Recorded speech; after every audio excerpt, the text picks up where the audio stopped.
The truth is that Bill Hicks himself never existed, and now I'm going to reveal my true identity. Bill Hicks never existed. Interesting way of looking at it. I don't think Benicio del Toro existed either. I think it's Brad Pitt in a mask. More hopium. Get ready for your popcorn in 24 hours. The People's Queen. Alive, healthy, and well, I'm coming back stronger than ever to turn the world around. Again, it's been more than 24 hours, just pointing it out. Anybody who said that in 24 hours Princess Diana was going to save us, well, now what are you going to say? Now what? So much space fakery going around. Good to see. I think the issue is people just haven't looked. That's probably mostly the case. If you have any experience with video editing, you can't look at the ISS and say it's real without being a liar. At that point, you're lying to yourself. And next time you look at the space station, look at the lighting during the spacewalks and try to convince yourself that you're not looking at water, light underwater, an underwater staged a replica, an underwater stage, because the light diffuses underwater differently. The way that the Earth, or the way that outside of the space station looks from inside with a still camera, is vastly different from how it looks when they're using cameras, when they're videotaping them moving around. And the reason why is that the lighting looks very different. And it's because they are underwater. I'm going to play this clip. This is the Shining Twins. Come play with us on Cameo forever and ever. So they're on Cameo right there with Corey Feldman and Roger Stone. You can hire them to say something. Again, the twins were posing at the Tower Bridge, which has twins, and they were used in a Kubrick film, which foreshadows 9/11. I'll play it one more time. And ever. Come play with us on Cameo forever and ever and ever. Okay, play with them on Cameo forever and ever and ever. Alright, moving on, I'll go through some headlines here. Alex Jones' trial goes off the rails. He claims the deep state is behind Sandy Hook. Sandy Hook families testify about fear of deniers. Yes, they're afraid of deniers. One of them even puts on a deep fake costume, like a disguise. There's a Sandy Hook father, and this is the strangest thing to me. He goes on the news to show how he has to wear a disguise because he's afraid of being recognized. But he goes on the news wearing the disguise, so you actually know what he looks like. But it's notable to me, and you're looking here at a deep fake disguise. Sandy Hook father uses facial prosthetics because of online death threats. Isn't this interesting in itself? That somebody associated with an event that's suspected by some of being a psyop would have access to prosthetics. Do you have access to a prosthetic nose? A prosthetic face? Like if you don't want to be recognized somewhere, can you just go to your medicine cabinet and pull out a fake nose and some fake ears, some contacts, get a wig and head out the door? I don't think so. But here you have a theatrical makeup team, specialists, who are putting on a disguise for this guy. It says, this is from Daily Mail, he fought back against online trolls, winning settlements from those spreading conspiracy theories. Goes on to say, he was given a wig, prosthetics, and fake skin so he could be disguised from attackers. Again, I mean, to me, this is almost proof that the whole thing is theater. Are you telling this is unbelievable? I'm sorry. And then moreover, if true, if you were going to put on a rubber face so you look like somebody else because you don't want to be recognized, would you wear that disguise on TV? It's like, okay, that's your disguise. Anyway, we'll move past that story. It just stood out to me as very ridiculous. Par for the course. General Flynn is a Pied Piper leading well-intentioned patriots to hell. I tend to agree with that. I looked into his background with PSYOPs, and I think that his job is to create the American counterpart to Al Qaeda. And I think it's been completed, mission accomplished. Michael Flynn claims globalists will try to turn humans into cyborgs since they failed to change their DNA with the shots. He was talking about how robot arms are cool, but not when you have robot parts on the inside. I don't think you should knock it till you try it. There are some people reporting that they're magnetic now, or their family members are magnetic, which I think is BS. If it was true, if you could take a shot of anything and be magnetized, like suddenly now things stick to you, like metal sticks to you, you could use that for wearables. You could stick your iPhone on your shoulder when you go jogging. But no, it's obviously not true. Donald Trump's former national security advisor, Michael Flynn, has claimed that the globalists will turn humans into cyborgs. Retired three-star general has become a leading figure to the QAnon. And I listened to this. It kind of sounded a little incoherent to me, the idea that we should be afraid of any kind of, quote, robotics.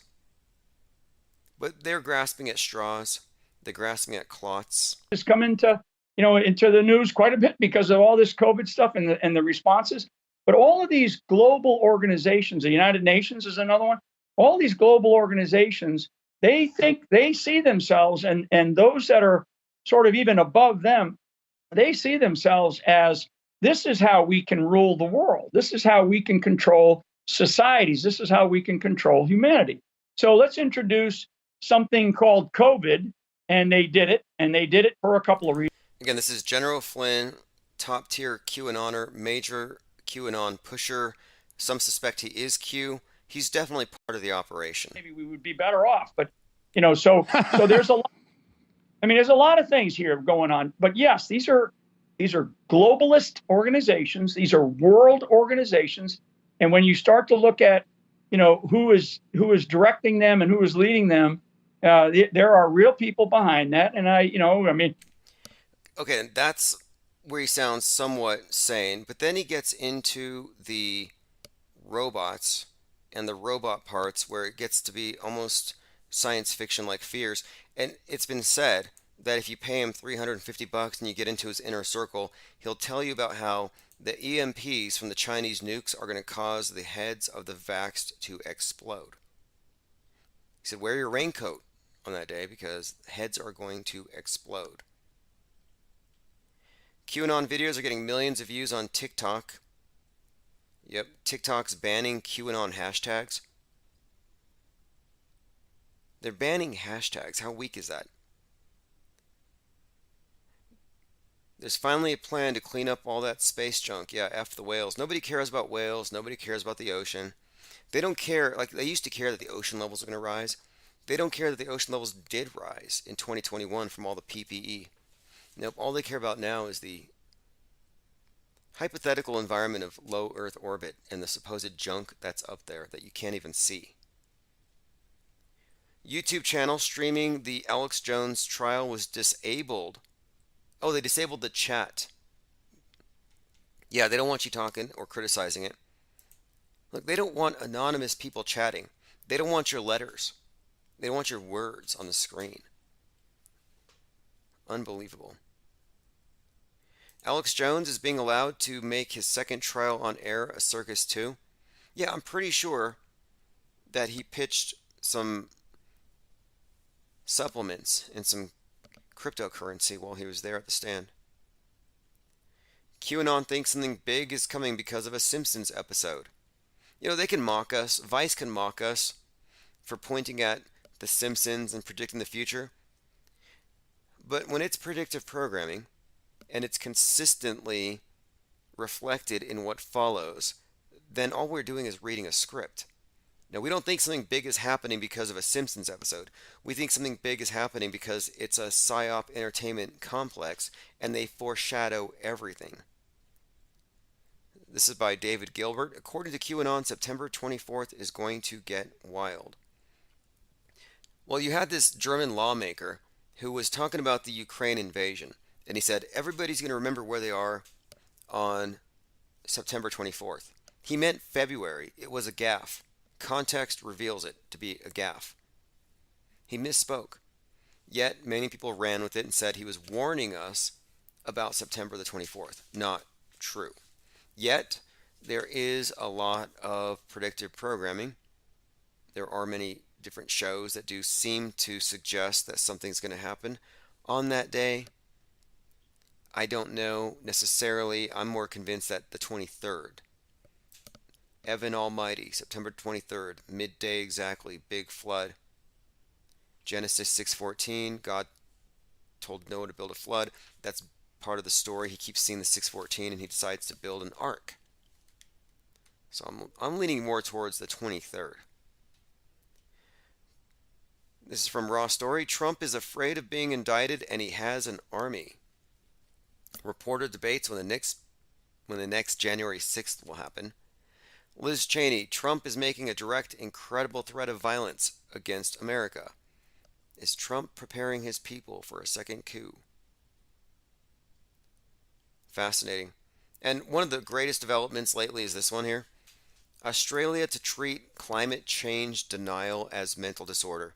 Yeah, let's not treat the people who are gluing themselves to paintings and laying in the roads, playing dead. Let's not treat them as having some kind of a mental disorder. The ones who think that we're in the end times, that there's 1,000 days left. No, they're perfectly fine. And then treat it as a mental disorder. I'm sorry, but like that to me is a misuse. It's a misuse of psychiatry. You know, you don't label opinions as this is weaponized psychiatry. It's actually very inhumane. It's actually gaslighting, psychopathologizing, labeling somebody as mentally sick because you don't like their opinions. Yeah, that's not exactly what psychiatry is for. Trump the Christ, Son of Man.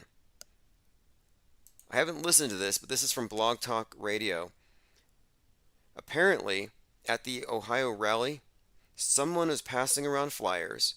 They think it was sponsored by Trump that were describing Donald Trump as, quote, the Son of Man. Here we go. This is from Jerry Williams and Paula Alexander discuss. Trump had flyers passed out at his rallies that said, the Son of Man, the Christ. Then the music of QAnon went on as he preached. Fascinating. I'd like to see a copy of it. If anybody has seen any flyers showing that Trump is somehow...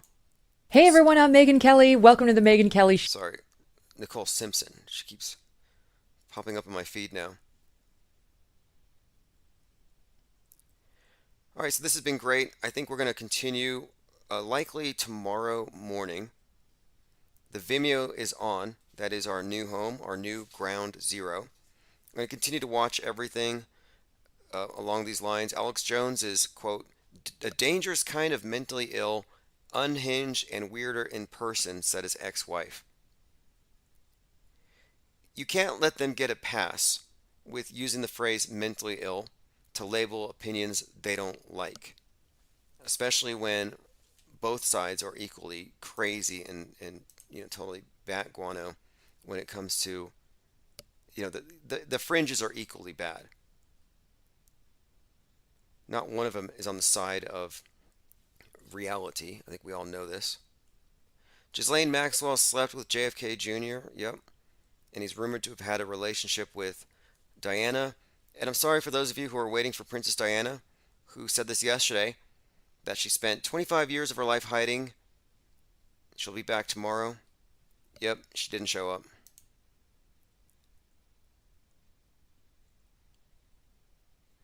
All right, thanks. Pippi Langstruff, Ari Goering, Portal Complex. Portal Complex says, artists in history steered the revolution and always gained ground. Well, the danger of the artist is that you create memes. Memes it's short for memory. It's memorable. If something's memorable, if it can be transmitted, if it can be spread, you have an infodemic. If it's a meme they don't want. My contention is that the pandemic was a cover for the solution that they would need for the infodemic. They wanted to implement this total control over the flow of information on the basis that, well, we have to save people. We have to protect people from misinformation. And if we don't, they're going to die. They made it very dire. And now that we're past that, they have all these same controls in place. They've already established the precedent. It's the new normal. The new normal is censorship. The new normal is arbitrary censorship by companies that are basically prostituted out to the government. I mean, that's what we're looking at. These aren't independent companies. If they're being used as a proxy for the government to enforce thought control, and that's what we have seen.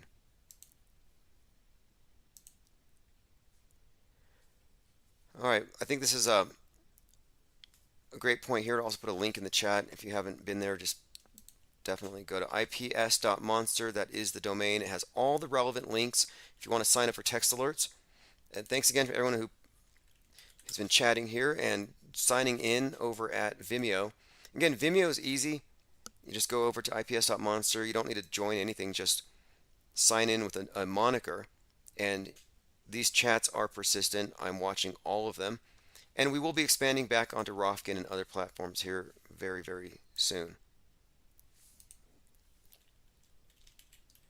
Okay, we're going to be watching the equinox. I'm expecting Judgment Day, nukes, nuclear fallout, nuclear winter, some kind of fireworks, possible Project Bluebeam on the West Coast or Seattle.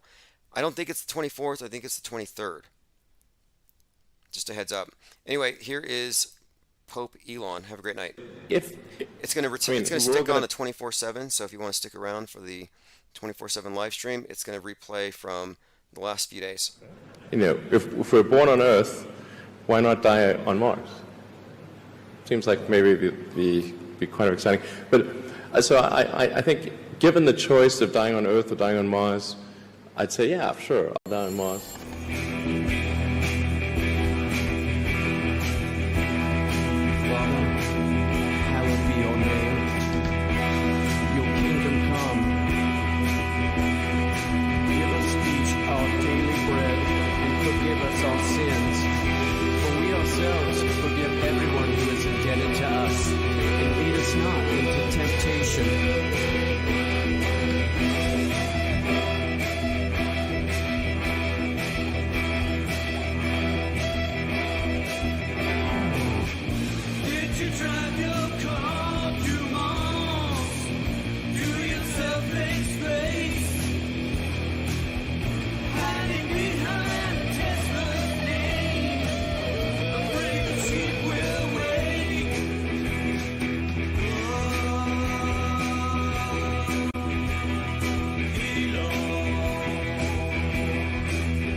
That's Edges in Your Mind, Chief Crow and the Flat Earthworms. I'll put a link in the chat. Thanks again, Chief Crow, for all the great music. And again, you can find him on Bandcamp, on Amazon Music. I put the links usually in the video description below. All right, today is September the 5th, 2022. We are back. We are off for the weekend. Labor Day holiday kind of closed everything out there in the real world, so I had to take some time to work on a few other projects, but things are rolling. Let me go ahead and see who's here in the comments. I did send out text message notifications, so those are coming out again. And if you're not getting texts, go to infiniteplane.radio and sign up all over again. I had to get a new account. Lloyd asks why music took over. The live stream you were listening to will resume. The exact replay it was on as soon as this is over. And we're going to be live mostly 7 to 9. Mostly 7 to 9 p.m. Mountain Time. We're starting a little early today. I'm working on a whole lot of side projects, but many of them are kind of wrapping up. Diffuser says, DLive messages are working fine, but Discord not showing up. Am I doing it wrong on Discord? I think just keep trying. Maybe it's just there's a delay or something, but I'm seeing your messages just fine. We're joined by Smarty Pants Coyote, CMG's 510, Crackle D-Man, Flatlander Cubstar, Maddie 33, Frank Murr, JT 33, Osher Portal Complex. Okay, we have enough here. We have a raft. Technically, it's a raft. I see at least like 75.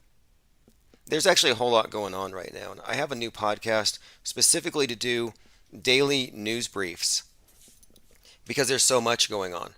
And I've been listening to NPR quite a bit, as I keep up with everything.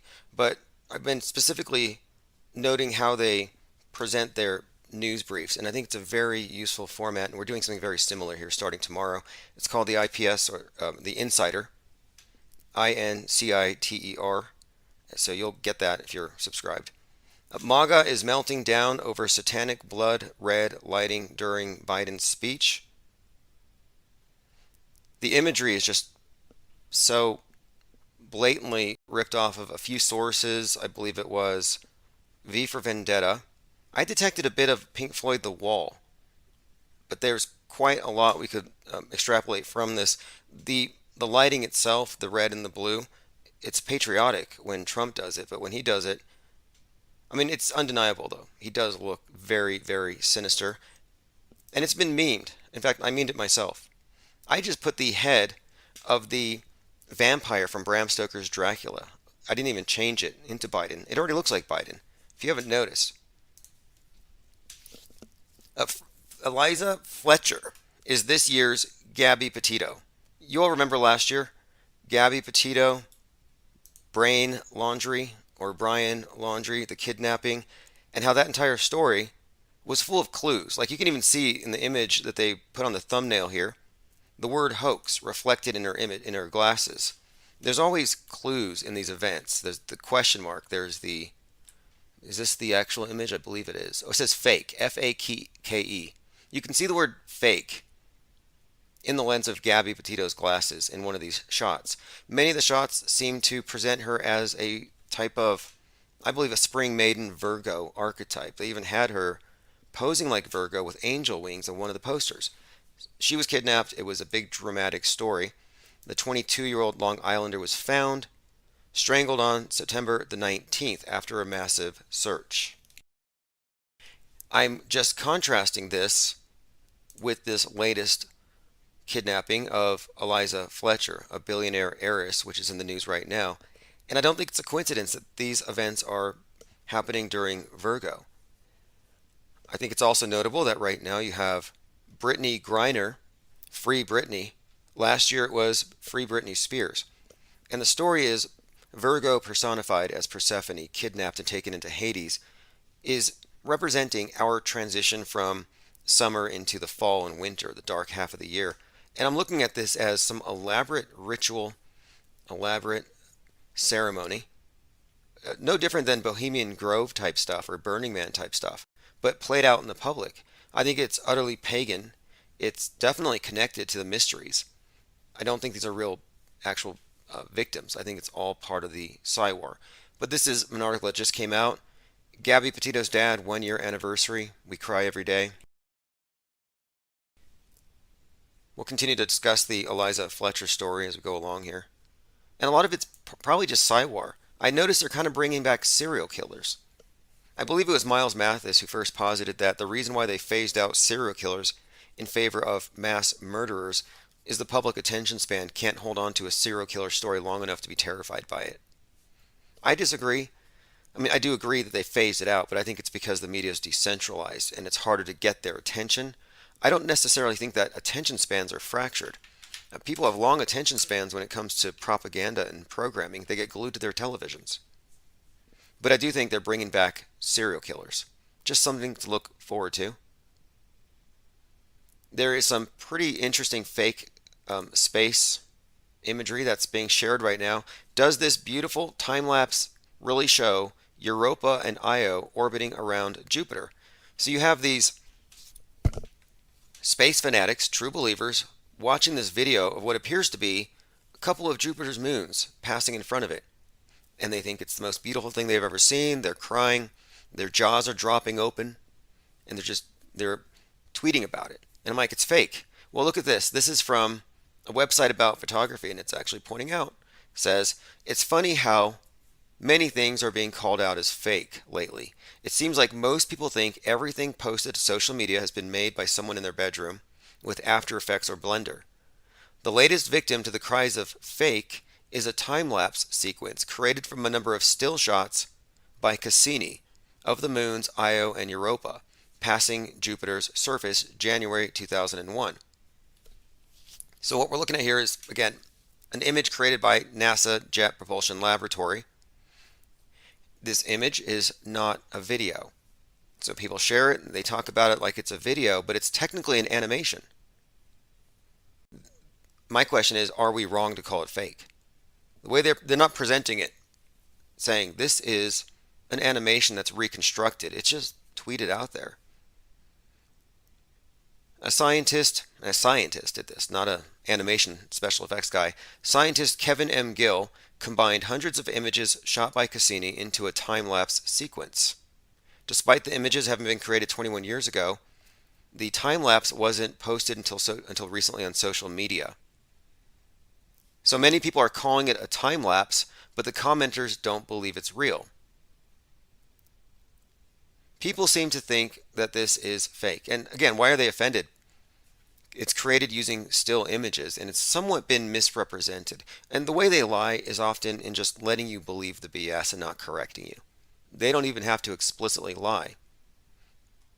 It'd be nice if even people are kind of let down to find out the truth about it.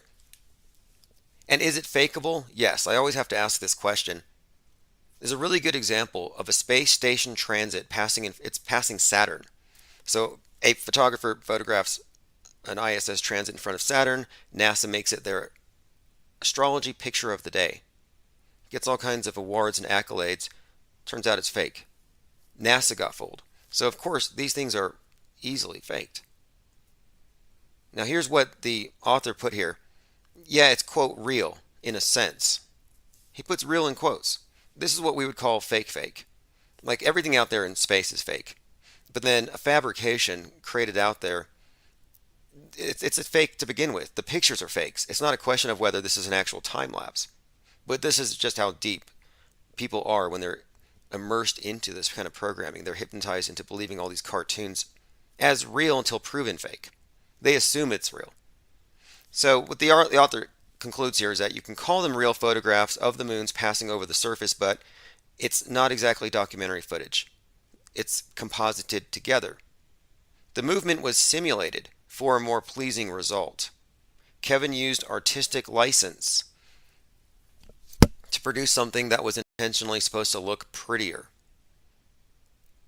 I suppose it's like shooting an actor on a green screen and compositing them on top of a real-world background filmed separately the next day. The actor's real, the background is real, but is the final result real?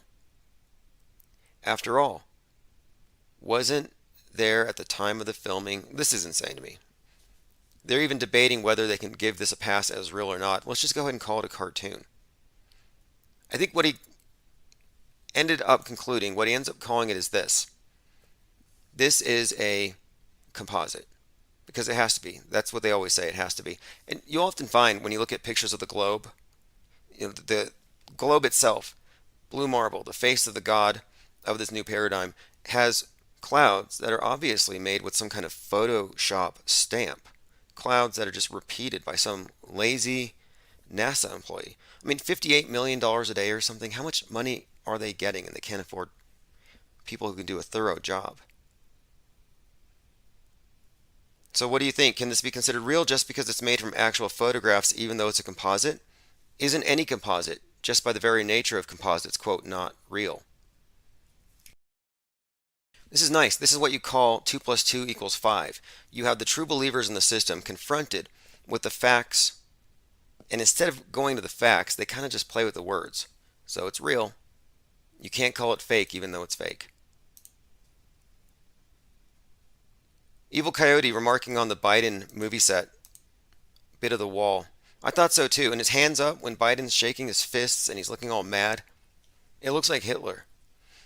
You know what's funny though? He was compared to Hitler by a lot of people. A lot of people were saying this is Hitler. Then I noticed a lot of the white nationalist types were mad. They say, how dare you compare Biden to Hitler? Because they like Hitler. And Trump is their new Hitler. If you really get down to, I mean, it's kind of a trail to go down, but if you really follow what they really believe, they don't want Biden to be the Hitler because Hitler's their guy. They even say Hitler's misunderstood. I just call them Hitler apologists. Really boring people, to be quite honest. I've been trolled by a fair number of them, but recently I just kind of tune all that stuff out. It glows. It's all just glowy. Again, Artemis 2, or Artemis had its second launch scrubbed. Now, most of you here know that it's all fake. So what is the point? What is the point to faking accidents or to fake delays? To make it seem more legitimate. Likely to bring in, I think, more eyeballs to the actual event and make it seem like it's more challenging. But is space science just an occult religion?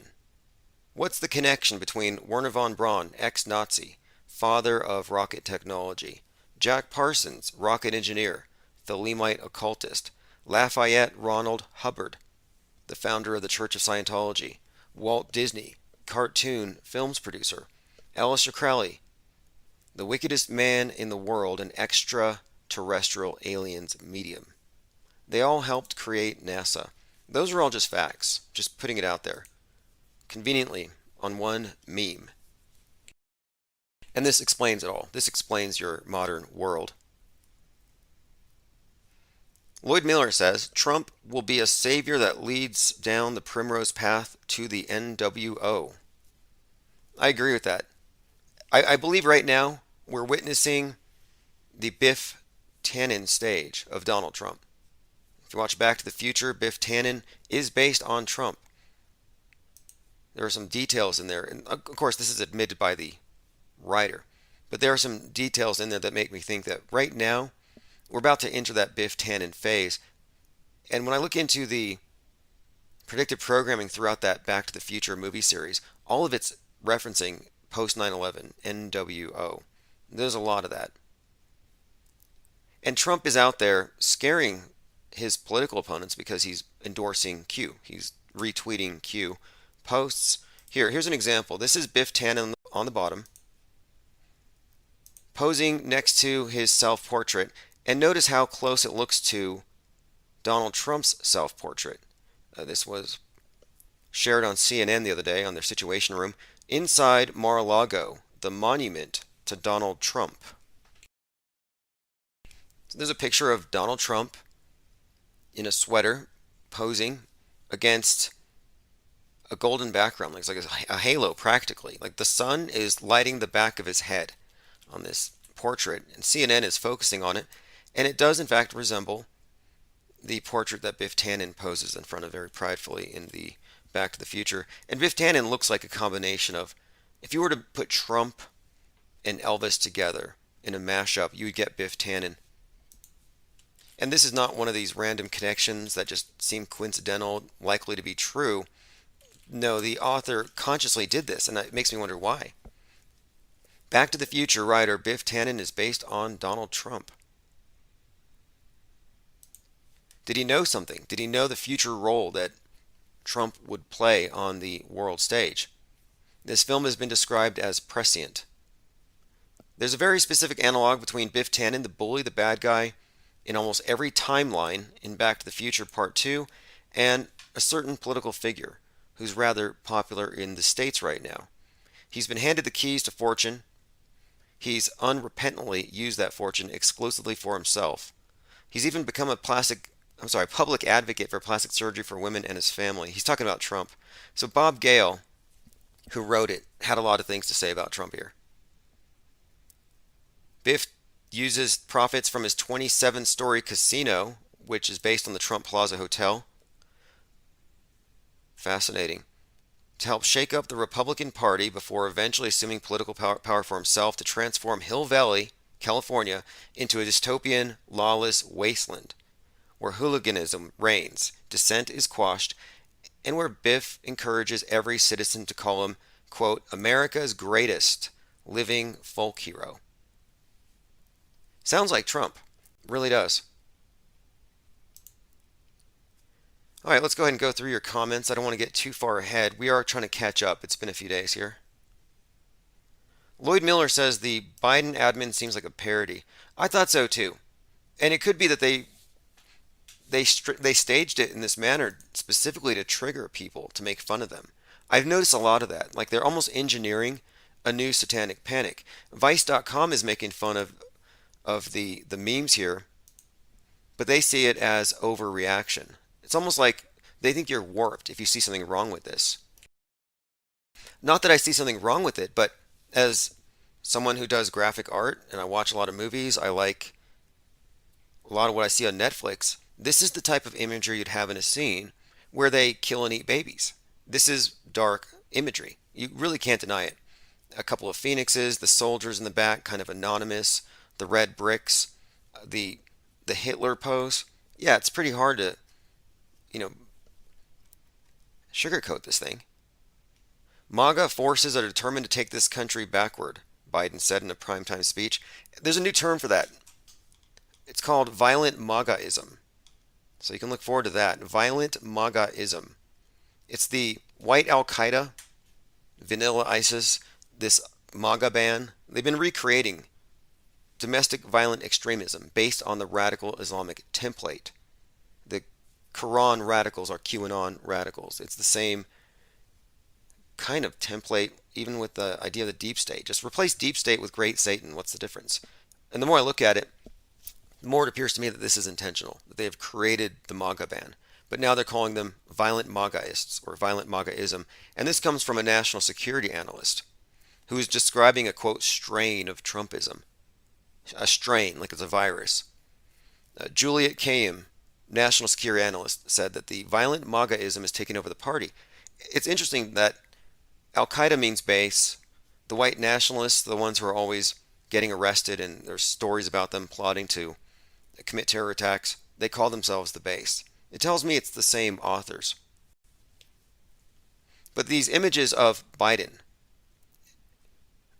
if you ask me, they're kind of obviously meant to antagonize. Like if Trump did this, who knows what they would have overreacted.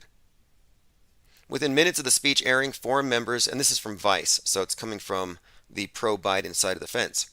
It says, forum members were sharing memes featuring altered images showing Biden dressed as Hitler with Nazi flags superimposed on the background, Biden wearing demonic masks, or with him speaking at a podium featuring the Soviet hammer and sickle. It's not a stretch. It's really not a stretch here. In fact, I would say Vice.com is gaslighting its readers to say that there isn't some connection to be made there. Soon the hashtag pedo Hitler was trending. I thought he was pedo Pete. That was trending after a, quote, right-wing troll account urged its 800,000 followers to promote the phrase. One of those helping to boost the hashtag was former Trump lawyer Jenna Ellis. Okay, well, he's been described as a satanic ghoul. Tucker Carlson came out and described the visuals as a blood red Nazi background. Another Fox News show, Monica Crowley, said it was satanic with the blood lighting. I think I trust Monica Crowley. If Monica Crowley says the imagery was satanic with the blood red lighting, I'm going to take her at her. So laced with ugly and divisive political rhetoric and a backdrop that looked like that. Well, first of all, the imagery there was almost satanic with that blood red lighting and the two Marines. Yeah, Monica Crowley, no relation to Alistair, I'm sure. How many people have that name? And would you change it? I heard that Jeffrey Dahmer's family changed their names. Some of them did. All right, I'm going through some comments again. I don't want to get too far ahead. Devil's Advocate, Salty Siren. Okay, let's look at Devil's Advocate. I'm pretty sure they use that exact hue of red. Absolutely. We're not far off. The memesters, the quote trolls, the ones who are being critical of it, they're not overreacting. I'm not a church lady. I'm not experiencing any kind of satanic panic.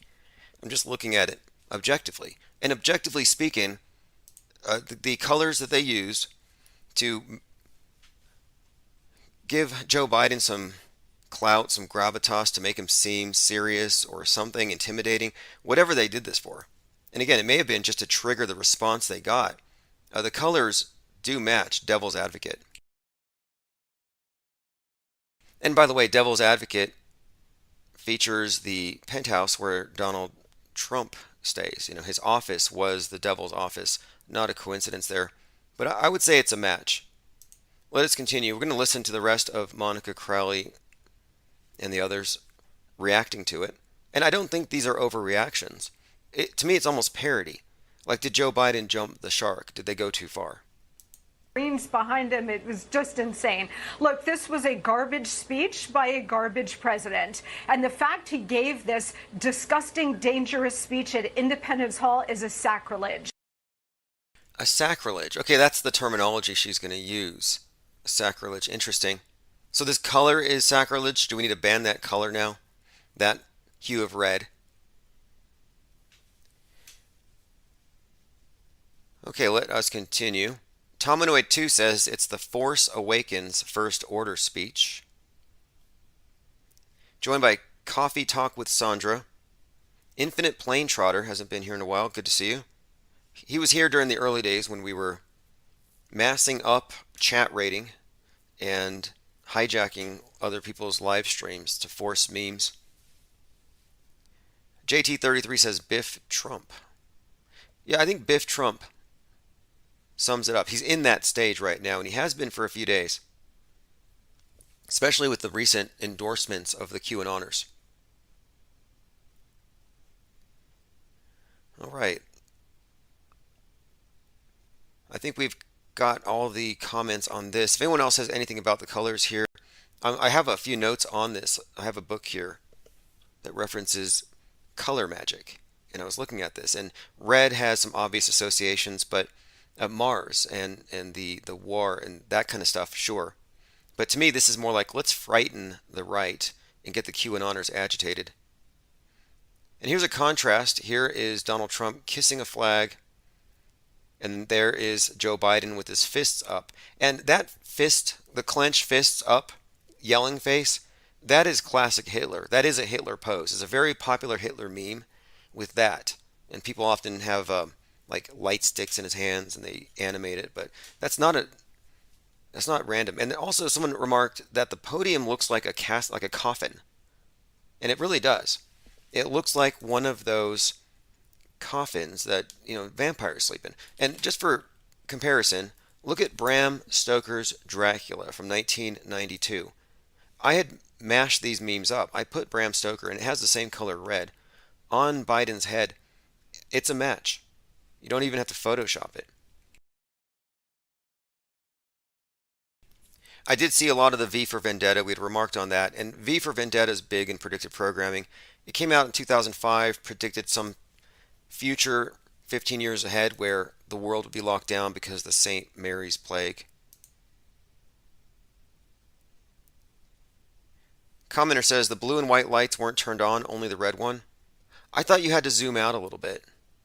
But either way, it's not an overreaction to say it's blood red or satanic. And when you do look at the Church of Satan does use red, I'm sure.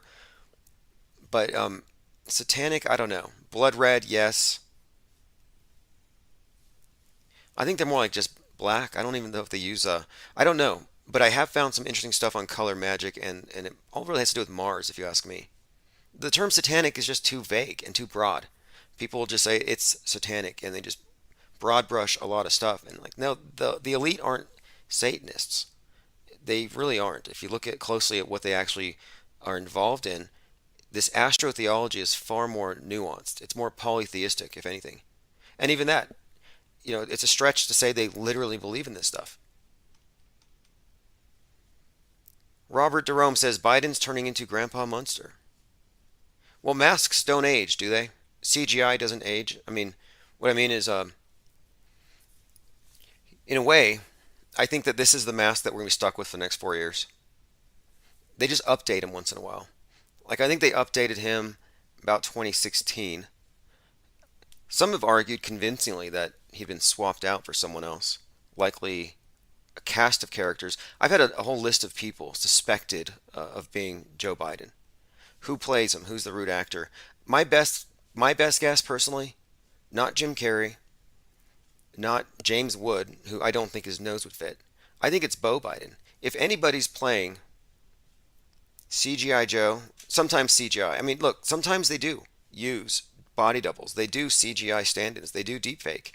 You could find an image, just a clip, where Biden's got 3 hands. 2 hands up, 1 on the side of the podium. That's just a glitch, an editing glitch. We've seen, I think Laura Loomer even exposed or inadvertently exposed a body double pretending to be Kamala Harris, doing a meet and greet. But because everyone was masked and socially distanced, she was able to kind of conceal the fact it wasn't her.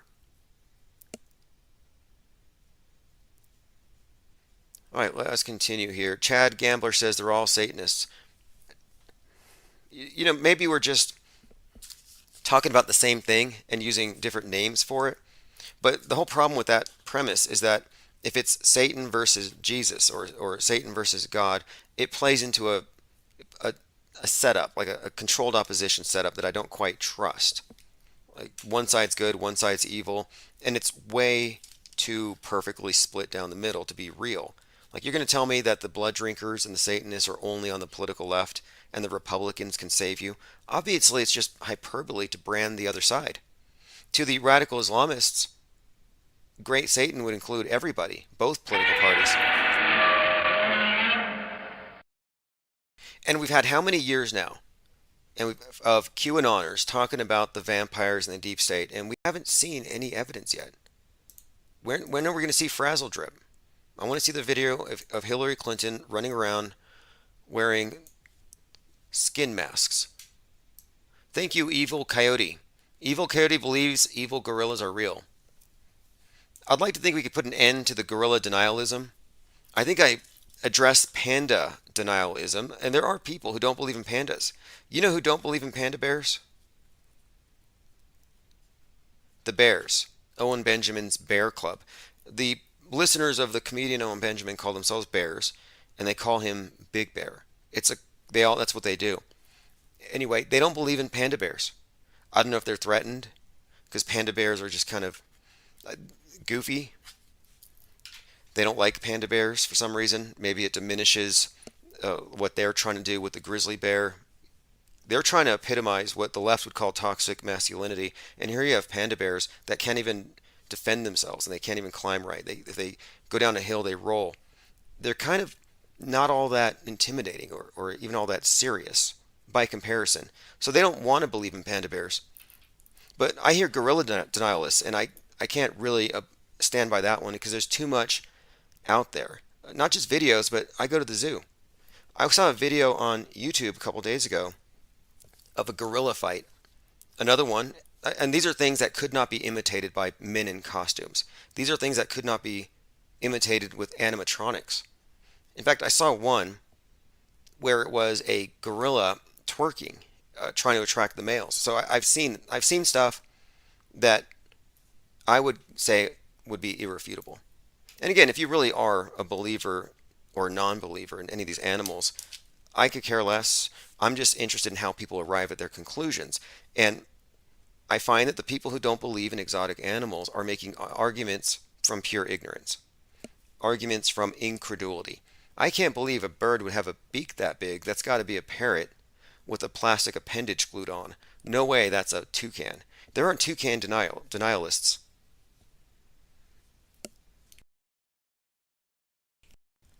Okay, let us continue here.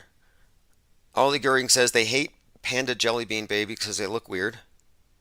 I've seen panda births, and yeah, look, panda bears are fascinating, but to say that they don't exist is a little dismissive. And I did a little research because one of the claims made by the panda bear denialists was that they can't really defend themselves, like they're not fighters like grizzlies.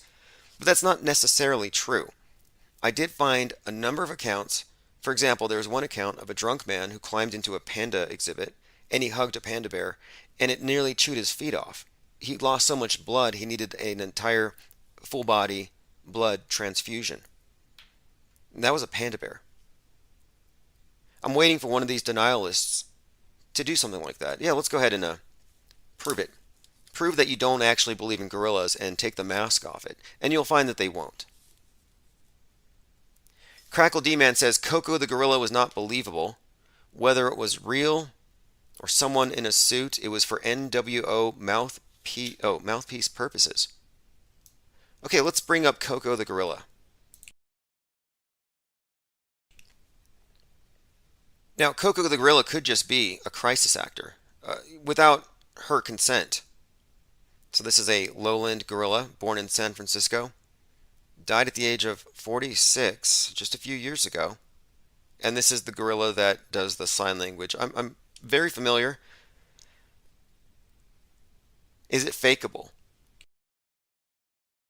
I would say on a small scale, yes. Gorillas are fakeable on a small scale. In movies, they're constantly faking all these things. But could you fake them in front of an audience? Well, no, it has to be a closed movie set. And there's enough evidence of Coco existing outside of closed movie sets. I think you'd have a hard time saying this person doesn't exist. But I do think you're right that this is a mouthpiece for the NWO. It's just a crisis actor. Got to earn your keep. Crackle D-Man says, Coco sad, humans destroy Earth. Give me a break. See, I don't doubt that. I don't doubt that.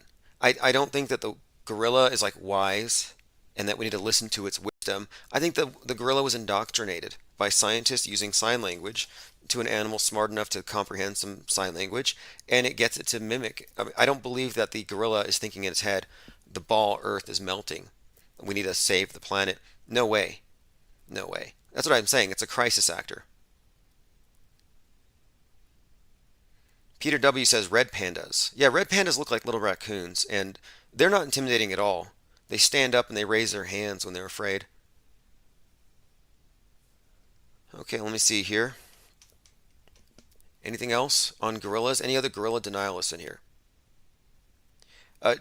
Jeanette Bond says, so in the zoo the gorillas are fake. Absolutely not. But there's millions of people on TikTok who seem to think so. And I'll agree with them on one thing. They look fakeable. Yes. They are fakeable. Yes. But are gorillas fake? No. It's absurd. And there's an argument from incredulity that's being used here. And I don't think it's a valid argument. And you can solve it. You can look, if you really believe gorillas are fake, you can get a prize. This is like prize winning journalism. You'd get your life would be taken care of. There'd be a statue in every zoo of the person who debunked gorillas. Like, yeah, I debunked gorillas on YouTube and TikTok. I proved they don't exist because I find them hard to believe in. And I went and checked, I ripped the mask off, and it was a minimum wage zoo employee in a costume. And this would expose the gorilla faking industrial complex, because how many people would be involved in this? How many other animals are fake? So if you're the one that can expose it, you'd be like Jacques Cousteau, but instead of discovering a bunch of things, you'd be undiscovering things. Instead of exploring, you'd be burning down a lot of established truths that were found to be fake. I mean, dinosaurs are obviously fakeable in the same sense, but we assume they're all dead and they don't have to provide real living evidence. There's a much higher burden of proof here. And if you can provide it, go claim your award. Go be the discoverer that debunked the gorillas for all time. Crackle D-Man says you should mention the whole Harambe hoax. Now, was that a hoax, or was that an unfortunate incident where they had to put an animal down? I don't know if that was a hoax, but it could have been. On that one, it could have been. If you're in a zoo, you could have a scene filmed when the public's not there. Easy to do. Enslaved by Truth says, I have a Polaroid of Coco in my front yard the time she escaped. I hadn't heard about that, but they appropriate anything and anyone. I've seen them, they've turned dead bodies into crisis actors. Sad but true. You know, the empty hospital phenomenon during 2020?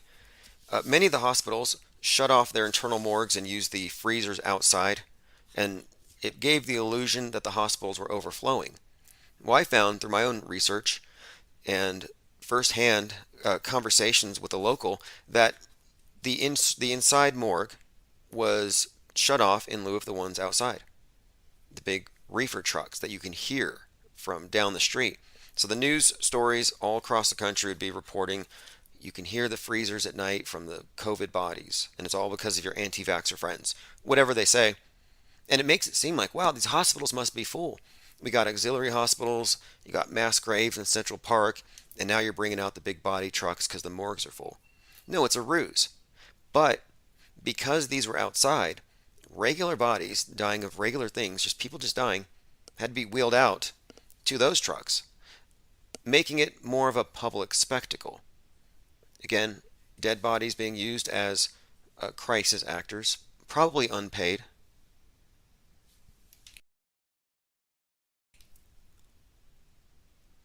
Yurt Mama says the Wildlife Federation is a CIA front. Like all the animals are bugged. Wouldn't surprise me. Angst G says sea monkeys are fake. They're just brine shrimp. Travis Claude says Rip Harambe. The kid was trying to debunk fake gorillas. They took him out. It was leaked in a CIA doc. Yeah, he was probably using sign language to whistleblow. The thing is, these gorillas, beyond being unfakeable because they're too big, the fakeability factor, yeah, you can fake them on a small scale, but not on a big scale.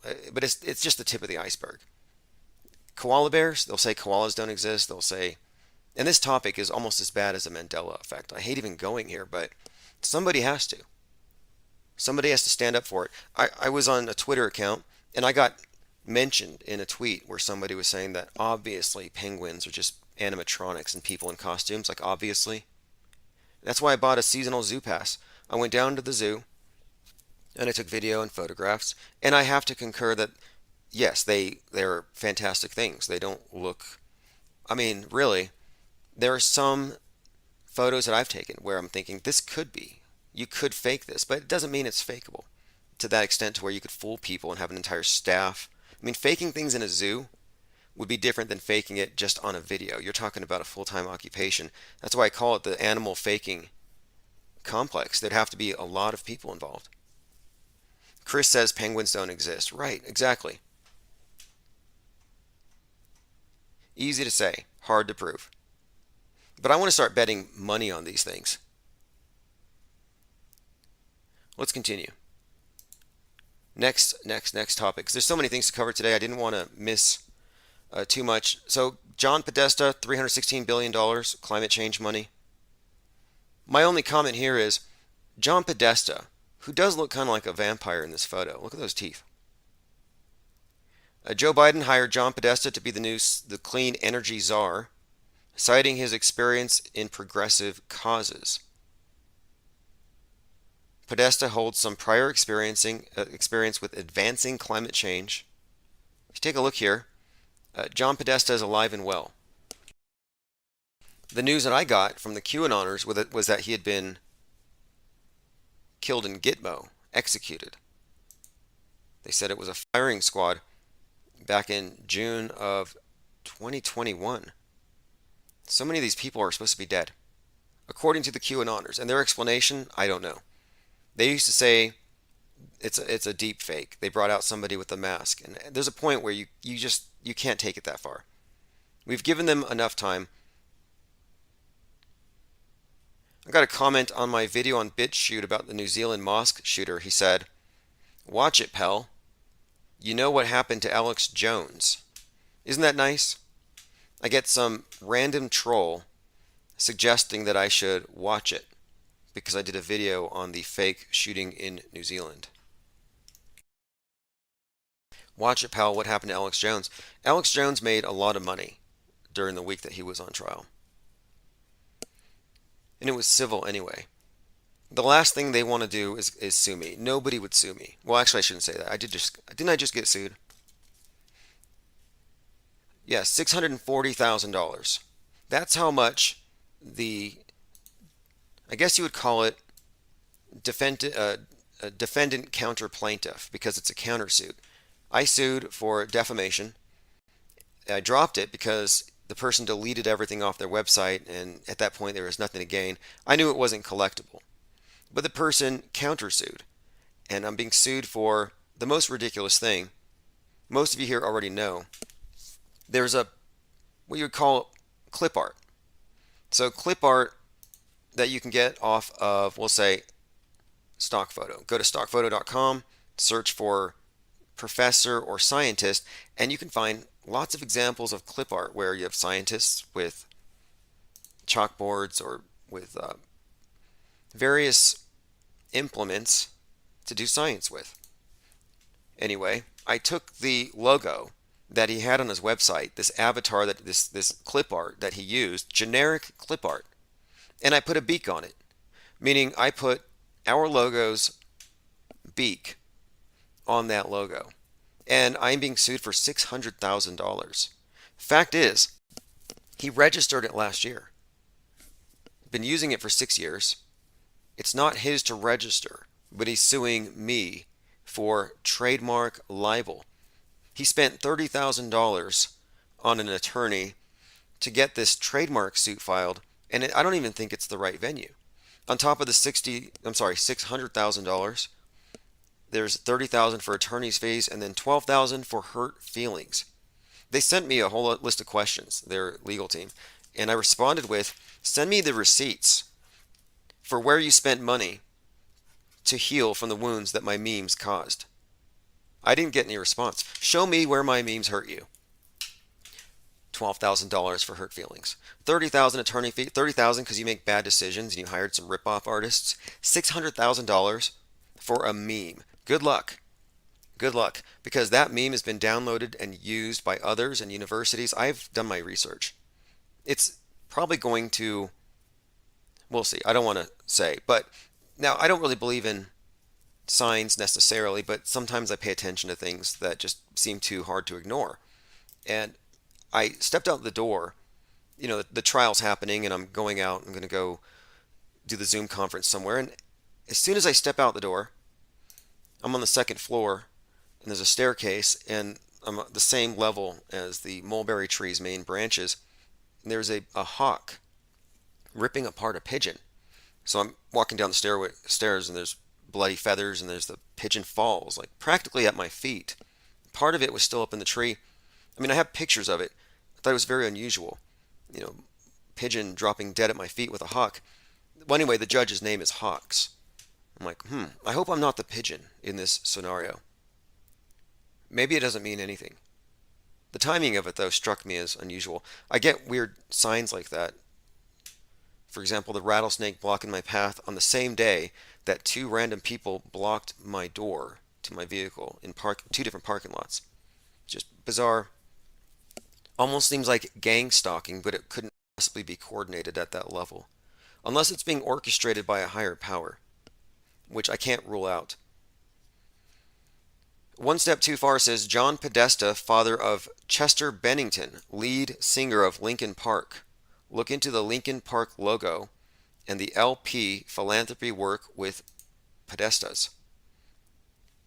Now, Tony Podesta, John Podesta's brother, is deeply invested in the arts, and many of his artworks are depicting children doing weird things, smoking, holding guns.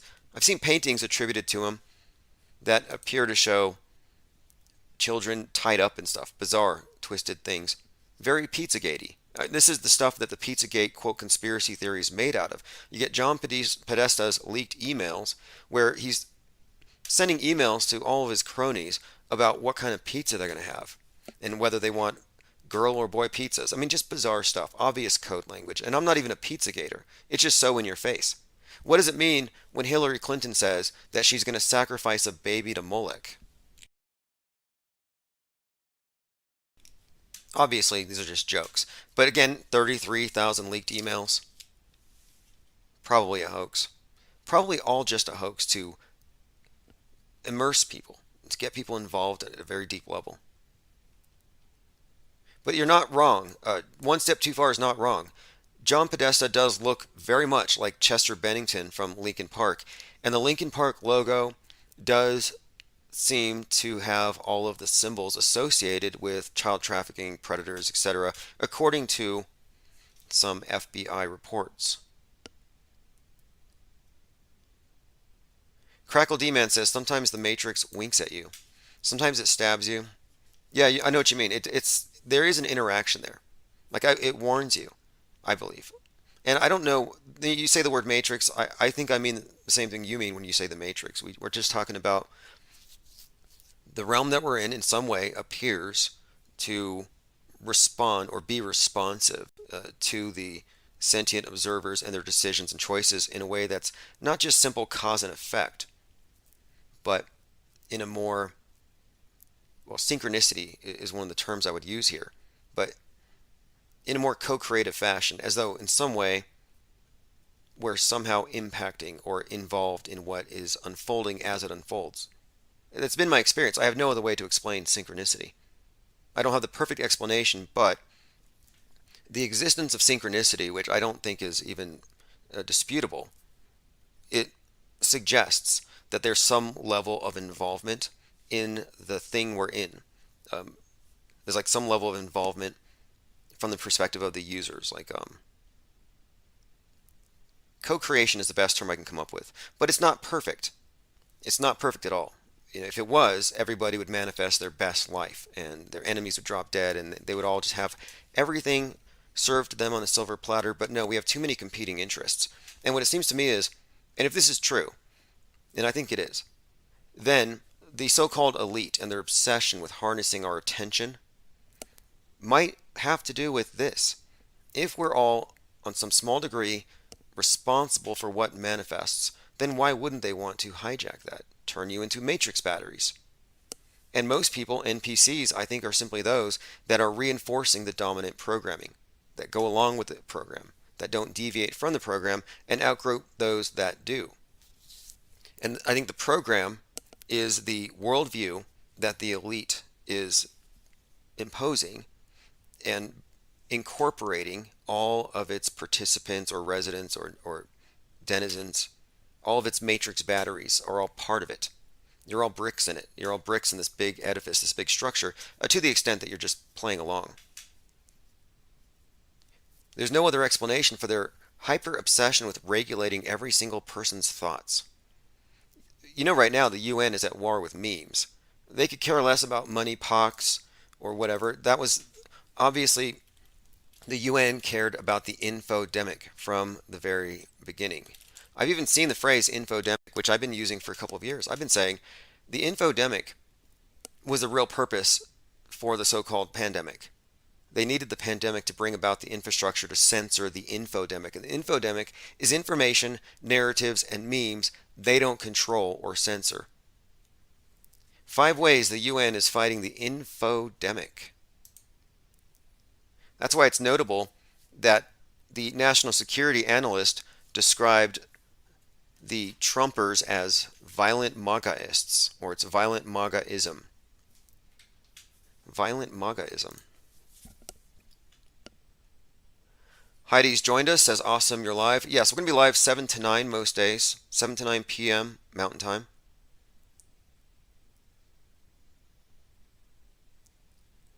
Okay, let's continue. If you're looking on the screen, that's the vampire from Bram Stoker's Dracula. That's not actually Joe Biden. Remarkable, though, how it looks exactly like him. One Step Too Far says, inconsistent synchronicity is negligible, but exorbitant synchronicity is impossible to dismiss.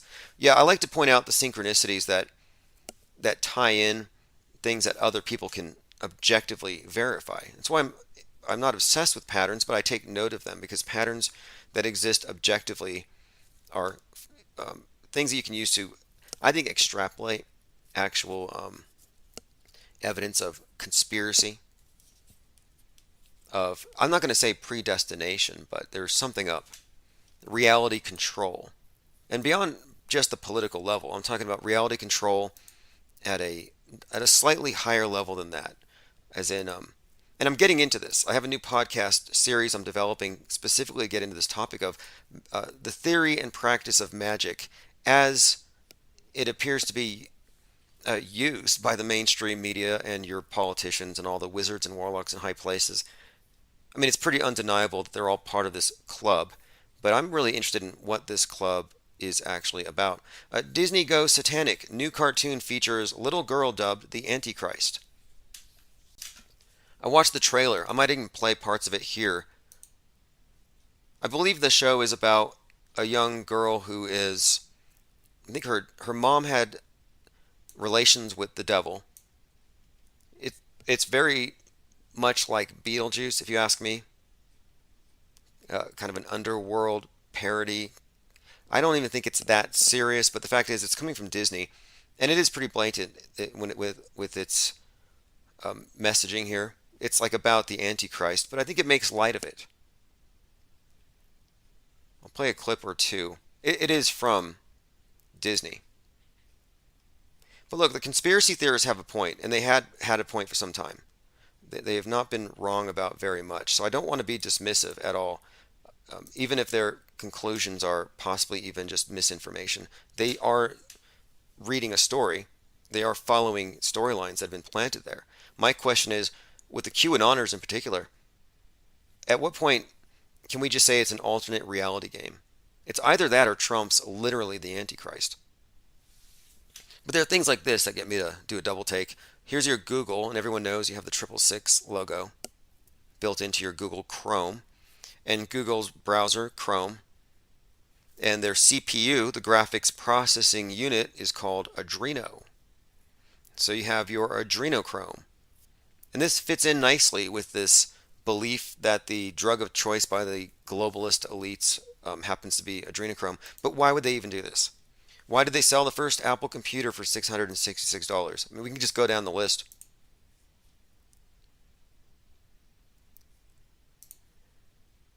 Disney airs satanic cartoon Little Demon, featuring demonic pagan rituals and single mom knocked up by Satan. That's from the Gateway Pundit. And if you're looking, it has a cartoon where someone is doing a ritual where they are projecting a pentagram into the air in front of them. John Cordone says, Trump may be an a-hole, but I don't think he's a vampire. He drinks Diet Coke, not blood. Yurt Mama says the WWF is armed, trained, and funded paramilitary units located in 6 different countries and committed various abuses. Doesn't surprise me. Okay, let's continue here. Now, One Step Too Far has an interesting comment here I want to get into. The patterns aren't inherently powerful, but they are legitimately noteworthy evidence of the externalities caused by those in power who orchestrate their geometric nonsense sorcery. Yeah, let's talk about some of this sorcery as it pertains to these patterns that I think they're intentionally injecting. You know, like, for example, every holiday is based on more or less the sun and the personification of the deity and the seasons. And these holy days, these holidays, usually involve plays and theatrics. So what's the difference between Christmas and what is it? And we'll say a celebration that involves the veneration of the goddess Virgo being taken captive by Hades. Because it seems to me, when we're looking at the story of Gabby Petito, it's pretty obvious there's this Virgo. There's this Persephone persona, the kidnapping. Like, this is a theme. Just like every Christmas, you have the same theme. You know, the virgin birth, the 3 magi, the manger, the whole story, the Christmas story. Well, it seems like there are other stories. That it's not just Christmas, but every single month, this cult that worships the sun, this cult that runs this place, has some kind of drama going on all the time. And I'm just pointing out there's a pattern here. For example, let's just go into the recent failed launches. NASA's Artemis mission. Artemis is the Greek version of the Roman Diana. Now, this whole month has been interesting. Last month, so in August, August begins with the crash death of Anne Hesh. Anne Hesh is the star of a movie coming out this month. It was slated to come out during Virgo. Girl in Room 13. And I'm going to sew all this together. At the end of this month, or last month, excuse me, so beginning of the month, Anne Hesh, end of the month, you have the anniversary of Diana, who died. Princess Diana died on August 31st, 25 years ago. She crashed into the 13th pillar. Now, here are the connections. The number 13 is a number associated with goddess worship. 13 lunar months. You'll find it's very much associated with Sophia, Mother Mary, Magdalene, etc. It's the divine feminine number. So the 13 is very significant for Diana, named for a moon goddess, to crash into the 13th pole under the tunnel. Again, you could say 13, reverse 31, August 31st. I don't make a big deal about it, but you can find additional connections beyond just the 13th pole. But that pillar that she hit when her car crashed is cracked. And the connection here I'm making is that the Artemis mission is building up as we go. Artemis is the Greek version of Diana, and they canceled the launch because it's cracked. Now, she's an archer, so the Artemis is like a missile. Artemis, by the way, is the sister of Apollo, twin sister. But the idea here is the pillar cracks, 13th pillar. The Artemis cracked. Now, bring in Anne Hesh into the story. Like Diana, short blonde hair, good representative, I would say, of the archer, of the huntress. And she crashes like Diana. Diana crashes, pillar 13, Anne Hesh in room 13. She's got 13 minutes. The number 13 is all over that particular character. For the reason I said before, it's a reference to the goddess, to Virgo, who they are personifying. Now, the story of Virgo, and this is what ties them together, what ties Anne Hesh and Diana together, is Virgo is the one who gets kidnapped. As Persephone, personified, she's kidnapped, taken into the dark half of the year, taken to Hades. This is just the story. And I don't think it's a coincidence that last year at this time, we had Gabby Petito brought up. That was in the news. She was missing. She had been kidnapped. They found her on the 19th. And I think it's tied into how right now there is a story in the news about a billionaire heiress, Eliza Fletcher, who's this year's Gabby Petito, and they're looking for her body as we speak. So another missing body, very similar story when you look at the basics. Also, last year was Free Britney Griner. No, this year was Free Britney Griner. Last year was Britney Spears. So two captive Britneys. And I'm suggesting this is all part of the Virgo season. And then another connection is the broken arrow. The broken arrow symbolism here may connect to all of this talk we've heard about a possible nuclear detonation. Since 1950, there have been 32 nuclear weapon accidents known as broken arrows. So a broken arrow could be anything from theft, loss of a weapon, accidental launching. 32. Therefore, this would be the 33rd if there is another broken arrow incident. So in a way, I'm looking at this as a foreshadowing, a bit of foreshadowing. Going through some comments here. Peter W. says maybe Artemis will blow up on the launch pad on 9/11. JT says the car crashed. I heard she walked away. I think it's a fake death. John Cordone says lighthouses have been seen hundreds of miles away. That's 10.101010 miles of curvature. No one's seen the curvature yet. I think they're still looking. Is anyone still looking or trying to find it? Crackle D-Man remarks that Gabby Petito is an anagram for get by, bait up.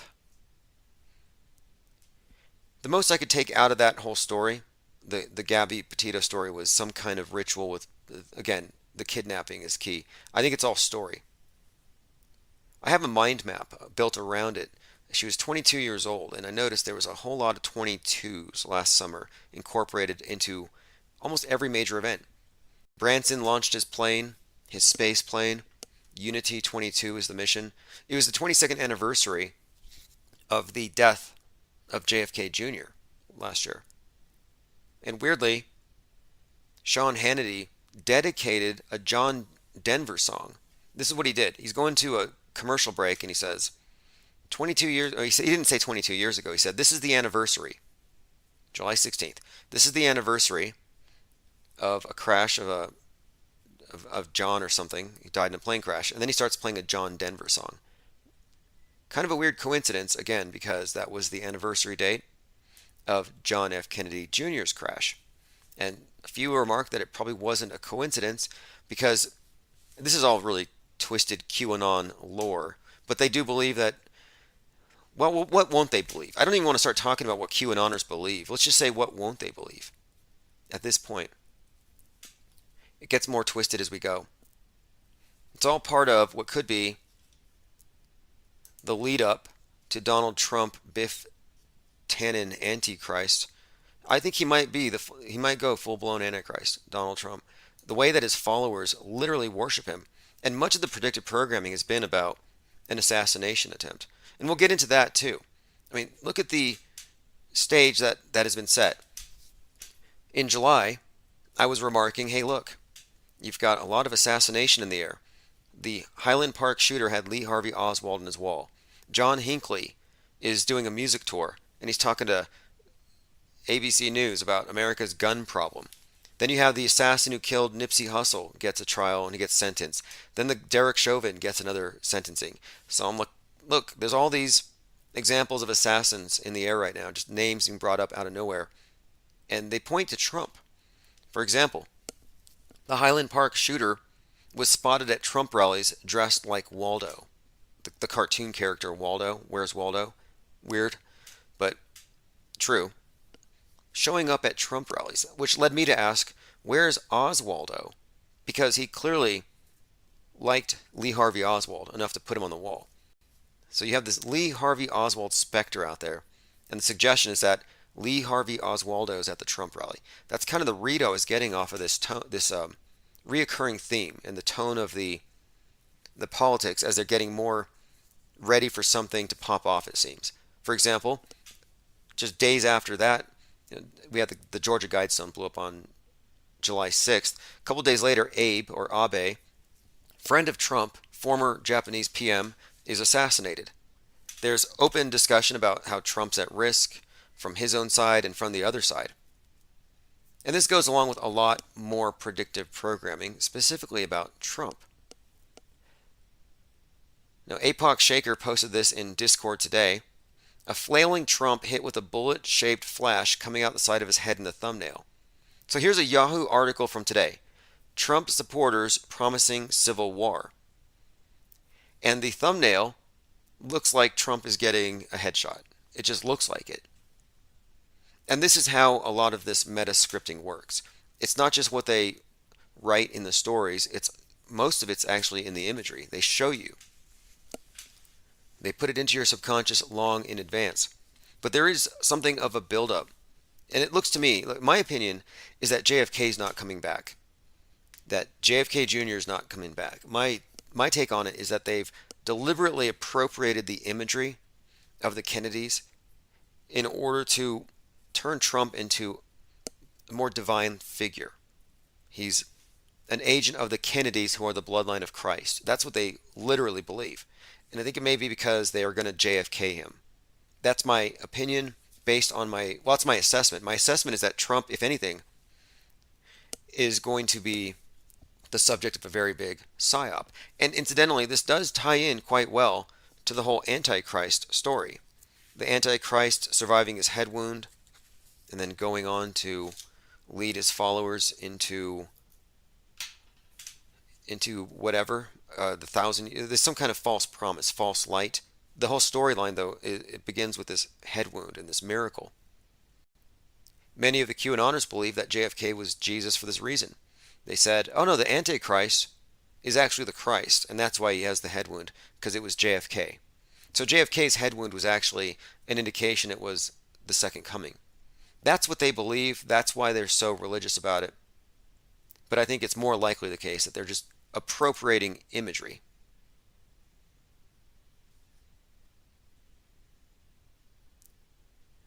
Joseph Bender says, do you think there's more to the whole Biden-Brandon thing beside the NASCAR race?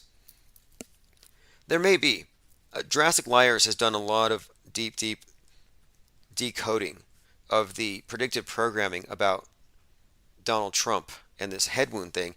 And one of the things he suggested was when Trump was first running, I think this was before he was elected, there was an attempt. They said it was an attempted assassination. It looked fake. A guy ran up to the stage. He was interviewed by CNN, so it wasn't that serious, I guess. But he was from Brandon, Florida. And that stood out. Brandon. And I think even Jurassic Liars had pointed out Brandon, assassination attempt. It was kind of foreshadowing. So Let's Go Brandon is sort of you could call it a forced meme. I mean, this is how the word magic works. Like, I can't breathe, that George Floyd was saying. Yeah, it's an anagram for a better China, which makes a lot of sense if you think about it. But they also use that I can't breathe to take it from police oppression to the environment and the atmosphere. The earth can't breathe because of the system that necessitates violent policing, etc. So Let's Go Brandon could actually be some kind of sinister chant, a double meaning. I think about how they use names and words like this. One of my favorite scenes from the 1-6 PSYOP was when Rose Boyland, the one with the flag that said "Don't tread on me," she gets trampled to death. Like, that's just good script writing, and it's an inside joke. So I wouldn't be surprised if Let's Go Brandon is an inside joke. Crackle D-Man says, let's get your brand on. Could be referring to the mark. Could be that too. If you don't think it's the mask of the beast. Could still be the mark. And I don't believe that there's anything in the needle. I just don't. But I do think the agenda is psychological. And it's about introducing a new religion and a die-hard fanatical base of true believers who will take a blood pact with the state without question. And they've done that. But it's hard to ignore the connotation and the idea. I say all the time, the mainstream media is the de facto state church. The scientists are its priesthood. The celebrities are the gods. I mean, it really is a new faith. It's a new religion. But there may be a deeper and more sinister meaning behind all of it. John Cordone says, I don't chant, probably a demonic prayer to open a portal to hell. Well, there was a portal to hell that opened above the White House. If you recall, it was on the 56th anniversary of the Church of Satan's founding. Roger Stone prayed it closed. He sutured it with his prayers. So it's closed. Nothing to worry about. I was worried that Satan, too, was going to plop out of it onto the White House. You know, Putin's missile. Like, he's going to send it through CERN, the CERN portal, and then it's going to pop out above the White House. But thankfully, Roger Stone and the Prayer Warriors were able to sew it shut. Okay, let's continue here. Gabby Petito's dad, 1 year later. Just a heads up, we have a new Gabby Petito story. And look closely at all the imagery. This whole story was full of predictive programming and hints. For example, there's a movie, I believe the movie's called The Notebook. There's a movie that seems to echo the story of Gabby. Yeah, it was the Notebook movie. It echoes the story of Gabby Petito and Brian Laundrie.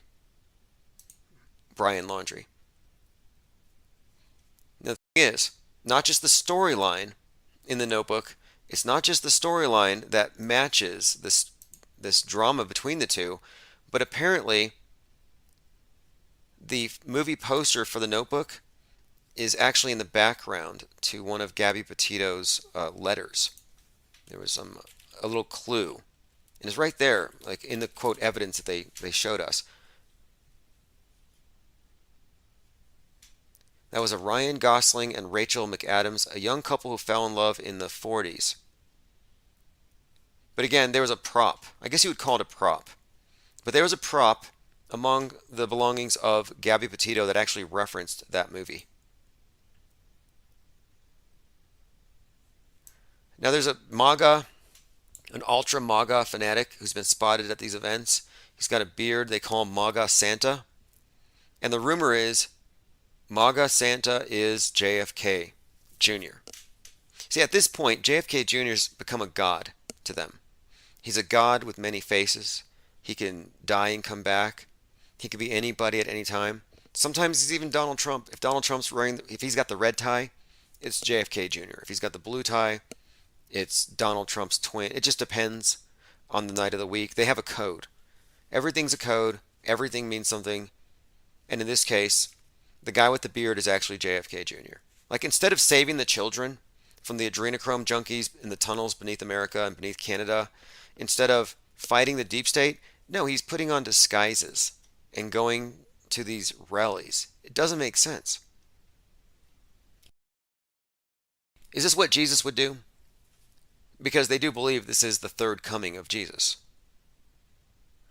Ellie Goering says that's Jurassic Liars. No, I thought I saw him at the March for Our Lives. No, that was his twin. You could see what they did there. It was a pretty great month, like last June. If you followed us last June, I was speaking quite a lot with Jurassic Liars, who had been, like I said, covering a lot of this, decoding a lot of these stories, building up to something. And on 6/11, there was this March for Our Lives event, and the person they chose to be in front of the camera happened to visually looked kind of like they were, almost like it was referencing him. Kind of eerie in a way. We could say it's a coincidence, but I do think there are some indications at times that the mainstream media, whoever controls it, seems like there's some kind of awareness. Like they know that there are some people in the know, and in some ways they have to, whether it's co-opt it or drown them out. Like, I'm still waiting for we've seen examples of stuff like this, but I'm still waiting for a flat earther terrorist. They always invent these characters to bring down any dissenters. They've already done it with QAnoners. I mean, how many QAnoner terrorists have we already had? The QAnoner who killed his kids. He stabbed his kids 17 times with a spear because Q told him to. Dang says QAnon is more believable than Christianity. Well, the fact is, QAnon, the storyline is basically a new version of Christianity. It's an extension of it. There are more Q drops than Bible verses, I believe. I think it's bigger than the Bible. I'm not sure on that, but it's close. Q said more than Jesus. That's not up for debate there. And what's more, it is quite literally believed by many of them to be, in fact, the bloodline of Jesus that they're talking about. So you could call it a neo-Christianity. I've already said that the opening of the seals is very much right out of Revelation. Opening of the sealed indictments, so we can have the Great Awakening. The Great Awakening is the right-wing version of the Great Reset. It's the same thing. And beyond just the revelation and the seals and the judgment, okay, well, Christ shows his face to everybody. The whole world sees him. And then you have the judgment, and you have the sinners and the saints. Well, the fact is, the QAnoners are waiting for an emergency broadcast where Trump will say, here's all the videos. This is what they've done. And for 10 days, we're going to see the deep state bad actors doing all their bad things. That way, when they get executed by the white hats, which are like angels. So you have the white hats are the angels that come down to save us and to get rid of the bad guys. It's all just a rapture story. And they have mixed in UFOs and actual rapture scenarios. They have. It's all there. Joined by Mardo the Martian says, hey Tim, wrench me. Yes, I'll be dispensing wrenches here momentarily. One Step Too Far says, let me know when you open up phones. I have a predictive programming regarding Netflix and our current world stage government situation. Yeah, phones are open, 833-311-1984. And if that's not working for some reason, I'm late on my bill likely because of the whole Labor Day thing. You can just call the backup number. I've noticed a pattern with Netflix, and I think they're preparing us for Kamala. I'm watching Game of Thrones right now, and there's a fascinating connection between the Red Witch, the Scarlet Witch from Doctor Strange, the Scarlet Woman from Jack Parsons and L. Ron Hubbard's forays into black magic at the beginning of NASA. This is why I'm looking closely into the topic of magic. They show us in plain sight, in right in our faces, what they're doing. And the term magic, the word magic, is something of a misnomer. There's a kind of a gray area too when you talk about psyops and perception management. Does that constitute magic? Hypnotism, using gaslighting, even the technique of gaslighting the public, putting them into hyper-suggestible states. These are all the things I want to cover. We're talking about mind war, but it's very subconscious. And their propaganda works on you whether or not you pay attention.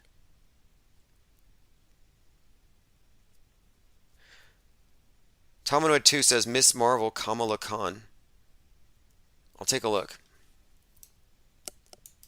But here's what I've seen as far as predictive programming for a Kamala is, one, in the show The 100, in the show The Raised by Wolves, that one was HBO. But Wheel of Time, and now I'm watching Game of Thrones. I'm finding in a lot of these movies there are certain types of archetypes they've been putting out there. And I think one of the things that we are being prepared for is a female president. And I think they're preparing us for it with Netflix.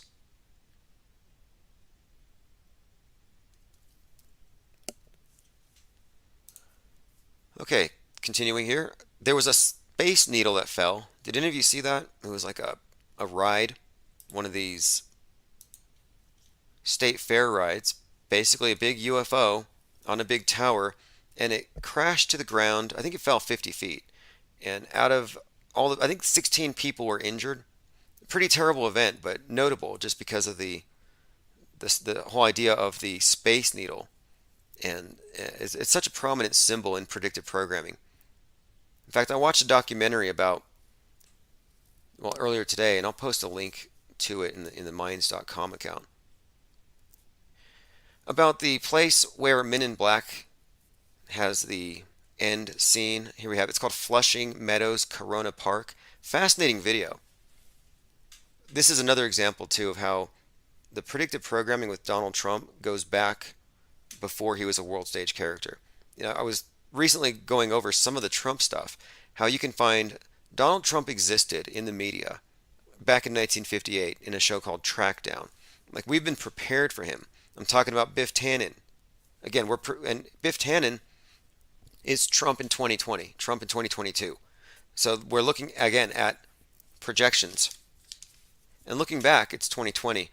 But why stop at 1958? We have the Ingersoll Lockwood book series that has to do with the Baron Trump, time travel, etc. Well, now take a look at this. This is a 2-hour documentary on the Flushing Meadows Corona Park and the 1939 World's Fair event. And at this World's Fair event, you had Donald Trump's father. And you had a very conspicuous stage set up with a needle and a sphere. And it had to do with, it ties into the polio shot.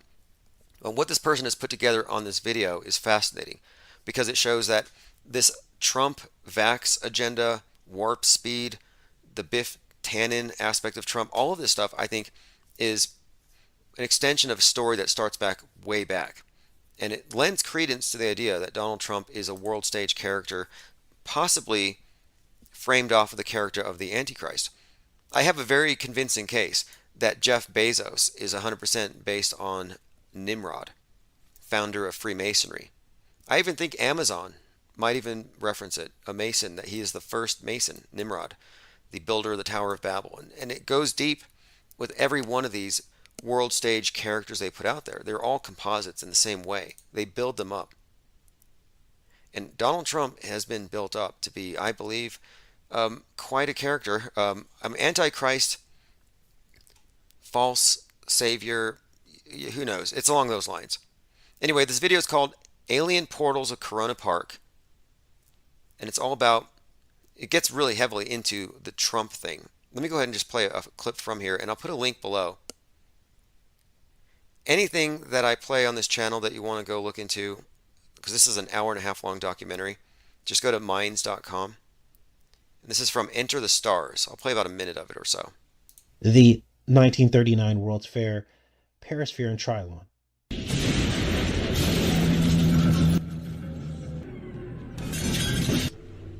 58 days? 58 days to try and change things, but nothing will work as long as that thing is still on. So, as long as that thing is still on. So, let's put all this together. Because in Men in Black, they say that this site was the site of the aliens coming down in 1939, probably.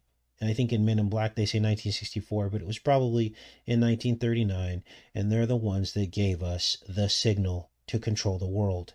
They gave us technology of television to brainwash humanity, to create the self-fulfilling prophecy through entertainment.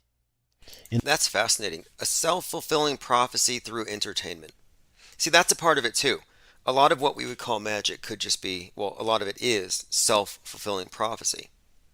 The real question to me is, how much of it could be deemed, quote, supernatural or, psychic phenomenon, for example, might fall into this.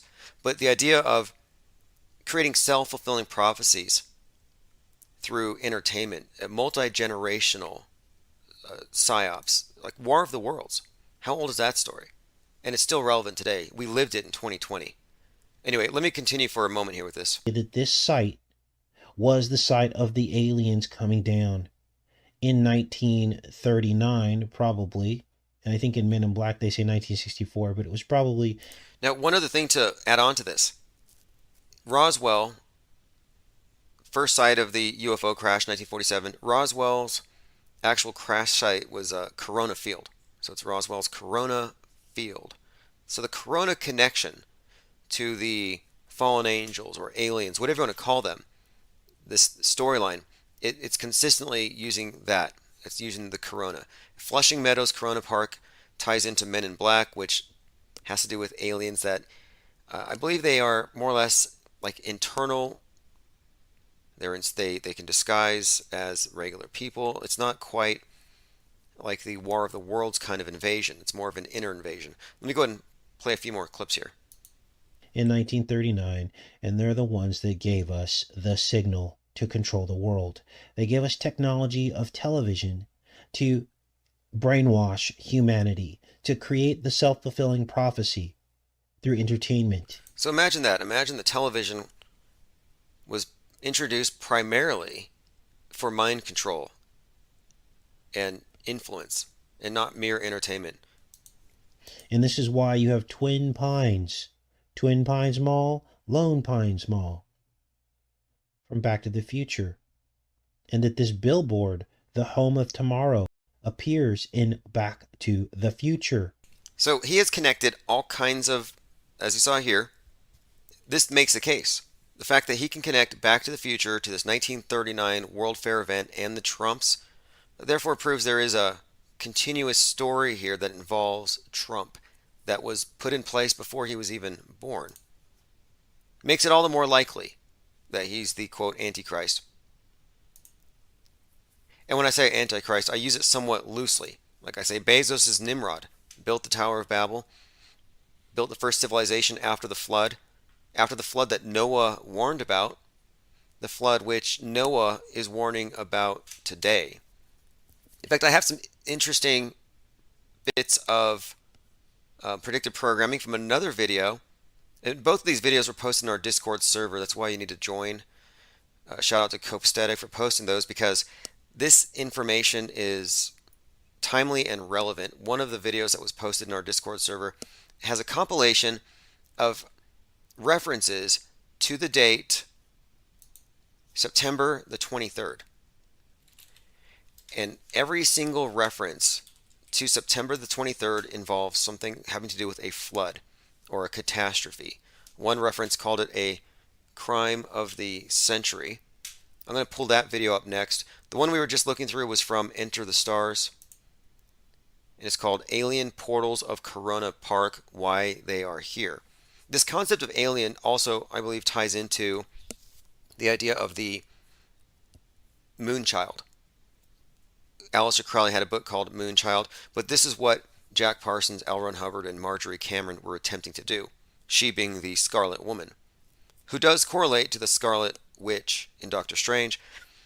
The Scarlet Woman is also called Babylon, and Babylon means gate of the gods, and the goddess is the gate of the gods. She's the conduit through which they bring in these otherworldly beings, not as in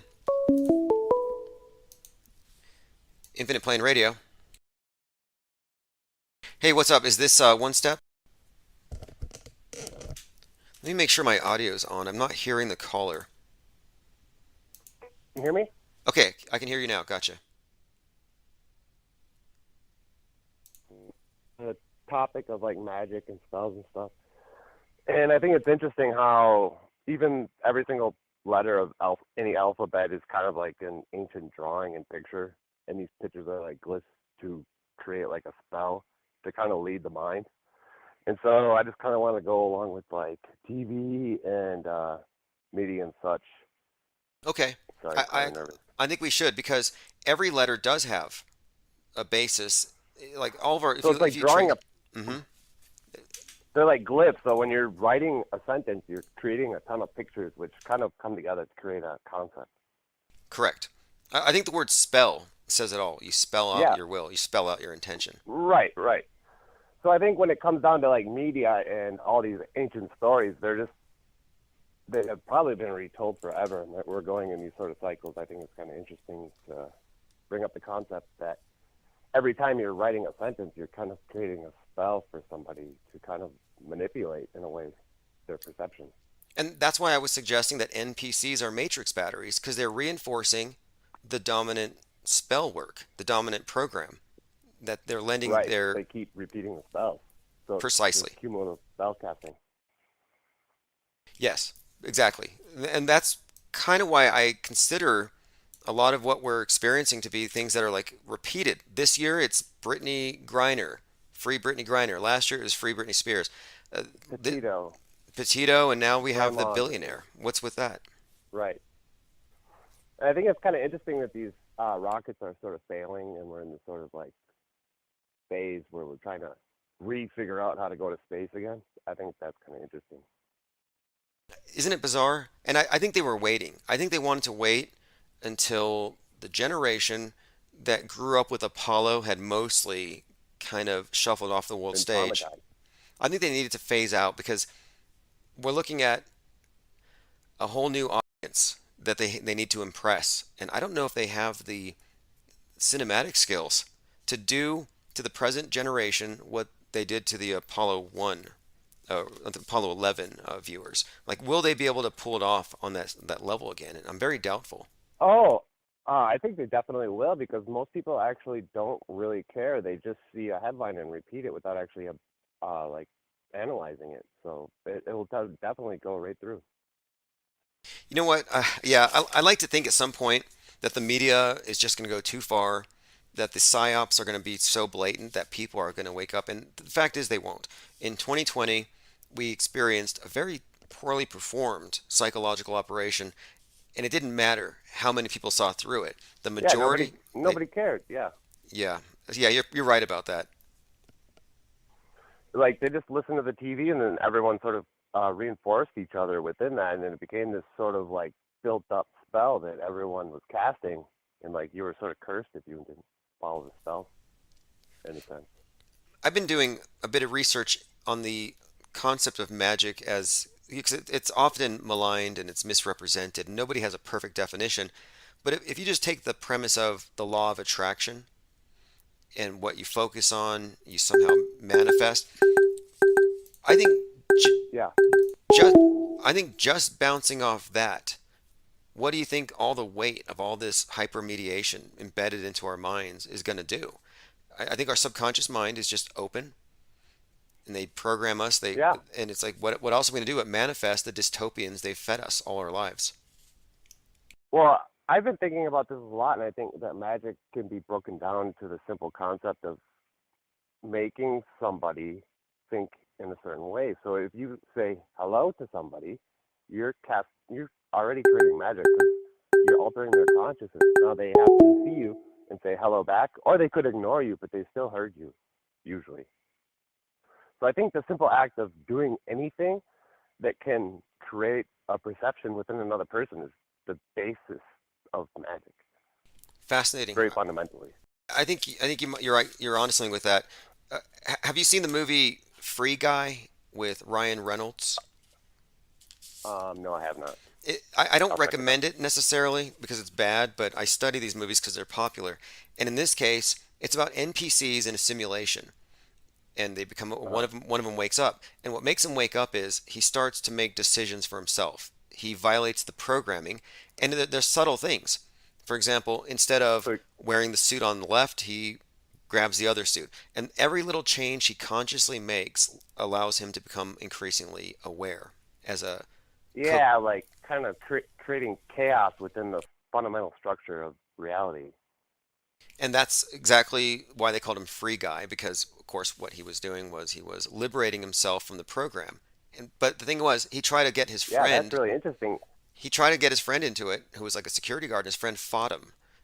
So that's another part you brought up, where most people, you wouldn't be able to drag them to the truth. They don't want it. They're plugged in. Yeah, so you got to kind of not use spells. You got to act, and they have to observe you acting in a way for them to sort of slowly follow. If you just tell them something, they're gonna be like, "Well, fuck you," or whatever. But your point about Free Guy, that's super interesting because I think that free will and chaos are basically one and the other at that point, right? Yeah, pretty much. In fact, he's seen as they had to reset the system because he's like Neo in the Matrix, and he's the chaos agent. He's the problem that they have to get rid of to have a perfect system. And those of us who question the news, call out the obvious crisis actors, we're the same thing. We're the targets of the infodemic. We're viruses in their system. Cool. Well, that's all I had to say. So cool. I appreciate it very much, and call back anytime. Thanks. All right. Take care, sir. All right, I had someone else trying to call in. If you want to try calling right back. Very interesting points about letters. Every single letter. Look, they give us the tools. I think you could even extend that to the iPhone or your smartphone. Did they hand us the tools to help us manifest something that maybe was written or planned? For example, getting us to participate in a self-fulfilling prophecy. That appears to be the case here with this video, Alien Portals of Corona Park and Why They Are Here, that this is long-term planning.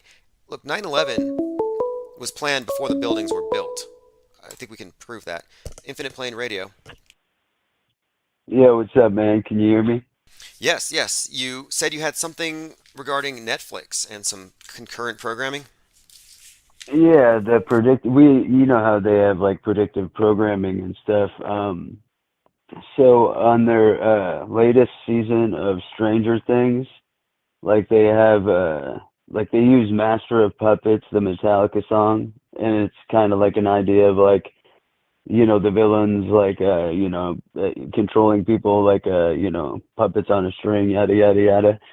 Well, in the show, there's this girl Max who it's one of the people that he like is about to kill or whatever, haunts and is about to kill, and she's like redheaded, and at the end of the season, like she's like blind, and like he snaps all her limbs and all this stuff. But the interesting thing is that in like the next season is supposed to be set in like 1988, and in 1988 Metallica came out with an album, I think it was called And Justice for All, and a lot of the album thematically was based off of the Greek goddess, I believe it was a Greek goddess, Themis, which is like our modern day basis for like Lady Justice, like Justice is blind, and like she's redheaded and all this stuff. and the like main villain in the show in this last season he's one, because like the little girl is like 11 and like he's one, he's like first, and he ends up becoming this like evil demon, and kind of like an allegory for one world government if you think about the messaging they send with like, we've been building this for you, all for you, and like you're gonna be happy. But anyway, Metallica in this album, like Justice for All, they have a song called One, and if you actually listen to the lyrics to it, like it's about like Themis, this goddess, and who's blindfolded, and I recall the song One is the one supposedly about soldiers blown up in a war, but the guy's on a table. He has no sight, hearing, and he's just on life support. And it's his internal experience in the song One. And so you're correlating that with, of course, Max. You're right. She does get totally mutilated, gets blinded, and right. But even more so than that, like to a broader extent, like if you think of One, like this Vecna character as like the one world government, and like they've been building this like under like upside down world for us to live in. In the song One, like there's lyrics like taking my speech, taking my hearing, taking my arms, like taking my legs, like taking my soul, like left me with life in hell, you know, stuff like that. And that sounds kind of like, you know, the whole like you'll own nothing and you'll like be happy with it. But even if you go farther into it, like there's a Kate Bush song that like, and she's like a very old artist, called like Running Up That Hill or something like that. Yeah, Running Up That Hill, A Deal with God, that like became a #1 like chart topper because of Stranger Things. Yes. And like the lyrics to that, that's like the song that Max listens to, because like it's the song that she has to listen to like get like escape from getting like killed by this Vecna character. And in that song, the lyrics are like, it doesn't hurt me. Do you want to know how it feels? Do you want to know how it feels? Know that it doesn't hurt me. Do you want to hear about the deal that I'm making? And the chorus is like, and if I only could, I'd make a deal with God, and I'd get him to swap our places, be running up that road, kind of like a revolutionary road, be running up that hill, kind of like Capitol Hill, running up that building, like the Capitol building.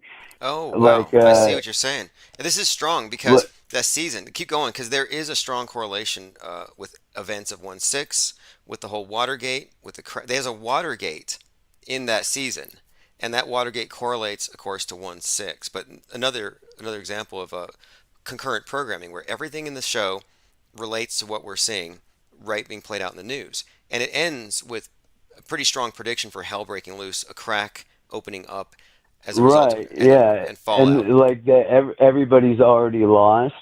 And like if you think about like Max, like she's basically blind, all her limbs are broken. That could be like, you know, the like Lady Justice, she's supposed to be blind, but clearly like with like the FBI raids and everything that's going on, and like I don't have any opinion on like, I mean, I have an opinion that like what they did to Trump is unconstitutional and it's a fucking ridiculous shit show.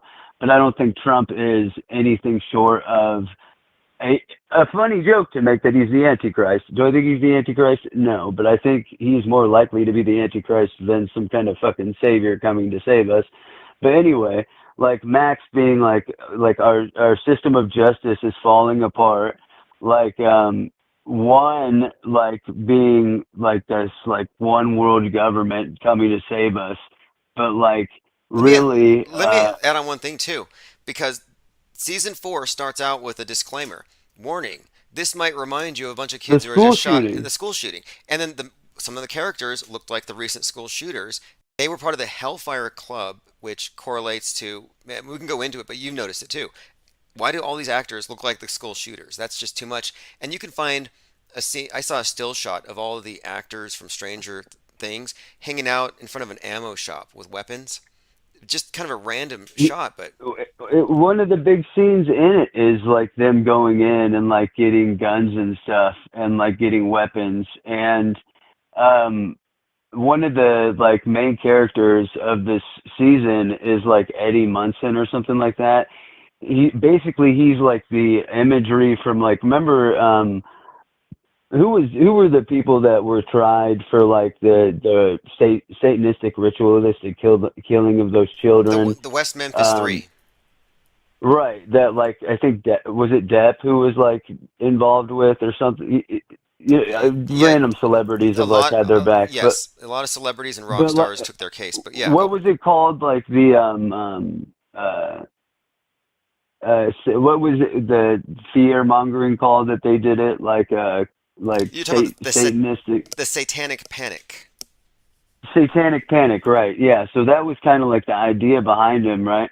Well, in the show, like he like in the Upside Down, he plays the guitar solo to Master of Puppets to like distract like whatever like the little bat demons. Interestingly enough, bats that like Ozzy Osbourne biting the heads off bats. Anyway, long story short, like he sacrifices himself by like playing that song so that like the others have more time in the like normal side, and that Master of Puppets like an allegory to this Vecna character who's like the big baddie, and he like this is like he like when he's dying he keeps saying like this is my year, like this is gonna be my year, like this is my year, I can feel it. And like I didn't run, which is like you can make a lot of different like assumptions to what that connects to, but like kind of the idea, if you go back to like that Kate Bush song, like running up that hill, like running up Capitol Hill, like January 6th type stuff. Like I said, the Watergate, the Gorgon, and when one character fights the Gorgon in Russia, so the Russians have the Gorgon, the Demogorgon, right, which might connect to the Kraken. He fights it wearing a red, white, and blue jacket, carrying a spear, or a sword rather. But the symbolism is pretty obvious: America, Russia, the Kraken. They also added in. There's some layers to this movie. The character who creates all these mind-controlled patients, the evil scientist guy, he's the same actor who played Joker in Full Metal Jacket, and I think that's a very interesting point. Oh yeah, same actor. That's right. That's blowing my mind. I didn't even think about that. And there's a few back things to like this the opening scroll. Like when you see that in the opening scroll, that's like, even though they filmed it over a year before this happened, it's like they premiered it like a week after Uvalde, and they put that thing that's like, after recent events in Texas, this might shock you. And I was expecting to see like a school shooting scene, but there's really nothing. Here's what you see in the show that has anything.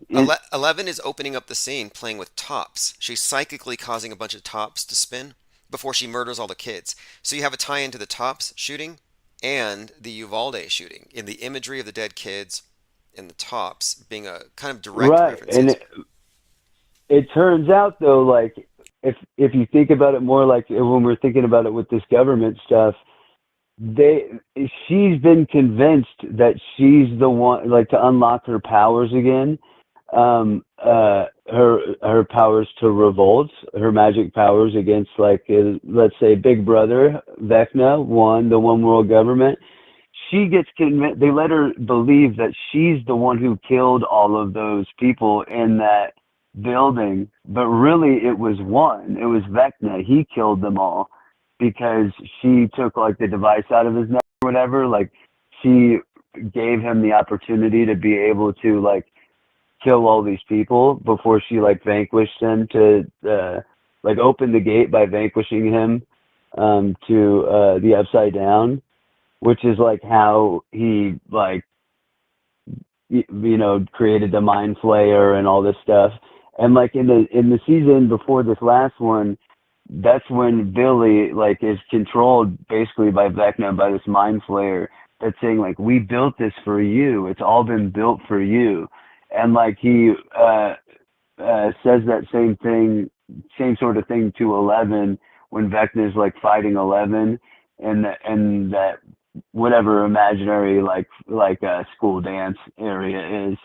He keeps saying like, we built this for you. Like there's nothing you can do to stop it. Like you might as well just accept it. Like we could have done this together. Basically, like buy into it. You know, there's tons of connections you can draw, but like this movie, it's pretty interesting. The series has the Greek goddess, the Themis, like you know, the blind lady Justice, and like Max loses her sight, and then like the Kate Bush song, like a deal with God. It's like. No, you've made a connection. The Capitol Hill raid, the Kraken thing ties into the Demogorgon. And there's another point, too. Near the end of the film, Season 4, Episode 2, and the number 42, very key here, that's when it cracks open. What you have then is what appears to be nuclear fallout raining down like snow on everybody, but it was a 7.4 magnitude earthquake. That week, after I watched that episode, all that week in Seattle, there was this talk about a drill they had done for a 7.5 magnitude earthquake, which they said would trigger a 42-foot tsunami in Seattle.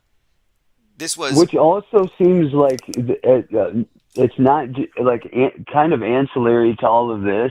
They're constantly foreshadowing something like that happening in Seattle, because if like let's say Yellowstone were to erupt, or like the San Andreas Fault were to break off, that actually goes all the way up to Seattle, but Seattle's on a specific plate that it would break off kind of like into its own island, and you'd get the power blackouts and all this stuff, but it would be like kind of like the one lasting refuge in a situation like that.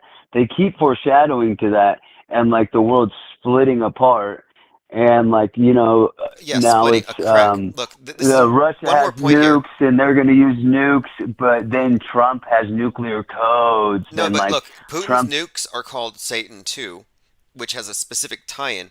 And we're looking also at this year. 1776 has been brought back into focus because of the return of Pluto, which has very specific connotations with this Stranger Things, because the underworld cracks open. So the crack in the earth is what opens, and Hellfire is released.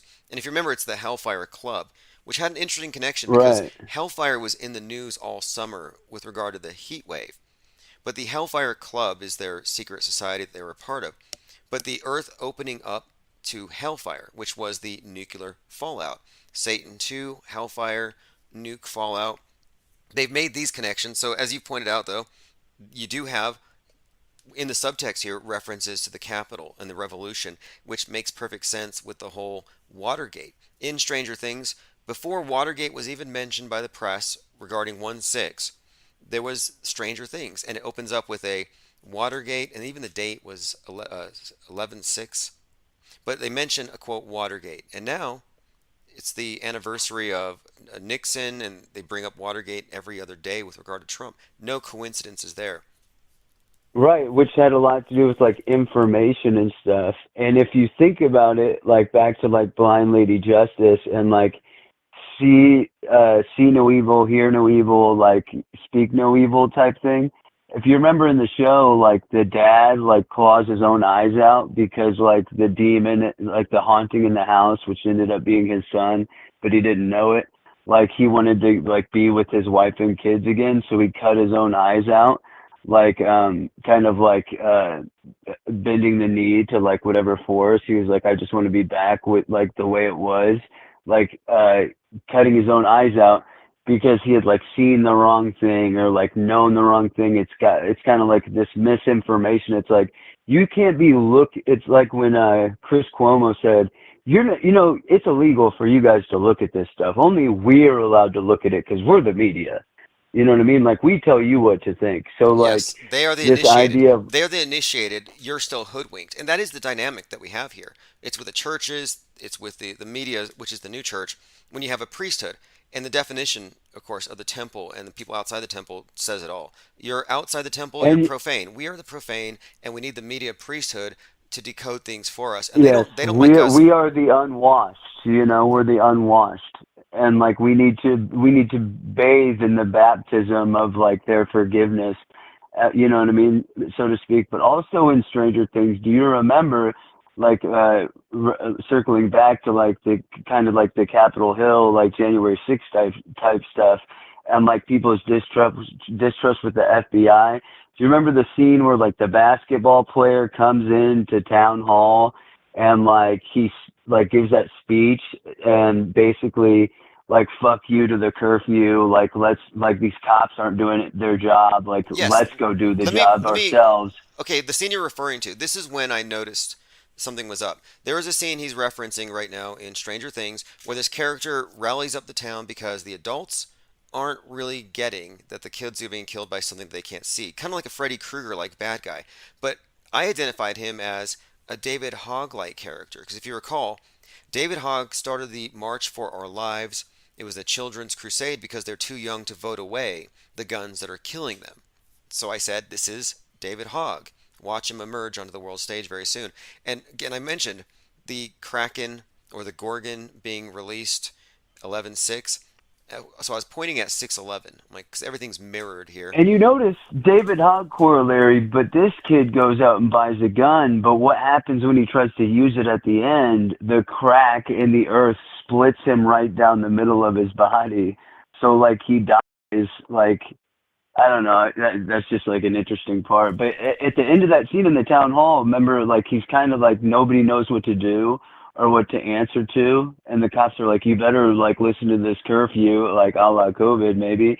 And who's the guy who starts walking out and people kind of like look like, seems like, oh, he's like, fuck this, I'm leaving. And then he turns around and he's like, well, you guys heard the kid, what are we waiting for? But what does the guy look like? He's got a trucker hat, he's fat, he's overweight, he's got a beard. He looks like maybe a Canadian trucker or like an American trucker, kind of like a MAGA, you know, like this, Okay. what is Biden calling it now? Ultra MAGA? Yes. So yeah, that was the point. So this TV show has this town hall type meeting, and I said this is going to foreshadow March for Our Lives again, and it did, because shortly after on 6/11 they had the big March for Our Lives event at the Capitol, at the DC Ellipse. So I'm looking at this as another example of concurrent programming, because again, I was able to predict David Hogg would show up again, and he did. And he's like the most obvious, like even with the littlest bit of research, like the most obvious like agent through his father for like the government. I'm pretty sure like he was part of something before he like was involved in the Parkland thing, right? He might have even been like Well, they said he was let me like, bring this up really quick here. Parkland, because Parkland was suddenly in the news. The Parkland shooter Nick Cruz was out, and these are all stories too. Nick Cruz is a reference to the cross because this was the Children's Crusade, and the Children's Crusade had a very prominent figure named Nicholas. But the whole thing about Nick Cruz being brought Parkland back into the news. Then you have Parkland High, very famous shooting. Then on July 4th, 7/4, which was a number heavily foreshadowed in the Stranger Things, like the 7.4 earthquake. On 7/4, you had the Highland Park shooting. Parkland High, Highland Park. Then you had Benjamin Franklin Parkway. You had Lake Eola Park in a parking garage. You had the Shakespeare in the Park shooting. This is a list of shootings, and everything had Parkland encoded into it. And I'm thinking, what is all this? And I believe it all correlates with Westworld Park. And the word park is derived, if you look at the etymology, you get paddock. Remember Stephen Paddock shooting up at the Harvest Festival, shooting up the concert goers in the fenced-in right, paddock? who the FBI and the Las Vegas Police Department both closed the cases as cold and unsolved and don't name Stephen Paddock as not only the perpetrator, but also say that he didn't fire a weapon. Those are in the official reports, but nobody seems interested in reporting that, even though that's not conspiracy, it's just the official government documents. But I don't want to sidetrack you. Sure, no. But again, I'm pointing out how all of these events are very, very tied together. And it's all in the words. It's all in the. And I think part of it, you're searching the web and you search Parkland, you're going to get Highland Park, Parkland High, and 50 other events they've tied to that. It's getting pretty obvious to me.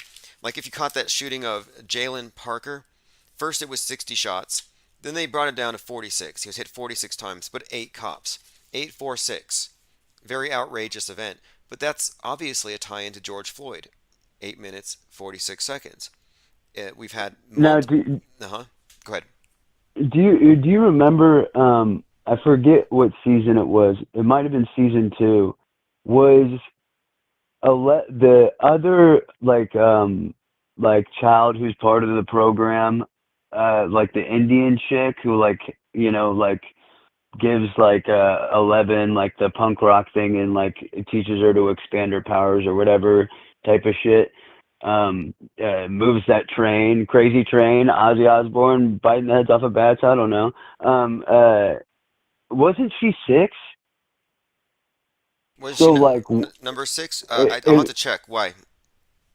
Well, because if she's 6, and then if Vecna is 1, and then you have 1-6, and then was 2011 when Sandy Hook happened?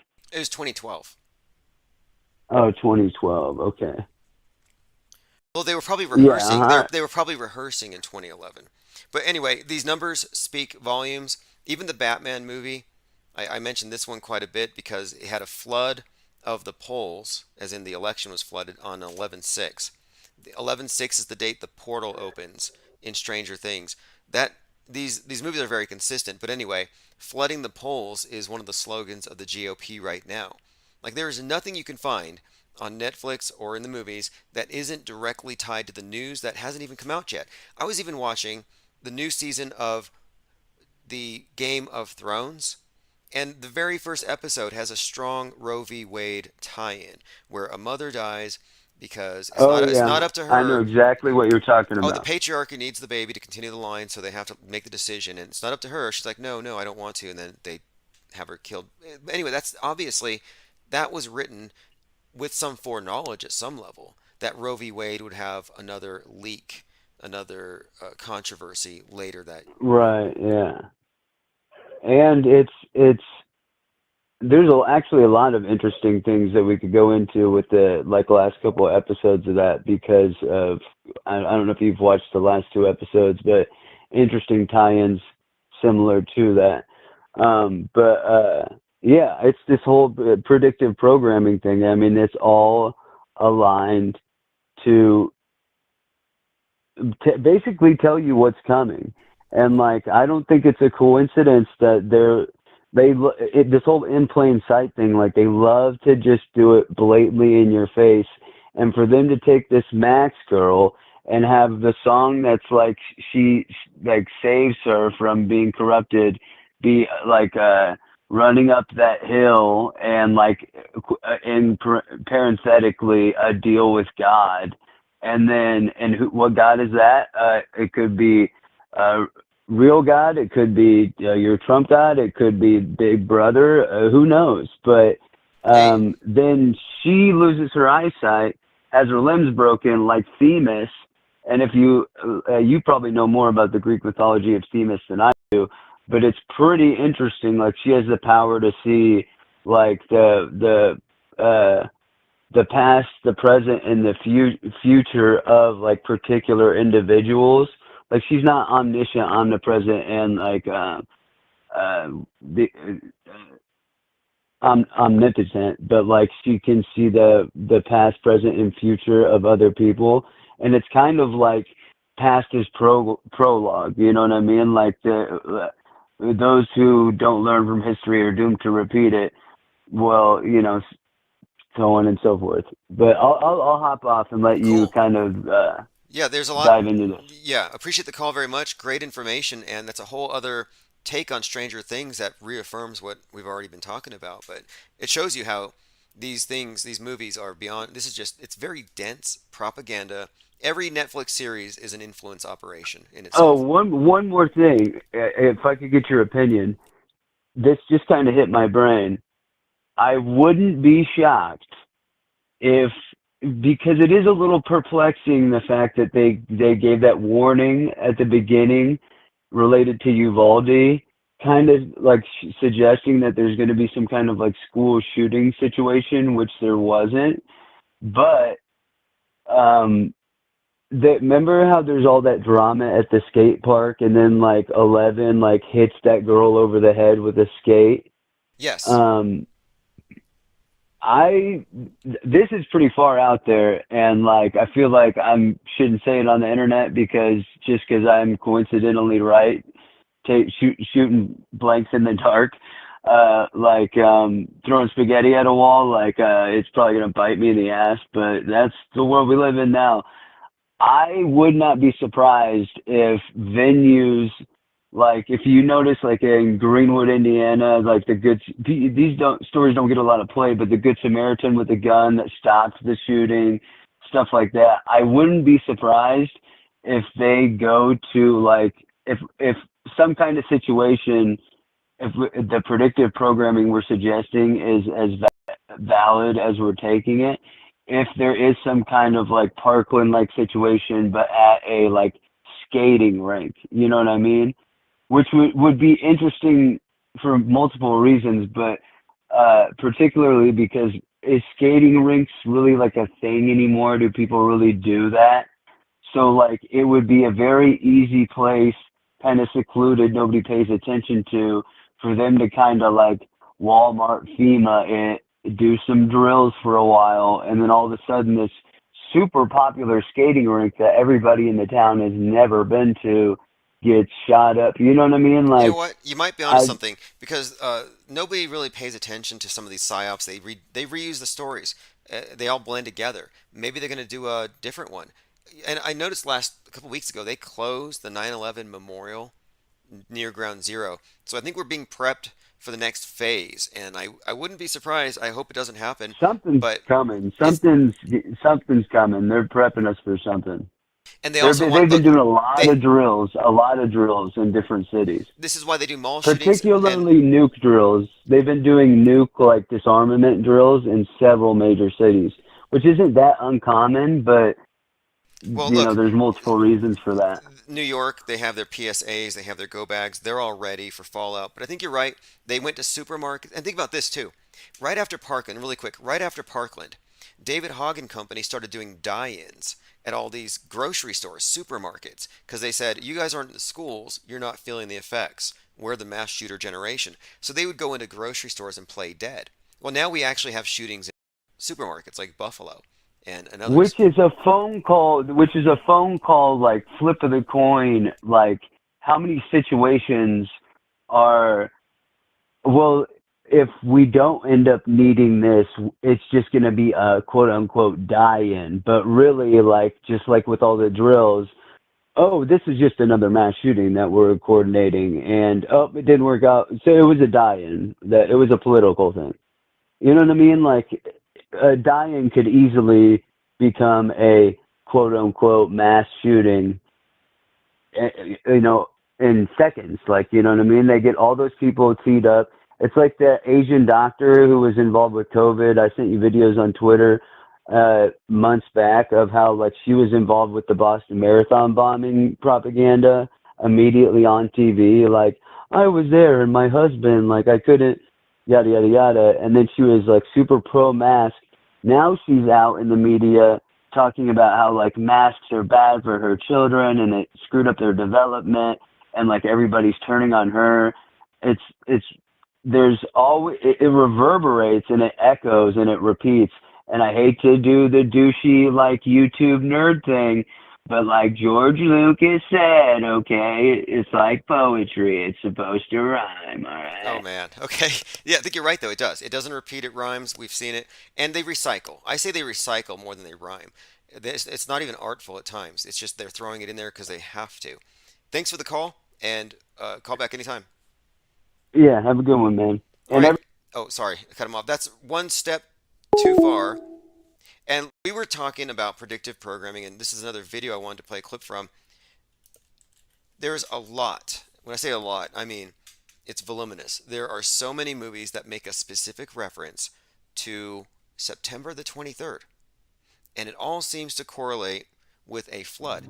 What I have here is by Z. Richington, 923 Predictive Programming Condensed.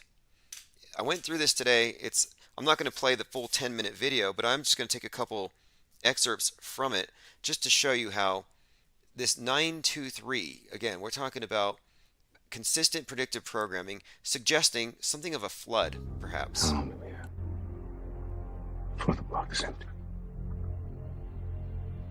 2 years, 3 months, and 9 days. So you heard 2 years, 3 months, 9 days. The 239, very consistent. I can show you instances here on so many different movies, just scrolling through this. Again, it's very condensed, but I'm going to play about 2 or 3 specific segments.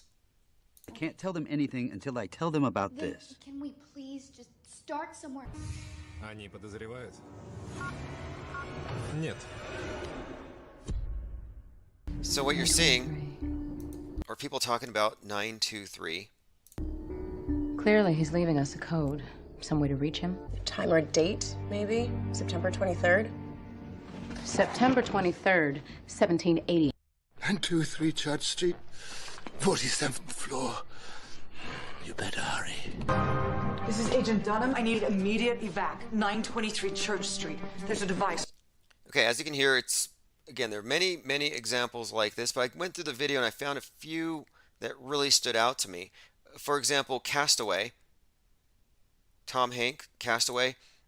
He's surrounded by water, and that's one of the themes I've seen in many of the references here. Water and flood, and I believe his birthday is 923. Castaway, 2000. Albert R. Miller. Date of birth 923-87. Again, what we're looking at here is a compilation of references to 923. Here's a couple with Arnold Schwarzenegger, which makes sense too, considering he's been in Terminator, which has a lot of predictive programming for 9/11 and for the nuking of Seattle.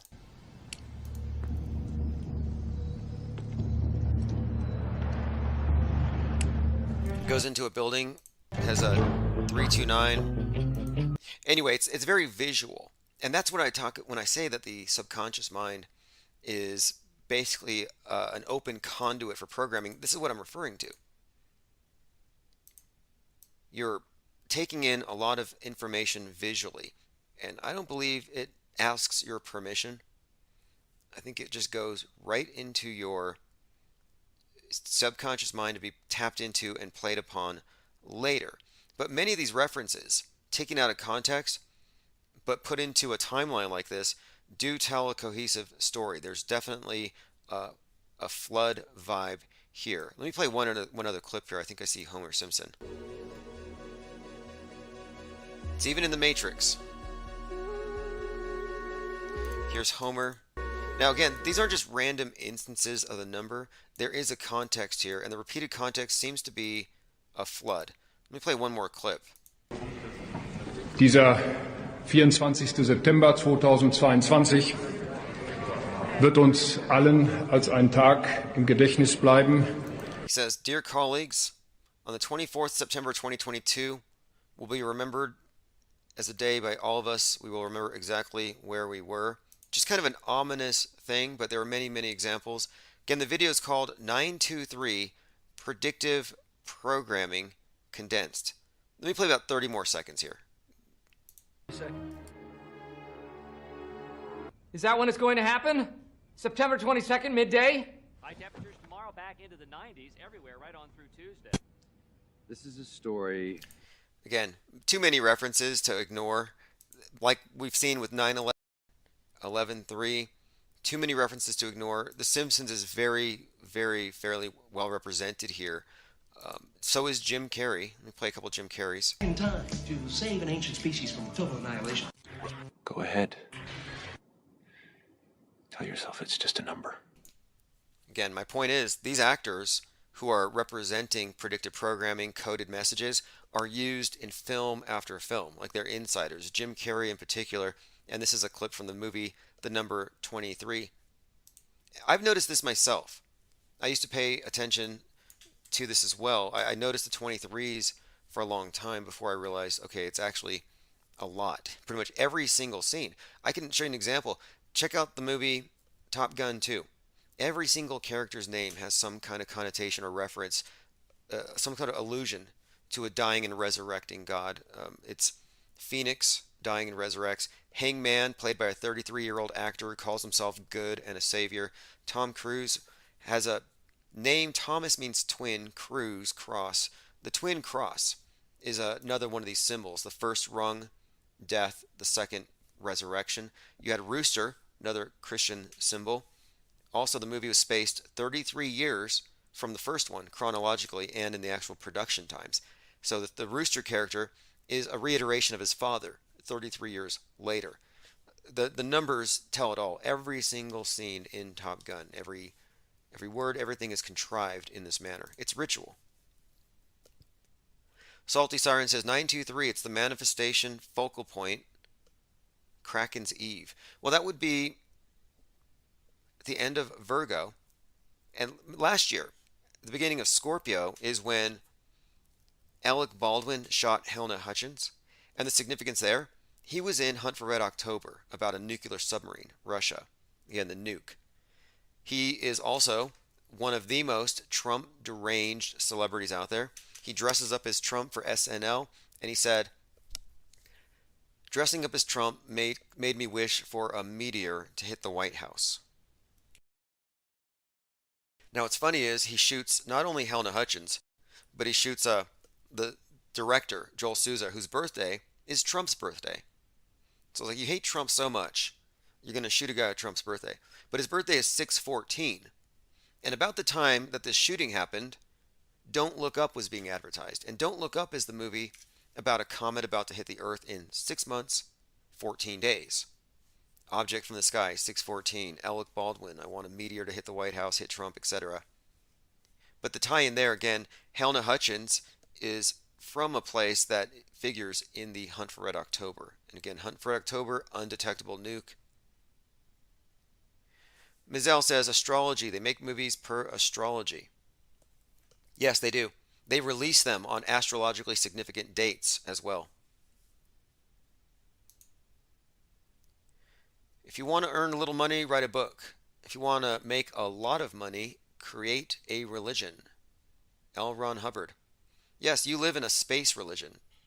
I mean, it's an outer space religion. That's what our society is, a doomsday cult, but our worldview is essentially a space religion. Our salvation is leaving this world through technology as our savior, but leaving this world through the efforts of our scientist priesthood to take us to a higher world, a better world, a sustainable one on Mars, where we leave behind the MAGA hats and the guns and the meat and whatever they don't want us to take up there. Just like heaven. You think you're taking your car to heaven and your social media? No, of course not. You're going up to heaven. You're not going with anything. It's like a spacesuit. It's the only thing you're going to have when you're on Mars. You're going to have your life support system. I have many more links to go through. Here's an interesting meme. USA to Ukraine. Here's $8 billion. USA to Israel. Here's $3.3 trillion. USA to Taiwan. Here's $1 billion. USA to Mississippi. Don't drink the water. Mississippi was just in the news because there was an airplane, a stolen airplane, a twin jet, I think it was a twin engine little plane there, just circling above, and the guy in the cockpit was not even a pilot. He had stolen, I guess you would say, or hijacked the plane, and he said he was going to crash it into a Walmart. Again, this was on 9/3. Airport worker steals a twin engine plane, threatens to crash it into a Walmart. And it held the town hostage for a little while. Things were closing down. They had to evacuate the Walmart. And I'm thinking, where are the intercepting jets? Now, the fact that it happened on 9/3 stands out because 9/3, Flight 9/3 crashes in a field. This guy landed in I believe it was a cornfield. My point is 9/3, Flight 9/3 happens on that date, and we are just a few days away from a 9/11 hoax anniversary.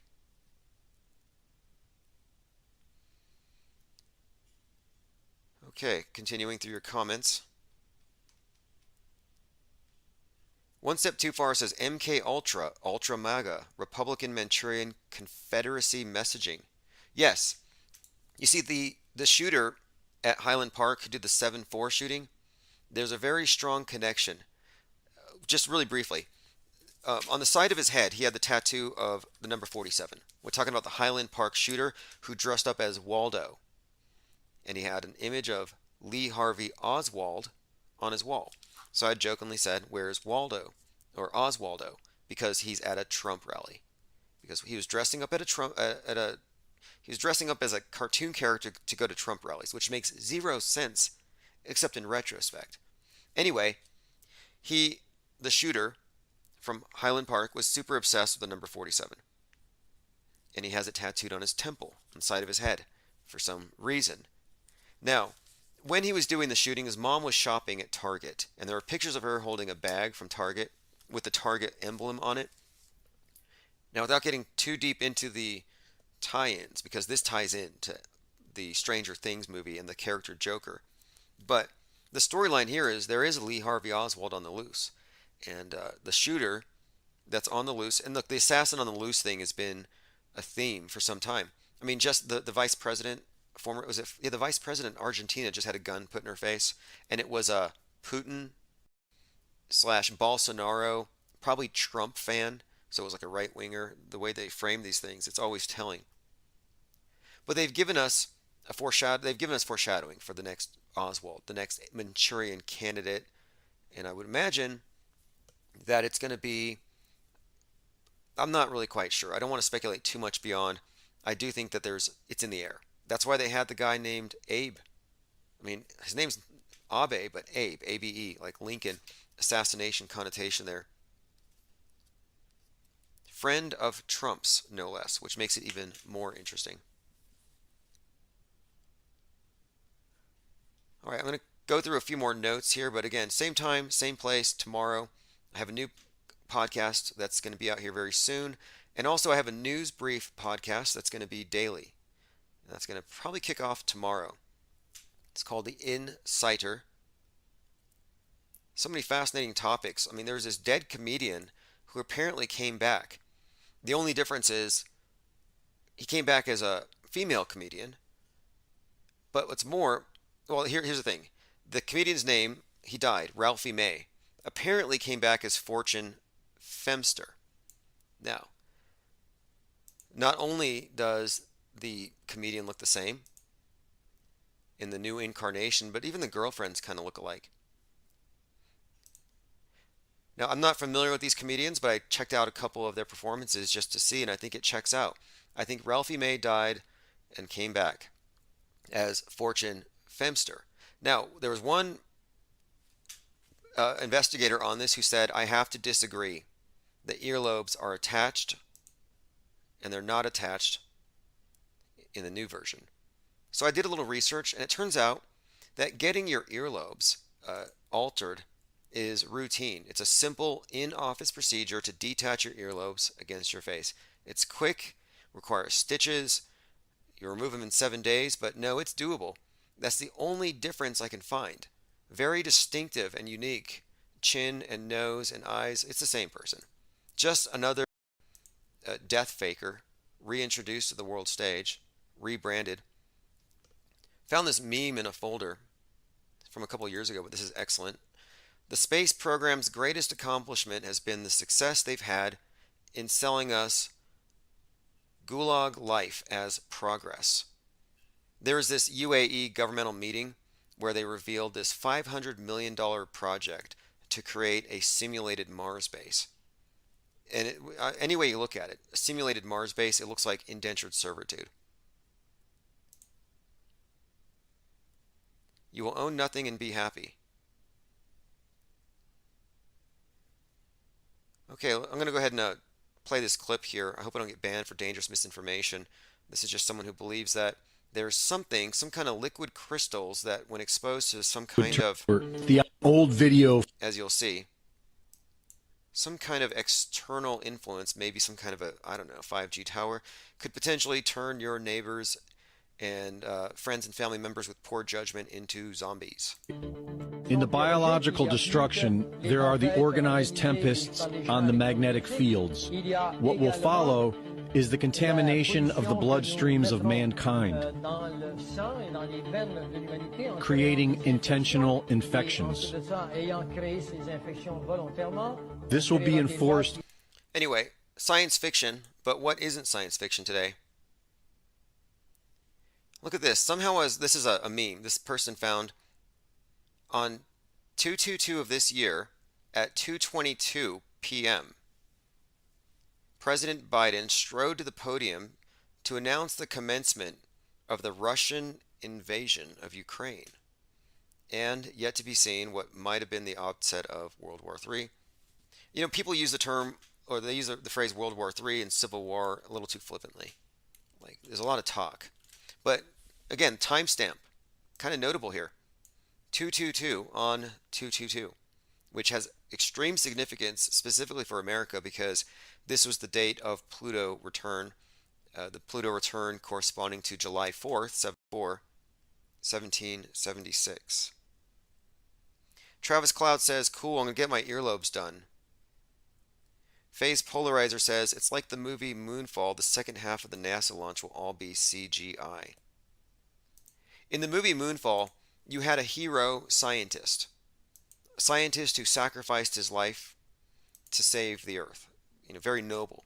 Anyone want to guess how old this scientist savior in Moonfall happens to be? Waiting in the chat. If you're in the chat, type in how old you think that actor was.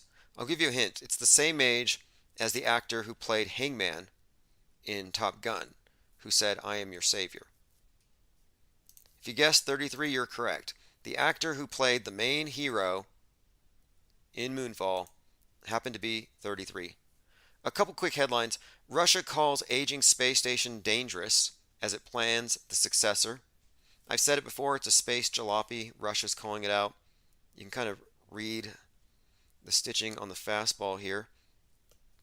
Kanye West is still going OJ. Very, very ominous what's going on here. Kris Jenner pleads with Kanye to stop the public tirades against Kardashian-Jenner family. But I think it's actually kind of funny what Kanye did. He posted an Instagram message about the tattoos. You know, because Pete Davidson got tattoos of Kanye's children's names on his chest. And now that he's broken up with Kim, apparently it's fodder for jokes. And what he had said to him on Instagram was something along the lines of, ask Pete how those tattoos of my kids are doing in the trauma unit. And the trauma unit's obviously a joke, a jab, because Pete's going through therapy for hurt feelings. Anyway, this story is mostly interesting to me because of the connection, the proximity to the O.J. Simpson drama's central characters, and the fact that Pete Davidson's dad died at the age of 33 in the World Trade Center attacks 21 years ago.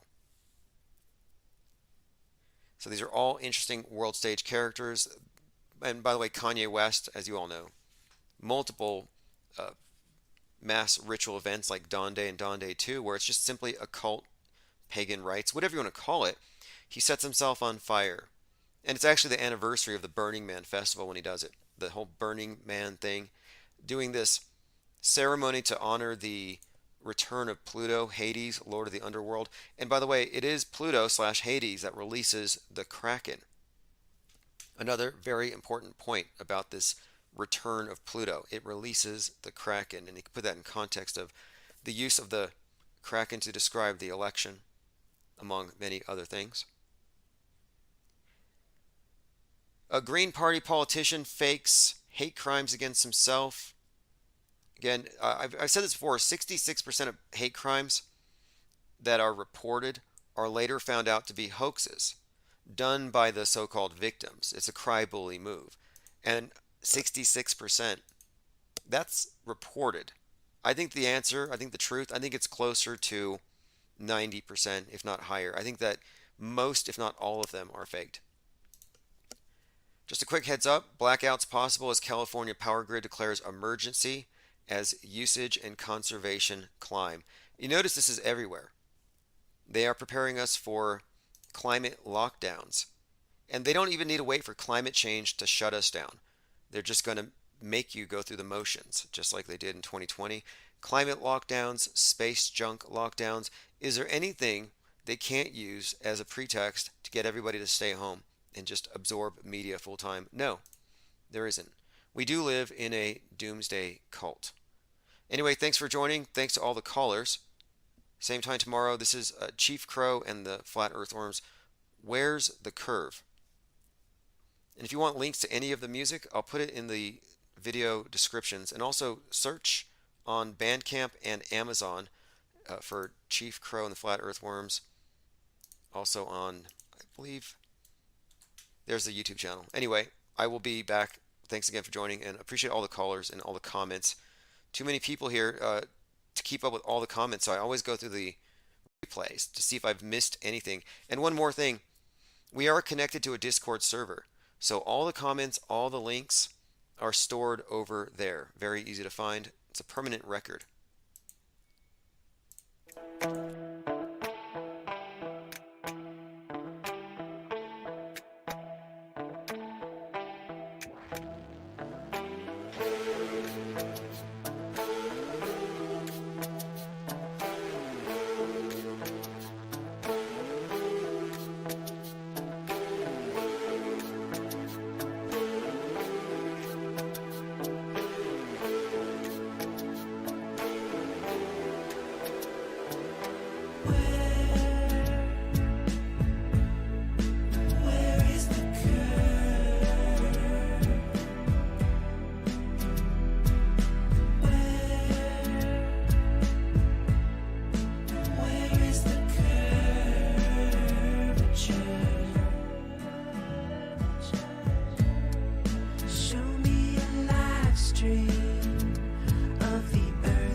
Horizon line is flat, and the sky it looks the same.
right, everyone, thank you for joining. It's September the 9th, 2022.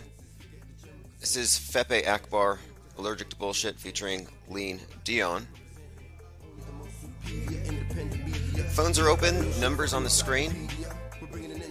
The 1-800 number will be right back. I mean, it's down for a couple of days, but we are up to date on credits when it comes to text alerts. So the signal's going out and people are arriving. I just sent out notifications, so we're going to give people a couple of moments to show up. And I'm going to go over a few of the things that we're going to be talking about today. So it's September the 9th, 2022, a couple of days away from the 21st hoax anniversary of 9/11, which has been entirely deconstructed from top to bottom. I don't even think there are any 9/11 jumper truthers left among those who learned how to auto hoax and deconstruct the fake news. Some of the things I want to talk about today: summer of swatting. It's been dubbed the summer of swatting, and it's ongoing. We have more to add to that list. Even the Daily Beast took note of Gavin McInnes and the flack he's getting for faking his own arrest, or Gavin McSmollett is what we've taken to calling him.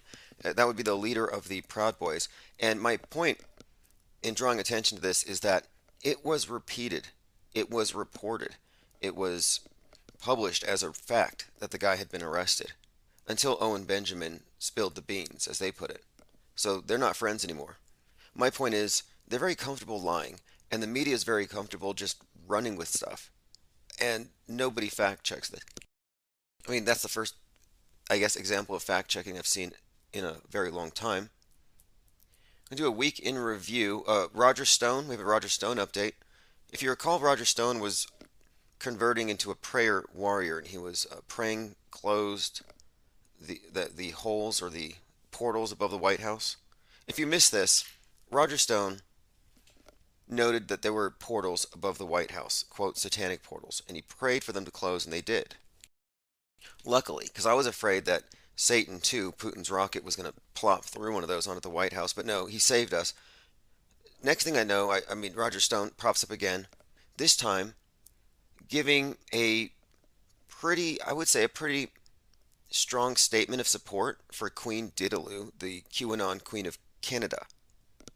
So he announces that he's going to support the QAnon Queen, the one who has her followers not paying their electric bills and attempting to arrest police.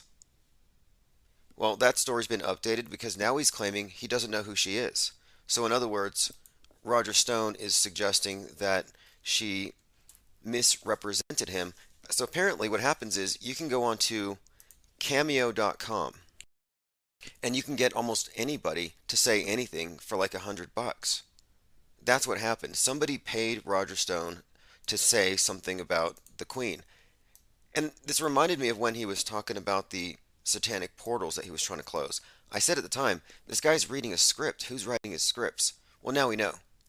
Somebody's paying him to read the stuff. Not surprising that he's that cheap. This is the guy with the Richard Nixon tramp stamp. Phones are open. I put the number on the screen. Let's see who's joined us. We started earlier than normal. Joined by Truman B3000 Osher, Cat Bunny Buffalo, Thirst for Truth, Echo Charlie, Chad says hello everyone. Joe Raw, I'm handing out wrenches as well. Dave Hoaxme, Angst G. I see a lot of visitors from DLive, and we're back in good terms with them. So feel free to use DLive if you happen to like their platform. I do. Also, we are going to be re-streaming and rebroadcasting daily on the main YouTube channel. So you might notice that we have fewer people than normal, but we're going to expand again. We kind of contract. It just depends on the level of suppression, and our channel's taking a few hits, but we're going to be, building back better and all that very soon. Phone lines will be back on, and we will have all the channels up. But for the short term, we just have one YouTube, one DLive. We're on Facebook, and we're also on Rofkin. So if you use Rofkin, you can find us there. And I think we're also on Facebook. It's 33 Ren says it's all right. The chat doesn't scroll. My beef with DLive was simply political. They said our channel is too political, and they gave us an X rating. An X rating for being political. But it wasn't just being political, it was being right wing, which we're not. We were reporting the 1/6 event, and they said we were being political. And it's like, well, you guys don't penalize the people playing Grand Theft Auto, which is the Democrat Party platform in action. That's not considered political. It's just so subjective. But I managed to get back into good terms, and they are now, in fact, allowing us to collect lemons. Let me go ahead and go through some of our notes. North Korea threatens automatic and immediate nuke strike if provoked. Then we have an update from, and this is going to make the QAnoners really excited. Normally you have 10 days of mourning for when a monarch dies. Well, they've extended it to 17. And the QAnoners are already taking credit for the death of the Queen. They believe the White Hats took her out, and their clue is that her death happens 1,776 days after the first Q drop. Again, 911 days after 3/11, the novel Corona. Very interesting bits of coincidences. 77 years, 7 days since the end of World War II. Well, now King Charles is saying 17 days of mourning. They went from 10 to 17. This, again, is something that's likely going to contribute to the QAnoners and their frenzy. I mean, really, their hopium was running thin, and now it's overflowing. There's a lot of ODs happening right now. The QAnoners are beside themselves. This is very reaffirming for all of them. So if you didn't know, their story is basically the royals, I think, are at the top of the pyramid, child trafficking, etc. And so this is some kind of a victory. As you'll see, we'll go through some of their tweets. A lot of grave dancing, which I don't approve of. I don't really think it's appropriate to make light of real deaths. Fake deaths, yeah. Fake dead people's lives don't matter. They really don't. 33 million watched television coverage as news broke of the Queen's death. 33 million, Nothing to see there. Okay, summer of swatting continues. We predicted this early on in the summer. We were talking about how Tim Pool fakes swatting for views. And then Marjorie Taylor Greene swatted herself twice. Then we had an expert in the field call in and explain the swatting process and how they're misrepresenting it, making it seem like these are assassination attempts, which is what Stephen Bannon has been doing. He's been swatted a couple of times whenever he needs ratings for his podcast, and he claims these are, quote, assassination attempts. Again, this is the far right playing victim, and it's been continuing. I'm waiting for, well, Gavin McInnes, leader of the Proud Boys, again, leaders, all being visited by feds. I want to listen to this. This is from Gateway Pundit. Quote, jackbooted Gestapo has to show up at their door. Steve Bannon tells Charlie Kirk that 35 Trump allies had their homes raided by FBI on Thursday. 35. And he said they're jackbooted and they show up to make a big display. So the summer of swatting now includes 35 other targets. We're going to have to find out who they are. Davey Hazel says, I never met the Queen. How can I prove she was or is a person? It's really beyond dispute, but there is this, I guess, gray area where she could have disappeared some time ago. Deepfake technology is so good that one could easily have someone, let's say Greta Thunberg, in a mask. You wouldn't know the difference. It's within the realm of fakeability, and I believe she showed up at the Jubilee as a literal hologram. Kind of creepy. This is a quote from The Truman Show, The True Man Show, about a false man who became a true man after the satellite representing the Dog Star fell from the stage and gave away the deception, and he worked his way out, thus becoming the true man. We accept the reality of the world with which we are presented. It's as simple as that. That's Christoph. Christoph is the kind of the demiurge, but he's the creator of the movie set on which Truman is born. He's also the man in black in Westworld. So he's both a prison warden and a tormentor, but also something of a catalyst that serves to evolve and awaken the false man, or in Westworld, the Sims. They wake up. So he plays an interesting role here. Kind of a Saturnian character in Westworld.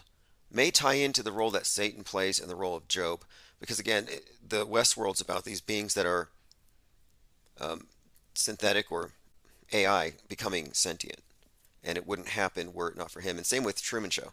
I think that the movie is just kind of an allegory. And these characters, like, even I point them out all the time, they play the same basic character in many different movies. He plays a similar role, I'm talking about Ed Harris, in the Snowpiercer, which is another interesting movie. I think it's pretty much based on Charlie and the Chocolate Factory, but it's way more dystopian and way sick.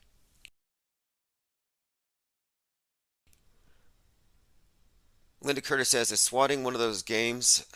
Swatting is when somebody calls the cops and they say that the person in this house is threatening self-harm, and supposedly the police show up, paramilitary gear, helicopters, they rappel into your backyard, flashlights everywhere.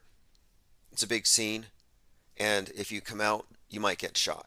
That's the idea. So Bannon's making it sound like he's been surviving assassination attempts. No, what really happens is you get a knock on the door, and then it escalates from there, possibly, but not likely.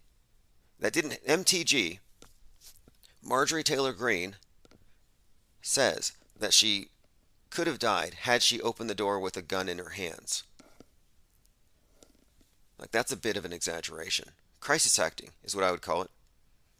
G33 says, Tim, I got the Skeleton Magician Tarot card painting. Framed it. Nice. You'll notice at the shop we have a lot of baseball card sized paintings, or Pokemon card sized paintings.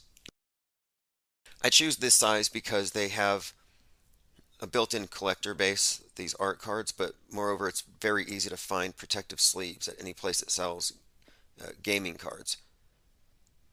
And I want to point this out, that we have a lot of new art coming in from the designer of many of our logos and decals. In fact, I actually have an art card of a Pokemon behind a dumpster, which is already sold. But this is just a reference to something I often bring up.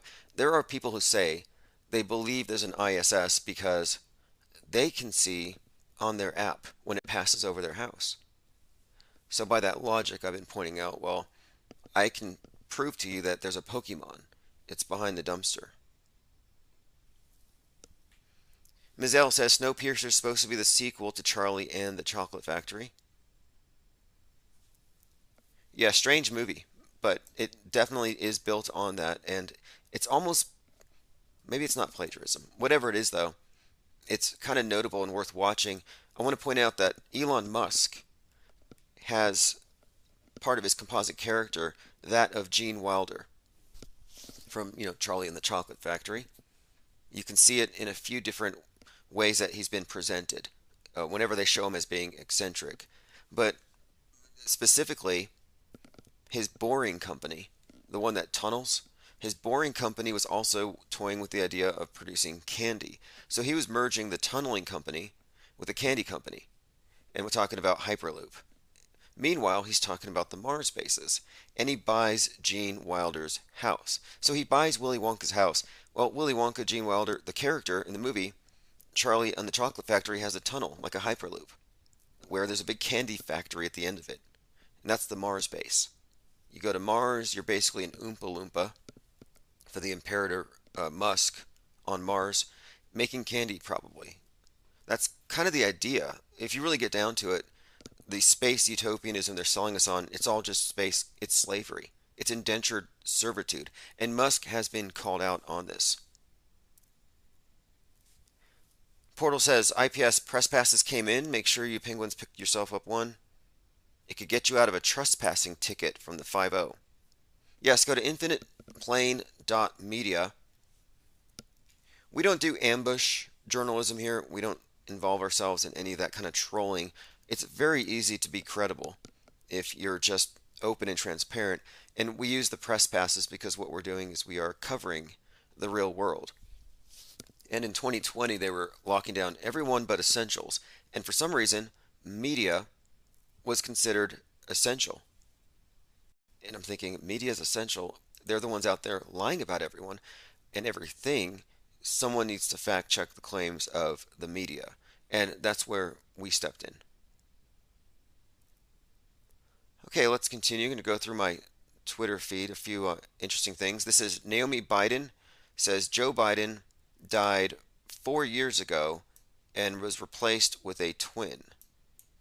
Let me just go ahead and play this and then we'll analyze this piece. Anyway, my grandfather Joe Biden does have a twin, and that twin is currently pretending to be Joe Biden in the White House. So unfortunately, my grandfather Joe Biden passed away about 4 years ago.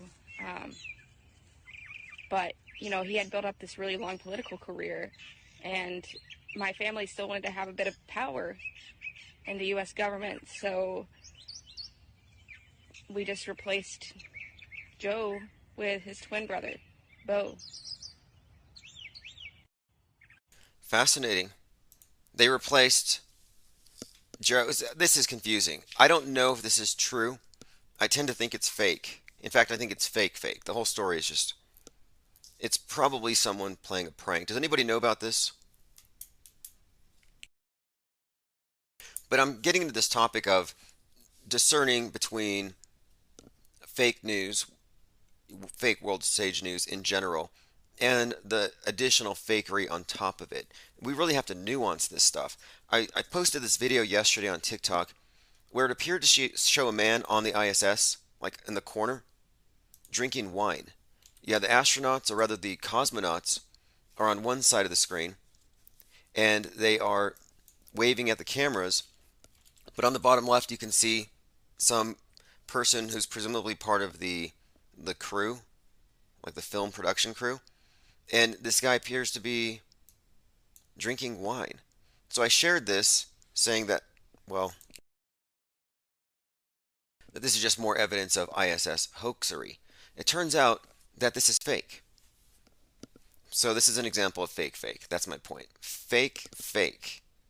Yes, the ISS is fake, but this video of the guy drinking wine is a joke. But don't let that distract people from the fact that the thing itself is fake. Who would do this? Is somebody doing this to discredit people who are calling out the fakery on the ISS? I mean, that's one possible explanation. Let me go ahead and play this short clip. Is he appearing on this broadcast? What exactly is going on? Someone please tell me. Okay, what's going on there? Space travel real? Again, or are looking at a man drinking we wine. just being lied to on a massive scale with clever... Now you can say, gotcha. None of you have a point. You just forward bad information and see what sticks. The fact is, the Chinese space station, which we've watched, has even worse than this, and they do it for real. Like, they actually have jars of water that they drink from, and that's not fake. Like, that's actually accepted as real. Anyway, I'm pointing this out. I described this yesterday as being potentially real. I've confirmed it's actually some kind of, I think it's a joke. Davey Hazel says the gag would do this. They would. The Government Actors Guild would do this. Have you heard of the fake birds conspiracy theory? Birds are fake? Well, that's a fake conspiracy theory. And you know who's behind it? The Parkland acting troupe. So the survivors of the Parkland shooting start this group called Birds Are Fake, and they get a lot of attention. They travel around the country saying all birds are fake. Nobody believes that. Nobody would posit such a thing. Yet they get a lot of attention. Why? They want to discredit anyone using the word fake. Okay, let's continue. David Hazel says we need IPS fly swatters for the summer of swatting. Yeah, we could probably get them labeled. It's almost over, though. I do want to get Infinite Plane Society space junk helmets. We're joined by Obi Ninja, says it's an early start. And we are going to be early tomorrow as well for Infinite Plane Saturn Day. So many crisis swatters. And look, that's what it is. It's crisis acting. The fact that Gavin McInnes gets away with this, it's absurd. Gavin McSmollett, he cannot criticize Jussie Smollett for faking the lynching. He can. Echo Charlie says, March for Your Lives showed up at Uvalde. Yeah, March for Our Lives was based on the Children's Crusade. That's how they framed it. And the whole story was the adults created conditions that the youth are too young to change, so they had to get the vote out. And March for Our Lives sprung out of Parkland. And then they go around faking dead in grocery stores, the Parkland acting troupe. Faking dead in grocery stores because the adults can't see the school shootings, so they need to put it in their faces. Well, now what do we have? Shootings in grocery stores. A little bit of foreshadowing. And really it should be Run for Your Lives. You had that parade shooting, which was fake. And again, think of the names. Parkland High, and then you had Highland Park. And then the Parkland High shooter Nick Cruz was rolled out again. And the name Nick Cruz is very significant. Nicholas Cruz Cross. The shooting happened on an Ash Wednesday. Many took up the cross on their forehead with the ashes. There was this narrative building for the Children's Crusade story. Even going into the name Nicholas. Nicholas was one of the leaders in the Children's Crusade. But this again was how they framed the March for Our Lives movement, which inspired Greta, according to her, who originally we did describe her as basically David Hogg in pigtails, although I suspect she's the animatronic avatar of El Gorleone. But she was inspired by that. And what was her angle? She's representing the youth yelling at the adults. Same story. The adults made the world unsafe. Mass shooting generation. The adults have destroyed the environment. We can't breathe. So the youth have to take over. It's all part of the New Age reset. And the Great Reset is the great work of the Thelemites. And the god they venerate is the child Horus. Child because he's completely cut off from tradition and the stuff his parents did to screw it all up. Getting rid of the old religions, replacing it with the new. The Greta Reset.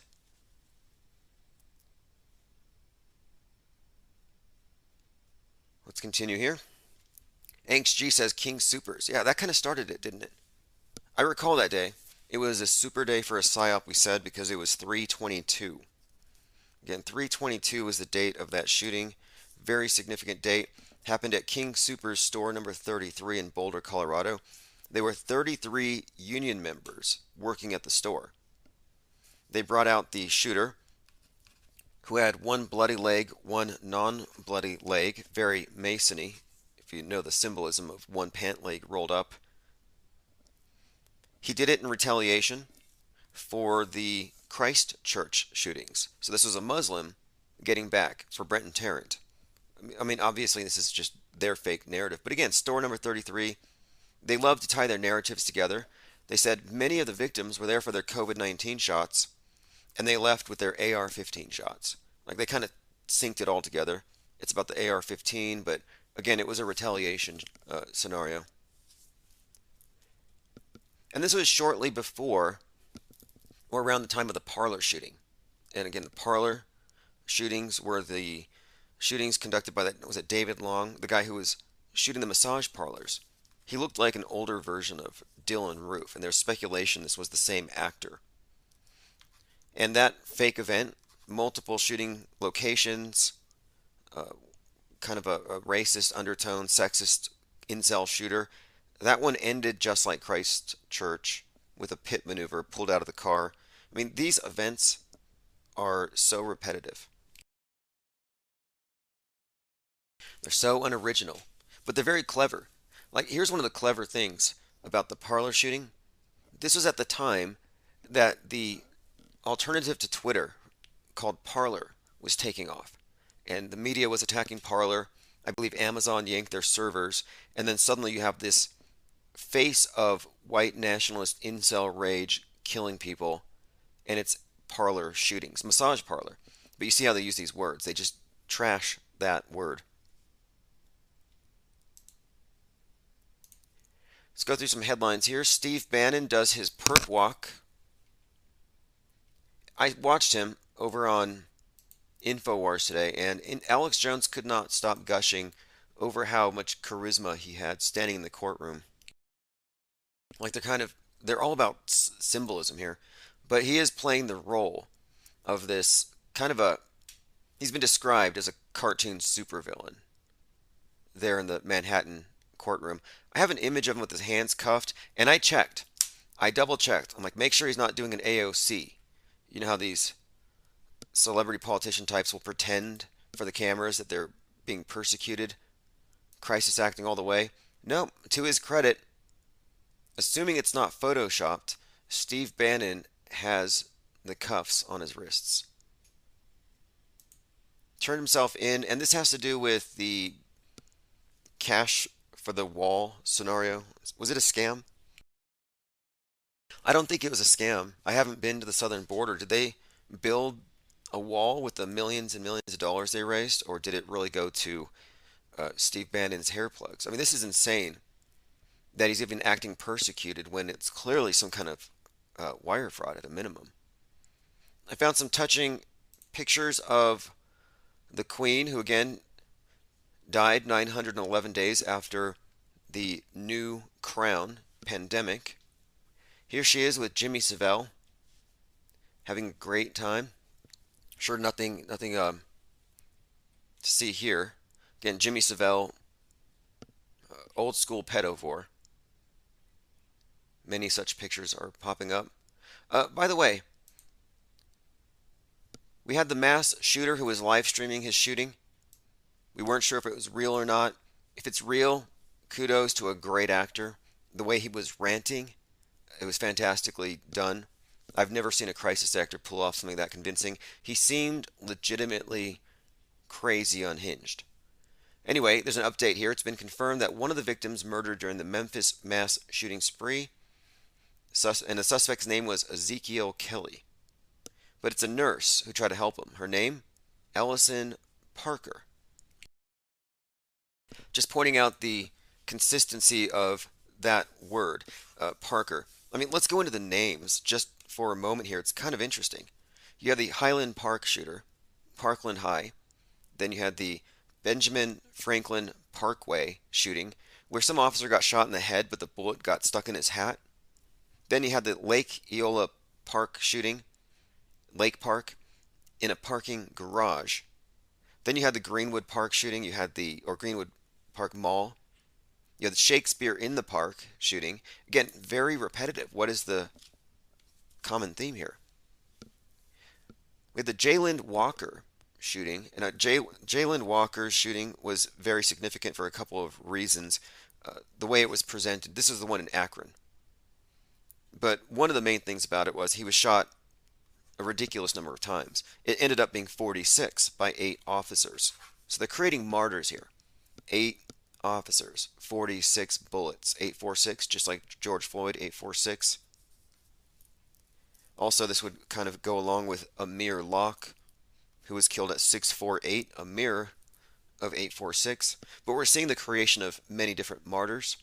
And the Parker thing's very interesting. And I think it may tie in to Westworld Park.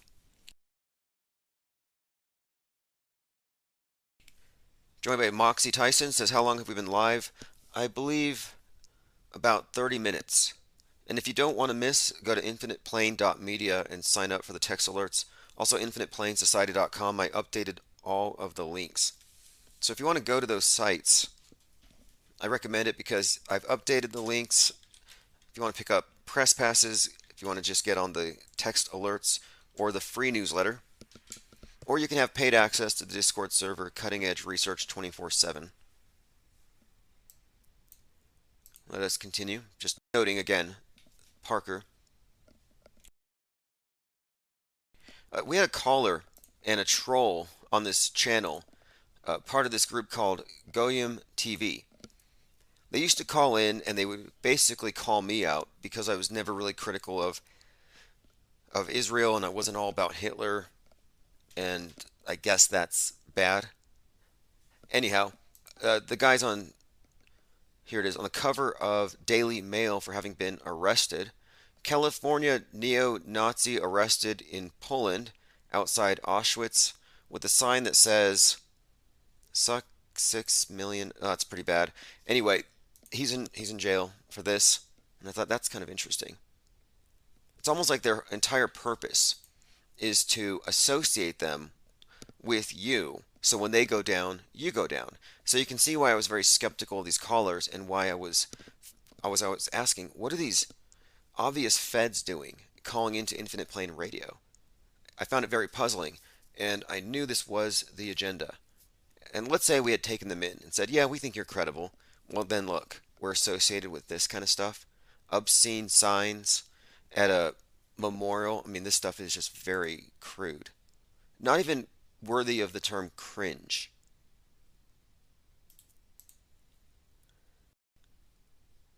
Now here's an interesting one. The shooter, the Memphis shooter, had telegraphed what he was going to do on Instagram. From Memphis, remember the name. I'll be famous one day. Splat, splat, don't be a victim. Purge day coming soon, and it's live. So he announced it.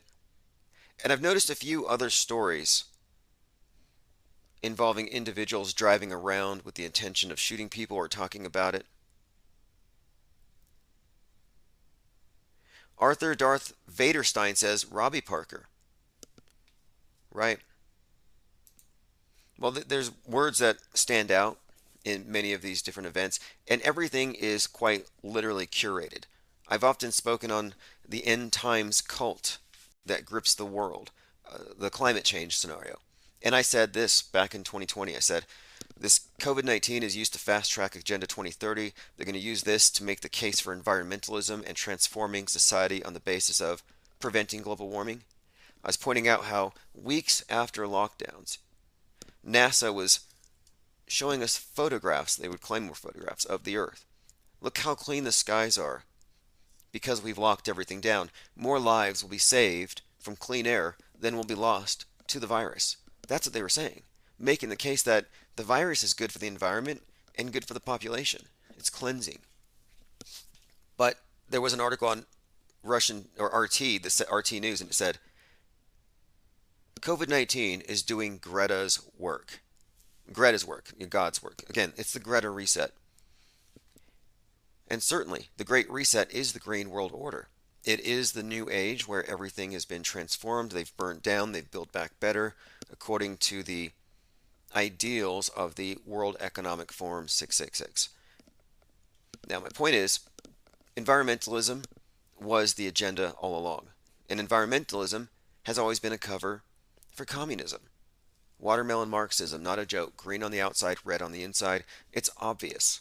And they soft sell it. They can't just sell you on communism so easily, but they can use environmentalism to guilt trip you out of owning property. Anyway, most of you already know it's just fear-mongering.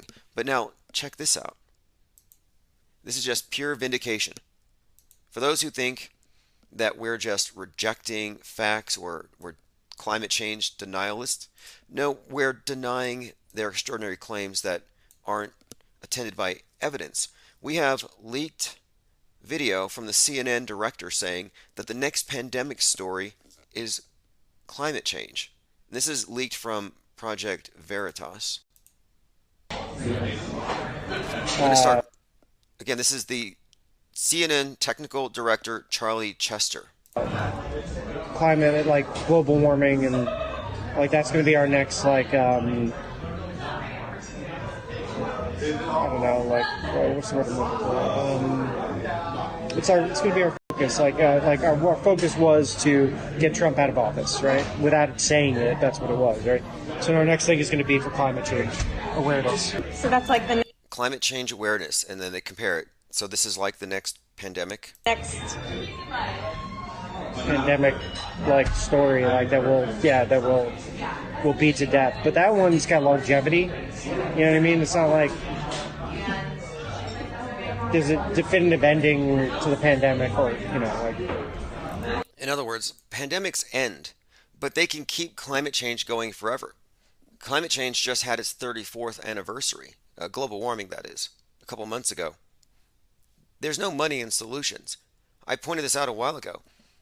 If they were legitimately caring about the environment, Al Gore would be taking credit. He'd be saying, hey, look, the only reason you guys aren't underwater is because I convinced you to pay taxes. You tithe it to the world church. That's what you're tithing. You're recycling, and you're stopping the oceans from rising. Take credit for it. But no, they just move the goalposts so they can continue to extort and regulate on the basis of let's save the planet. Again, it's all a cover. This was very clear on January 9th when the 19-story building in the Bronx burned. 19 victims initially reported, and they said it was caused by space heaters. Then the space heaters were branded as a symbol of inequality, and they said they wouldn't need space heaters if it wasn't for the rich, screwing up the environment and messing up the economy so they can't even afford to heat their homes. So they blamed the rich for the poor dying in a fire. The significance there? Environmentalism is a cover for class warfare. Of course they're going to blame the rich. Of course they're going to say the poor are disproportionately affected by this.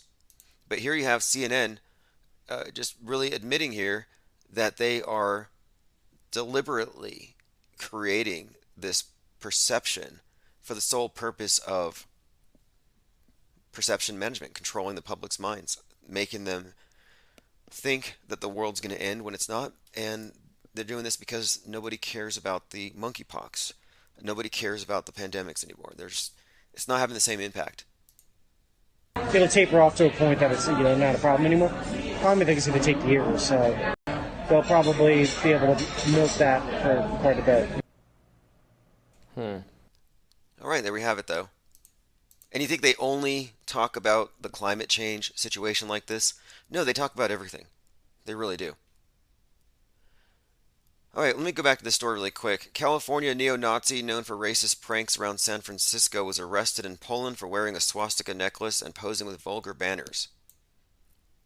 John Menadio Jr., 39. Now, I'm convinced that these individuals are agents, probably federal informants. I don't believe that these are legitimate people. I think, if anything, they probably work for the organizations they oppose. My contention is that these, quote, neo-Nazis all work for the ADL. And this is some kind of Borat-like role that they play. And it's all about trolling. It's all about trolling. Like, they're not serious.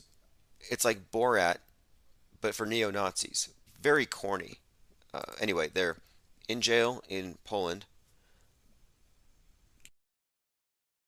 Here's the update on Queen Dodillo. QAnon Queen Dodillo conned a cameo endorsement out of political trickster Roger Stone. Again, Roger Stone was obviously reading a script. I have that. This is from Vice.com. And here's what he said. I have no memory or record of any fundraising for this person. So he doesn't remember doing a cameo for the QAnon Queen of Canada. He says, it's possible somebody commissioned a video on Cameo. Well, who's doing his cameos? How does he not remember? But Stone has an account where he charges $131 for a short clip. And I guess what they did is they cropped Cameo out. Makes me think, should we raise $130? Should we commission Roger Stone to give us some kind of a shout out? Apparently he'll shout anybody out and say anything. So this video was shared on Telegram. This is why he's so mad. 58,000 followers. This was added with a call for donations. That's why he's mad. They were making money. They were grifting off of his grift. He should be getting a cut, right? If they raise $500,000, he needs to get a cut for his cameo. QAnon influencer Ramona Dodillo has convinced her followers that she's the true leader of Canada, and they're waging a war against a cabal of pedivore elites that run the world. She's currently in the midst of a months-long tour of Canada with 10 of her closest followers. I read somewhere that the Hells Angels have offered them protection. Along the way, she's pulled some high-profile stunts, and she's convinced her followers to try to arrest an entire police precinct. It's not a small operation, nor is it a cheap one. Fascinating, though. Grifters grifting off grifters. You know what this reminds me of? It reminds me of 2020, when the looters, the peaceful protesters rather, would go looting, and then other peaceful protesters would go loot the looters. Like, instead of running into the burning building, wait till the guys come out and then snatch the TV. We saw a lot of that. Then I see something here. I'm like, wow, this is the same thing. You got Queen Didelot and Roger Stone both making money, but she's making a bit more. And by the way, with regard to the Queen's death, 911 days after 3/11, 1776 days after the first QAnon drop, we are not conspiracy theorists. Those who do not see what we're pointing out here are pattern denialists. They can call you a climate change denialist even though you don't have anything to deny. Well, there are patterns here that you have to actively deny to not notice them. Here's some more for you. The final tweet on 1/6 by Donald Trump was sent at 6:01. This is the one where he said, "Remember this day forever." Again, 6:01 on 1/06. Also, you have Dominion, that is the company that has the voting machines, suing Fox for $1.6 billion. Now you have another example. Truth Social owes one of its service providers $1.6 million.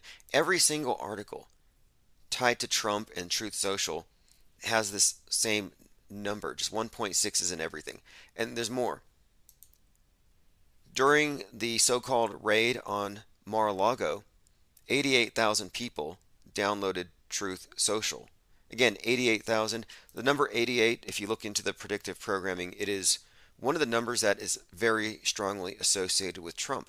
All of the Trump references in Donnie Darko also have that number. That number is also key in the Back to the Future. Biff Tannen, of course. We're in the Biff Tannen stage of Donald Trump right now. But 88 was the magic number to time travel.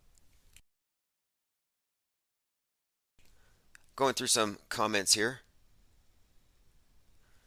Copaesthetic says climate terrorists. You know what we are? They actually have a name for it. We're climate change accelerationists. And you're an accelerationist just by not recycling.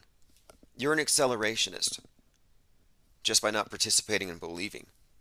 You don't even have to be aggressively against it or a denialist. Here's some more numerology here. There are 47 QAnon accounts that are white marked or check marked. You know how Twitter has the blue check marks if you're legitimate?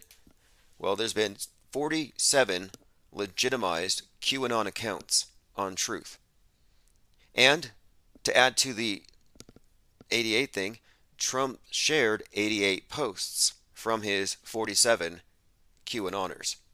Again, this is on Truth Social, which is under fire. But note the numbers, very, very significant and very repetitive. Now we might have an inside scoop here, just a heads up, because I've noticed the Pope is mentioning World War III. Oh, one more thing. The Queen. The Queen's death is also 77 years and 7 days after the end of World War II. So I think we're creeping into this World War III thing again. Nothing new here. They talk about Civil War, World War III all the time. But listen to this. This is Michael Grimes. Actually, this is from SpaceX and Tesla writing to Michael Grimes, the head of global technology investment for Morgan Stanley. They said, it won't make sense to buy Twitter if we're heading into World War III. So what does that mean? G33 says 47 degrees on the compass in the Mason symbol. I've noticed it mostly with regard to the Highland Park shooter, who had the number 47 on his car and tattooed on his temple, and it probably relates to July 4th, but yeah, that number stood out very conspicuously. Has anyone seen this story about Russia breaking away from the Antarctic Treaty? Think about this. We have the International Space Station, where everyone cooperates. They cooperate on what's above. We have the Antarctic Treaty. Everyone cooperates on the outer boundary, so below and above. Well, now Russia's going to leave the space station and do their own thing. So they're leaving the international agreement above. But now listen to this. Talking about Antarctica. The United States and Russia maintain they reserve the right to make claims on the southernmost continent. Should Russia walk away from the Antarctic Treaty, a free-for-all could result.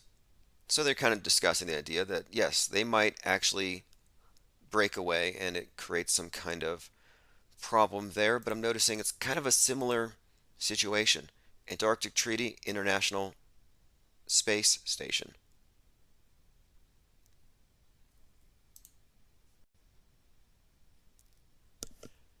Let me see here. Looks like someone said that the audio stream has gone down. I may be able to fix that. I'll be right back. It'll just take a second. Again, if you aren't signed up for the live stream notifications, go to infiniteplane.media. I updated all the listings. If you were on the old listing, it might have been purged. I had to get a new account.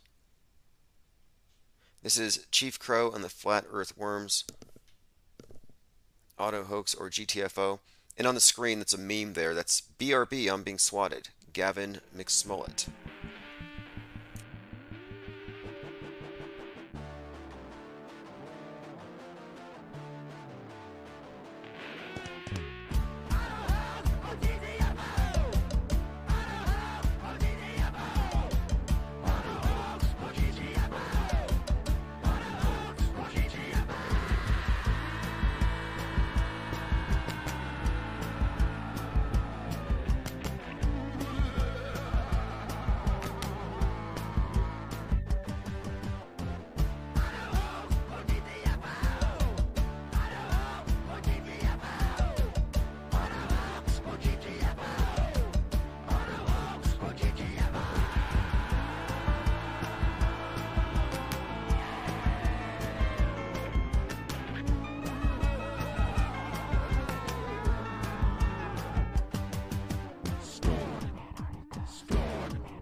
All right, we're back on.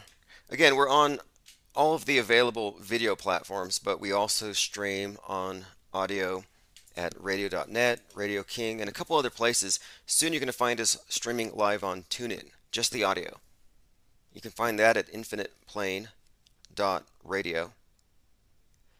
And if you find Infinite Plane Radio on Podbean, P-O-D-B-A, or B-E-A-N, Podbean, that's a platform that just does the audio as well, and it makes it very easy to download MP3s if you don't use a podcast player. But we're essentially on every single podcasting platform out there. Okay, let us continue here. I had a pretty long letter from Doug. If you remember, Doug was pretty miffed about our non-belief in the International Space Station. Very, very triggered. He must not have seen the trigger warning that we do use words here. And here's what he had to say. Now, first of all, he said it was irresponsible and that he was going to attempt to have Infinite Plane Radio deplatformed. Again, deplatformed for calling the space station fake. His evidence was he saw it on TV. Well, I'm not going to read the entire book that he wrote, but he said, "You can call me sir. I'm a veteran." He said a retired veteran with 11 years of service. Can you retire after 11 years? He says, "I was incredulous about your unfounded conspiracy theories about the ISS." Now, it's not a conspiracy theory that you can see an astronaut drop the screw on the ISS, or that microphones go through necks, or that sometimes the green screen glitches, or that there's jars of water that shouldn't be there.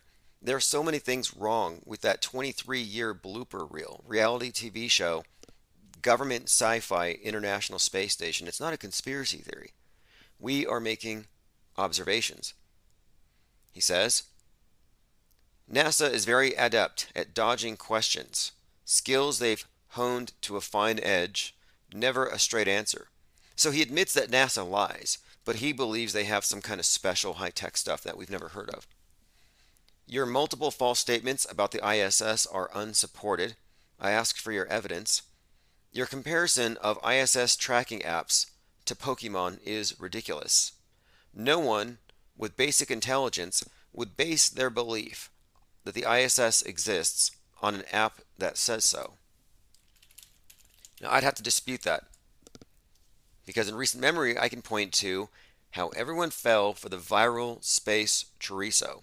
A physicist posted a star said to be a photo of Proxima Centauri from the James Webb $10 billion telescope. It went viral. They said, what an amazing star. Turned out as a piece of meat.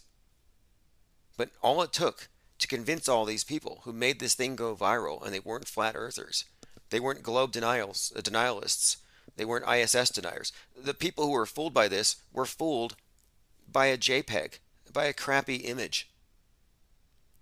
So Doug here says that no one would be fooled by an app. Yeah, I definitely disagree. Most would base their belief on an app, or if they see it on a screen. Okay, he goes on. Why would they do it? For what purpose? It makes no sense. When people say, why would they lie?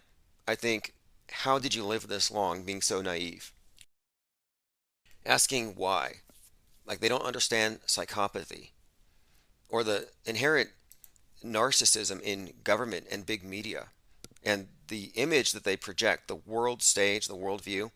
It's a delusion that everyone agrees to. And if you disagree with it, every single believer defends it.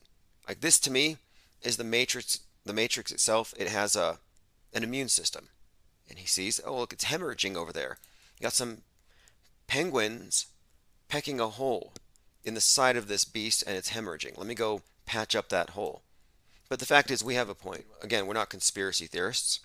We're recognizing patterns.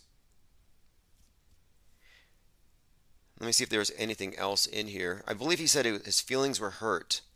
He says, a couple of your Kool-Aid chuggers chimed in and things deteriorated. One of them was a moderator and he timed me out with no warning. Ouch. He got hit with a wrench. I don't know if this person is a mod or not. Things headed in the direction of ugly legal issues. You are responsible for any moderator actions. So Doug here, who wants to be called Sir Doug, says that I'm heading towards some serious legal issues because of one of you hit him with the wrench. You are either putting out misinformation or disinformation. You ought to address your listeners the way you want to be addressed. He says, if you can't stand the heat, get out of the kitchen. So I guess I'm being threatened with some kind of legal action for a moderator putting this guy in timeout. No sense of entitlement there. Joined by Donnie of the Dead. Was it someone I timed out last night? Careful. You don't want to get subpoenaed. They might sue you for this. Where did the clip art wrench hurt you? Pentagon says China will beat America in the new space race. We could have predicted this. Now, I don't want to beat a dead horse. We all know about CGI Joe. We know about the latex masks. We know that Joe used to have earlobes. We know that there's surgeries that can change the ears. The many ears of Joe Biden. No skin flap, attached earlobe. Cartilage is changed, missing cartilage. At times, you can see the line on his neck. Like, it doesn't even matter to me who's ultimately behind Joe Biden. I heard a convincing rumor that I believe Johnny Knoxville might be one of the players wearing the Donald Trump fat suit. Anyway, it's very convoluted when you go down this far. But it's worth pointing out it is certainly within the realm of fakeability. But I think they're going to phase CGI Joe out very soon. We said it's only 300 seconds. Yeah, Doug was censored for 300 seconds. And you know what? These cry bullies will use the word censored. Like they don't know what it means. And this is someone who claims to be a veteran. Like if you're a veteran, I imagine you swore an oath at some point. An oath to, I don't know, maybe the First Amendment, Bill of Rights, something in there would say that maybe you value free speech. But no, he's like, I want to deplatform you and sue you. It's like, go for it. I have someone suing me for $642,000 over clip art, over a meme. It's not a joke. And I'm waiting for the judge to render a verdict. I have my fingers crossed that the guy's awarded the full $642,000. It's definitely headline worthy.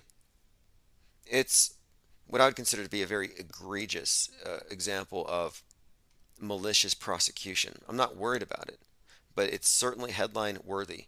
This guy would get an award, Cry Bully of the Year, using a civil suit as an excuse to attach this fallacious trademark complaint and then add on $12,000 for hurt feelings. And again, the trademark suit here is based on what's called trademark libel. I put a beak on an avatar that is public domain, and I'm literally being sued for it.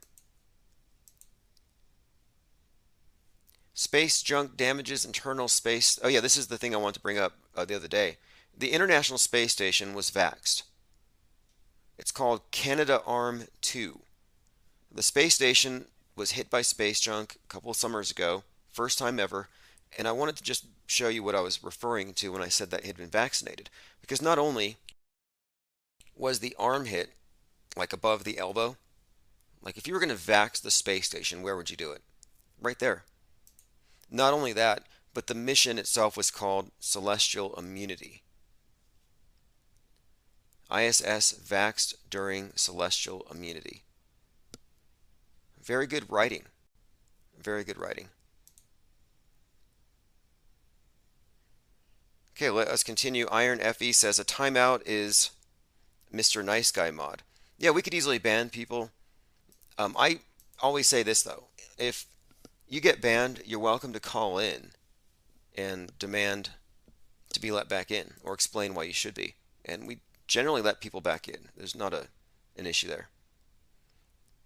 Queen Ramona Didelot was commenting on the rainbow over London and said it was a sign of her timeline intersecting with theirs and that she will be recognized by their government as a supreme being. So Queen Didelot, the QAnon queen, thinks she might actually take over as queen of the world, and queen of England, queen of everything. Little megalomania. There is a QAnon Game of Thrones going on right now. There's a guy in Arizona. I should go out and meet him before he blows up. His name is King Carlson, as in Tucker Carlson. Probably no relation, but King Carlson is the king of North America. And at some point he's going to hook up with the Queen of Canada, who, again, raised a lot of money off of a Roger Stone cameo, and he's mad about it.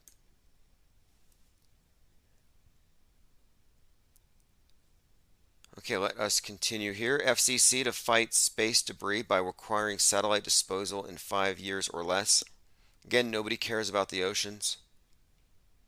It's all about space for some reason. Proud Boys and founder of online, quote, Murder the Media. I never heard of them. Murder the Media. It's a group. It's like an offshoot of the Proud Boys.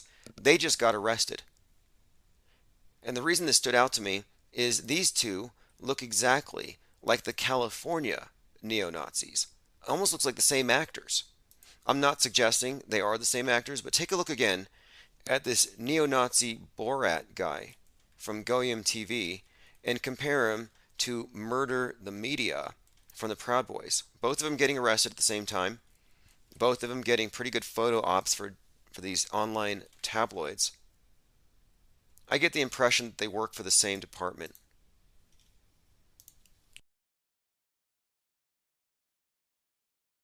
Donnie the Dead says, if FCC controls satellites, what does the Space Force do? Well, the Space Force has taken control of all military satellite communications. Recently, they took care of all of it. They have it all, meaning they're ready to fake the invasion. They have to consolidate control before they can do that. And, of course, I think it's about time. Now, whether it's going to be a UFO invasion or something else, I don't know. It doesn't even matter. It doesn't matter how bad the special effects are, sadly. The general public will just go along with it, as they always do. They don't really have a high bar. We should expect more from the PSYOP entertainment complex. Okay, phones are open. I put the number up on the screen if anybody has anything to add to any of the above. Astronaut says he had a religious experience during a spacewalk. Also, heads up, 923, mark your calendar. 923, Artemis is launching again. Artemis is the cracked Arrow, the rocket that's been cracked. They've canceled 2 launches. And I think there might be some predictive programming value in this. Broken Arrow is code for a nuclear weapon that's been compromised. Maybe even an accidental detonation or something like that. And there's been 32 Broken Arrow incidents since 1950. We're ready for number 33. Will Broken Arrow 33 happen on the 23rd?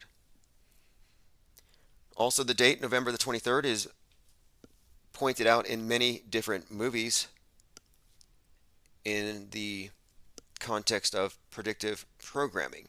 The suggestion is that on 923 there might be some kind of a flood event. And all of this is stuff we've discussed in recent weeks, just kind of synchronizing a lot of things together. The numerology has a very consistent message. And one of them is Evan Almighty. That's the one. Evan Almighty is a movie about a modern day Noah. And in this movie, it's all about the number 614, which turns out to be a reference to Genesis 6:14, where God instructs Noah to build the ark. This ties into Don't Look Up, where the comet's going to destroy the world in 6 months and 14 days, and we can find many other references with these same numbers. But my point is, you have this Noah's myth, which ties into the climate change flood myth. We now have a date, 923. It says here, the number 614 appears in various forms throughout his daily routines. Evan comes to realize 614 refers to verse 14 in chapter 6 of the book of Genesis, where God instructs Noah to build the ark for the coming flood. He has synchronicities that warn him.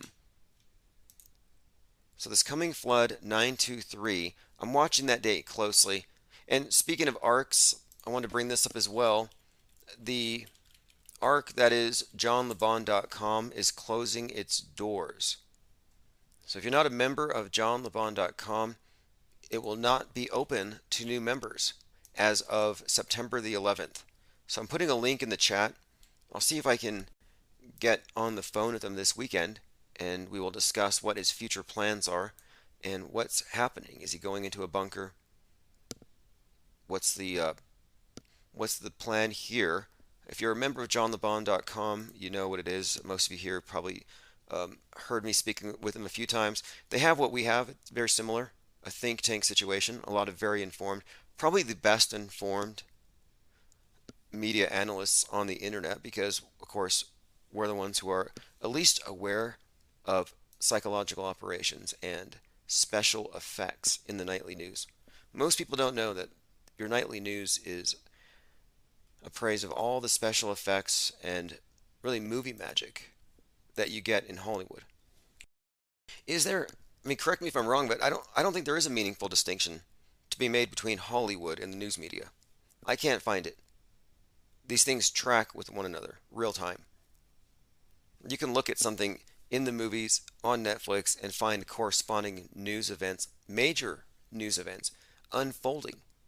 And you'll find that these movies are preparing you to respond to the ways they want you to respond. Not a coincidence that the new Game of Thrones opens up with a scene that makes the case for the Roe v. Wade position, that this is like, we need to prevent the Republicans from taking control because they're going to do to women what they do in Game of Thrones. They definitely time these stories. The Uvalde shooting and the Buffalo shooting at the Tops supermarket were definitely coinciding with the Stranger Things. And there's more. I mean, we've taken to referring to this as concurrent programming. It's only predictive programming, really in hindsight. But if you're, and in, if you're able to catch it real time, but sometimes they're not just forecasting things years in advance. Sometimes it's real time, or it's just coordinated. And I think that's, again, more suggesting that there's no meaningful distinction when it comes to entertainment versus, quote, news. You may as well consider news to be reality TV if you're getting it from one source. It's easy to imagine a spacewalk being trippy or jaw-dropping, but for one astronaut, it's been nothing short of religious. This is one of their tricks. They say that when you go so high up, you can no longer see national boundaries. You no longer see political parties or affiliations, and it makes you see the world as one. This is seeing the face of God. They call it the overview effect. And the overview effect, again, is a cognitive, they call it a cognitive shift. Think about the high priesthood. That's kind of what you're looking at here. They actually claim that their brains have permanently raised up in their head a little bit. It says, this is the experience you get when you see firsthand the Earth from space as a tiny, fragile ball hanging in the void. Now, I just want to call BS on this, mainly because they don't go high enough into space on the ISS to actually see it as a ball suspended in a void. They're just not high enough. You can't get the overview effect in an airplane. You can't get it in the ISS, low Earth orbit. You'd have to be much, much higher. William Shatner recently had the overview effect, and he was trying to articulate it, and Jeff Bezos interrupted him to spray champagne on the ladies there gathered around the capsule. Again, the overview effect, or we call it here the overjaw effect, because whenever you see people going through it, their mouths just drop open. I'm suggesting it's fake. But that hasn't stopped the Space Buzz Project from recreating it for children. So they've come up with this way to create for children the experience of going so high up that you can see the world in its totality and what we've done to it. And I guess they're going to show it probably contaminated. They're going to show you the climate change. But again, they're trying to essentially show you the face of their God. And the whole purpose to showing us the face of the earth originally was to bolster the claims of environmentalism and to make us think of the earth in an entirely new way. Now it's fragile. Now we are parasites on this thing. It was a paradigm shift to show it to us. But now this overview effect foundation is setting up isolation tanks with Epsom salt and waterproof virtual reality sets for children, so they can send the children up into pretend space so they can see the pretend globe, and then have some kind of cognitive shift and come down as Democrats and environmentalists. Brainwashing. Think of it as a baptism. It's exactly what it is. And they show you the face of God, or the face of the globe.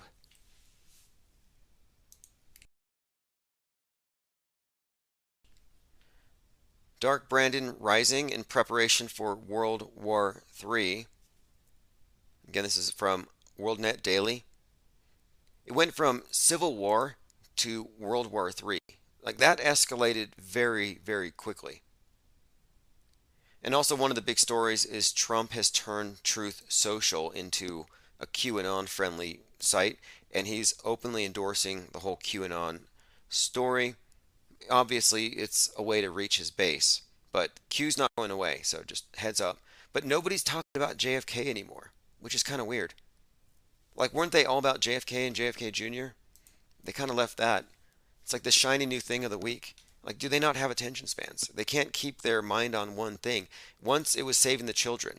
Now it's stop Disney groomers. Like, there's a big difference between rescuing children from altars of satanic sacrifices and reducing the influence of liberal teachers. There's a big difference. They've watered down their own message, or maybe maybe it's the popcorn. 2 years of sitting down and trusting the plan.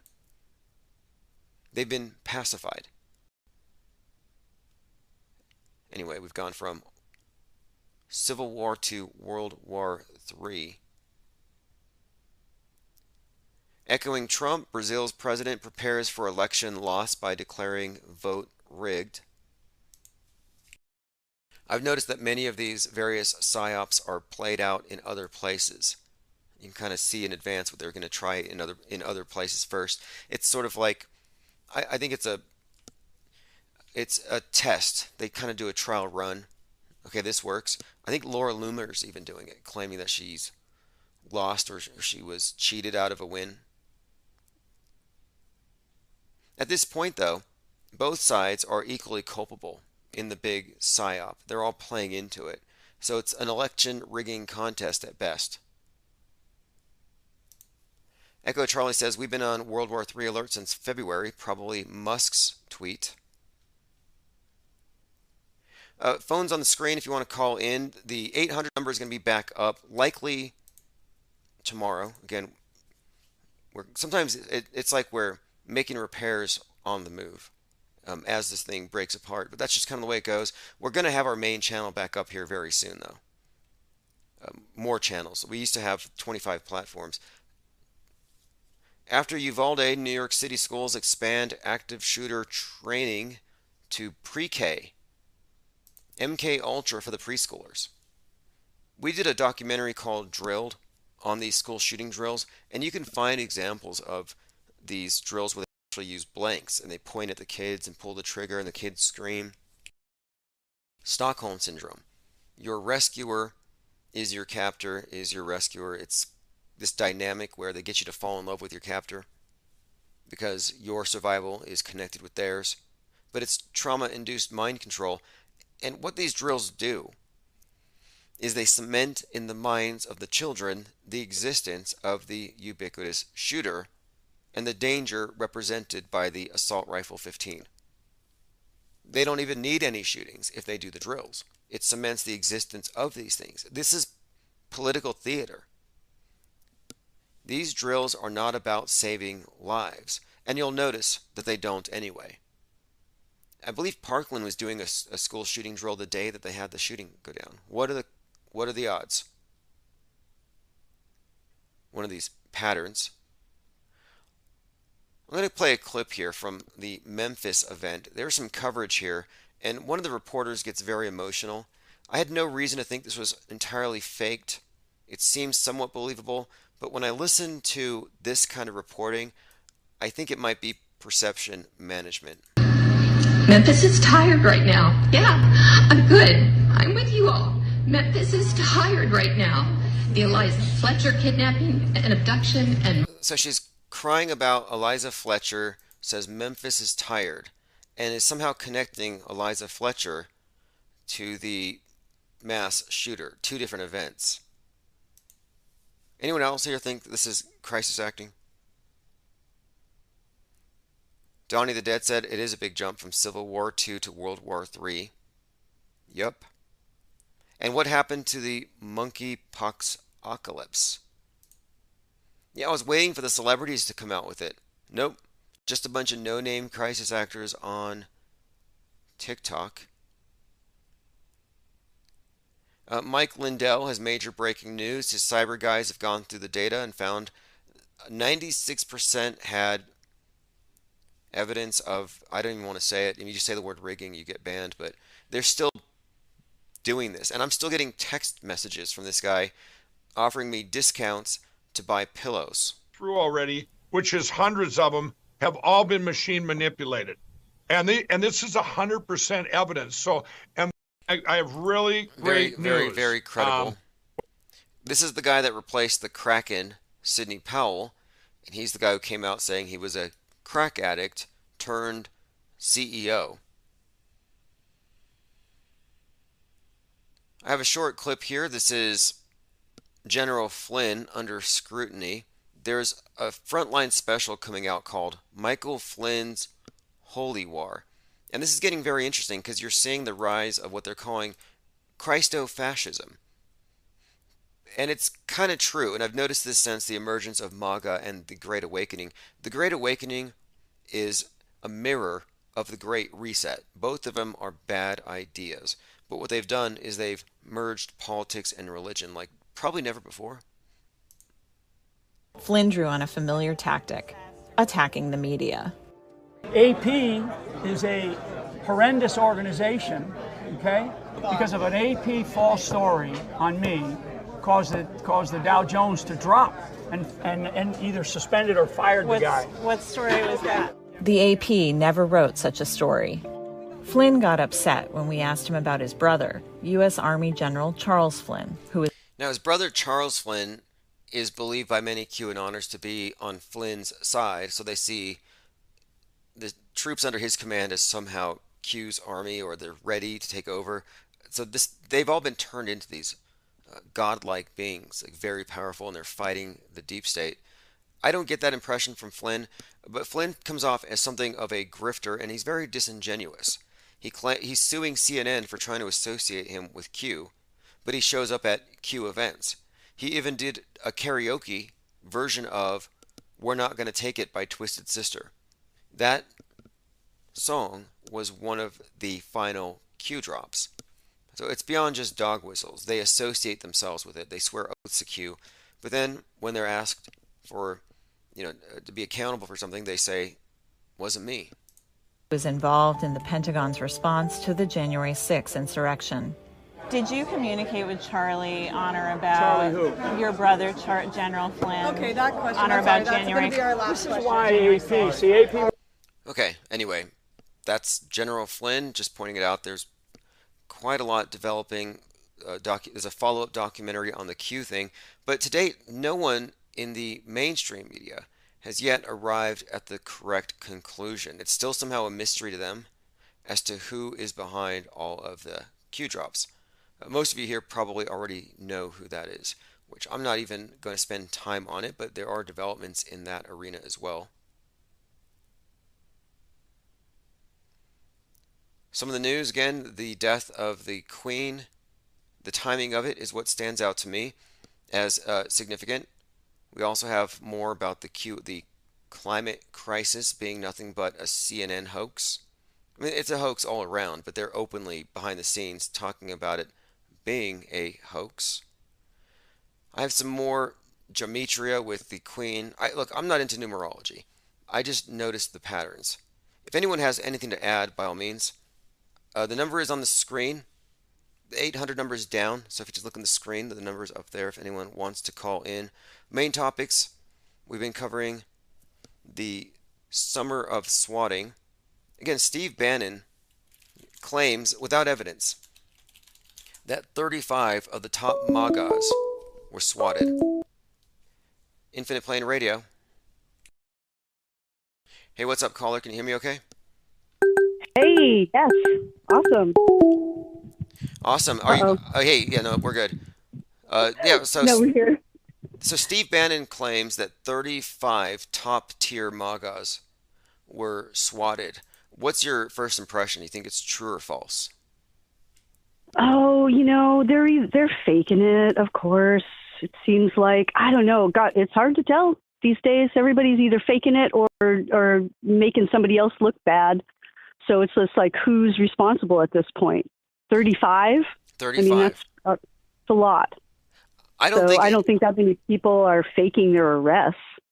I think that no one's called him out yet because there have been swattings reported for the longest time, and it's a right-wing tactic. So the left-wingers like BLM will call in bomb threats, or they'll put nooses on their dormitories, or the various groups will always victimize themselves and blame the other side. This has always been the thing, but now I'm noticing the alt-right does it, and their go-to tactic, I just got swatted. I almost got assassinated. It's a great ploy. There's no fact-checking until we started, and then Owen Benjamin helped with Gavin McInnes. Yeah, and that was cool. For whatever reason, he did that. It's so hard to tell right now what's fake and what's being done to make somebody else look bad, and it seems like both sides are really desperate. So it's almost like this crazy free-for-all, where it's like, no holds barred, and it's just like this giant brawl, like a mosh pit. Yeah, well, it's escalating. Last week the story was, oh no, civil war is coming, and now it's World War III.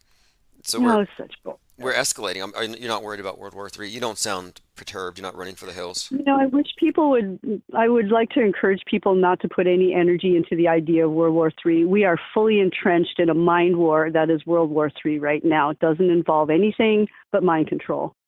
That's World War III. So freaking wake up and stop feeding the beast. Right. I was considering finding a company to produce, you can find white label companies for anything. And I was thinking, I should be selling popcorn and go bags for the next major psyop. Because if you're buying ammunition, I think they've got you. They've got you into the fight or flight response instead of being critically analytical about things, watching the show. Not that I'm minimizing it, but I am minimizing it. And some people get mad at that. Like, how dare you take down the fear factor? Sorry, but that's the only thing that they need. The fear is the weapon. I don't think they need to bring out anything else once they have you cowed. So 100% right on, dude. So your go bags, what do they just have popcorn in them?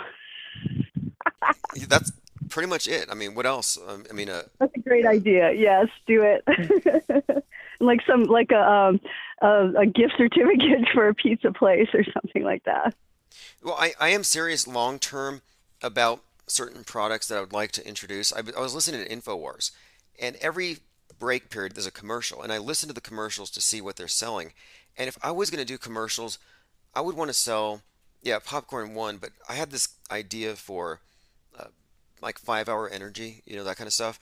But I wanted to brand it as adrenochrome, just to see, and it'd be the same exact thing, but kind of take that idea of this.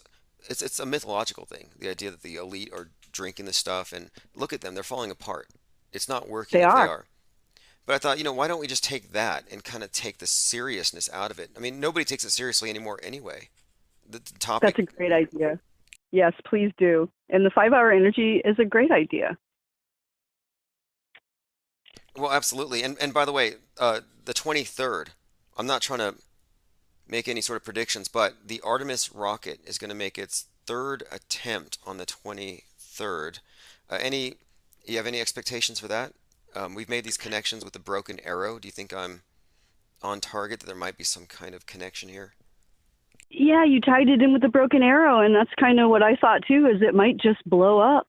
Maybe that's our number 33, and then it's done. It's like a pale shadow, a pale mirror, like we're watching happen everywhere now. These kind of false incidents that kind of fill the energetic need of something that was going to be much worse. Right. Well, that's a date I'm watching for a few reasons, but again, I don't know what we're looking at here. I kind of like your opinion on this. Eliza Fletcher, Virgo, Gabby Petito, the whole Virgo the time period being Virgo, she disappears. And then we have the Diana story, the Anne Hesh story. It seems to me that there's some kind of dramatic reenactments that tie in to the end of summer and the story of Persephone's kidnapping.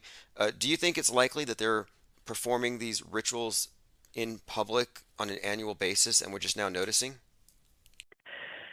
I think they're being more blatant right now because they're desperate, and we are noticing more too. We're becoming more aware as a civilization, and so it's like this. I was thinking the either or thing, but you always, I think, got to switch into the and all of the above type thinking. So it's just like, yes, things are speeding up. Yes, the connections are getting more intricate, and yes, we're actually our powers of discernment are getting better at the same time. So it's this awesome kind of speeding up of events that are, and I think a lot of us really felt like this year there was going to be some major shift going on. I felt it was for the positive, and the whole Pluto return does have a positive side to it. Yes, I did some digging into Pluto, and Pluto is associated with upheavals. It is associated with the reset idea and the phoenix for that reason. And I noticed too that these patterns are so obvious. For example, the Queen's death and the relationship between 3/11, 9/11, World War II. the 1776 days from the first Q drop. There's just too much there. So if you're not able to recognize it, you're a pattern denier at this point. I would agree, but a lot of people are going to be pattern deniers, so don't expect too much. But we know the people that do have our eyes open and are paying attention, and we have a large group here, which is so wonderful and awesome.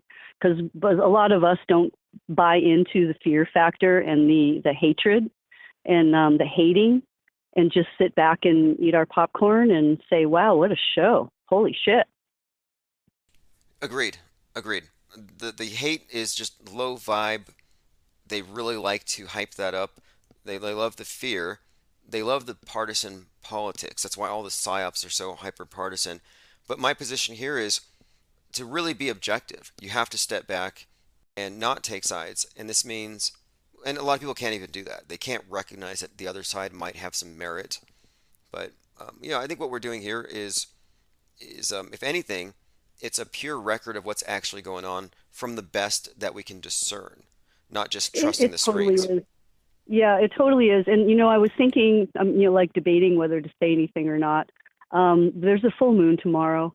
It's been insane and crazy. Lots of shit going down. I mean, I live in a really small town, and I went to town today, and everybody I talked to was going through some kind of freaking trauma, crossroads, gnarly, whatever stuff.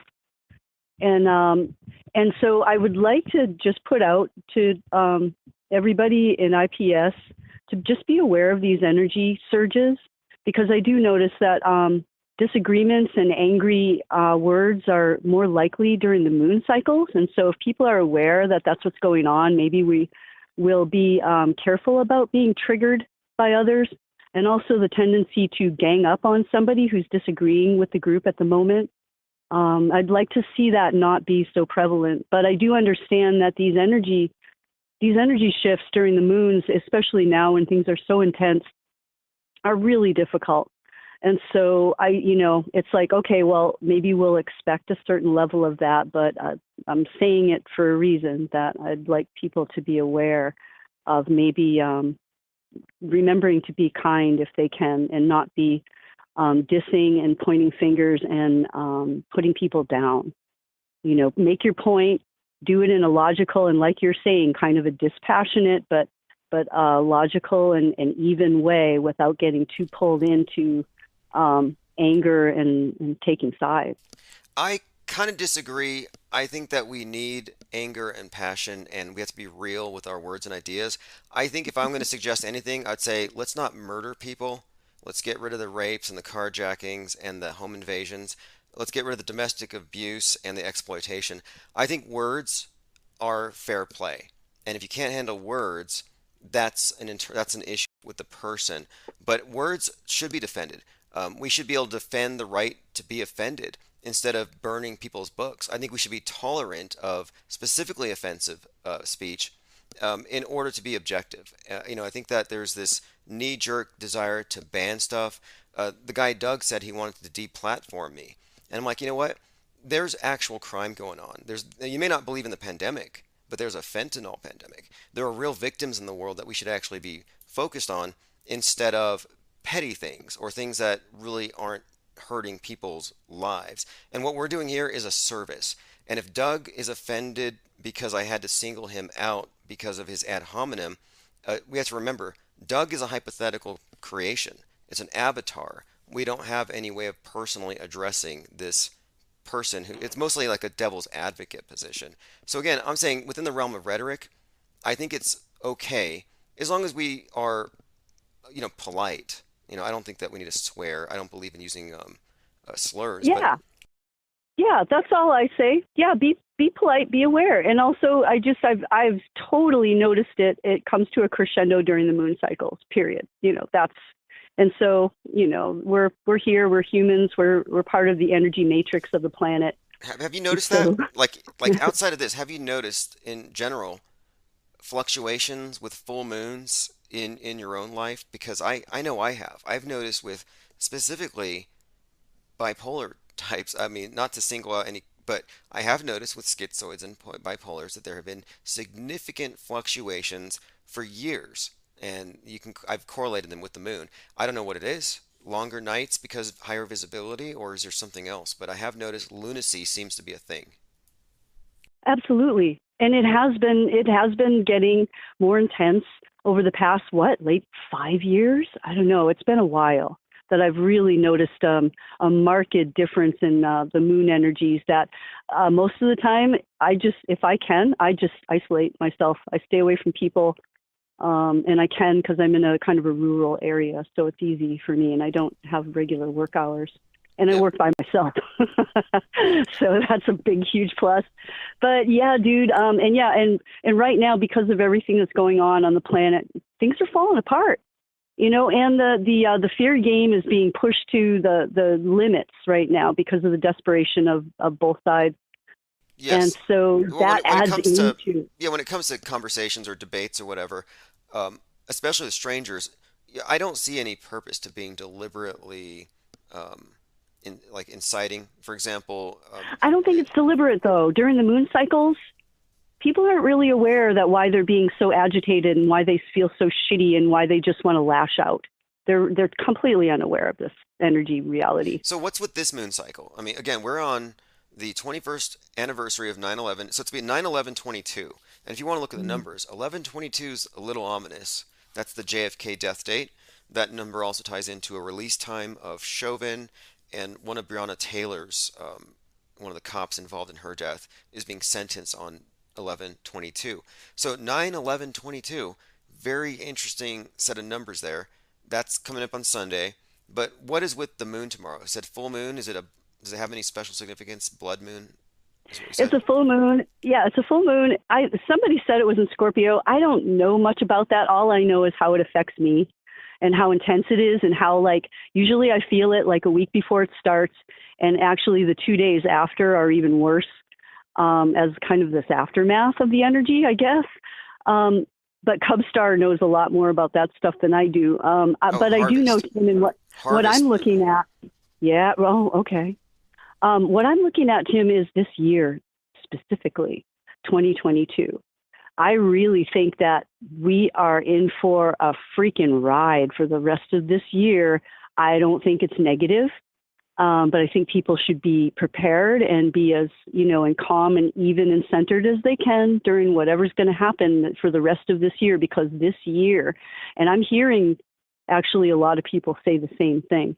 And we felt it from the beginning. We talked about it in Discord at the beginning of this year. It's just wow, this year feels different. There's something coming, and we've had this feeling of the other shoe is going to drop all year. And now it's it's really getting to the point where maybe lots of shoes are dropping. Season finale's coming up. I get that sense too.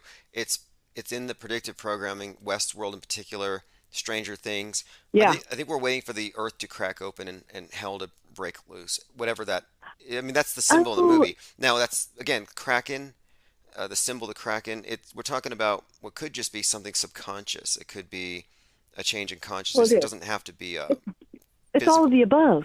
It's everything. And yes, it is.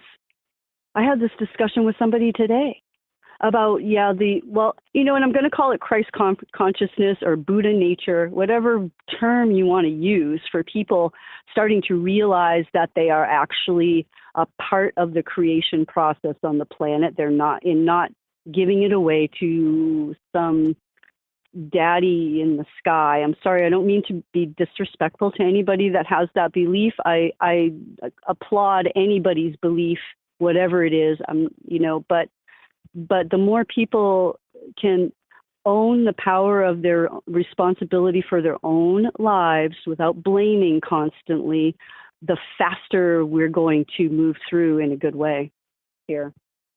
Yeah, hopefully no one's offended, although I've been called a Satanist for less. People get into their boxes and they defend their boxes. And what's wrong with Satanists? They have a belief system. What the hell? What's the problem? I just say don't project it on me. And if you're not hurting and killing, but there's stories. Hey, I wanted to bring up, I just wanted to mention the movie Dune for a second because of the occult or conscious eugenics, I'll call it, rather than occult. I think we're kind of... Yeah, someone had mentioned that the movie Dune has some kind of a moon child sort of situation? It does. It does. So how And does that go? I haven't seen it yet. Yeah. Firstly, I wanted to direct anybody away from the newer Dune, which I just tried watching, and it was really, really bad. And watch the one that Kyle MacLachlan stars in. It's the older Dune, and it's really well done. And it actually even has like verbal prompts that are really key. Like I think the first thing Kyle says in the movie is "Here we are now," and that's like a holy precept. Be here now. That's like one of the saving graces. If you can learn to do that, you can be out of fear. And he also does that spiel about fear being the mind killer. Really awesome. And the second movie doesn't really do that. Oh, that's where that comes from. Fear is the mind killer comes from Dune. From Dune. Now, did you say the character's name is Kyle? Kyle MacLachlan is the actor that plays Paul Atreides. He is the supreme being. He is the result. And what it is a coven of it's witches, and they've been doing this conscious eugenics to create a super being for like 500 generations or some crazy thing like that. And they come to Paul's mother, Jessica, who decides that she loves her husband so much and he wants a son. She gives him a son rather than the daughter she's supposed to have to carry on the line. But she teaches Paul like he's a female child. So he knows all the secrets of the witches, only he's a male child. And he is the supreme being. He ends up being the Kwisatz Haderach, which is the savior of the world, which of course we can look at and say, okay, but this is a mass consciousness thing now. It's not one person that saves the world anymore. We need to move out of that idea of saviors and somebody that's going to rescue everybody. That's bullshit. We all get to be responsible for ourselves, and we're all the supreme beings. I know you could. I'm pretty sure you'll agree with that, Tim.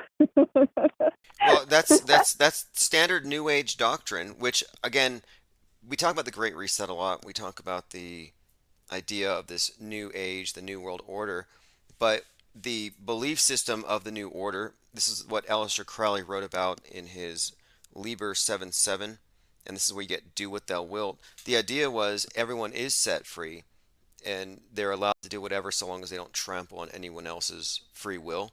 Interesting idea, but the idea is that everyone's let loose from the stranglehold of this old Aeon god. The words they use, old Aeon god. Horus being the replacement. And of course the idea too is the child is detached from the traditions of the previous religions. But I'm not a religious person at all. But it does appear to me that there's some kind of guiding system that they're trying to implement.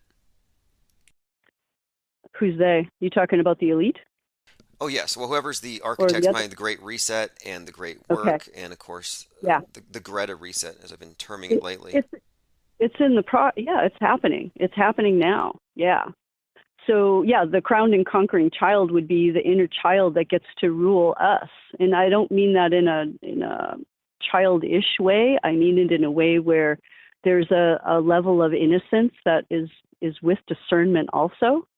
And I was talking to Salty last night in Discord, and we were talking about how all this information has been hidden for so long and buried, and you have found, and so have I, in these old books. The secrets are all there, but they've all been just flushed and pushed aside as ridiculousness for the science era.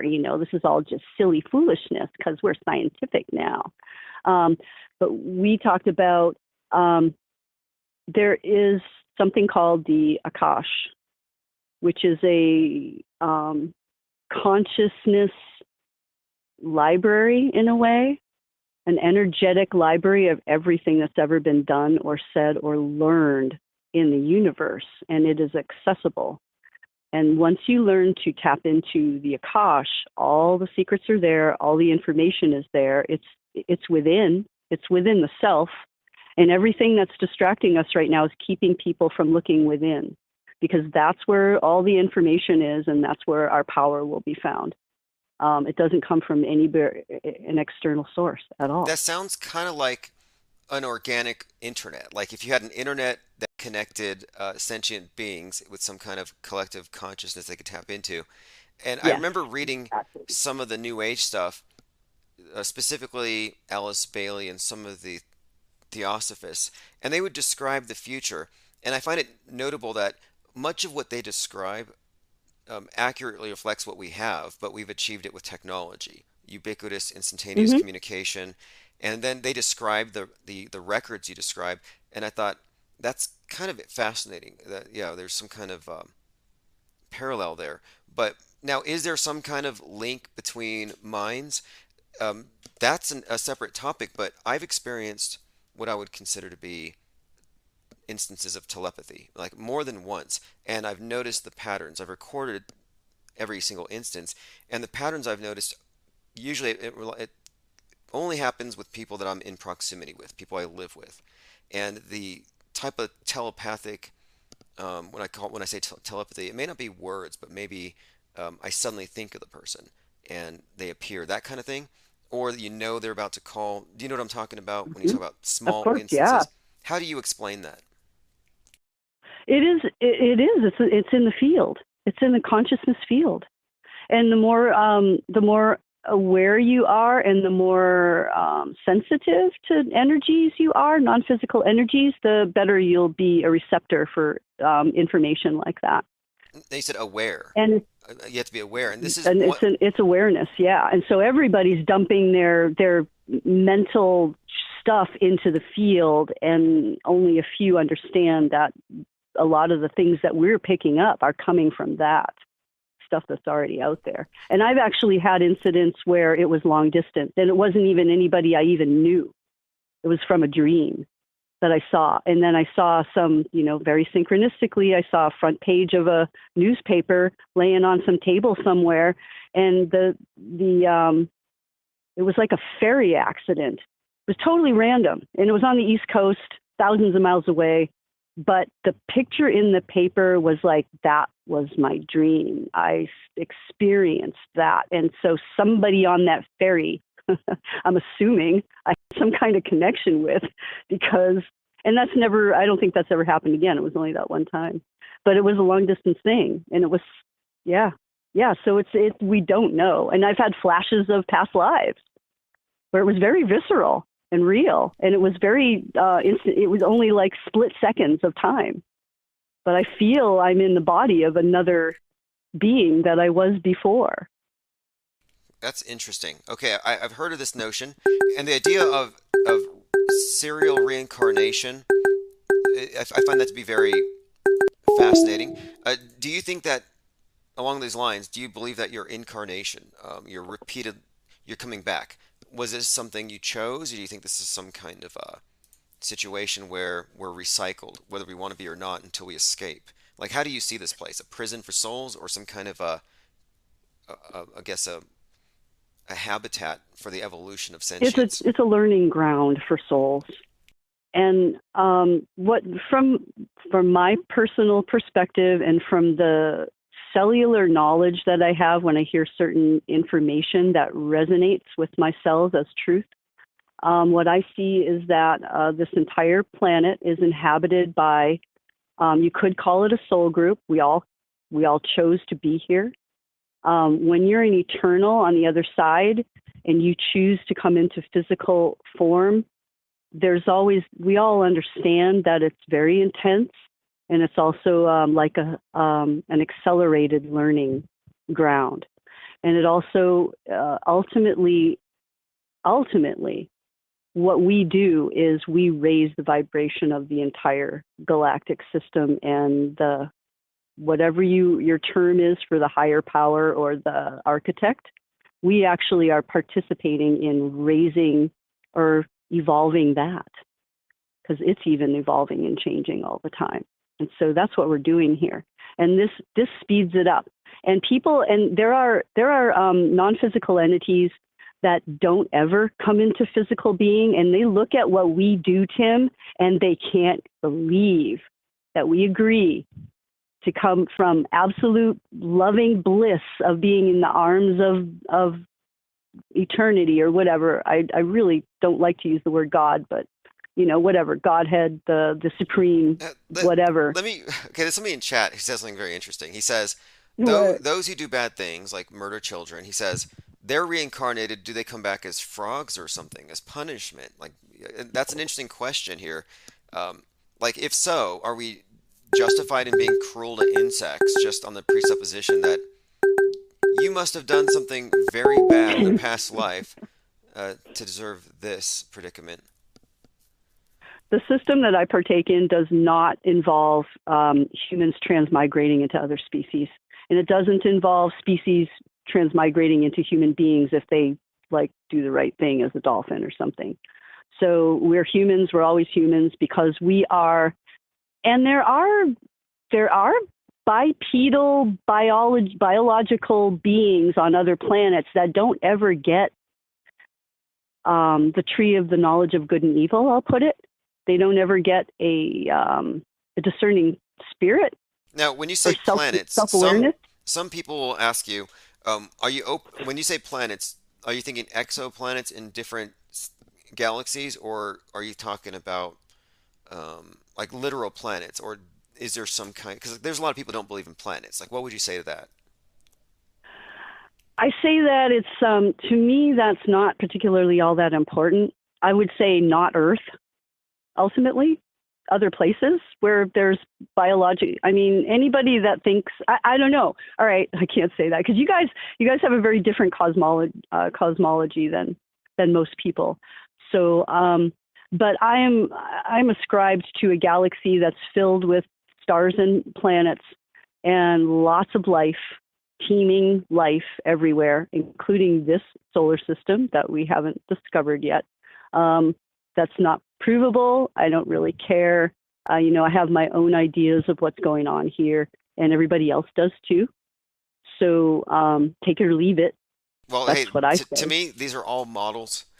I reject the NASA model for a few reasons, but what's in its place, I don't have a complete thing. And that's where the people who are critical of anyone even approaching this, they say, oh, you're an intellectually deficient flat earther. You've got some kind of issues with science. It's like, no, I just don't accept this model, but there is not a replacement. There just isn't one. We don't have all these answers, but I'm kind of in the area of shape agnosticism.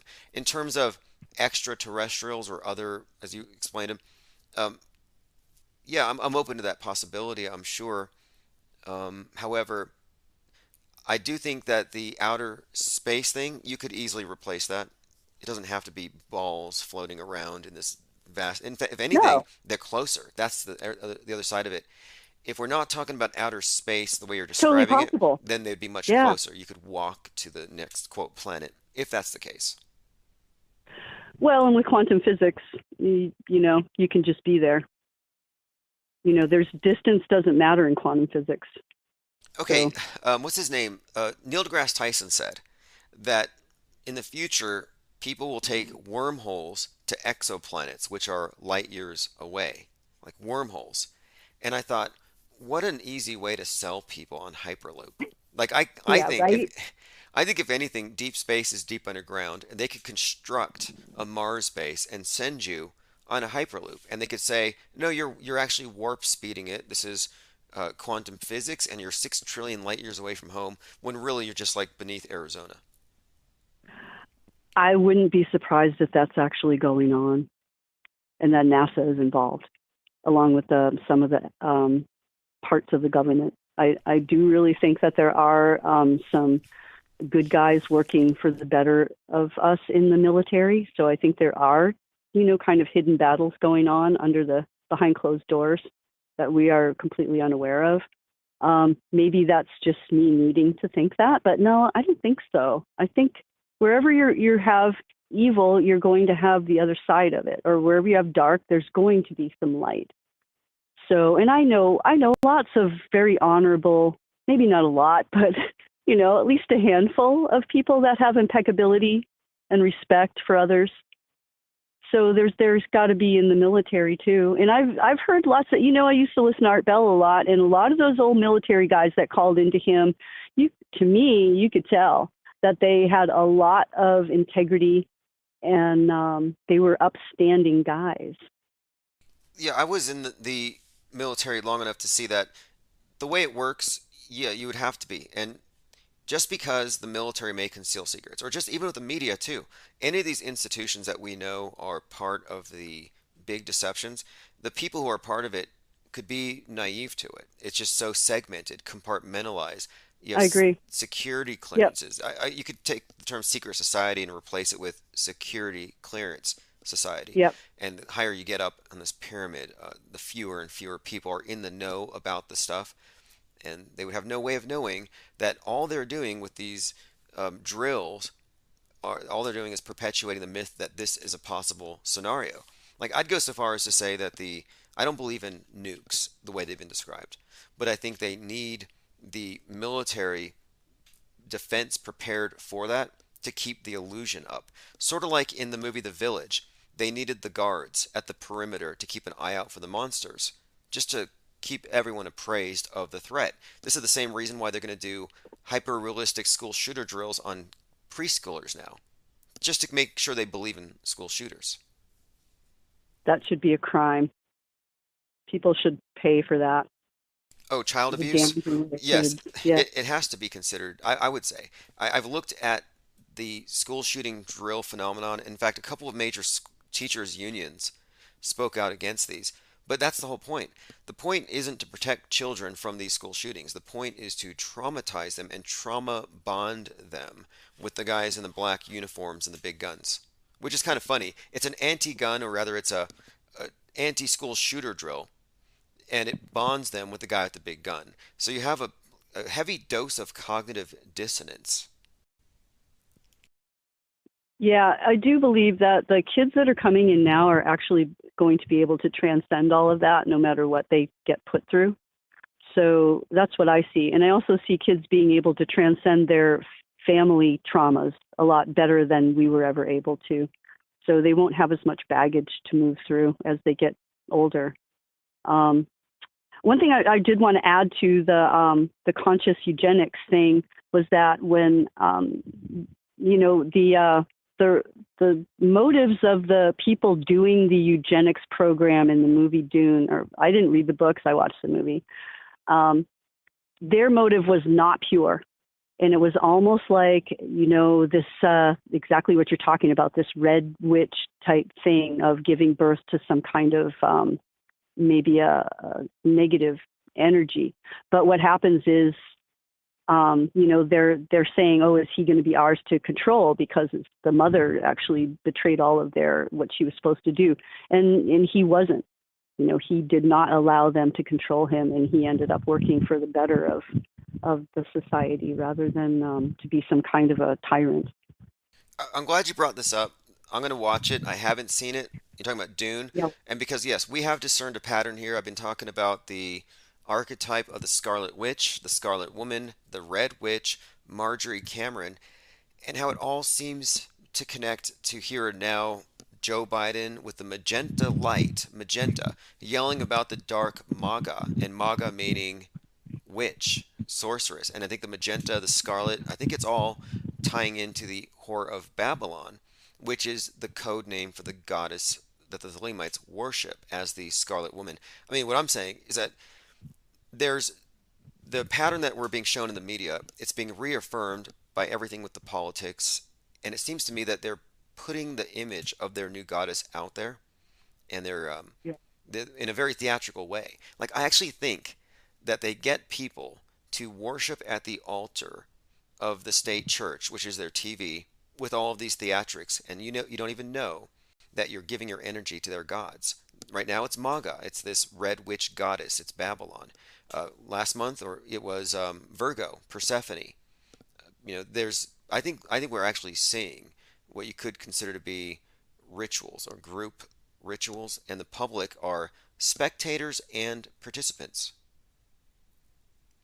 And I'm glad you brought that up, because the sacrifices, the sacrificial rituals that they're doing with these women at the specific times of the year, I would hearken back to the call from Random Fake Name when he was talking about set and settings and how they can actually put out their magic spells and put a bunch of symbols and do rituals around areas where they want to try to get something to happen.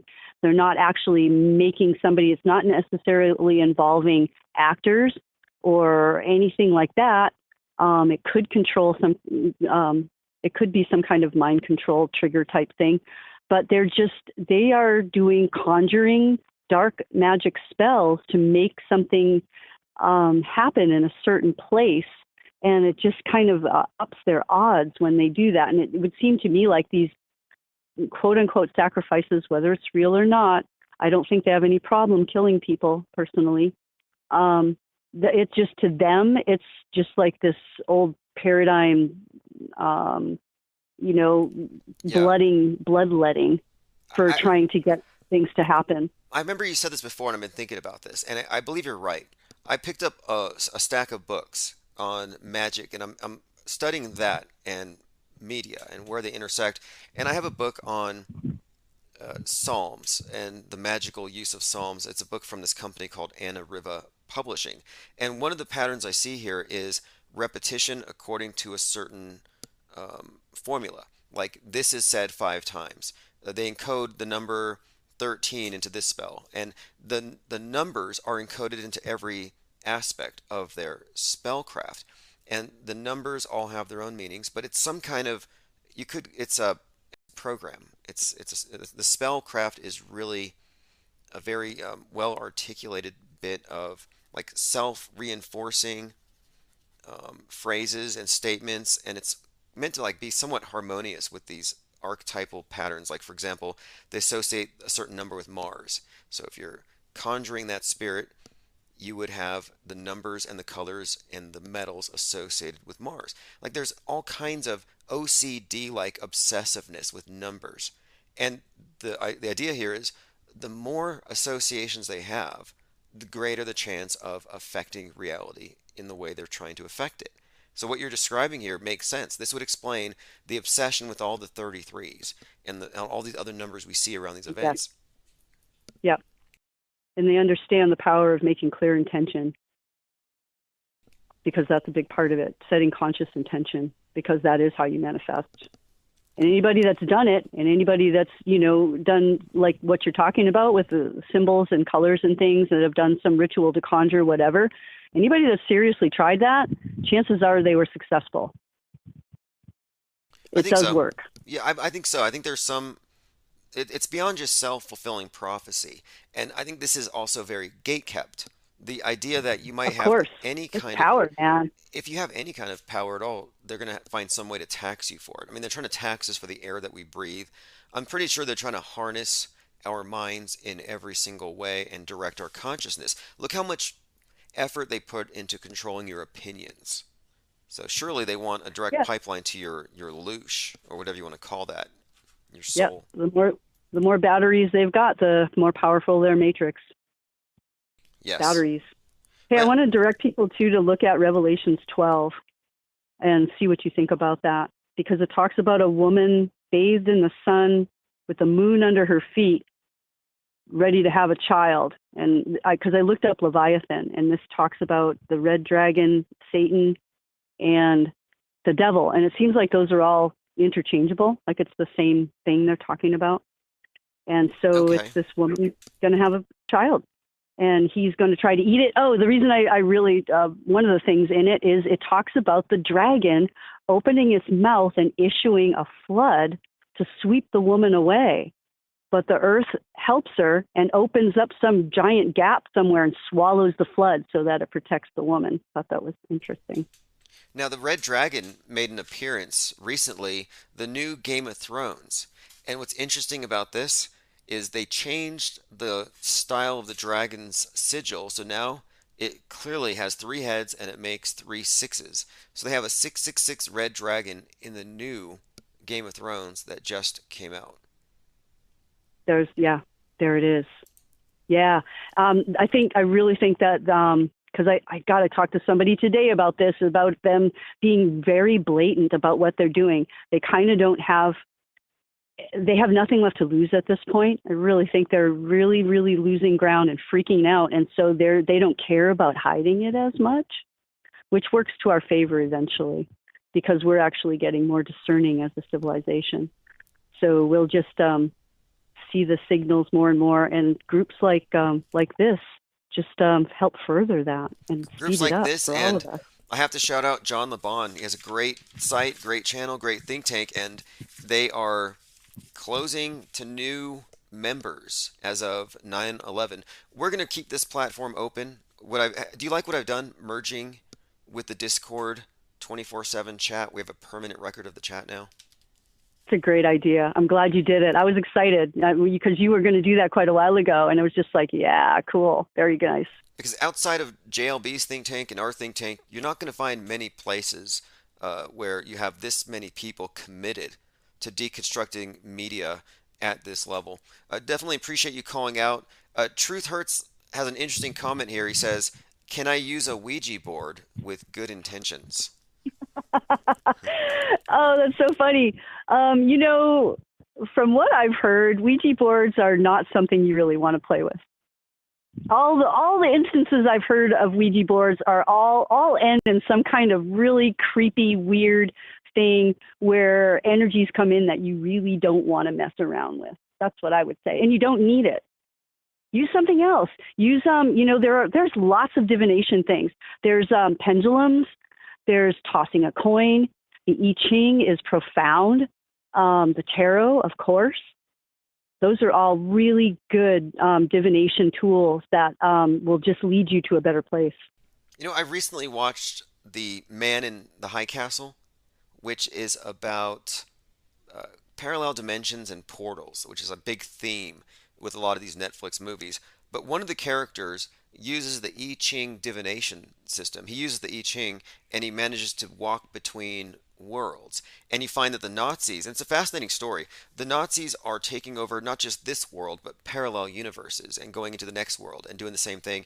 It's a Man in the Strange High Castle. It's a Philip K. Dick inspired series, but they make use of the I Ching, which is, again, you're talking about a very old system of divination that is based on the randomness of sticks that are tossed down or coins and how they are associated with 64 various principal patterns or hexagrams.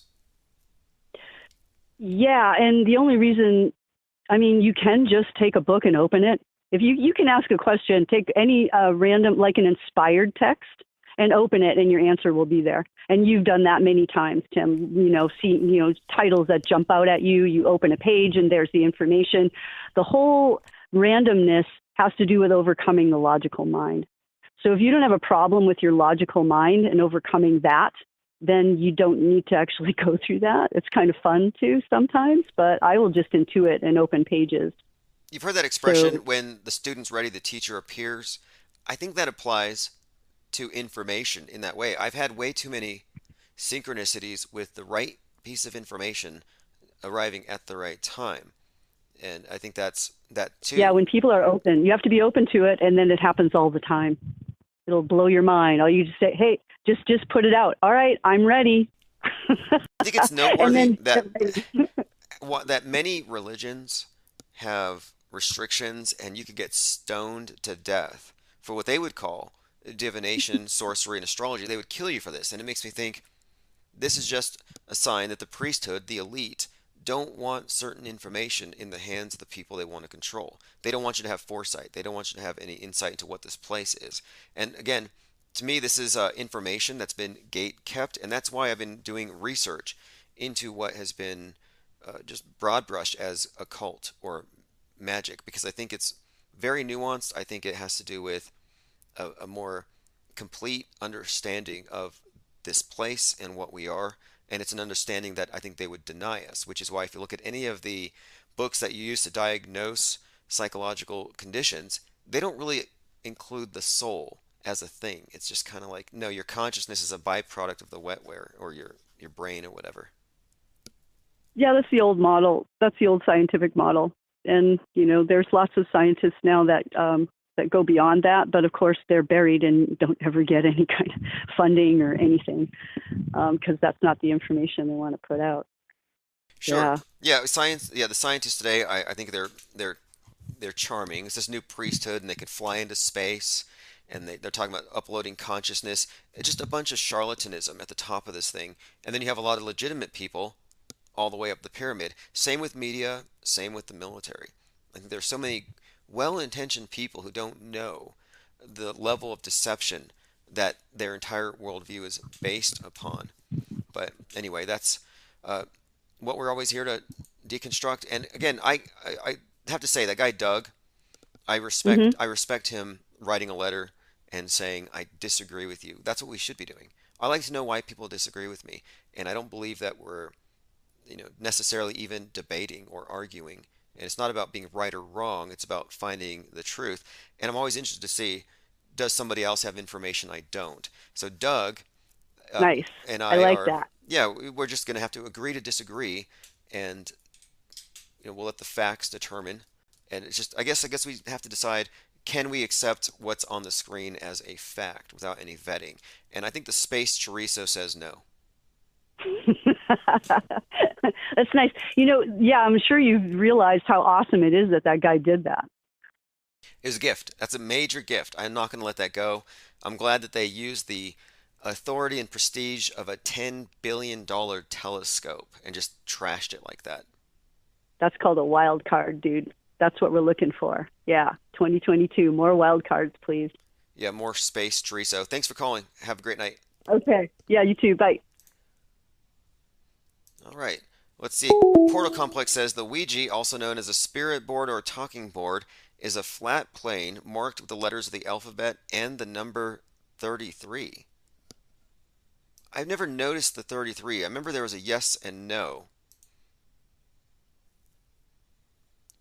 I've read about the Ouija board. I had a book about it, and it was published around the time of the Satanic Panic, and it said something about the Ouija board being a gateway to the dead. I remember there was a couple of popular spirit mediums on TV, like Jonathan Edwards, I believe his name was, and they were all exposed as frauds, selectively clipped and edited bits of audience participation, making it look like they agreed when they didn't. It just seemed like a carnival trick. Now, as far as the Ouija board, I don't have any experience with it, but as far as the concept of divination itself, there are many. I mean, I would consider this to be pretty much the same thing as tarot cards or a pendulum. I think it's all the same thing. Do I place any objective merit on it? Not necessarily. I'm still trying to understand what we're exactly dealing with here. But this stuff is being reintroduced. You think it's superstition? Well, they're reintroducing it. That's what the AI thing is about. That's what a lot of the idea of digital transcendence, which is being sold to us through many different movies. And Amazon will sell it to you for real eventually, I'm sure. There's a movie I'm watching now, I've watched recently called Upload, about the dead having the option. Go to heaven or wherever, or get uploaded into this server. And in the server, you can still interact with people on the earth. Again, they've replaced heaven with space, and they're replacing transcendence with this digital transcendence. Portal Complex says, say Bloody Mary in the dark in a mirror instead. Okay, let's continue. We're going through a number of headlines today. I was noticing, okay, Dune. I haven't seen Dune. I'm going to have to watch the movie. Because I've been noticing there is this reoccurring theme involving this moon child concept, which we've been delving into as of late. Urgent warning for parents, tell Disney to drop Little Demon. We do have a Satanic Panic returning. Little Demon is a 13-year-old who finds out that her father is Satan. Again, this is a reoccurring theme. A child born of the devil, or a child, like this is what the Antichrist or the Babylon working was about, which we've been discussing. The idea of infusing a developing baby in the womb with some kind of non-biological entity, a disincarnate being, fallen angel, or whatever. Just the typical black magic stuff being mainstreamed. We mentioned that Asgardia, the world's first space kingdom, crashed and burned. Its CubeSat fell back to Earth. Numbers on the screen if anyone else wants to call in. We're going to be on all day. Tomorrow is going to be Infinite Plane Saturn Day, usually in the early afternoon. I want to say thanks to everyone who signed up. I am going to be adding a lot to the channel in the next couple of days. I'll have the 800 number back on. We're adding more channels, and we will continue to send out text alerts. So if you want text alerts, go to infiniteplane.media and also get on the newsletter there. The Discord server, the one that's for our research, is open to anyone who joins. So if you've recently joined, I'll be sending out those links very soon. And then we have the public server. Also keep an eye on the shop for new art. And I've recently added this new flag. This is a design by Xpac. It says IPS Think Tank to all of our shops. 9/11's 21st anniversary is in 2 days. That should be interesting. Again, they've recently retired the 9/11 memorial site. They have that museum at Ground Zero. So for them to close that after 21 years, it probably means that they're going to phase in something else. Like they've already phased out radical Islamic terror, and they've replaced it with domestic violent extremism. We're not worried about Osama bin Laden's anymore. Now we're worried about the Timothy McVeighs. And that's what has been projected in all of the predictive programming. March 4th, right-wing terrorists was the message of the new Batman movie, just as the Joker movie preceded a summer of left-wing chaos. So look forward to the violent MAGAism. Thanks for joining. This is Mask of the Beast, Chief Crow, and the Flat Earthworms. I'll put a link in the chat, same time, actually earlier tomorrow. But most nights, same time, 7 to 9 p.m. Mountain Time.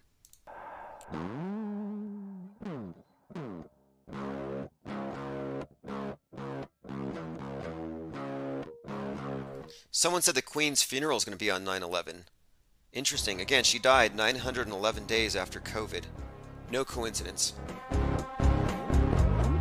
Mask of the Beast, Mask of the Beast, Mask of the Beast, Mask of the Beast, Mask of the Beast, Mask of the Beast, Faceless Cuck, another NPC.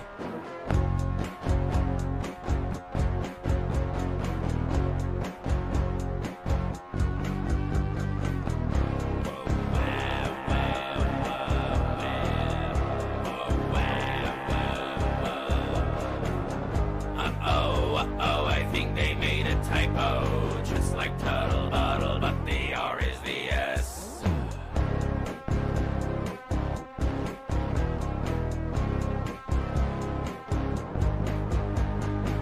Everyone's gone totally retarded. Auto believers of the television programming.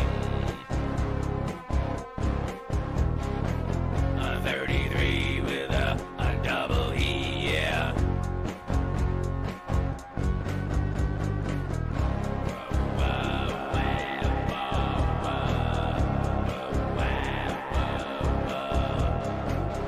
WWWF. Now you're out of breath.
All right, thank you for joining. This is One-Eyed Jack and the Shells, Pope Elon. And like it or not, he is your savior, as is Pope Bezos, and, well, that's pretty much it. And when the time comes, you're going to be buying your tickets from them. They sell seats on the rocket ship, and there are very few. The rich are going to have a much easier time buying their way into heaven. And I think part of the program all along, that is this shift into the space age, has been mostly making Mars look better than Earth. They make Earth look pretty bad. They're constantly denigrating it, and it's because they want you to desire a better world. They're creating this utopian scheme, but they have to get you to fall out of love with what you already have. I mean, so much of what we are seeing is merely guilt tripping. That's what environmentalism is all about. It's making you feel bad for being a consumer, for being a breather. You're a carbon super spreader. They haven't shamed you for that yet. They shame you for being a super spreader of a virus, but just wait until they condemn you for super spreading carbon. They'll say, bring your own air supply wherever you go. Why don't you have some kind of augmented digestive tract? Transhumans are going to basically reign supreme in the near future. Those of you who are purebloods will be relegated to the fields, the heath. You'll be heathens outside of the domed, enclosed cities. All right, we're joined by Peace Circle 360, Jenna Lovecraft Reeves, Copaesthetic, Ted Stryker 2112. You'll notice I added an additional screen on the display. You will now see memes on the top left, or images or links. So anything you post in chat on YouTube, it will open up and it will display in full on the screen on the top left. And I'm leaving that on 24/7. Again, we're creating a record of everything because, of course, the system, its immune system, the way that they've turned the population against free speech, it makes it very difficult to keep a running thread that isn't totally copacetic with the mainstream lies. They love burning our books. They love shutting down our channels. Joined by Echo Charlie, it's 33 Wrens. Julian Dumont says, perfect timing, Penguin Sync. Yeah, we'll normally be earlier on Saturdays. I'm just doing so much work on so many projects, and I don't want anything to fall behind. We're developing a number of projects. I would say the Mandela Effect documentary has improved with time. I'm glad we didn't try to release it just because it was Nelson Mandela's birthday. Because we waited, I managed to find a way to take every segment and write it in such a way that it will be TikTokable. So imagine a 2-hour documentary which is succinct and info-dense, but which can also be segmented. And each of these segments will maintain cohesiveness, and I think it will bring people in to watch the entire production. And it's not a debunk of the Mandela Effect, it's a documentary on it.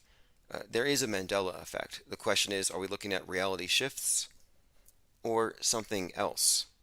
And I tend to use Hitchens' razor, Occam's razor, Osmond's razor, which is the fake until proven real with extraordinary claims. I mean, fake until proven real should be the standard for everyone, but people have very low standards. That's why everyone fell for the piece of salami in space. And when I say everyone, I mean the smartest people in the room. The rocket scientists fell for that. People found it believable. This is what a star looks like when you have a $10 billion telescope. Now, I mentioned the air supplies that they're going to have you carry around. Yeah, this is something I predicted early in 2020. I said, note how the PPE is, in my view, it's a religious garment. You got the hand sanitizer, holy water. The face covering is a religious garment. Sin has just been updated. Virus is the new iteration. The people who don't choose salvation are to be avoided, the anti-vaxxers, because of their heresy. They're heretics. They are spreading blasphemy or misinformation. And of course, with the information that is wrong, it steers people away from salvation, from the Church of Bill Gates, and they all end up, well, they will end up eventually excluded. I think what we're seeing here is a schism that was intentionally created. But for the new religion, I was saying that you're going to see as we go into the space age, PPE is going to develop to include a helmet for space junk, your own air supply, because they're going to say there's something, who knows what they're going to do. I think it's mostly theater, but in 2020, we saw people wrapped up in garbage bags with buckets on their head, walking into grocery stores. So if you don't think that people are going to put on space suits when there's fallout, you're mistaken. I mean, they've already turned it into a fashionable thing to have a face mask with an air supply that ventilates and it keeps you from, I don't know, breathing on other people. And breathing is one of the main sins, if you've noticed. This is why they have World War Zero. They want to cut the world's carbon footprint in half by 2030. World War Zero, which sounds suspiciously like what Terminator 2 was about, the robots taking out the humans. And interestingly enough, do you know who's behind World War Zero? In addition to the Skull and Bonesman over there, you have Greta Thunberg and you've got Arnold Schwarzenegger, the Terminator himself. So they actually have the Terminator part of this World War Zero initiative, like right out of the movies, and he is here too, in fact. Bring about this utopian ideal that can only be realized when they've managed to cut. What does that mean? Cut your lifespans in half? Get you to breathe half as much? I mean, how does that work? HG says you can market IPS extra strength outer space ISS hair gel. I want to know what the Chinese astronauts put in their water so it doesn't float around. Like, do they have some kind of gravity capsule that dissolves? If you didn't know, on the Chinese space station, they have mason jars full of water, and the water remains in the jar. The water just sits there, even though their hair flies around. There are people who actually believe that those astronauts in the ISS are flying around with their hair sticking straight up, like the Bride of Frankenstein. No, it's obviously hairspray. And if you note the way the hair has evolved in the last 20 years of this blooper reel, I'm talking about the ISS. I mean, it's a reality TV show. It's not a space station. Even the quality of the special effects have improved. And that shouldn't happen. They do it measurably. This is why they don't make big leaps. They don't want to make it obvious that they're updating things. And we've seen some glitches. There are some glitches you can't unsee. You remember, Echo Charlie's bringing up the coffee balls in space. Not something you want to look up. But helmet mandates are coming. Mask mandates. A lot of people want those. There are people who wear masks in the shower, which is tantamount to a waterboarding, which makes perfect sense if you think about it. The idea of waterboarding is we need to find out if these terrorists are harboring any dangerous mind viruses that might go viral and cause them to destroy society. It's the same thing. They have to do a test. They have to insert a Q-tip deep into your brain to see if you have the virus that could shut the world down. So you're all suspected terrorists. You're all suspected distributors of this weapon of mass destruction until they can prove otherwise. You have to be waterboarded. And the true believers are the ones who are auto waterboarding. It's like they internalized this idea that they are all terrorists. And they feel like, I better go waterboard myself to be a good citizen. Because that's what it is, again, when you have a mask on your face and you're facing the water spigot. Because that's all waterboarding is, dumping water on a masked face. But it's virtue signaling. It's exactly what it is. And I don't really fault people for it. I'm not an anti-masker by any means. In fact, most of the people who were what we'd typically call mask Karens, I'd like them to keep them on. I'd say go further, try muzzles. Just put a whole bag. Anyway, let's continue. I don't have any issues with it unless it's something that's imposed. To me, it's always been the same issue. But we live in the era where there are no opt-outs. On the world stage, you're all drafted into the big theater, even if you don't believe in it. I learned that in 2020. It's like, well, at least they gave us our stimmy checks, our crisis actor pay. All right, let's go through the headlines today. Lots of things happening. Steve Bannon And this is this is a continuation of the Summer of Swatting. Steve Bannon from Breitbart claims that 35 of the top maggots or MAGAites, violent MAGAism. Well, the 35 top MAGAs were swatted, according to Steve Bannon, which they describe these as assassination attempts. They kind of overstate it, and that's been my point. I think, you know what we actually have done here? I think we've uncovered a major ruse. Like, we've exposed a psyop that has been successfully performed by the right for some time. That's why they do it. It works. The left is always faking hate crimes. They're always doing it. They're always doing the Jussie Smollett was just the tip of the iceberg. But now we're finding out that the right has been faking swattings for years, likely.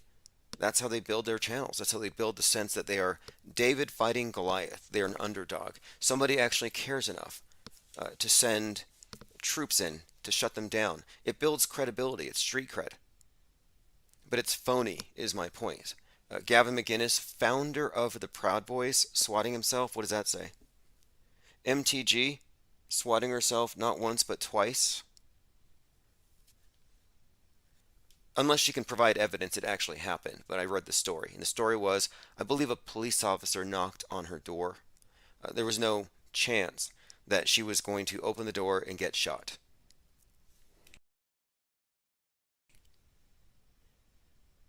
Ms. L says, I didn't get my crisis actor pay, but I wasn't in the States staying home either. Right? I think that's how it's hush money. That's exactly how I took it at the time. Elon Musk predicted World War III in just recent text message. The gist of it is there was some kind of comment that leaked, like, why should we buy Twitter when World War III is about to begin? So apparently Elon Musk knows something we don't know. What else can you make of that? Why should I buy Twitter? The world's going to end anyway. Ominous. Kind of reminds me of when William Shatner said there's the catastrophic event that's coming that he's really worried about. And when he was up there in space looking down at the Earth, he realized how fragile it was. And that's all a psyop in itself. The Earth is not fragile at all. That's a big lie. It's part of this Marxist rebranding of everything where you have a class struggle, but they've dressed it up as environmentalism. So it's the rich who are victimizing the poor by causing climate change accelerationism. The poor are the victims of climate change. And climate change is a byproduct of freedom. How do you like that? Not sustainable. You're not going to have it on Mars. But anyway, your Martian Pope, Elon Musk, has just let us know it's World War III. So if you thought Civil War II was bad, nope, they've escalated it. World War III. I'm calling this World War IV. World War III already started. It was the pandemic, and it's the war of the elite on you. It's the infodemic, and you're the viruses in this system. And the war is ongoing, and it's going to continue until every individual has been exterminated. And that's not the same thing as depopulation. It just means they get rid of the concept of individuality and turn everybody into drones, collectivist drones. So they don't want to kill you. They just want to take your soul. Yes, Elon Musk predicted World War III in a just-released text message. Merely 2 weeks after agreeing to buying Twitter for a cool $44 billion. Not to get into the numerology, but there's all kinds of numerology around Musk and all of his purchases, which tells you how it's all staged. It's always something. 4 months, 4 days after this, he spends $44 billion. It's redundant. Kind of like the Queen dying. And we decoded it. This is a ritualistic, staged exit from the world. You could call it a death if you want. But the fact that the Queen dies 911 days after the new corona, novel corona, and tomorrow, by the way, is the 21st anniversary of 9/11. New Year's on the Coptic calendar. And let's go ahead and bring this up. Just a couple of points here. Again, shout out to John LeBon. Everyone should go to johnlebon.com and sign up now before the ARC doors close. Just a heads up, they are closed to new members.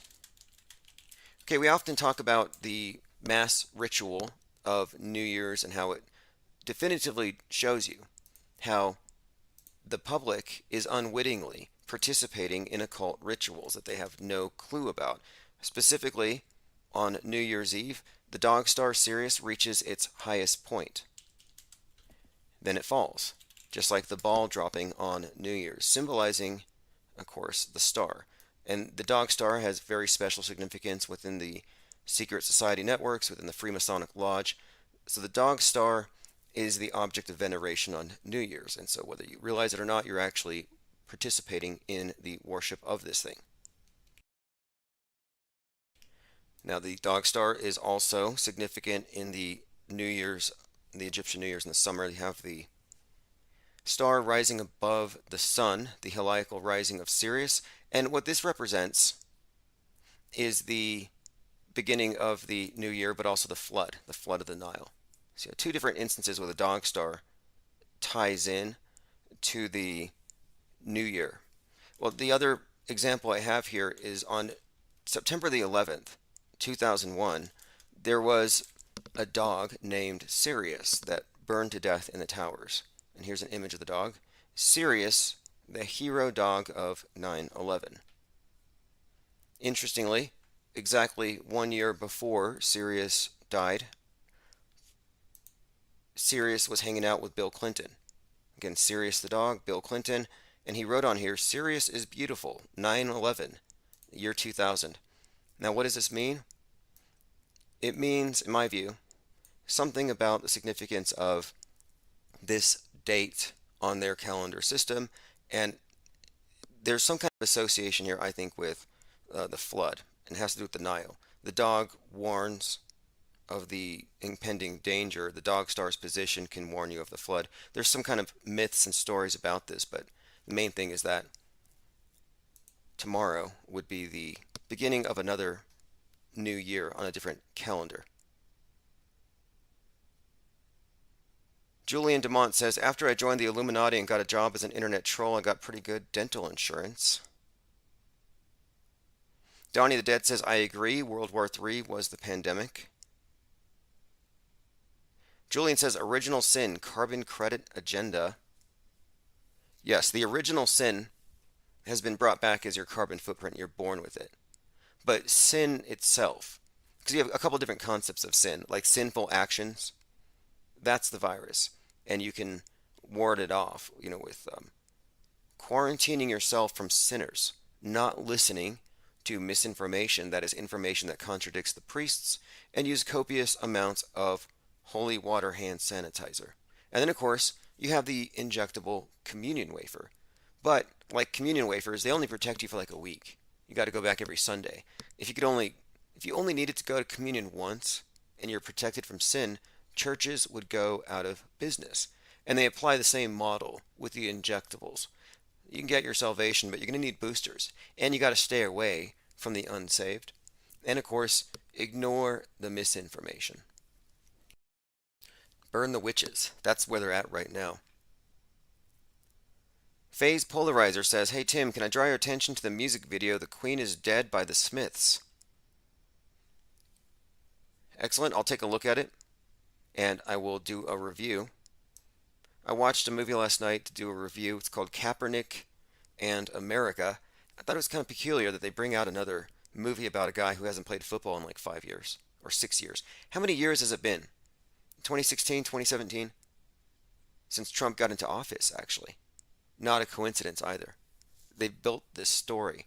And what became clear to me after watching this documentary is that they've built an icon, a composite character, just like every other world stage character. This is not just some football player who became an activist. No, this is a media creation.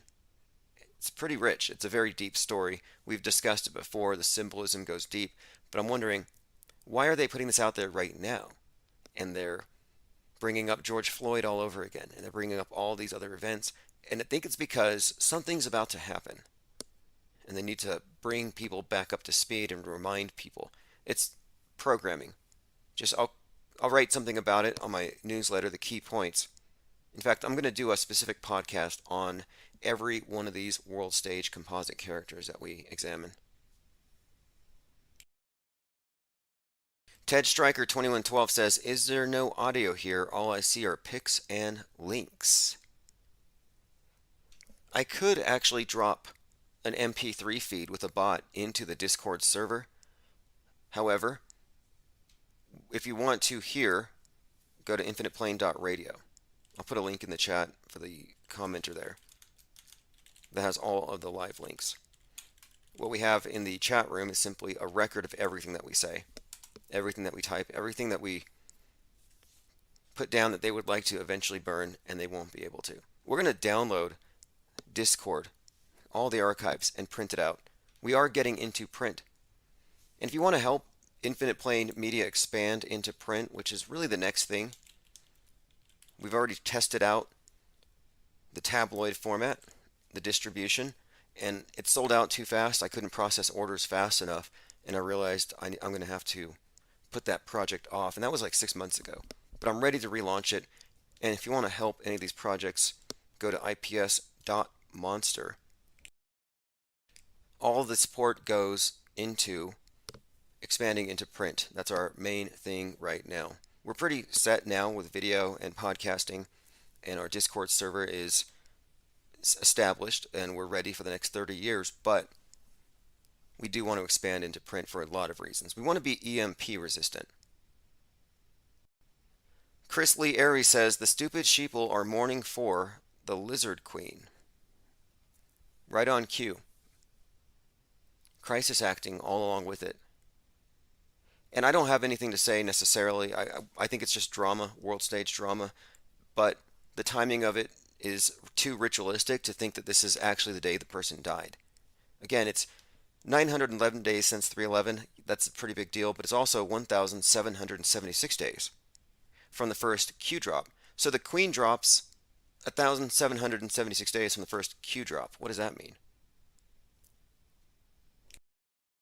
Again, the 3/11 significance is novel corona, new crown. Everyone was kneeling around that time. It wasn't just Derek Chauvin. It was BLM, is all the Democrats. They're all kneeling. The kneeling was a ritual. It's a rite. And it does tie in to Kaepernick. That's why he's been brought into the story. In fact, I saw Don Lemon comparing kneeling to the gesture of the crucifixion or the raised fist. I want to say thanks to Phase Polarizer. We appreciate the support. He says, there have been some claims about the Smith song, The Queen is Dead, that make people say, what are the chances? Okay, I'm going to take a look into that here real time. Let's go ahead and examine this. There are so many music videos that we should also examine in this context. It's all predictive programming, I've come to realize. It's not like a little predictive programming here and there. No, it all is. It really is. It's all worldview warfare. Entertainment is just a side effect of the brainwashing. It's the nice flavoring they put in the poison.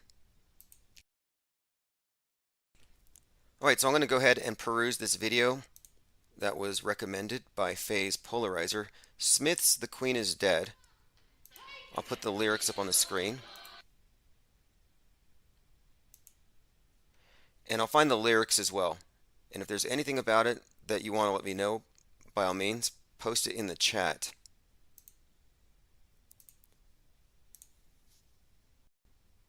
Ms. L says, I thought it was a rubber mask. Because, yeah, Julian says rubber mask queen. I said the same thing. It could easily be a situation where the queen has been Bidenized. In other words, it's a toss-up any day. You're either looking at a rubber mask, like it's Beau Biden in a mask, or some kind of CGI, sometimes just a hologram. And the technology we're describing, the deepfake technology, the synthetic masks, are so realistic that they are foolproof. You wouldn't know if the queen has been Greta Thunberg in a rubber mask for the last 5 years. You would not know. My third eye says the real royal family probably got replaced generations ago. It's within the realm of possibility. It's just a puppet show. That's why I'm not really too emotional about it. The puppet shows. It's all theater, and of course, the timing of the death says this is ritualistic, so we need to look deeper. And speaking of rituals and looking deeper, shout out to Copaesthetic for finding this. This is pretty good. We had that recent death of the CEO from Bed Bath & Beyond who jumped off of the New York City apartment. And the article was written by Larry Salona. In 2019, in August, Larry Salona wrote an article, Jeffrey Epstein Dead in Apparent Suicide. Again, we're looking at articles by Larry Salona, New York Post. 3 injured in Labor Day shooting in Brooklyn. Again, just bringing this up because this character, Larry Salona, has a very interesting anecdote here. 1997, New York Post reporter Larry Salona was hired by Stanley Kubrick as a consultant on Eyes Wide Shut. Again, Epstein, the CEO jumping off a building, but he was hired as a consultant and they had him write 2 fake headlines and articles for a prop newspaper. One of them said "Lucky to be alive," and the other one was about a cover-up of a murder of a sex slave, having it reported as a suicide. So this is Larry Salona's connection to Kubrick, Eyes Wide Shut, and of course it relates to his coverage of the death of the CEO of Bed Bath & Beyond and Jeffrey Epstein.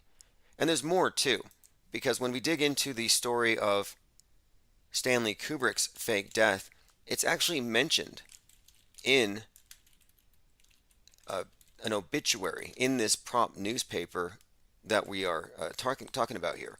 This has actually been discussed in Chartword's article, Stanley Kubrick's Faked Death and the 9/11 Hoax.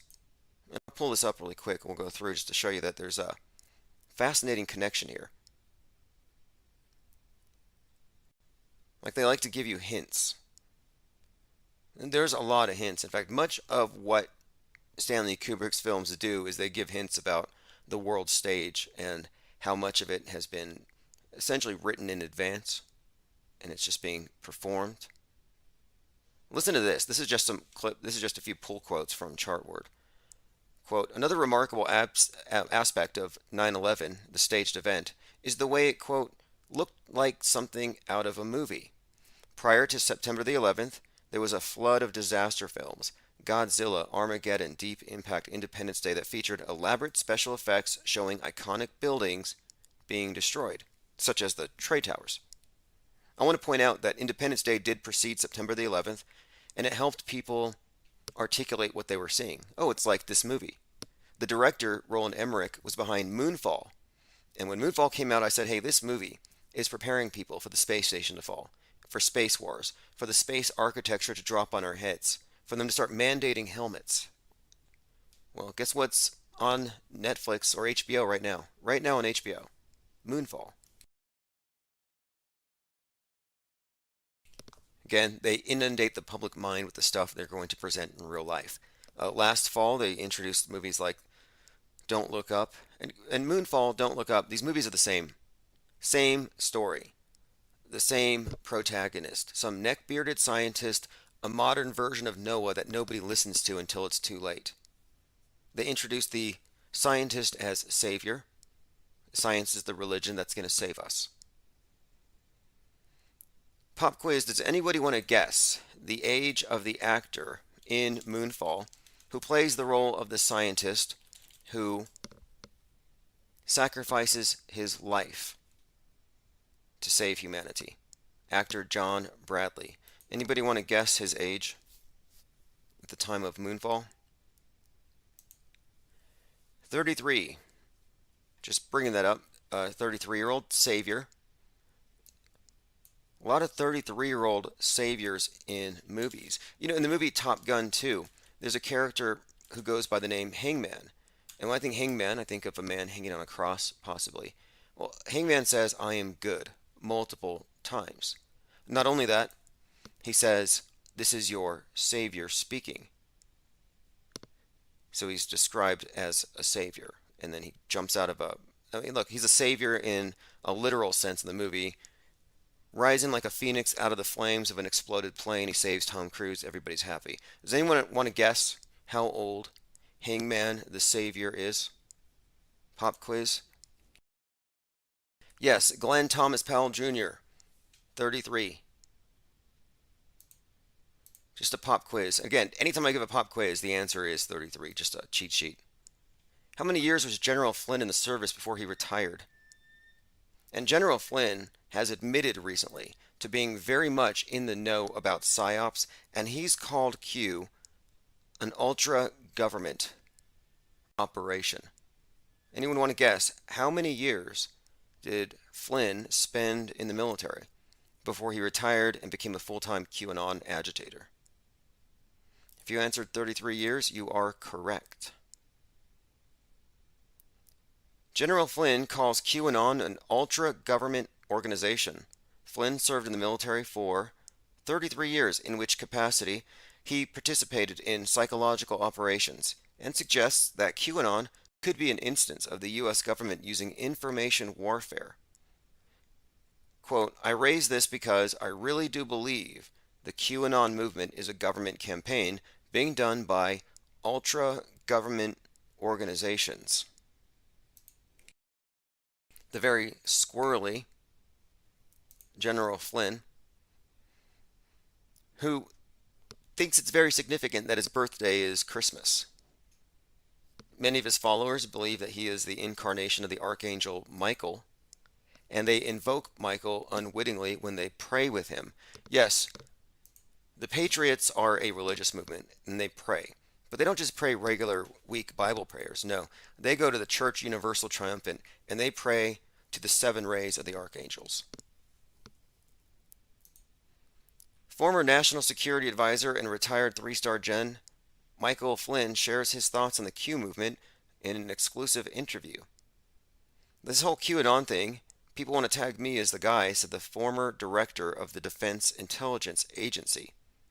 He points to his own military experience, describing the U.S. government using InfoWars against terrorist organizations such as ISIS and Al-Qaeda.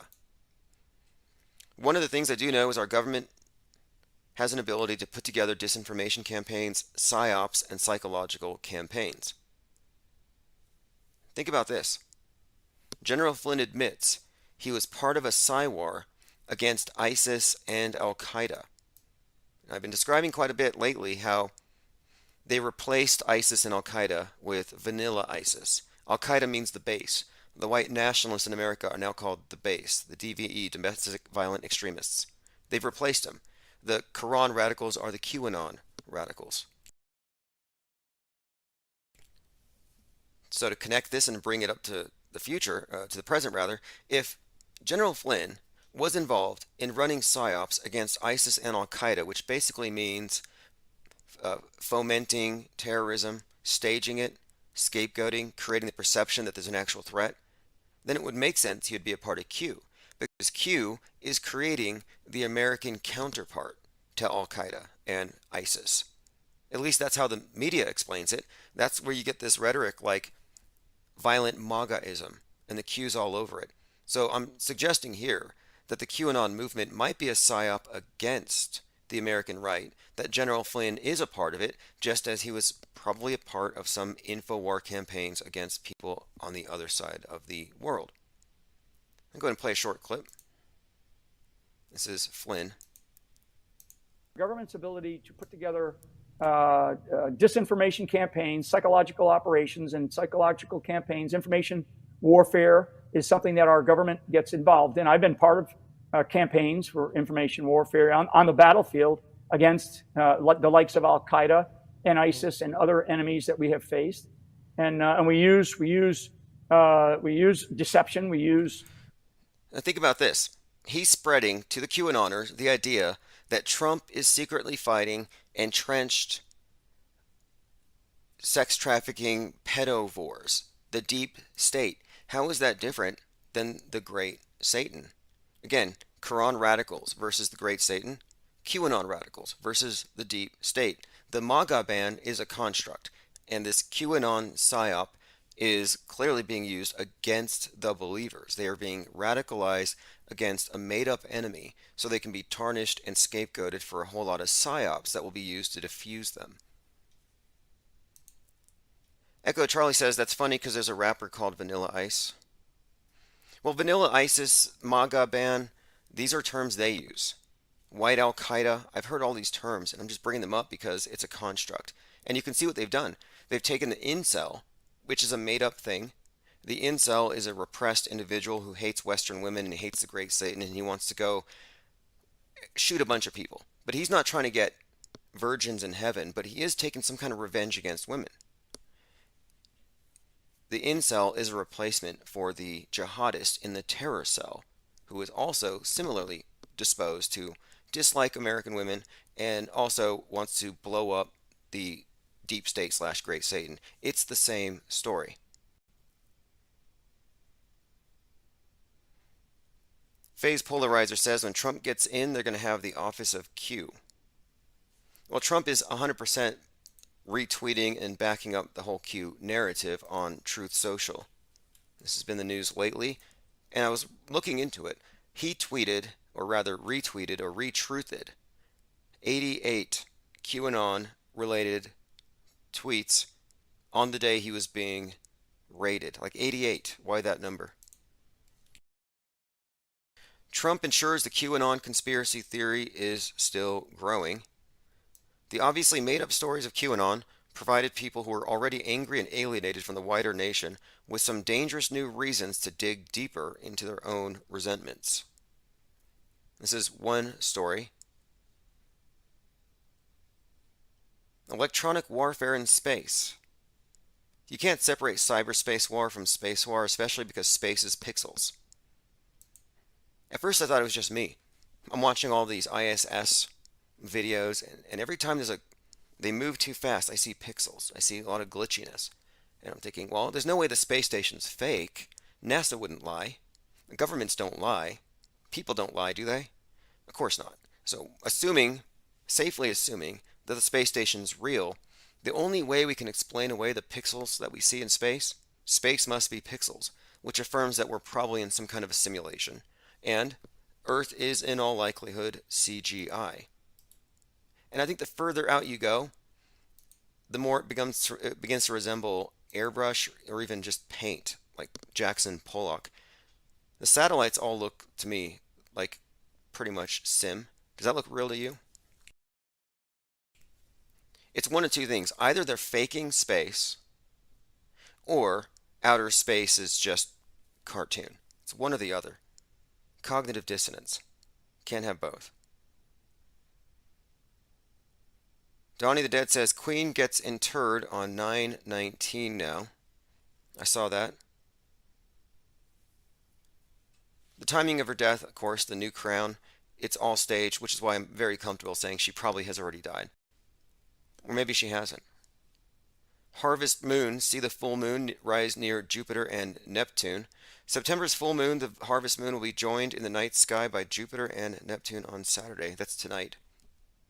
Hey, I was just reminded of something. I think that that Vanilla Ice actually performed at Mar-a-Lago, like recently. Vanilla Ice plays Mar-a-Lago's New Year's Eve party. Yep, here's from Vulture.com and Billboard.com. Okay, this is amazing. Vanilla Ice playing the Mar-a-Lago New. The media has been making fun of the right for some time, associating them with the MAGA ban. And I thought Vanilla Ice is just the dumbest thing. But they actually bring Vanilla Ice out. So he performs for the American ISIS, the MAGA bans. While you were at home on New Year's respecting your city's COVID-19 regulations and doing your civic duty to curb a deadly pandemic, Donald Trump threw a maskless party at his den of iniquity, Mar-a-Lago. The president with his, soon-to-be former president, with his cronies and Vanilla Ice, a man who hasn't been relevant since the mid-90s. A few cover bands that were not paid enough for the gig. They performed his one song to a crowd of pasty, maskless Trumpers. Sounded like fun. I have a clip here. I have another clip somewhere of General Flynn doing karaoke to We're Not Gonna Take It, which was QAnon's last public drop. What do you all make of the Q dropping 1,776 days after the first Q drop? I suspected for a minute that maybe the Queen is actually Q. And we're just waiting for the final cue drop. It'll be on our tombstone. It was me the whole time. It's got to be some big troll or LARP. I just don't know who's behind it. It's more likely she's the one who slugs everybody for the Black Eye Club. So we're not going to see anyone else. No more of these celebrities are going to be walking around with the conspicuous black eye. All right, let's go ahead and play this. This is from Mar-a-Lago. This is actually Vanilla Ice.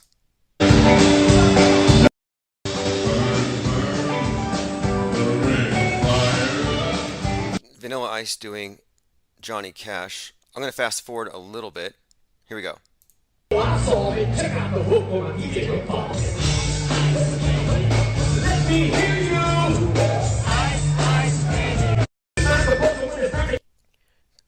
All right, my apologies. Kyle Rittenhouse, lip syncing. Now, this is very cringe. This is how I know Kyle Rittenhouse is not real. This is a crisis actor. Rittenhouse, if real, would be in witness protection. Think about how hated he is.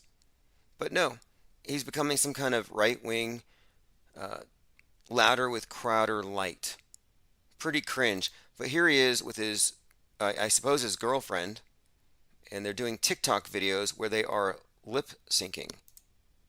I was riding shotgun with my hair undone in the of his car. He's got a one-hand babe on the steering wheel, the other on my heart. Okay, I have to apologize again in advance for this. I'm going to mute it, but you just got to see. You got to see it to believe it. This is Kyle Rittenhouse lip syncing along with this hideous track. Anyway, look, I know he earned some good karma credits for taking out the strangler, the burglar, and the pedo, but his social credit score has gone down in my eyes. And Jack Posobiec thinks that his critics are just, quote, mad. No, I'm not mad about this at all. Travis Cloud says, fire, cringertainment. Thirst says, cringier than Stein rapping. Now, are you talking about Vanilla Ice, MAGA rapping, or Kyle doing this lip syncing thing for TikTok? Donnie says, TikTok is mostly lip syncing and twerking. I didn't want to play more than 4 or 5 seconds because I know these songs have all kinds of subliminals and they get you to play it in your mind when you're asleep, and then you think TikToking is a good idea. What is this? Does anyone know? I'll just give you another pop quiz here. Kyle Rittenhouse's original Instagram was Kyle Rittenhouse blank. What was at the end of the username for Kyle Rittenhouse's original Instagram? Again, this is a pop quiz. If you answered Kyle Rittenhouse 33, you are correct. Steve Bannon said his arrest was one of the best days of his life. If you don't know the story, they're calling it a scam, but essentially, the story is people on private property, private lands, private landowners on the southern border were going to buy things to make walls, a big wall, and they were going to fix the border. And they were giving Steve Bannon a lot of cash so this border would be built. Steve Bannon made $25 million. Don't know how much of it he got paid. But somehow, somewhere, this has been looked at as questionable. I haven't seen the wall that he built with all that money, so I can't say whether it was a scam or not. I can say that he was literally handcuffed, unlike AOC, who only pretended. Steve Bannon was handcuffed. He got a lot of compliments from Alex Jones on his charisma, on how he looked. It's not even about the substance, it's about the form of it. This is why they fake swatting. He actually claimed that 35 top MAGAs were swatted. His arrest was one of the best days of his life. Prosecutors allege Bannon had conspired to commit fraud through a sham crowd-funded charity that donors thought would help build a U.S.-Mexico border wall. Of course, we're getting so close to an election, obviously this is just something they can throw up there before they hit that 60-day window where they can't initiate any sort of legal action or something along those lines. I mean, we all know what this is. It's theater. Steve Bannon does his perp walk, Huffington Post. Quote, it's all nonsense. They will never shut me up. It looks staged to me. It all looks staged. Lily Bell says it's cool to be arrested for the right wingers. It didn't used to be. At some point, the right wingers became leftists in their tactics. They play into the grievance politics, the politics of victimhood, the power of being a victim, martyrdom. It's really unbefitting, I think, of what, I mean, they're gone. The left, the right, they're all the same. Soy boys, Proud Boys. What's the difference? The right wing Antifa. Astronaut says he had a religious experience during a spacewalk. Yeah, he's lying. There's no other way to put it. He's lying. And even if it's true that if seeing the Earth suspended in space gives you a religious experience, even if it's true, they don't go high enough in the space station to see the whole ball. You don't get to see the whole ball at once. You don't get the overview effect. They don't get it. They claim it though. They claim that when you see the whole Earth at once, you level up, your brain goes up a little bit higher. Now suddenly you're a little more compassionate, and you see the world without borders, in need of salvation, and you want to go back down and save it. They created this thing. It's a myth. The overview effect. You have the two astronauts that are the twins, Mark and Scott Kelly. Okay, Scott Kelly has the overview effect. William Shatner has the overview effect. But Mark Kelly didn't get it. Some people get it, some people don't. Mark Kelly didn't get the overview effect. And I think it's notable that he came back down to earth and became a politician. So he didn't overcome the politics. He didn't rise above partisan politics. No. Lean Dion says maybe he was high in a float tank. If anything, yes. There is a group, there's an organization that's trying to recreate the overview effect for children, where they can put your children in a sensory deprivation tank with a VR helmet on, that's waterproof of course, so they can imagine floating up really high and then they can see the Earth. And suddenly they'll come back down and they will get out of their sensory deprivation tank. They'll look at their parents and they'll say, "How dare you? What did you do to my world?" And they'll advocate for depopulation and the whole green agenda, etc. That's all it really is. When you actually go back to the history of the face of the Earth as it's been represented to us, it goes back to Stuart Brand's The Whole Earth Project, the Whole Earth Disk.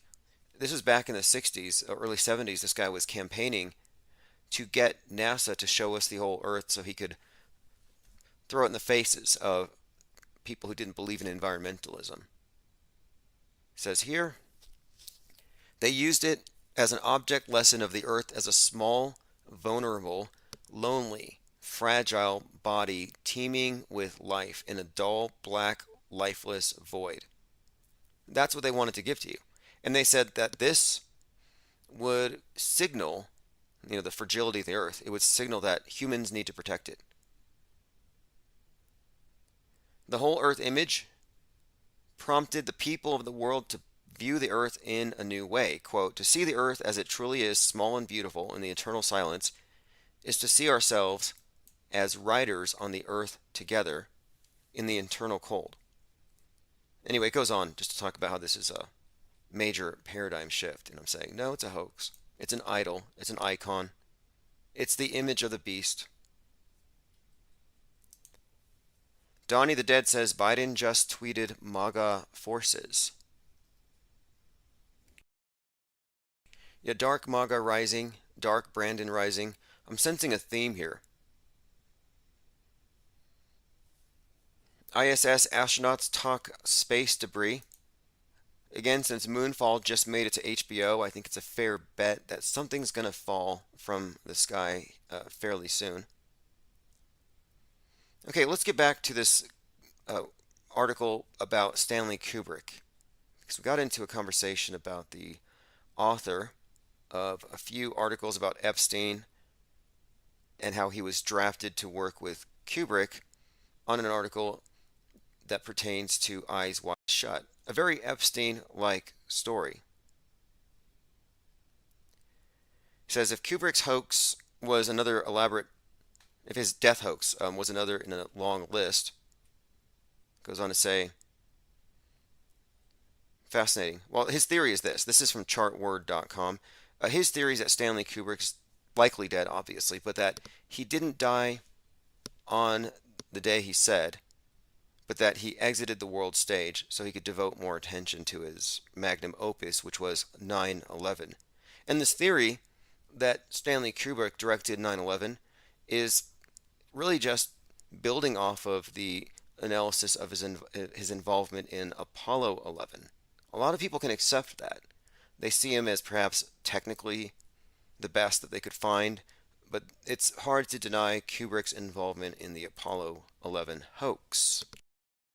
However, all of the same movies with all the same clues exhibit the similar type of clues, similar predictive programming and hints regarding other events. 9/11 in particular is heavily foreshadowed in The Shining.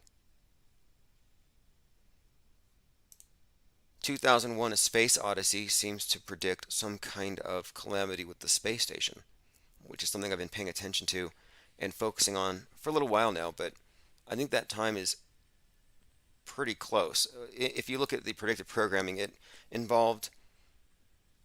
foreshadowed some kind of space plane landing on the space station that looks similar to the scene of Flight 175 hitting the Twin Towers. And last year we had Jeff Bezos launch at 9:11 a.m., a few days after Branson launched with his space plane. And I'm looking at the storyline here, and I'm thinking, with Moonfall and everything else, this storyline of the Tower of Babel falling won't be complete unless everything that we've built above that signals our cooperation, unless that falls apart. So get your space junk helmets. And nobody even questions the space junk stories. You have space junk landing in Australia every other day. None of it's charred. Nobody does any sort of investigation other than a scientist shows up and says, yeah, this is real. And it gets reported, and usually the people there are happy to reenact their discovery of the junk. So the public is now convinced of the existence of space junk. It's a magic trick. Space environmentalism is now a thing. Space debris is polluting our atmosphere. Researchers look for ways to reduce the impact. Space environmentalism has replaced the idea that we should care about the oceans. You'll notice nobody cares about the oceans. So many billions of tons of PPE wound up in the oceans that there may actually have been some measurable rise in the ocean levels solely from billions of sets of PPE. Now tomorrow, again, is the 21st anniversary of 9/11. They've already closed the Ground Zero 9/11 Memorial, which means they're probably moving on to something else. They're phasing it out. They're phasing something else in. We also have this story. It's not just Musk. Okay, so the Pope, the actual Pope in the Vatican, is warning that World War III is coming. Now you have Elon Musk, the Martian Pope, saying the same thing. Here are the comments read aloud by the Twitter lawyer Bill Savitt. Quote, "It won't make sense to buy Twitter if we're heading into World War III." So there you have it. Why is he going to spend $44 billion on Twitter when we're about to hit World War III?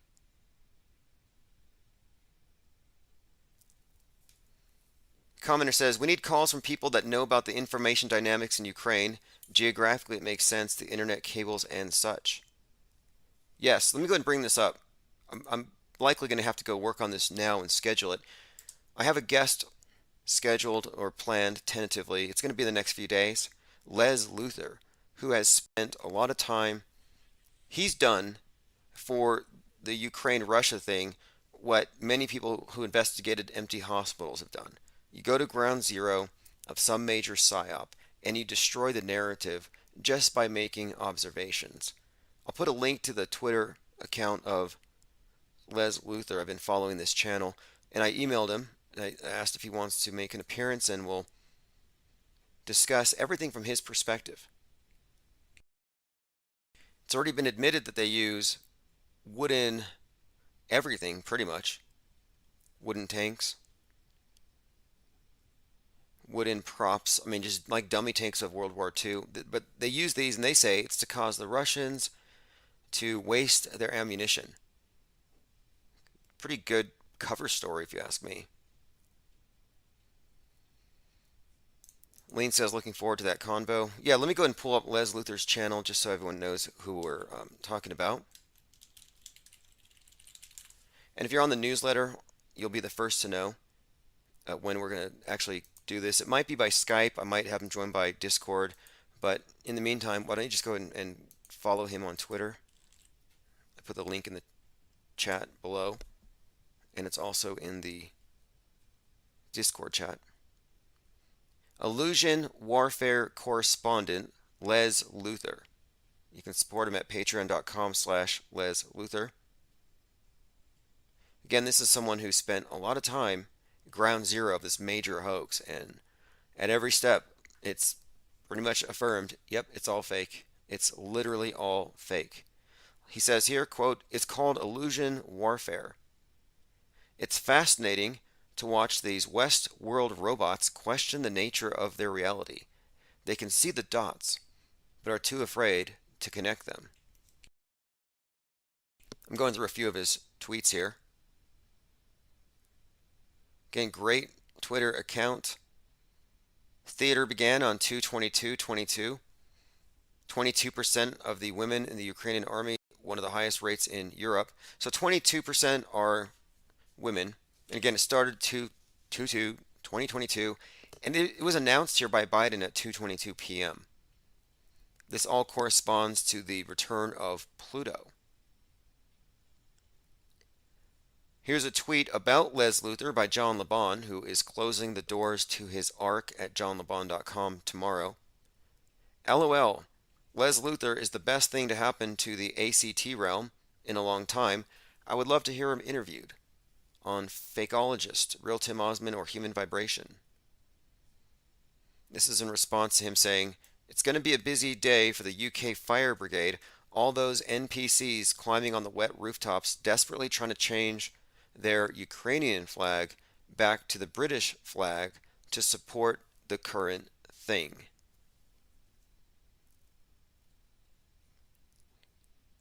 Great channel, great observations. Illusion Warfare Correspondent. Again, this will be a conversation we'll be having in the next few days. Echo Charlie says, "All's fair in love and war." Right. And the first casualty of war is the truth, and we are in an information war. Nothing but lies. And you can be the truthiest reporter on the world stage, but your analysis rests upon an edifice of lies. You really have to step off the world stage to be in truth, to be objective, for your frame of reference to even have facts included that would contradict what you could even find within the closed system of the MSM paradigm. We were talking about the connections between Diana, Artemis, the broken Artemis arrow, the rocket that hasn't launched, and Eliza Fletcher and her kidnapping, and how this all seems to tie in to this lunar goddess, this archetype, but moreover, the huntress, Diana and Artemis, are represented here pretty strongly. And then you have Eliza Fletcher get kidnapped, and Fletcher is the arrow maker. The word fletch means arrow. Our verb to fletch can mean to furnish an arrow with a feather. So the person who puts the feathers on the shaft. My point is, this is a ritualistic event, and their names are very significant. It all connects. Again, lunar goddesses, 13 lunar months. Princess Diana hits the 13th pillar and cracks it. The Artemis rocket can't launch. Artemis is the Greek version of the Roman Diana, and the rocket can't launch because it's cracked, like the pillar number 13. Anhesh crashes like Diana crashes. You have the kidnapping story, and it all pertains to this. It pertains to the end of the summer, the end of the spring summer. It's when we enter the dark half. The spring maiden is being kidnapped by Hades and is taken into the underworld at the end of this month in about 12 days. I believe what we're actually witnessing are ritualistic, dramatic, theatric personifications of the cycles of nature, played through the mass media, which is the de facto state church. No different than worshiping Sirius on New Year's or having people dress up like Santa on Christmas. It's all ritual theater, and I think a lot of it goes on and right in front of our faces, but we don't know what we're actually seeing because these are patterns. This year it's free Britney Griner. Last year, free Britney Spears. What's with all the repetition? What's with the cycles? Eliza Fletcher's obviously this year's Gabby Petito. One more thing. Broken Arrow is military code for nuclear accident, some nuclear weapon in the hands of an enemy, perhaps a rogue weapon. There have been 32 Broken Arrow incidents since 1950, so we're prepped for number 33. They're going to launch Artemis on 9/23, a date that has been heavily foreshadowed in a lot of predictive programming. And much of the predictive programming for 9/23 corresponds to a flood. And in the movie Evan Almighty, about a modern Noah warning of a flood, the flood takes place on 9/23. And what's more, he begins to hear the words of God when he sees synchronicities. He sees the number 614.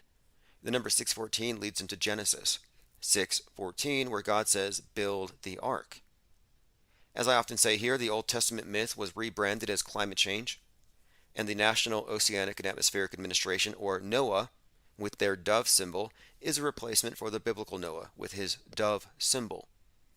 The climate change flood could be triggered or stimulated or simulated on 9/23, just a heads up there.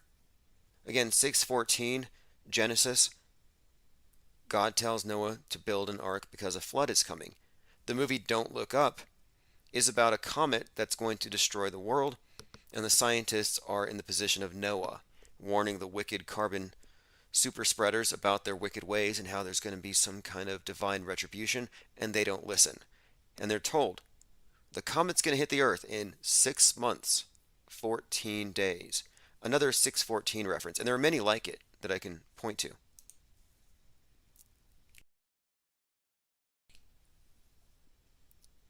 Now the thing about Artemis is she's the twin of Apollo, which is kind of interesting. Apollo mission, now Artemis. Speaking of the moon, Phase Polarizer said, I work at a shopping mall and full moons coincide with customers behaving badly. Part of a conversation we had with one of the callers. I've observed it too. I've observed lunacy. I believe in lunacy. If you're looking at the screen, here are a couple of images from the documentary Kaepernick in America. And here's what they did. This is what I think they did. They gave us many examples of Americans, Trump supporters, burning Kaepernick jerseys, putting images of Kaepernick with crosshairs on him. If you're looking at the screen, you have just what I'm talking about. Shut up and stand up. There was a lot of hate for Kaepernick. There were effigies of Kaepernick that were put on firing ranges. There were effigies that were attacked by dogs, set off by Navy SEALs. And the reason why I think they put this new documentary out is now you have examples of dozens, if not hundreds, of MAGA types ritually killing Kaepernick in effigy, committing symbolic hate crimes, destroying a guy for kneeling during the national anthem. This is a very interesting story that's been developing for a few years, but they're putting that out there now. And I have a feeling it's because they've typecast Kaepernick as a new Malcolm X. And if anything happens to him, they're going to scapegoat and blame the American right. Every single one of them is guilty in his death or in this. And that's what it looks like they're framing it up for. You know, they're constantly engineering martyrs. And this documentary, Kaepernick in America, demonstrates the creation of such a martyr-esque character. And it's pretty deep when you go into the symbolism. It goes pretty deep into both the Christ-like martyr character, you have the Malcolm X-esque character, and even in the name, and the symbolism of the kneeling is huge, but the name, Colin Kaepernick, Colin is derived from Nicholas. Kaepernick is derived from Copernicus, Nicholas Copernicus, the Copernican revolution. The idea of the revolution is very much encoded into this world stage character as the de facto face of the revolution represented by BLM. Very fascinating character. I recommend watching these documentaries because these world stage characters are thoroughly encoded, they're encrypted, they're composites, and I noticed all of the same numerology encoded into this that I've seen in others, and I will be doing a full review. Monkeypox says, the Great Deluge is coming to reset the world, build your arcs. Mazel says, I've seen lots of weird accidents around the full moon. Monkeypox says, my dad has gun targets with Obama's head. I'm not political, and I think it's demonic to pretend to murder anyone. Sure, and that's a very bad sign right there. It's really un-American, actually. The idea of free speech, I think, is that free speech is so that we have a steam valve. We have a place where we can talk about things in the hypothetical before we manifest them. We can discuss things rationally.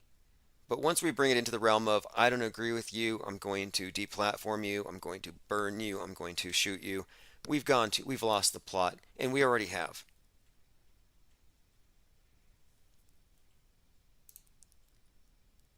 Continuing, there's a car here driving around with a decal on the back that says Auto Hoax Infinite Plane Radio. If you want an Auto Hoax decal, these are all designed and created by XPOC. Just go to timosmond.win or click the link below to the Ko-Fi shop. We still have more decals on the way, and whenever people purchase them, I re-up and I order more. Quite a lot of new stuff in the shop, just stuff to look forward to. Got a message from somebody called Your Nickname who said, Johnny Rotten played Trump in a rubber suit. He's a she. To wit, the mannerisms and everyone like him. This is a random comment, very, very random. Very random, but he's claiming that Johnny Rotten, I thought he said Johnny Knoxville. Okay, Johnny Rotten played Trump. Let me go ahead and look up Johnny Rotten. And what is he talking about? Because there are some people who believe that Donald Trump is just a suit. It's not just Biden. Okay, I can see a physical resemblance here. I really can. They could be cousins, but anyway, I appreciate the random comments, and I try to address them as best I can. I am not a gatekeeper here trying to stop people. Okay, Johnny Rotten was a masked singer. Katie Polardi says call-ins. Yes, I'm 833-311-1984. Careful what stickers you put on your car. You don't want to get your vehicle smashed in by Antifas. Because that's how much they value free speech. King Charles declares 17 days of mourning. QAnoners are going crazy. But why wouldn't they? Why wouldn't they? It's been 1,776 days from the first Q drop and the Queen drop's dead. Meanwhile, the actual QAnon queen, Queen Didaloo of Canada, is making inroads into America. There's like a QAnon Game of Thrones happening. Infinite Plane Radio. Hey, what's up, caller? Hi, yes, what's going on? It's Steve Reck. I had a quick comment about the chemtrails. I always hear everyone talking about them spraying chemicals, whether or not it is or not. But nobody talks about the flight patterns that they are spraying these chemtrails across the sky. They're not normal flight patterns. Okay, let me ask a question about those. I've seen these patterns, and if you were to trace one of these flight patterns, would they connect airports? I don't think it's anything like that. Just not even so much the pattern, but the angles at which they're flying. It's just not regular commercial flights that fly at those angles, and that's a fact. That's the only. Okay. So are you then suggesting here that the trails that we see in the sky are not from commercial airlines? I don't believe so. No, I don't believe they're chemicals. They're blocking sunlight for sure. You can watch it happen. I watch it daily, but I've never heard anyone talk about the flight patterns, and that's the biggest thing for me. Okay. Well, I was confused about it for a prove time that there's because I don't believe that you can point to the commercial airlines doing this without suing them. No. You know, you can point to a culprit. Why wouldn't you sue? Go And ahead. people are saying it's not the commercial airlines. And I've noticed that my airport here has the most beautiful clouds, the clearest skies. And you would think airports ought to have toxic skies. They ought to have chemtrails all over the place, but they don't. So it's not coming from the airports. Where is it coming from? couldn't tell you. Somewhere in the sky. I've seen people spraying vinegar, like Ron Paul supporters spray vinegar at the chemtrails. Yeah, that's all nonsense. I don't buy into any of that. But as far as not seeing any chemtrails or exhaust near the airports, that kind of lends credence to the fact that these airplanes aren't running on as much fuel as they're telling us. But let me ask you this. Because you would see let me ask you this, some though. heavy exhaust. This is confusing. This is literally definition of confusing. Because you're claiming that the chemtrails are not coming from commercial airplanes. Yet, chemtrail believers point to the condensation trails behind commercial airlines all day long. And they say those are chemtrails. And you're saying they're not. Not from commercial airlines, no. But then 99.9% of chemtrail believers are pointing at contrails and calling them chemtrails, and you're saying that those aren't even either, and that those aren't even what's causing the sky to reflect the sun. I mean, what I'm saying here is, what are you going to say? I mean, what do you say to the people in the audience who believe in chemtrails, and they're looking at contrails? What are you saying to them? That their eyes are lying to them? No, they're misconceiving what they're seeing. So the chemtrails that they see aren't the real chemtrails. The real chemtrails aren't coming from the planes, and therefore wouldn't be mistaken for contrails. No, it's especially, you can watch the angle at which these flights are going. I don't think commercial airlines fly at, that steep of an angle. And I see them, I live near airports as well, and you see them take off and gradually get higher and higher. But when you see these ones that are spraying these trails, whatever they're spraying, they're going almost straight up. Interesting. I know what you're talking about, but are you sure? Are you sure? Are you sure they're going straight up? Because there is this optical illusion where, when a very high altitude plane is passing over parallel to the ground, from your perspective, it looks like it's going up. Okay, yeah, I can see that. But the other thing is they're always in front of the sun, or in front of the moon, or when there's going to be a particular event in the sky, it's always cloudy. Where I am, I'm in Rhode Island, and it always just so happens to be cloudy on those nights. And you can I've heard see this earlier that day. I've heard some people say that they're using these not to change the weather, not to poison us, but to obscure celestial events that we would otherwise take note of. Like maybe there's some kind of celestial event that might contradict the heliocentric system. Maybe there's something they don't want us to see. But right, like a cover, you would it call could be concealment. It could be concealing something, either another object in the sky. What is it?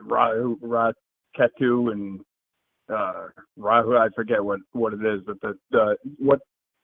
Rose Sanchez used to talk I'm more about inclined to think that they would use some kind of obscuring agent for the purpose of who knows what. Then they're somehow using this as some kind of a chemical weapon. And I don't know if they're using it to modify the environment. I don't even believe in climate change. However, I have noticed a lot of conspicuous timings of the sky being like pretty much saturated, and then you can't see what's happening during an eclipse or some event like that. And I think, wow, are we missing something? Right. Exactly. And yeah, I don't think poison or anything like that.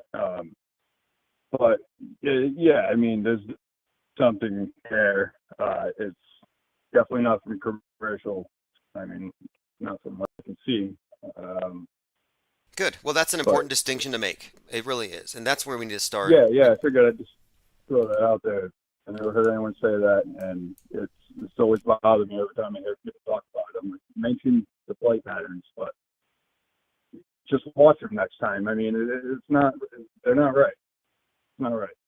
Awesome. I appreciate the call, and I will look at it from that perspective. Thanks again. Have a great evening. Take it easy. All right, this is Infinite Planes Saturn Day. It's the eve of the 21st anniversary of 9/11. Is anyone else feeling kind of 9/11-y? Like something's about to go down? Like we've been inundated with so much fake news that's just so trivial that at some point they're going to have to do something that's actually shocking, something that makes it all seem real again. Maxwell says they usually have them by the sun on the West Coast. Well, my point is this. Too many people who believe in chemtrails point to commercial airplanes and the contrails, the condensation, and they say those are chemtrails. Then you have others who say, no, it's not from those things. But then what trails are you pointing at? You're not pointing at contrails. What are you pointing at? And then we have to insert this. And this is where I stop short of this. I don't think we can insert the hypothetical secret drone spraying program without more conclusive evidence. But that's what it essentially asserts, that for the chemtrail theory to be real, it's not being done by commercial airplanes. It's being done by some third party. I don't believe vinegar or prayer can stop the chemtrails, although both can be used to convince somebody that they're dissipating the chemtrails if they sit there long enough and they want to take credit for it. But that's a little off. Like I can point at the sun and say, yeah, I'm going to bring the sun down. And if I sit there long enough, the sun's going to set. But I can't take credit for it. You can't spray vinegar at the chemtrails and take credit when they dissipate, because they were going to go away anyway. Unless they don't. Unless you can say, well, look, on days I don't spray vinegar, they never go away, but they always go away. Mazel says, I don't feel doomed, but it's been a couple of days. See, I don't feel doomed necessarily, but I feel a sense of, I guess, expectation. And I don't really look at this stuff as doomy anyway. I don't assume these things to be real. I don't even believe in most of this stuff, but I'm just curious if anyone else is getting the sense that we haven't been hit with anything visceral in a long time. It's just been such trivial nonsense. A lot of interesting lead-ups, though. Like, look at the assassination narrative. And I pointed this out in July. About the time that the capstone on the Georgia Guidestones blew up, we had the Parkland High shooter with his fixation on Lee Harvey Oswald suddenly in the news. You had John Hinckley, the guy that shot Reagan, in the news, going on tour, playing his music, going on ABC, talking to America about our gun problem. Then you had the assassin of Nipsey Hussle getting a sentence. The killer of George Floyd, Derek Chauvin, gets another 21-year sentence. Assassination was in the air, I said. And then Abe gets shot, the former PM of Japan, friend of Trump. Then we have a gun waved in the face of the vice president of Argentina? But the assassination vibe has been growing. And in the midst of this, there are people saying, especially when the raid happened on Trump, that they feared there would be an attempt on his life. Just this build-up that I'm paying attention to. Monkeypox says flying might be entirely fake. I float quite a lot. I fly a lot, but he says I've never flown, so it might be fake. See, that is an argument from ignorance. Like the people who say, I've never seen a koala, so they're fake. There are people who don't believe in koalas. There are people who believe that gorillas and not just gorillas, but pandas are human beings in costumes. Well, that would be an argument from ignorance and laziness and incredulity. I can understand the incredulity. This animal, that exotic thing is hard to believe in, but that's not an argument in favor of dismissing the status quo, which has established the thing as having an existence. And if, let's just say, gorillas are fake, this would imply a gorilla faking industrial complex. Who's making the costumes? Who's behind the animatronics? Who does the upkeep? Who oils these machines? There's a bigger picture. Then suddenly the zoo is not just a zoo. It's some kind of psyop. That's the real conspiracy. By the way, we are all going to be in a zoo very soon. That's what Agenda 23 is about.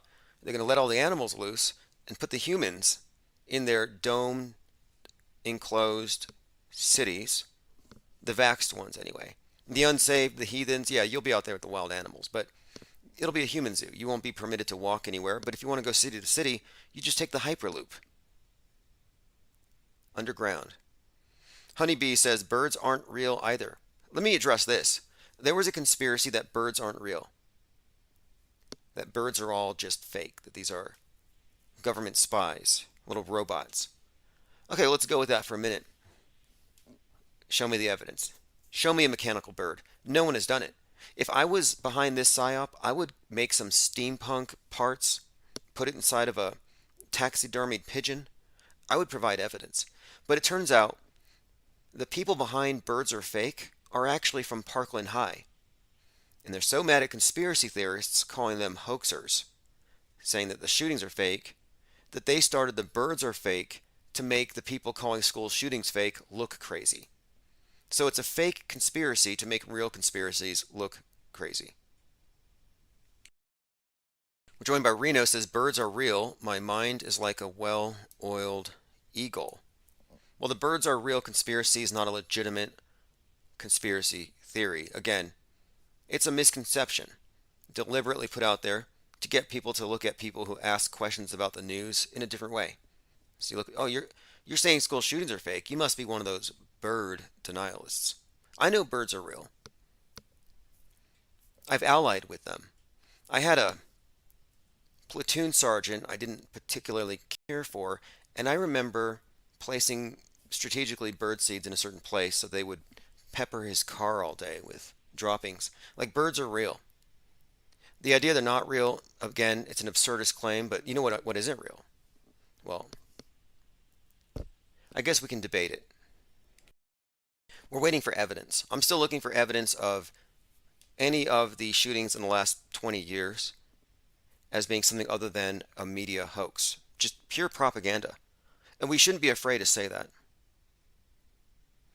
Reno says, hey, streamer, you read most of the comments and you stop at the point where it exposes you for the scammer you are.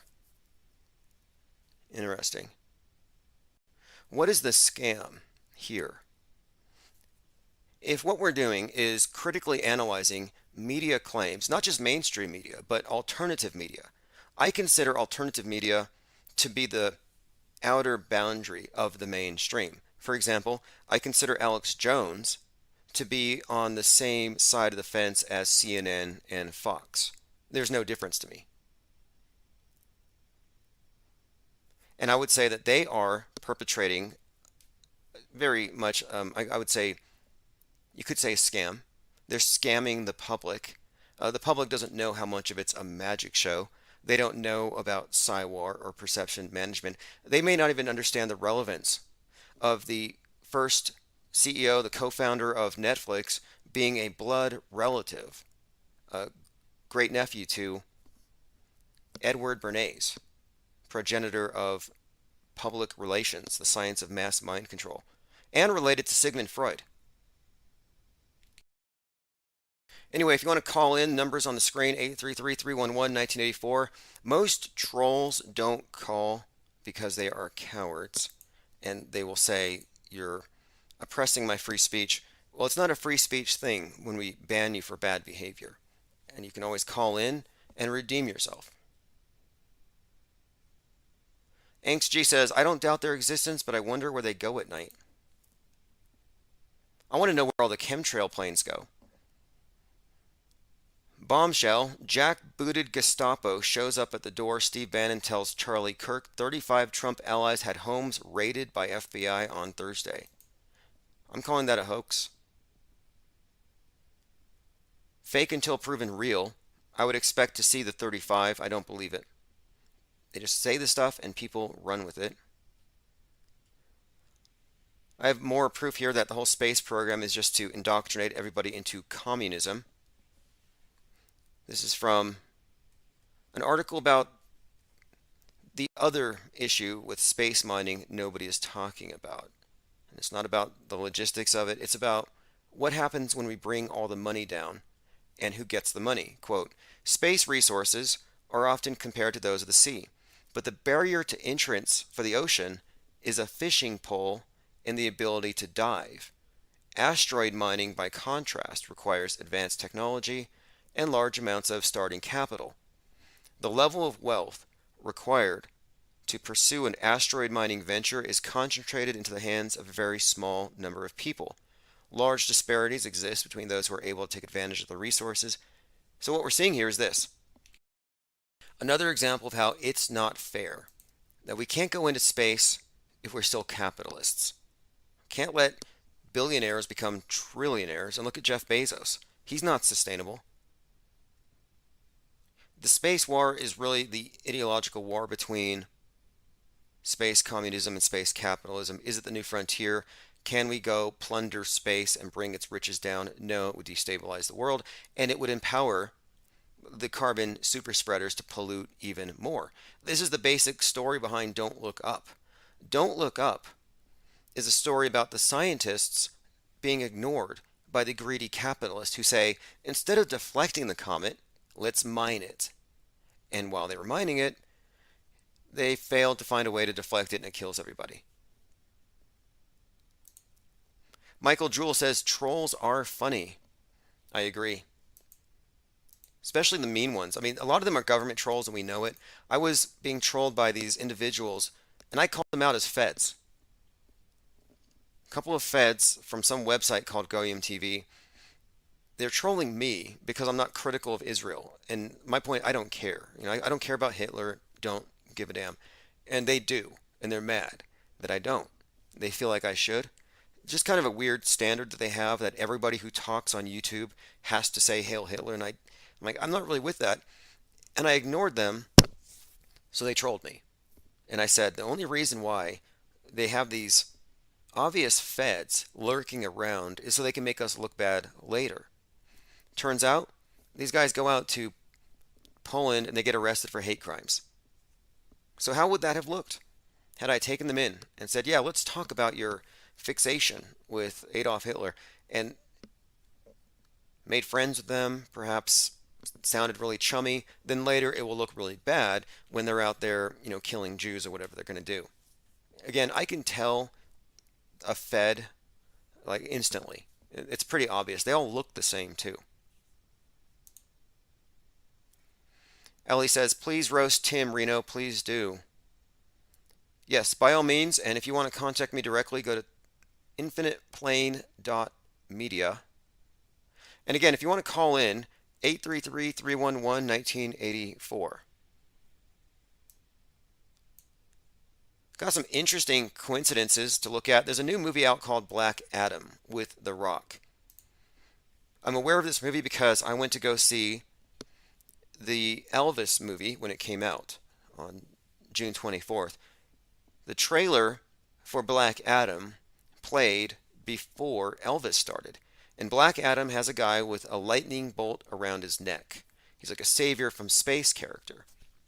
And I thought that's interesting because Elvis opens up where he's a kid and he's wearing a big lightning bolt around his neck, looking like the same bolt around Black Adam's neck. Then he fast forwards, Elvis is working for Crown Electric. Lightning bolt and a crown. Now, twice in the Elvis movie, he says to Tom Parker that he wants to ride on a rocket ship and fly out to the Rock of Ages. Elvis says that twice. Now, here's where it connects. The Black Adam movie, again, it's The Rock, is about this superhero who, quote, Adam accidentally time travels to 1776 while going to the Rock of Eternity. Again, connections there having to do with the lightning bolt, space travel, and this, quote, Rock of Ages, Rock of Eternity. Don't know what to make of it other than it reinforces this reoccurring theme of this space savior. and the symbolism is consistent, and that movie played right before Elvis. I brought up the QAnon Queen, Queen Didaloo, who conned a cameo endorsement out of political trickster Roger Stone. I knew he was reading a script, but his endorsement was fake. It was from Cameo. So for $131, we can pay Roger Stone to endorse any bad idea, any bad person. It's just something to think about. In fact, I'm considering it myself. I'm thinking about getting possibly, there's a list. Corey Feldman will do it. He's probably cheaper than Roger Stone. All right, appreciate the caller. Raised some interesting points about the chemtrail conspiracy theory, which are not condensation trails and might have something to do with blocking the sun or something. I'm still a non-believer, but I'm open to the possibility. I hope it's not true. I really hope that we're not looking at the possibility that the powers that be are going to blot out the sun like Bill Gates has more or less been accused of threatening to do. I think that's a big hoax, the idea that the elite or some power elite have some kind of reset button. I think it's mostly just psychodrama. And since the right wing doesn't believe in climate change, because again, it's just a mask for communism, I think they needed an alternative fear. And I think the chemtrail fear is a replacement fear. I think they always expect, or rather desire, the powers that be, are desirous of you fearing the sky, so they can turn us all into chicken littles. They can cry wolf. They can influence us and trigger us with very primal fears, like one of your basic needs, shelter. So here they are threatening your ability to even seek shelter. And this is why they brought forth space junk and space wars. It's just another way for them to get us to fear the sky. And think about that movie that just came out, Don't Look Up. Like, Don't Look Up, I believe, has a double meaning. One, yeah, don't look up, the comet, turning a blind eye to the problem. But additionally, don't look up means don't look up misinformation, dangerous misinformation that gets you to question the scientists. Because if you question them, well, you might get smashed by a comet. That movie framed us as we are blissfully unaware, we're on a Titanic, we're too big to fail, and we're not paying attention to the iceberg, which of course is climate change. Anyway, thanks for joining. This is Auto Hoax, or GTFO, Chief Crow and the Flat Earth Worms. Get on the newsletter so you don't miss the interview with Les Luthor, which I will be scheduling here shortly.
Okay, we're going to go ahead and start a little bit early. This is Space is Fake AF, which is Chief Crow, who has a new track out. And if you want to hear the latest from Chief Crow, just go to your latest copy of the newsletter, and I posted a link there, and I posted it on Minds. Again, it's Chief Crow. Let me see if I can find a link to it if anyone wants to post it in the chat. You are listening on YouTube burner channel number 139. 139. That's how many YouTube channels we have had to leap from one to the next, and then they take this one out. This one's going to go away. Mark my words. Now, I sent out text notifications, and I was immediately hit with a notification from the texting company, and they said, "We have to review your text to make sure it complies with our guidelines. We will let you know within 30 minutes." I'm waiting to find out if the text alerts have gone out. If you are a recipient of Infinite Plane Radio text alerts, please comment below and let me know that the signal has been sent. If they're going to hold on messages until somebody reviews it, then I may not continue with their service. And this may be an indication that our trolls are continuing with their flagging campaign. One of the ways they shut my channel down is they flag it. They do mass flaggings for spam, and they'll spam the chat as bots, or maybe those are real bots, but whatever it is, they use those bots in the chat as an excuse to label it, to falsely label it spam. It says, "Your message is currently under review.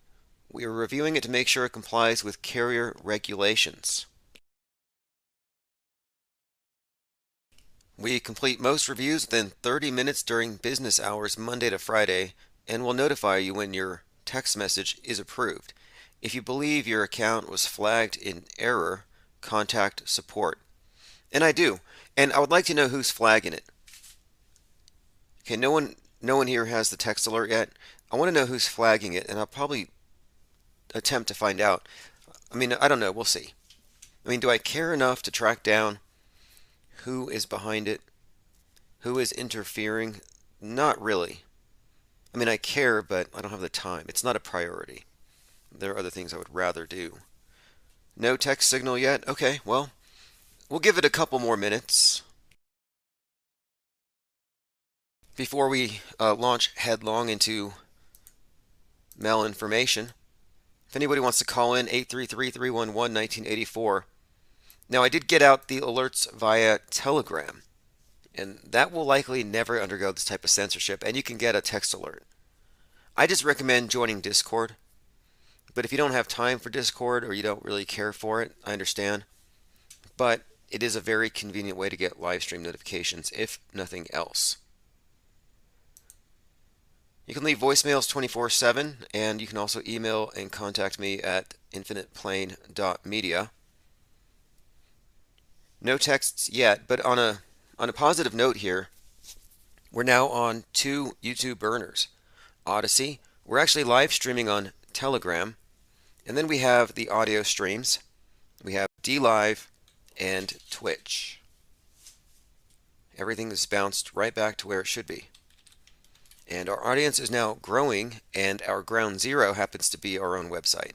Highly unlikely that they're going to create some kind of a situation like before, where we build up on one channel, they pull it, and then it takes months to reconstitute. It'll be slower rebuilding the audience, the live chat audience, but it'll be a far more stable and lasting and permanent change. And if you go through my sites, I've put buttons up to make it very easy for people to find our new Blue Ranch Lodge. And I think right now we have like more than 150 people. And we just opened it barely a month ago. The 24/7 OmniChat, anyone's welcome. You don't have to be a member of the site. That's only to get into the deep research. But if you just want to join in the chats, well, there you go. And also, it's a cross-platform chat. Wherever you are, whatever platform you're on, it gets placed in the same location where it can be searched. We can go back and find links and images that are posted. If anybody shares something that you want to go back and revisit, you could just go scroll up or search. The search function is very useful. In fact, we use the search function. I use it in particular when I'm trying to figure out who's behind a certain moniker. Like I got this troll, and I look to see what adjectives does this person use, and I kind of cross-reference, and I often find out the different masks that belong to the same person. All right, we're joined by AJ206, David Hutchins, Thirst, Steuben, Spirit. France is in the house. Flatlander got the email alert. Email alerts are free. Just go to infiniteplanesociety.com. All right. And at some point, I may actually add an audio stream into the Discord as well if anybody wants it. But again, infiniteplanesociety.com, I made a very convenient hub there. Easy to share, easy to remember, and it aptly describes what our mission is. ips.monster. And by .monster, that domain, ips.monster really is about metastasizing what we're doing, growing the think tank beyond the bounds of any controlled platform, and making it very easy to reconstitute whenever there's some kind of disruption. Like, we're ready for Armageddon. We are ready for the Kraken, ready for World War III, and we have our field reporters deployed everywhere. There's more than 200 press passes that have been distributed so far, and that's really just since 2020, the empty hospital phenomenon, but lately it's been picking up again. And if you want to get yourself a press pass, just go to infiniteplane.media. I put an ad on the top left, and what that gives you is it gives you the backing of a news agency that actually records, and we document things, whether you write, you want to call in. All right, let's go ahead and continue. Joined by Aku Nukem, OB Ninja. Marcel says finally back to alive. Portal Complex. Yes, we want to keep it live. For some reason, the text message alerts are being reviewed right now. Like, as we speak, somebody's reading my text to a group of people and they're deciding, can we send this out there? This is why I try to keep my postings very generic, especially on Patreon. If you say, come listen to me talk about the latest variant, you'll get flagged. You have to keep it vague. We could just say, I could just say we're going to have an art discussion. Let's just talk about memes. But even that, even talking about memes is highly suspect. You get flagged by the DHS. Well, they don't care about how many bullets you have or how many MREs you have stored. They want to know what memes you have stored in your head. And memes, by definition, are memorable, easy to transmit. You are all walking meme variant factories and super spreaders.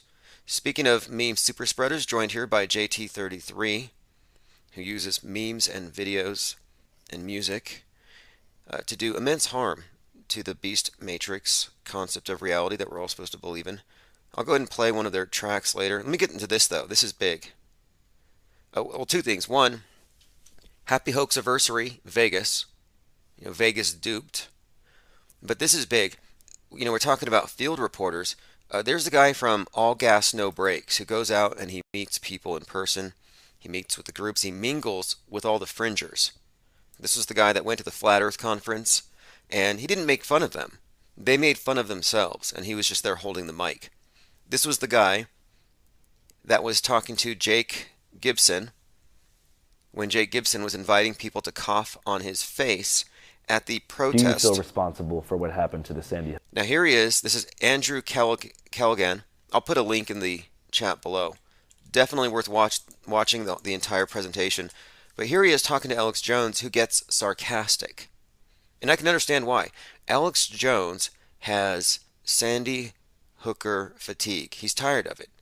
He doesn't want anything else to do with this. It's already old. He was never that committed to it anyway. Like, why is he attached to it? He was never all that married to the topic. And the Sandy Hook thing is being described here as a trap. And I agree with him. I mean, the family made $73 million off Remington. It's all an inside job, if you didn't know. Sandy Hook was an inside job. So is the NRA and its takedown by the Sandy Hookers. They're all a part of it. Do you think that they would part with $70 million if they knew the thing was a hoax? Either they don't know, or they're part of it. And what's more likely? With that kind of money exchanging hands, yeah, it's all just a ruse.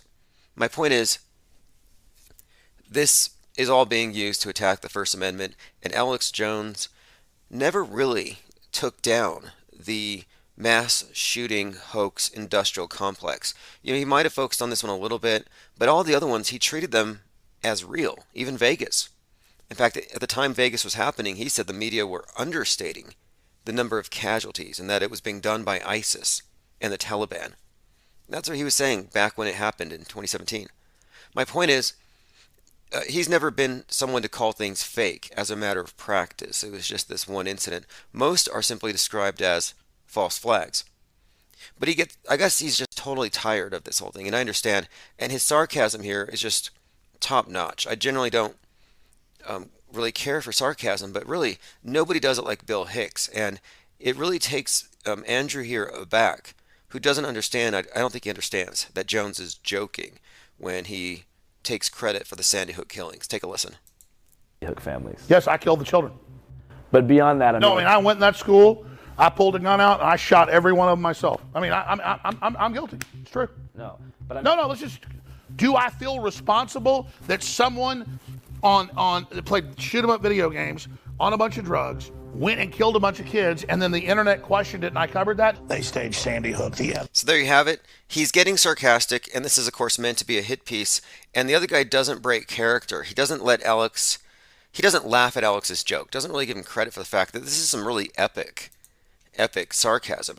In fact, I think he even takes credit for inventing hemorrhoids and cancer. Let me go ahead and play and hangovers. Flip it to me. I invented cancer. How? I just did it. Doesn't matter. I created death. People didn't die before I was born. I created heartburn. I created hemorrhoids. I created hangovers. I created gingivitis. Now, again, this is hilarious. The other guy's not laughing. He doesn't get it. This is some highbrow comedy. And at the end of it, you hear this attorney for the Sandy Hookers, this guy, whining about how he doesn't think Alex Jones should be able to be Alex Jones anymore, that he ought to lose his ability to even speak. It's pretty bad. Over and over and over again. And I put that on Alex Jones more than anybody else in the country. So, for those who don't know, can you describe the extent of the harassment that was experienced by the Sandy Hook families? Now, a lot of this is just stuff that's, I think, myth. I don't think they can prove any of it.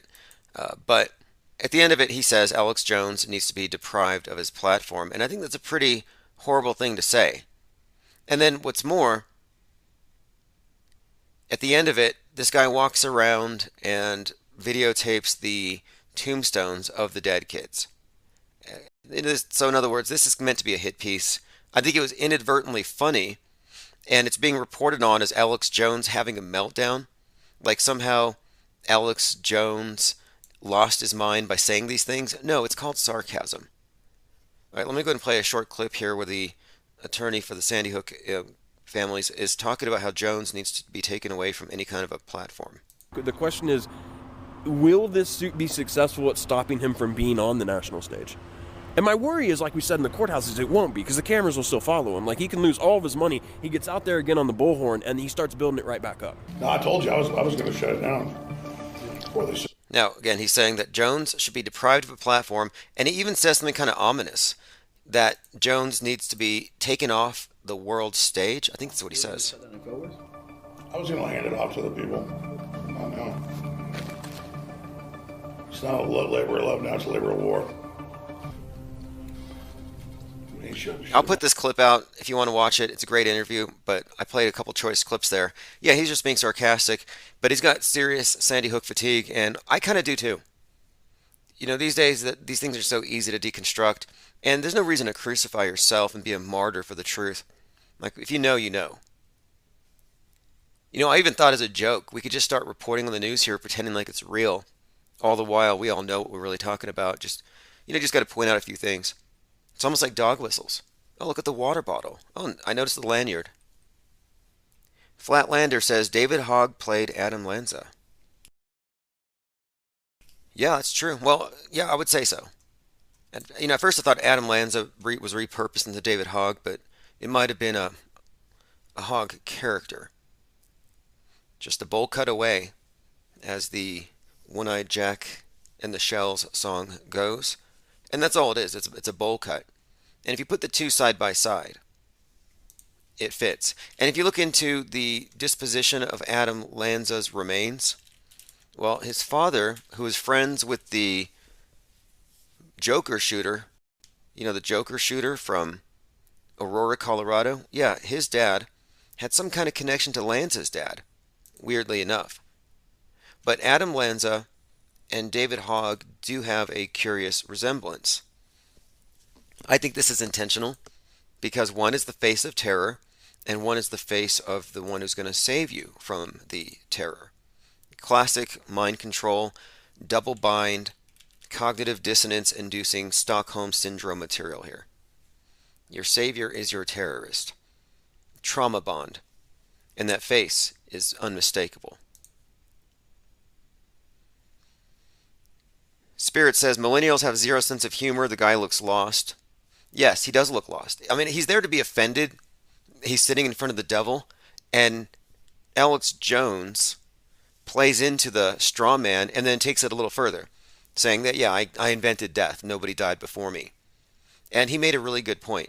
I mean, that was really, I think, some epic ranting and sarcasm right in the guy's face. And he couldn't break character. And there was a point where you could see Alex was trying to get a laugh out of him. And you could see Alex smiling. And then Alex gets up and walks out because he realizes that it's not going to get anywhere. It went over that dude's head. I guess he's paid not to find humor in it. I mean, that was one of the best Bill Hicks performances I've ever seen. Spirit Jordak says, Lanza means spear. HIG says, happy Infinite Saturn Day, folks. Marcel remarks on Coolio found dead. Seems like he wanted to expose the pedo elite. You know, I do have some clips, and I watched a video about that, about Coolio's death and how 5 months before he had alluded to things that he's actually afraid, he said, afraid to discuss. So we'll get to that, and this 11 Minutes is a documentary series about the deadliest shooting in U.S. history, talking about the Vegas shooting. It's called 11 Minutes, and it's a docu-series. I'd like to know how many parts is in this. I haven't watched it yet, but I plan to. We'll probably watch it in the Discord server. It's a 4-part series entitled 11 Minutes, detailing the deadliest shooting in U.S. history 5 years after the tragedy. And by tragedy, I think they mean like a play. There's far too much predictive programming to believe these things are authentic events. I mean, these events deconstruct themselves. They're full of holes, no pun intended. And this one was easily debunkable. And it marked the point where the media realized they can't compete with independent reporters and observers and commentators. They couldn't compete for views, and they couldn't maintain their stories, the integrity of their stories would just dissipate. And after Vegas, during the shooting, they pulled all live streams, such as this one, and said they were going to rely on more authoritative sources to cover events that are, quote, tragic. And I'm like, okay, this is just evidence that they can't compete. Even though it meant I was demonetized, I realized, okay, well, no need to quit, considering that they're this easy to bowl over. They can't compete with a few YouTubers. And this was about the time that auto hoaxers were really being reviled. Like, how dare you call this fake? We don't know yet. And the QAnoners at the time insisted it was real, and the deep state did it to make Trump look bad. And I was talking to QAnoners saying, no, we already figured out they're hoaxing things. But they chose to go with this new shiny object, the Q, rather than just pure discernment.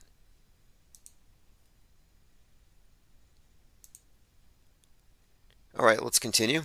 Elon Musk unveils new prototype of humanoid robot Optimus, says it will cost less than a car. I think this is just a bad joke, but he's brought this robot out claiming it will end poverty. But the robot can't even walk without falling forward, pitching onto its face. Like, we are so far away from Terminator 2, it's pathetic. And most people are convinced by what they see from Boston Dynamics, and all of those videos are fake.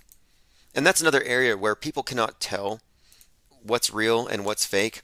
These Boston Dynamics robot videos constantly go viral, but they have to constantly say, hey, look, fact check, the video you shared is fake. The whole series is fake. These robots aren't dancing. All of these robots are real, but the videos can be misleading. They're taking real robots and then, of course, releasing them, these same clips out of context and adding in, embellishing, and people don't know. But the embarrassing truth is I think, and I hate to say it, but Musk might just be another naked emperor. The naked Martian Pope, Elon Musk. And these recent tweets that have been leaked between him and the guy from Twitter, yeah, I don't know what's there, but this robot, yeah, it couldn't even make you a taco. Like, what good is it? Rocco says, Elon von Braun is what I call him. Not bad. By the way, von Braun was a Nazi. I mean, NASA has Nazis all over it. Which again confuses me as to why Eric Dubay is so against NASA. It's like, you love Nazis. You love Hitler. You think you'd like what they're doing. Someone asks, how long until IPS is on trial? Oh, actually that was in August. I was on trial for trademark infringement because somebody trademarked some clip art in order to claim that I damaged their brand. Kind of weak. You know, basically suing somebody over an emoji.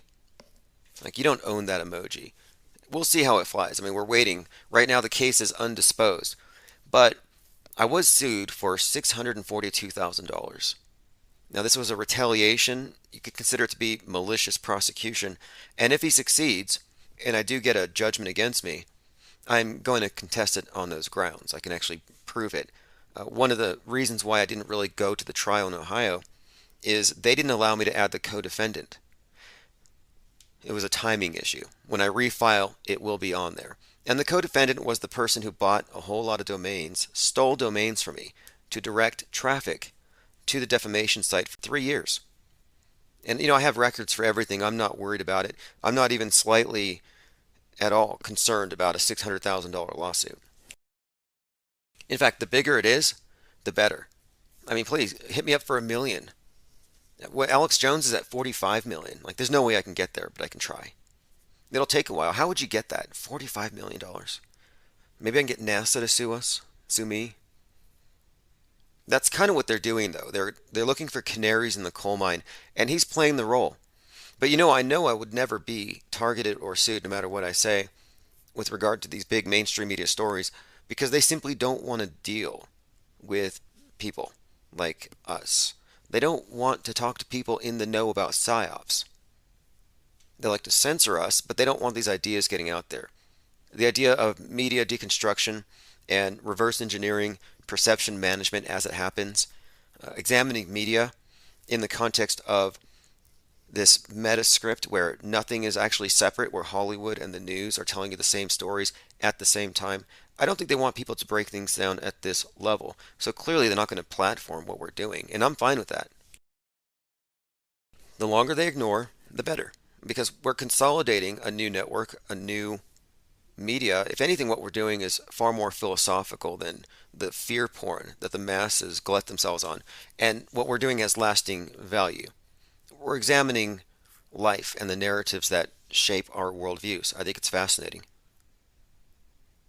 Jenna Lovecraft Reeves says, say hi before I listen while driving. Yeah, thank you for joining us. Today is Infinite Plane Saturn Day for 10/1/2022. Happy Hoaxiversary. Vegas strong. I went out there to where the Mandalay is and I looked to see where Stephen Paddock did the shooting. And, you know, looking at it from there and then comparing what we saw on the video, there's a lot of room for fabrication. It was kind of out of the way, out of sight, out of mind. You could have a bunch of actors flown in from Hollywood, have them put on cowboy boots and flannels and cowboy hats and get them shot at a country music concert so they can blame the Second Amendment and say, hey, look, it's not just killing kids you never see. The Second Amendment is now killing country music fans, and you guys sing about guns and God and stuff. This was done to punish the right and to make the case that nobody's safe and that no good guy with a gun is going to save you. This is just, again, terrorism.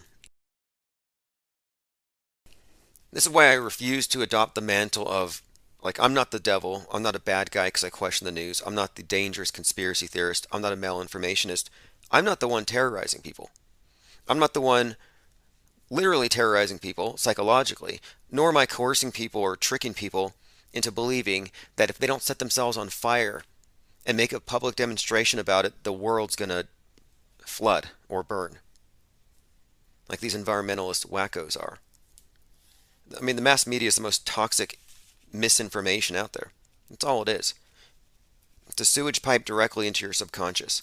And anyway, my point is, we're not bad for calling out these fake events. And one of the reasons why the Vegas event is so eminently debunkable is they recycled 50 of the victims for another shooting exactly 13 months later. And the media writes it off as, oh, it's just an eerie coincidence that 50 of the same people get shot at again at another country music concert. You think they would have learned the first time.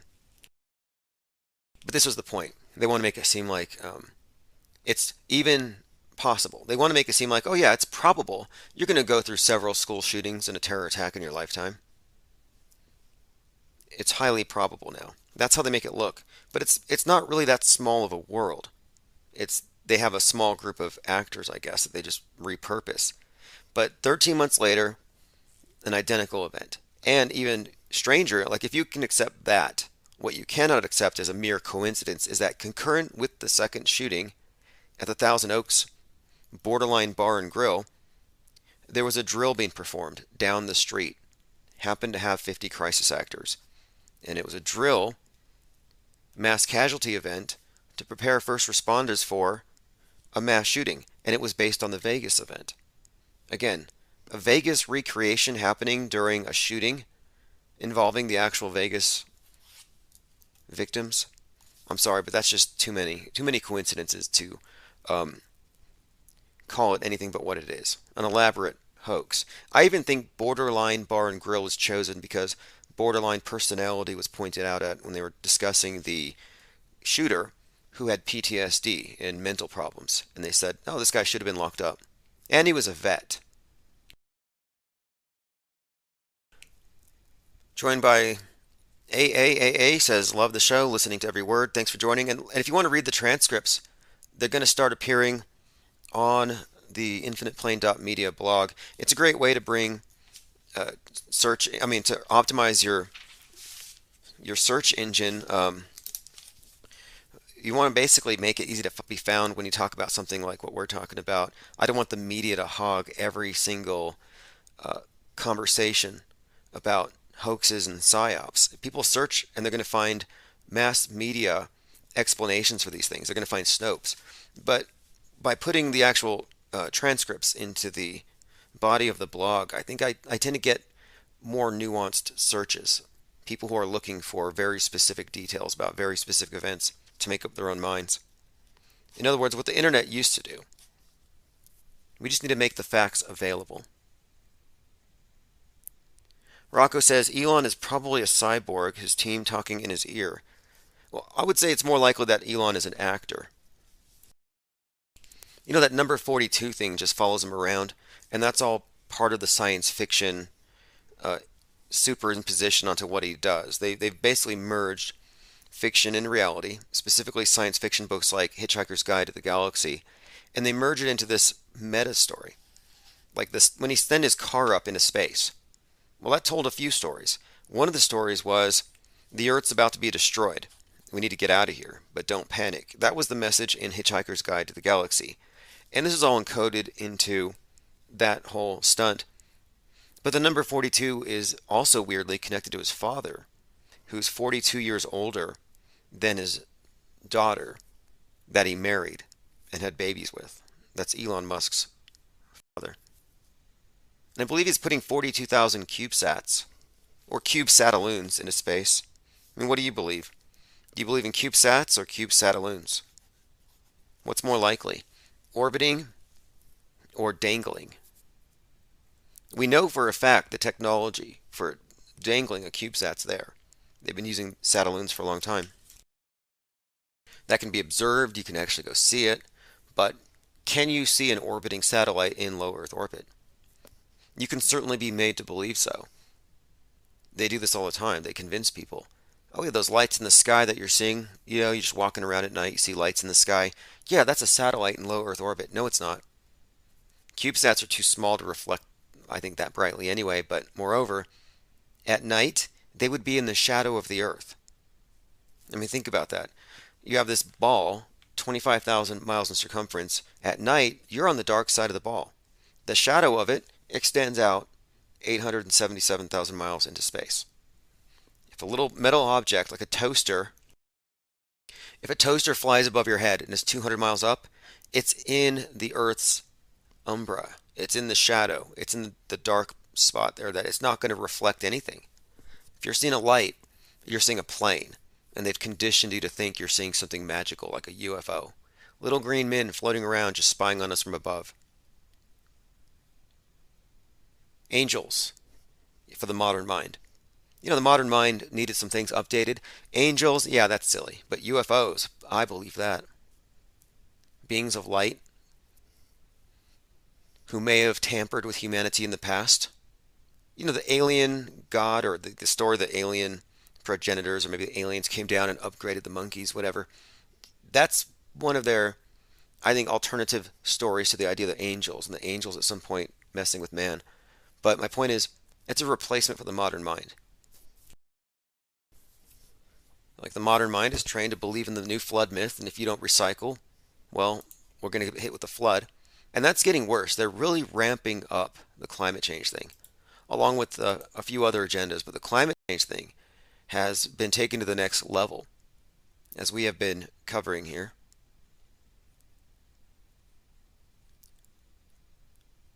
Virtual children to replace real kids by 2050 and help with overpopulation. Metaverse children to replace real children. Not a surprise, that's coming. Same with food. I think they're going to replace all food with one thing.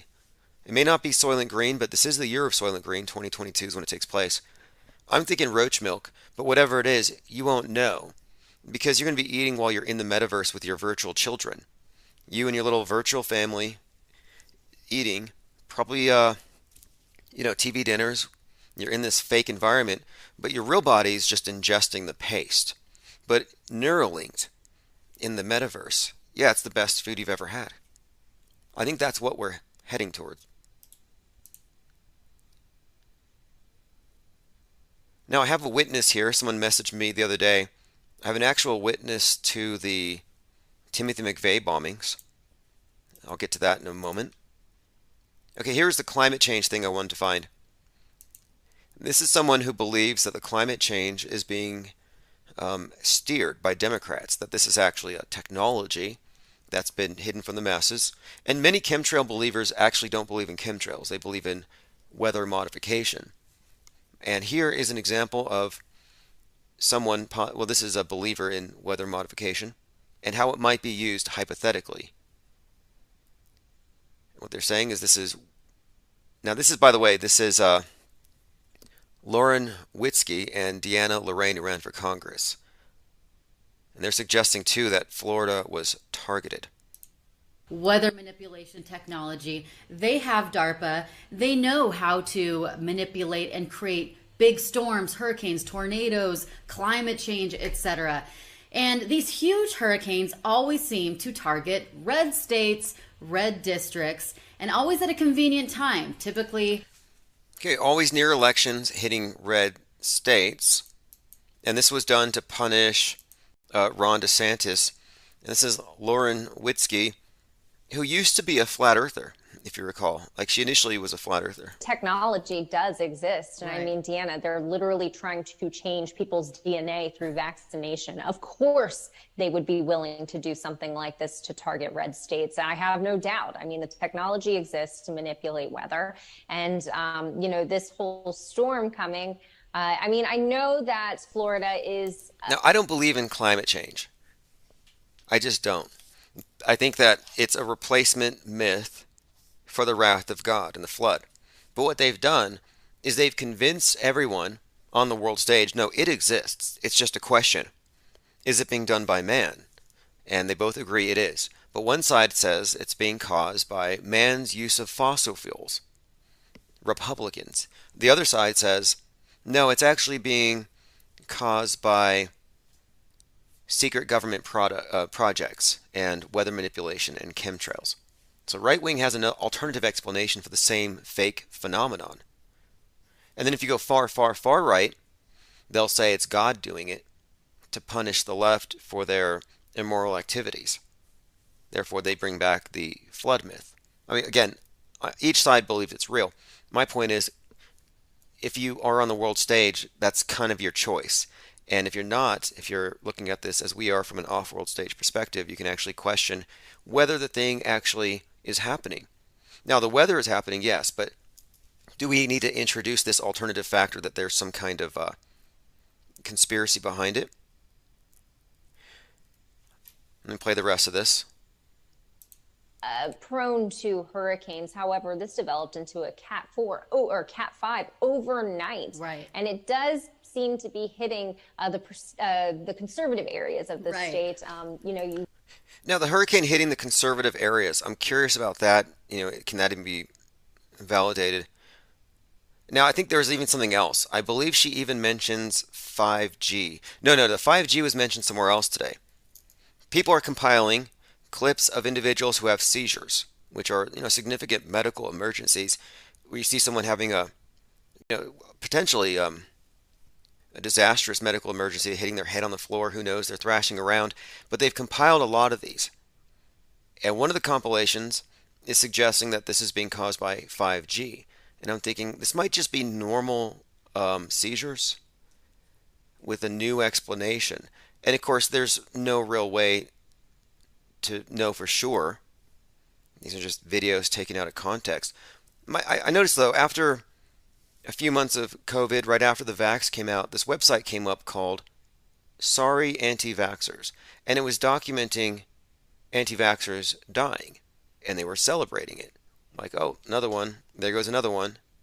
And now I'm seeing the same phenomenon. And it's basically sorry pro-vaxxers, where the other side is now cheering whenever one of those guys die. And they say, oh, it's because you took the pokey. And I'm just like, wait.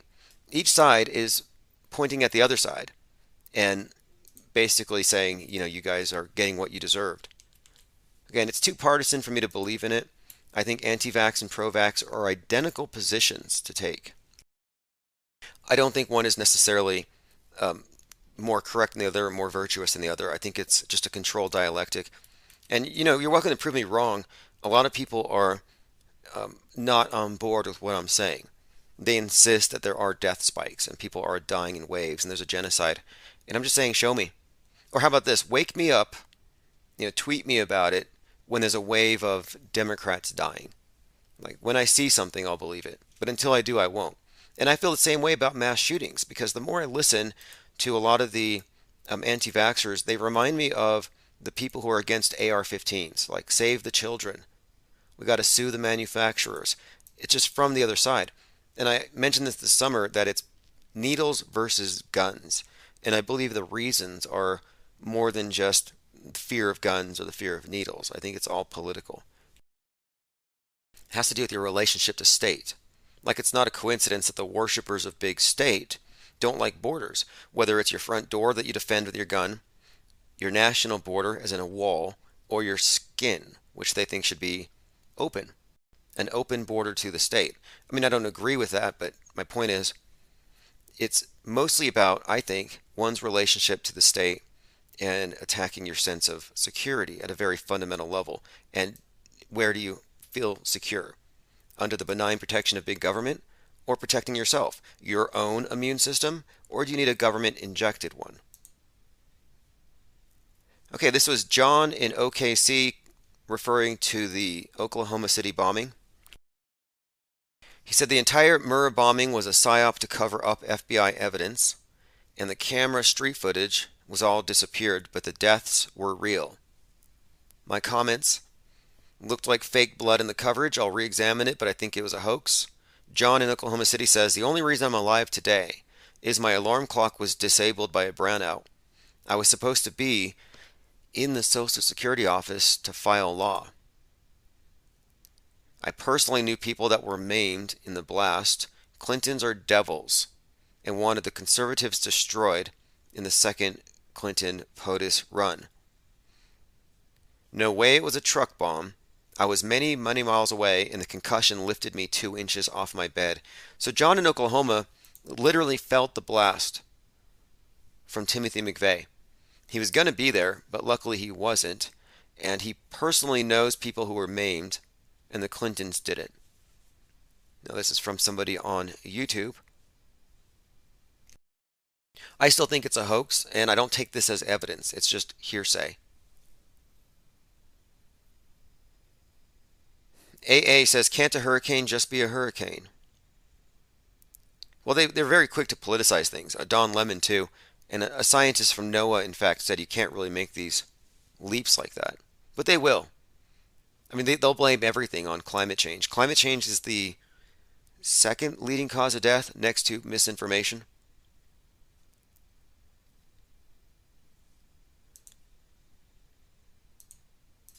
All right, let's move on. That's John in Oklahoma who felt the blast from Timothy McVeigh. Now, there are crisis actors who go online and make sure that nobody's poking holes in their stories. I would say the person is lying, and it's a tall burden of proof. And I used to call people out on this, and usually they hope that, I mean, this is how psychological manipulation works. It's actually emotional for the most part. They want you to feel guilty for daring to question a victim. And they'll say, I saw this event happen. I know somebody who died there. I know somebody who knows somebody. I'm kind of attached to it. How dare you? That's the implication. And I'll say, first name, last name, who is it? They never answer. Suddenly they want to be anonymous and they want to protect the identity of somebody they knew through a third party. It's like, look, you're 6 degrees of separation from this person. You can say their name so I can cross-reference it. And whenever I call someone out on the spot, they forget the names of the victims, or they give me some initials, and they're usually not there. And we've identified a number of 9/11 victims who aren't on the list, which stands out. And I found the same to be true for the ISS. 9 out of 10 times, if somebody tells me I've seen the space station, okay, well, seeing the space station is a very singular event. Like, I can recall the last 5 shooting stars that I saw, especially on road trips, very spectacular ones, and I could probably narrow it down if I thought about it. But to see the space station requires a bit of coordination, like going to a movie. You know, you have to be there at a certain hour. You can't just show up. Therefore, if you've seen it, you would know time, and more specifically, the place, when you saw this magical sky castle fly above your head. But when I ask, when and where, what was your latitude, what was your longitude, they're always like, oh, I don't really remember. What time of night was it? They're always vague. And when they're vague, I kind of egg them on and like, let me see, was it after midnight? And they'll say, oh yeah, it was. Impossible, sorry. That's way too far past the Terminator line at sunset to be seen. Debunked, you didn't see the space station. And until I pointed out repeatedly for weeks that the Earth's shadow would preclude any ISS sightings after a certain hour, I would have callers calling me routinely saying, I just saw it, just to contradict. And I wonder why. Like, are you part of NASA's $58 million a day budget? Are they sending you checks for calling in and attempting to plug up the holes in their big sinking ship? Linda Curtis says, jabs, DNA, climate change, asteroid, space, junk, pack it in, we're doomed. One Eye Jack says, nobody died. Talking about the Vegas hoax, agreed. Spirit says, I don't believe in Vegas being a false flag anymore, but I did give you a name. Probably somebody who died somewhere else. Sure. I mean, that was a large number of people. They could put a lot in there, but the idea that the operation itself involved actual weapons, no. This was a movie. People will say, well, there's too many people there. Somebody had to have died. Okay, let's take that same logic and apply it to the movie or the series Game of Thrones. You know, Game of Thrones had a lot of actors, and there were so many of these actors, and they had swords. There's no way that nobody died. So therefore, you can't say nobody died at Game of Thrones. Somebody died. And then somebody cried because somebody died. So you can't use the argument that nobody died, nobody cried at 9/11 for that same reason. And I say, no, I don't think so. It's a movie production. Even if somebody died by accident in a movie production, you're not going to say the movie was a false flag or that death was somehow necessary to its production. You don't need to introduce mass murder into what is a psyop. And the reason why is it turns it from a psychological operation, which is legal, into a war crime. And now every person's implicated in something very significant and serious. This is why you don't have whistleblowers. If it was a war crime, somebody might wake up feeling bad about the hundreds of kids that they killed to score some political points to try to get Clinton elected. Because that's what we're talking about, political points. It's meaningless. But if it's merely propaganda, yeah, there's no psychological toll for taking part in that. There's no guilty conscience. And moreover, most of these actors are probably pretty fine with the intended outcome of the psyop. Let's say you don't like guns. I think you'd be feeling pretty good if you were getting paid a lot of money to pretend to be a victim of guns, knowing that you're actually saving kids. Like maybe you're telling a fib, lying about some kids dying, but you're saving millions of kids in the future. Super easy to justify. Not that you would need it. Maybe you're just a narcissist looking to get screen time. Like there was one actress, one of the witnesses from the Vegas shooting, who was on Dr. Phil the week before. Why was she on Dr. Phil? Dr. Phil was doing a show on narcissists. And one of the girls that was on there as a narcissist, or her mother was trying to get her help, happened to show up right after. Are you living with a narcissist? Find out all about it on Dr. Phil's new mental health podcast. But anyway, one of the individuals, here it is. Las Vegas eye shooting witness also appeared on Dr. Phil. Her name is Corrine. Here we go. I mean, what are the odds? You're on Dr. Phil, and then you're on the news. Coincidence? And I have both of the YouTube links. Now, chances are these videos are scrubbed, even though they're innocuous by themselves. But you know how it works. This is an infodemic, and they're trying to stem the flow of information they don't regulate, and they don't want people connecting dots. So here we are. This is dot number 1, and we're looking at Vegas Harvest private video, Vegas survivor, and then here she is on Dr. Phil. As an admitted narcissist. Didn't think that is something that could happen. I mean, I watch a lot of TV, okay? There's a lot of people that, the specials about, you better be careful. We're close to Mexico. No, listen, okay? Well, hey, in point of fact, I think you should be wary all the time. I think little girls a little neurotic. should. No, I think. Okay, there you have it. Just another TV star getting another gig. Very common. And all you have to do is be a false witness. And a lot of people are de facto crisis actors. Like, for example, there was Alex Stein went to Uvalde to speak to the city council, and I tweeted at him, and I said, hey man, you're basically a crisis actor, because he literally cried in front of the display of all, the memorial. He cried in front of it, and he yelled at city council for not saving the children. Well, we haven't established that any children were actually killed. In fact, the evidence of hoaxery outweighs whatever they presented. Not to mention the concurrent programming in Stranger Things. I mean, the more I looked at it, the more I realized this is obviously a theatrical production. Not to mention the Robbie Parker-esque performance by that Hollywood actor Matthew McConaughey, giggling at the podium about this thing. But anyway, I tweeted at him and I said, you're basically a crisis actor. Nobody died or cried. And I got blocked for it. Now, again, this is like people who lie and they claim they know people that died when they didn't. You have de facto or inadvertent crisis actors. Sometimes people are crisis acting just to virtue signal. G33 says, just got the text. Yes, Infinite Plane Saturn Day. They blocked the text message today until they could review it. I may not continue using text alerts if they continue to block them.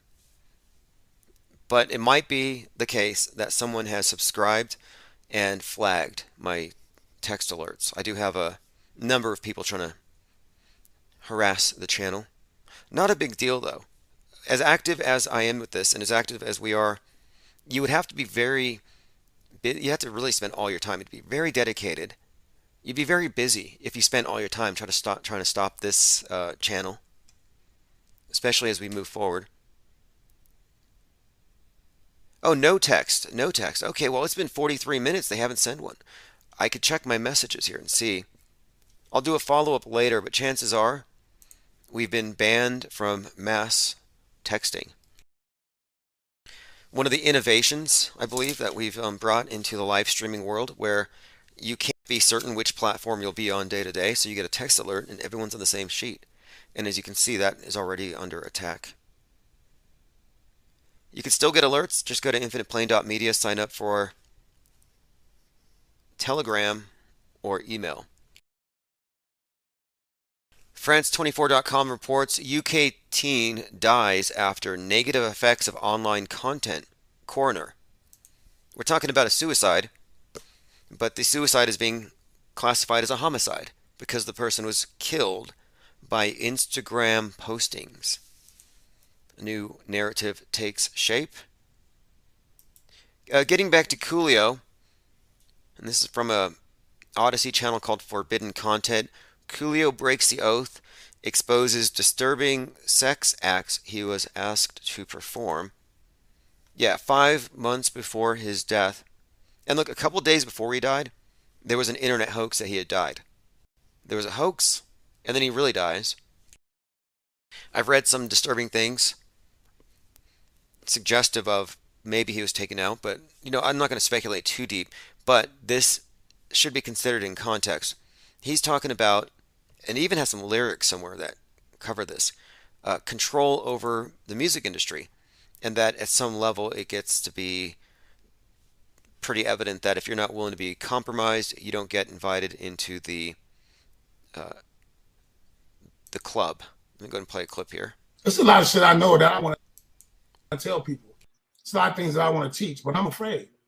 I'm gonna be honest with you. I'm scared because I got 4 grandchildren, and I got children that are in this world. I got people I care about, and I got people that I care about that don't necessarily believe what I believe. Yeah, and I'm not. I have no fear of death, and I think that those that would oppose my beliefs, they've probably done enough. If somebody's after me or if somebody's watching me, then they know enough about me to know that I have no fear of death. So killing me don't mean shit. It just confirms that what I said was true. But yeah, this is 5 months ago, and they went into some interesting areas. Didn't name any names, but he said, I'm at a point in my life where there's a lot I know I want to tell people, but I'm afraid. You heard that? And this is from Forbidden Content. I put a link in my Minds account if you want to listen to the whole interview. I don't know if you can necessarily connect that with a death 5 months later, but I'm bringing it up in context of it being, possibly another one of these stories where somebody predicts their own death and then it happens in some enigmatic way.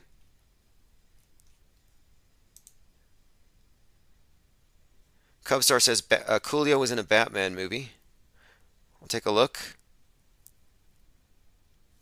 And by the way, I'm no longer using Venmo. I was testing it out to see if it would work. There's a few issues with it. Their chat will not integrate with our Discord chat, and it's $1,000 a year. And the last time I used them, they censored me for a David Icke video, of all things. Like, you can't even study this stuff. It's so toxic. It's like radioactive waste. You got to be an expert to even handle it. Common people, those of us just us commoners, we can't look at this information. You can't even listen to the wrong information. You can't have it in your possession. My newest channel, this just shows you how bad things are. Not a complaint. Like, I don't care. These are burners. But my latest channel got a strike before I even used it because I uploaded but didn't even schedule a premiere yet. I uploaded the video interview with Les Luthor. Just uploading a video with a controversial character like that, who's been walking around Ukraine, exposing how hoaxy the supposed war is, just having that video uploaded was enough to have my channel hit with a strike. Like, we must be over the target. I know it's cliche to say that, if you're catching flack, you're over the target, but yeah, I think there might be something to it. I mean, there are certain callers that call in and we get interference, gremlins chewing on the wire. Oh, okay, I thought you said Vimeo. Yeah, someone said Venmo. Yeah, if you want to support the channel, Venmo. And look, I do like using the text alerts. It's one of the best things that we do here. And if for some reason the present text alert provider decides to pull the plug on us, I'll just find somebody else. Like, we're going to continue to do it. It's worth it. It really is, because we are building a permanent base, permanent ground zero, IPS.monster. All right, let me continue through. We have some very interesting headlines I want to get through as well. Now, let me play this. This is from Stu Peters. Now, Stu Peters is one of these who promotes every iteration of Vaxophobia. You know, black goo. Of course, you have the mark of the beast, snake venom. Whatever it is, he's going to get behind it and promote it. I think he even promoted the idea that masks contain some kind of micro nanobots that would go into your brain. But here he is having a conversation with Ellie Carter, who claims that there are underground tunnels beneath America and that she's been trafficked around to Obama and Biden. And, you know, to be clear, her account here sounds a little fantastical, but she kind of breaks up at the end. Like, she actually sounds traumatized. She's a great actress if this isn't real. She might just be mentally ill and they may be taking advantage of somebody who has delusions. But again, this is StuPeters.tv having a conversation with somebody who claims that there are celebrity demonic sex abuse rings. So the names that you just mentioned, Barack Obama, Steven Tyler, Joe Biden, Michelle Obama, have you had personal sexual experiences with these people? Yes. These people participated in sex abuse firsthand with you? Yes. Can you tell that story? Because that's important for people to understand and to know. And to this point, yes, it's pretty bad. But let me go ahead and skip through. You'll hear she talks about these underground tunnels, and that's what I find most interesting about it. That there's some kind of underground transportation, and she says every mode of transportation. I'm assuming she means train and some kind of cars or something, some kind of underground highways where people are trafficked. Again, this is Stu Peters. I'm actually surprised the video is still up, but for some reason we're getting some interference. Give it just a moment. I think she mentioned Steven Tyler. I was actually just looking for the lyrics to the Steven Tyler song for Armageddon, you know, because they're shooting down the asteroids now with the dart. It's Snoopy says, "Wow, found you again after all these months, thought you retired." You know, we never missed a day. But that's how they break up our signal. But we are past that now. If you ever go to ips.monster, you will, or infiniteplane.radio, but ips.monster is the new hub. You won't miss a thing. You can get free text alerts, get onto Discord, and now we are available on Spotify as video. So if you miss any video, go to Spotify, it's all there. Each one has a warning label, of course, but it's there. It is covered up by your local police department. It is underground tunnels. There's a whole world. It's a different way of life. There's every source of transportation.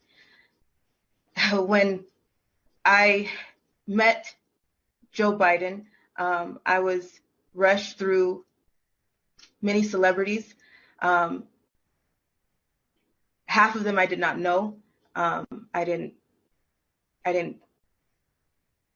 It didn't faze me to see them. It didn't. Some of them were actually very conceited and cocky that I didn't know who they were.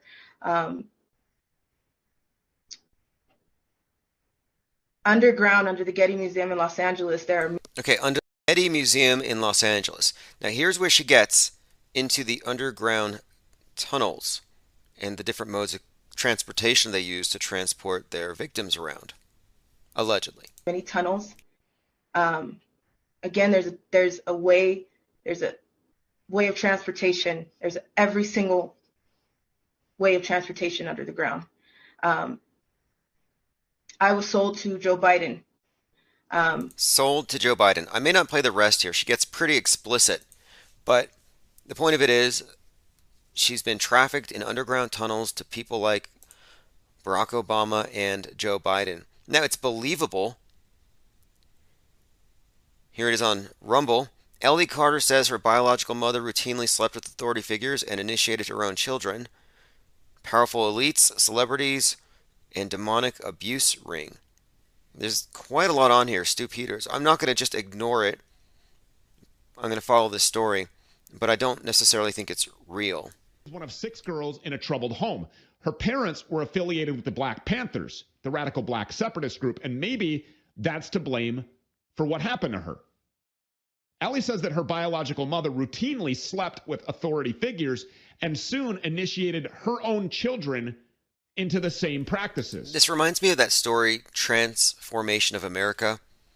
Similar stories been told before about Dick Cheney and George Bush and others. And David Icke repeated a lot of these. Not new at all. They all involve the same basic narrative of underground tunnels, elites, and celebrities, and somebody waking up to find out they've been trafficked. And they usually find a voice on a right-wing platform. I mean, it's believable that Hillary Clinton and Kamala Harris have Kuru. The way they spontaneously burst out into cackling, yeah, that's a symptom of eating brains. It really is. Is it believable? Yes. Is it true? I don't have the evidence to say so. By the way, I mentioned the Chief Crow song. I'm going to play about 30 seconds of it here. This is the new song called Bread and Circuses. I would prefer that you go over to his channel, subscribe, share it, comment. I'll put the link below. Again, latest track by Chief Crow. Real amazing work here. Same with the video. I'll be right back. Here's the link.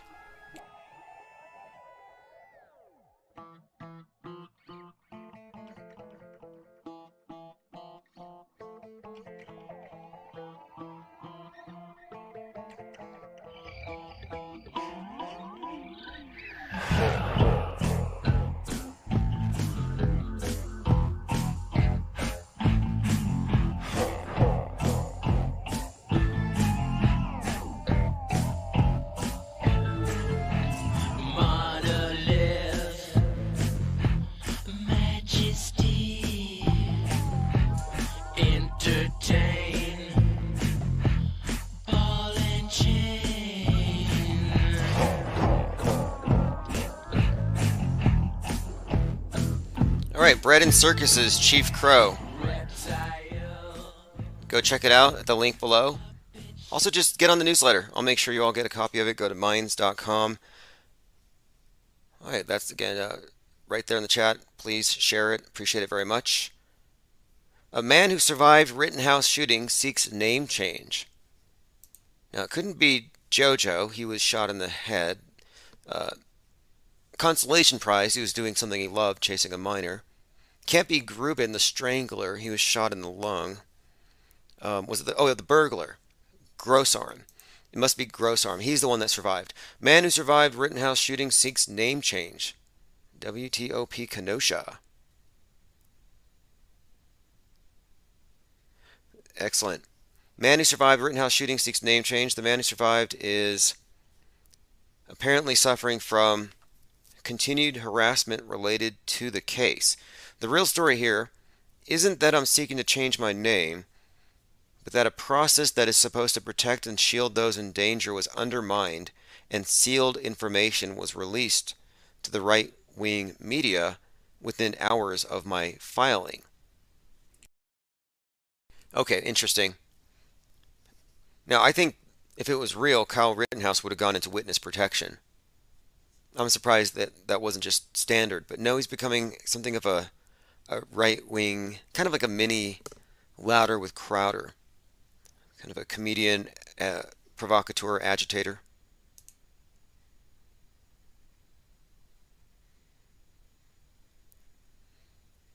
Cubstar says, Chief Crow is a vibe. Yes, exactly. Las Vegas shooting, 11 minutes docu-series. I'll be watching that later on today. It's a 4-part series.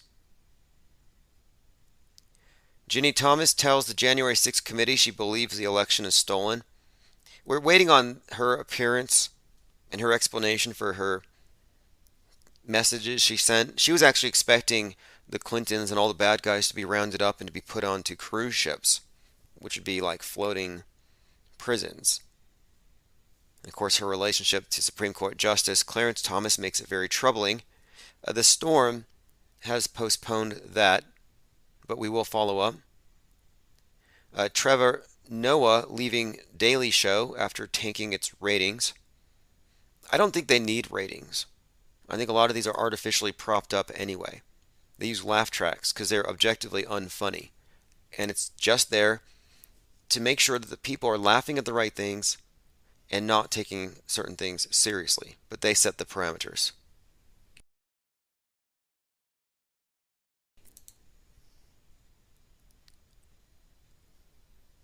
Moving on. Again, UK teen dies of negative effects of online content. It's just going to be a matter of time until memes are going to be treated just like ammunition. You know, they want to limit the capacity. How many memes can you post in a day? Democrats blaming climate change for hurricane, but this is at odds with science. Well, never let a good never let a fact, I'd say, get in the way of a good narrative. You have a good story going. Why would you let some inconvenient facts, get in the way of that? All right, continuing. This October may have something of a surprise attached to it. The 1988 Donnie Darko film has a calendar that's prominently displayed, and it happens to correspond with this year, meaning in October beginning on a Saturday. Could this be the October that's been prophesied in the Donnie Darko as a ominous, the one where the plane falls from the sky? Is this some kind of a negative omen? I would say likely. The Donnie Darko did predict a lot of things pretty accurately, including the presidency of Trump, among other things.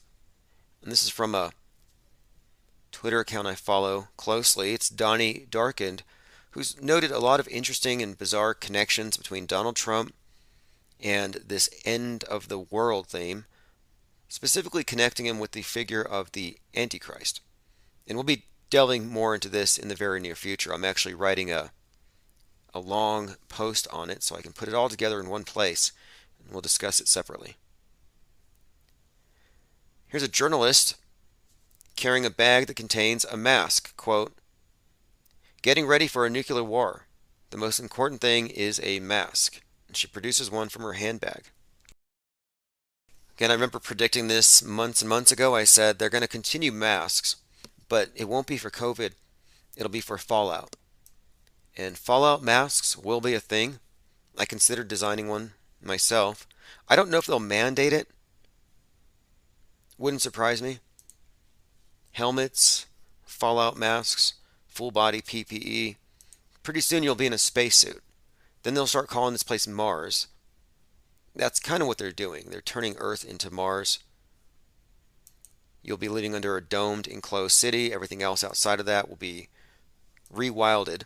I mean, Agenda 2030, World War Zero, it's pretty clear that the idea is a civilization of stasis, as Pope Bezos put it years ago. Long before the COVID lockdowns, long before they set the precedent for climate lockdowns, the space popes were already talking about the need to freeze our society at its present state, to prevent it from growing anymore, to stop it. I was listening to a very interesting podcast last night. It was on Rofkin. It was a conversation between Crow 77777 and Eddie Bravo. They talked about a lot of things, mud flood, lunar waves. But Crow was talking about Einstein being fake. And he mentioned that Albert Einstein wore the same ensemble every day. No socks, gray suit, and the jacket. And he never changed it, or he always had the same exact one. And this has been noted on before. People have made note of Einstein never changing his clothes. One of his eccentricities, sort of like Zuckerberg is supposedly also like of the mind that you shouldn't waste your time making all these minor decisions. But Crow was suggesting it's because Einstein's totally fake, and they just had a limited supply of pictures to draw from or costumes. But whatever it is, I looked into it, and it turns out that Einstein invented what they call normcore, wearing the same thing every day, very bland, but Steve Jobs also did it. And he said it was to, quote, reduce decision fatigue. I put the strategy to the test to see if my performance at work improved. A couple examples of supposed geniuses. Steve Jobs, by the way, probably John Lennon, but wearing the same thing every day so they don't have to make decisions. Now, is that genius or is it the opposite? They have all the money in the world. You couldn't hire someone to make these decisions for you and to have your clothes set out for you? No, they couldn't make that one decision that would take care of 365 decisions a year. I think it doesn't make sense.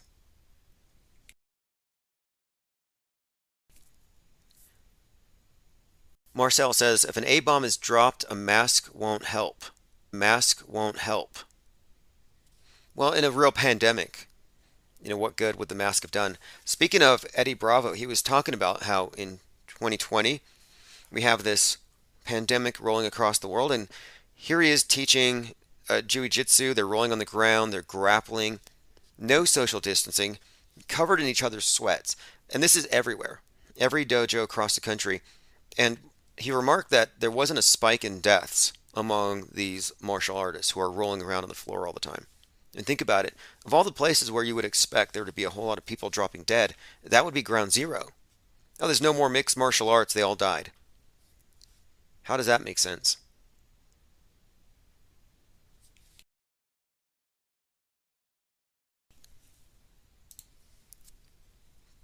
Continuing. Again, virtual children to replace real children. Get ready for MetaKids. Unbelievable. But that's what they're kind of doing, I think, is they want to get you to put as much time into the meta as possible and take you completely and entirely out of the meatverse. It's one of the reasons why they said when the nuke happens, and they said when, there's a PSA out there in New York, you need to get to the center of your house. Gather around your television and wait for media information. Why do you think that is? They say get a go bag, but you're not going anywhere but straight to the TV. It's to keep you through basically focused on the simulation at all times. I wanted to address a comment here from someone named Vic Vinegar. Vic Vinegar says, some claim it's predictive programming. I would have as well a few years ago. But the more you expose yourself to the underlying nature of reality, it becomes clear that God, the dreamer, or consciousness works through its subjects to reach desired outcomes. It's channeling its messages and ideas through artists. I've listened to interviews with people who've made important films like Donnie Darko, and I've always come away convinced that they don't understand the movie they've made. I'm past the point of thinking all these endless connections are the result of men in suits directing things behind the scenes. The sheer amount of it points to a higher power. I've been getting this quite a lot. In fact, I've been hearing this for the longest time. There's got to be a higher power at work here. There's no way man could be doing all of this. And I've seen people, like a really interesting channel on YouTube, used to be on YouTube, it was Barnabas Nagy, who would say that smartphone is alien technology. It's got demons inside. Now, if you break it open, it's got components. Every component has some owner attached to it, some designer. You're not going to find some area in that device that is alien to man. You're not going to find a God in there at all. But the idea that the news media is so complicated and these stories are so well interconnected, we must therefore conclude that there's something divine at work. This to me is a ruse. It's a ruse.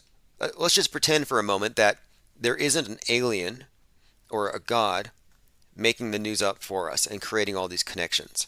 Let's assume that this is being done by man.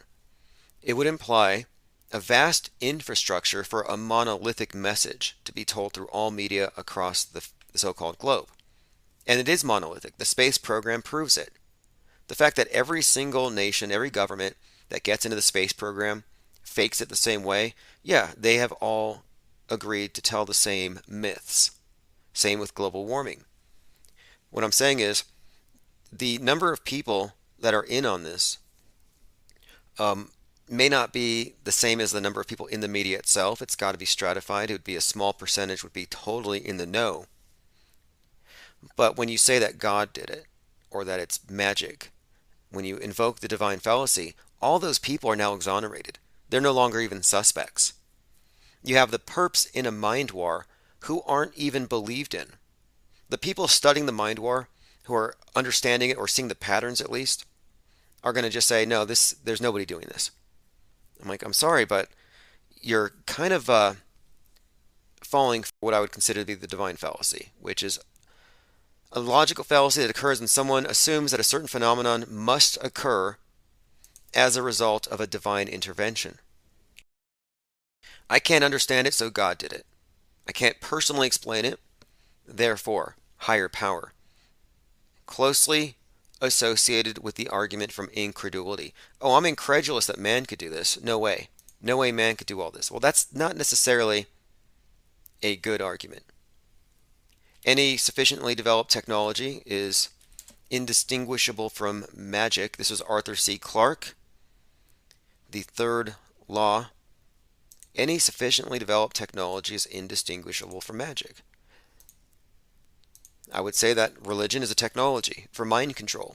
Government-controlled media has supplanted religion. The fact that they have very sophisticated stories that are all connected shows you that it has a common author, and they want to hide that common author. They want to hide him behind a smokescreen. Oh, it's God. Or it's this big green face, floating there, the Wizard of Oz. That's who's doing it. No, it's the man behind the curtain.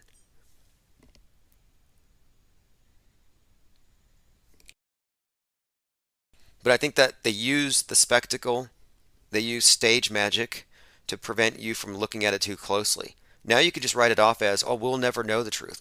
It's unknowable. It's too immense. Meanwhile, behind the screen, the stagehands, the participants, the actors, the meta scripters, they are experiencing duper's delight. They get to laugh at you because their handiwork, their artistry, their artifice is believed to be the work of the gods. It's got to be great for their egos. And we can prove this. We can point fingers at very specific meta scripters, just as you can take apart your phone and find out who made it. No need to point to a higher power to explain bizarre coincidences in the fake news. I fell for that originally. After 9/11, I was noticing so many coincidences, I thought this has got to be some kind of magic, some kind of occult secret society, and they've tapped into something and they're manifesting things in this way. Yeah, that's a nice explanation, but if I had stopped at that, I never would have included or even accounted for the possibility of CGI planes, of fake footage superimposed over real footage. I would not have arrived at the right conclusion about the fakeability of certain things and about how much is actually faked.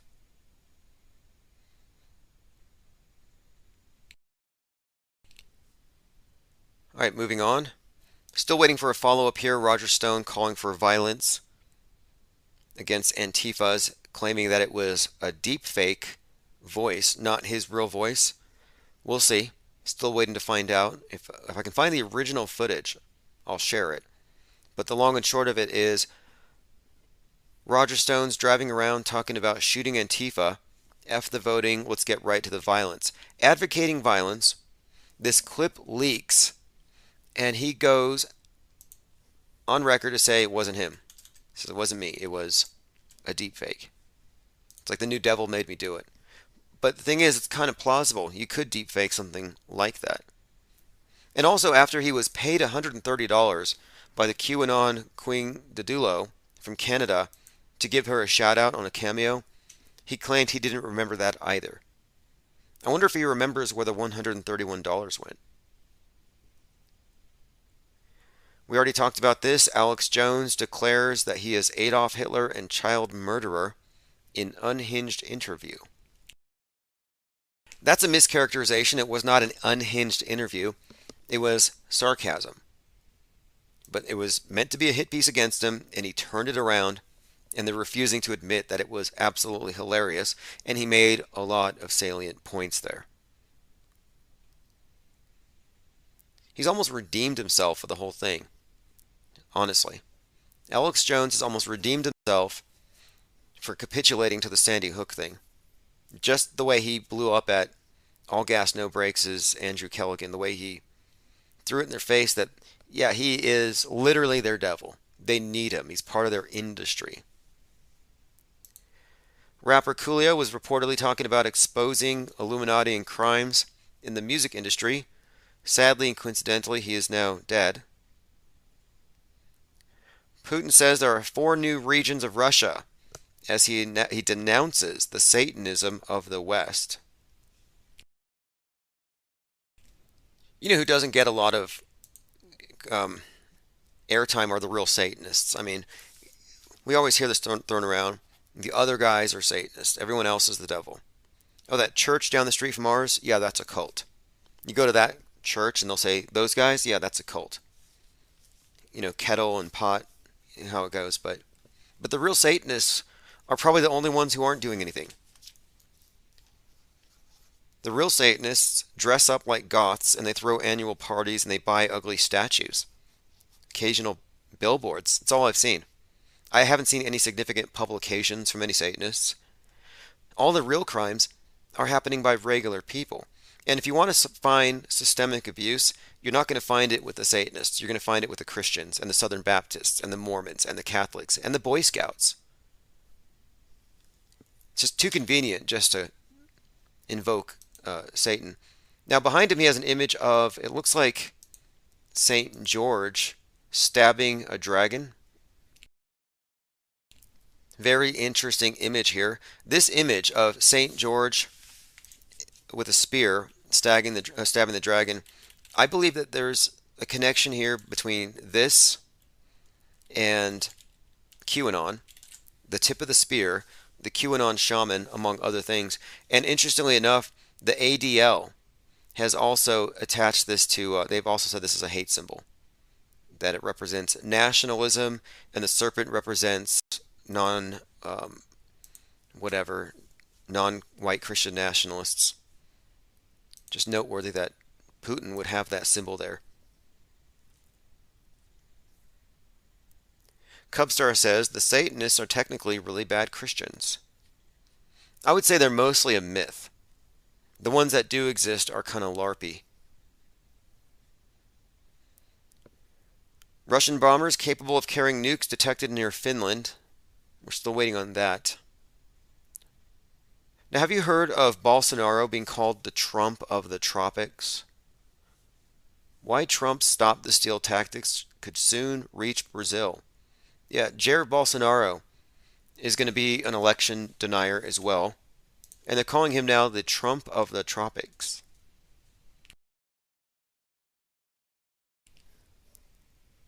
Chicago Sun-Times put this out. It's nice to see when they notice finally just how insane things have become. Too many major media outlets have tried to minimize the existence of this hope for John F. Kennedy to return from the dead. This is again from the Chicago Sun-Times. Things were supposed to have come to a head on Inauguration Day 2021, the Great Awakening, when Trump would be reinstated.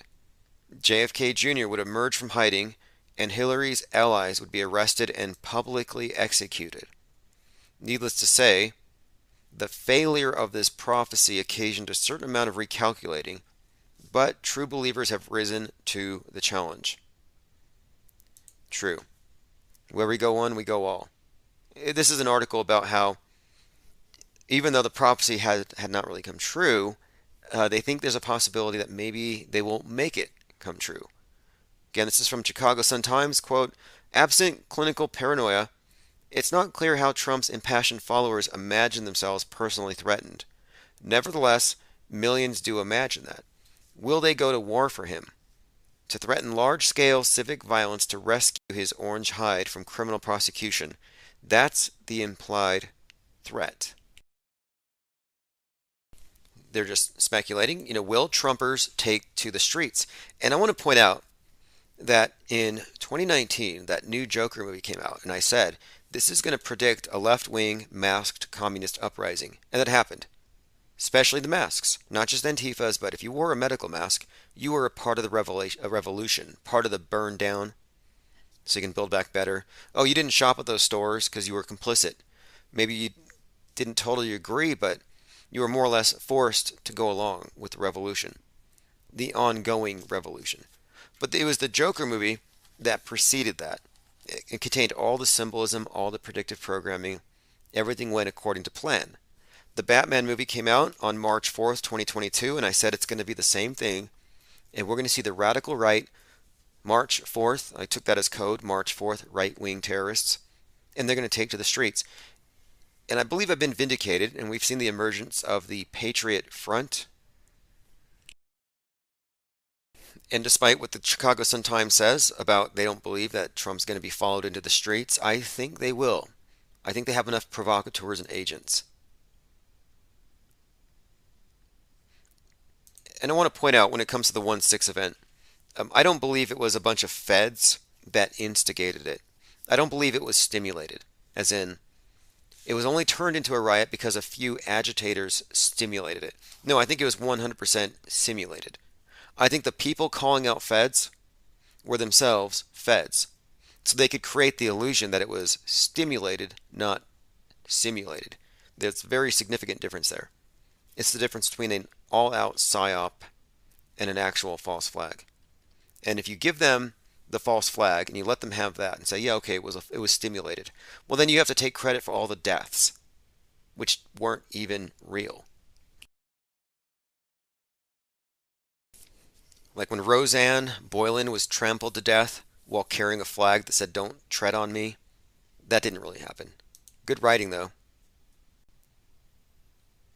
The White House won't concede that Biden misspoke when asked if the recently deceased Representative Walorski was in attendance. They can't even get them to admit that he misspoke when he was calling out for a woman that he knew was dead because he wrote a letter of condolence. But, of course, this is part of the scripted takedown of not just Joe Biden, but I think our entire system of government. I think they're trying to destroy our confidence in the system in every way.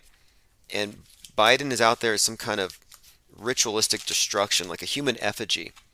Not burning, like a climate change extremist, but mentally. We're watching this embarrassing display. And I think it's, again, engineered. I think he's acting. Now, this is an interesting connection. I don't think I'm reaching here. We've been looking at this event from NASA where the DART project shot the space rock. I have an image of the screen here of the space rock being hit by the DART as seen from the Hubble and from the Webb, the $10 billion Webb. One in red, one in blue. At the exact time that they're sending a DART to deflect an asteroid, which NASA said, they had a NASA spokesman come out and he said, this could kill us all. It killed the dinosaurs. It's a pretty big deal that we're deflecting it. You can thank us later. They were essentially saying, we are your saviors from the big space rocks.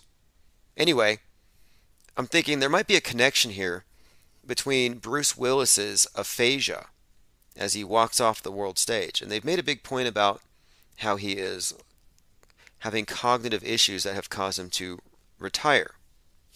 Now he's reported to have aphasia, which causes you to, well, he couldn't perform, he couldn't memorize his lines, couldn't even speak. The word aphasia means speechless. It's from an ancient Greek word. Now the connection here is this. In the movie Armageddon, Bruce Willis dies to save the world. He's a savior. He climbs up on their DART and he shoots down the asteroid and he dies to save the world. He transcends. At the end of the movie, they focus on his eye. His life flashes before his eyes. Everybody cries. My point is, just as the DART is destroying this rock, just like in the movie Armageddon, which they all mentioned, including NASA, Bruce Willis makes the news for allowing his digital twin to become a movie star. He has digitally transcended. In other words, there's going to be a new Bruce Willis movie where it's just a digital copy, a deep fake of him. Now, the connection, for the most part, the connection here has to do with this reintroduction of transcendence in the modern context. A lot of movies have digital transcendence, especially on Amazon. There's that one called Upload. Even in the 100, you had the City of Lights where minds were uploaded into a metaverse. And I've described this metaverse as just a replacement for transcendence. They want to get us used to the idea that your mind can be put into hardware. You can put your mind in a junk drive and then have it uploaded somewhere else. Deep fake Bruce Willis may be the next Hollywood star, and he's okay with that. Despite his language disorder diagnosis, he can be a movie star because he sold his, quote, digital twin for commercial use.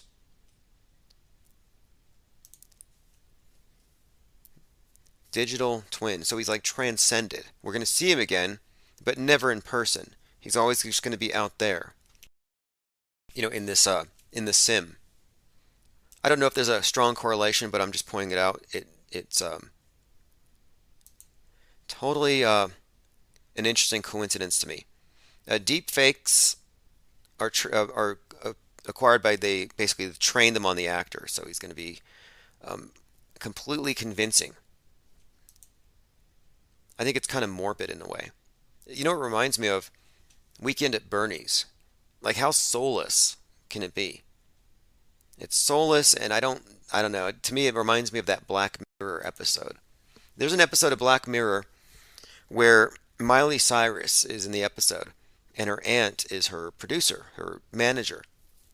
And when Miley no longer wants to play the role, she's replaced with a digital version that doesn't complain, works all hours, and it's a hologram.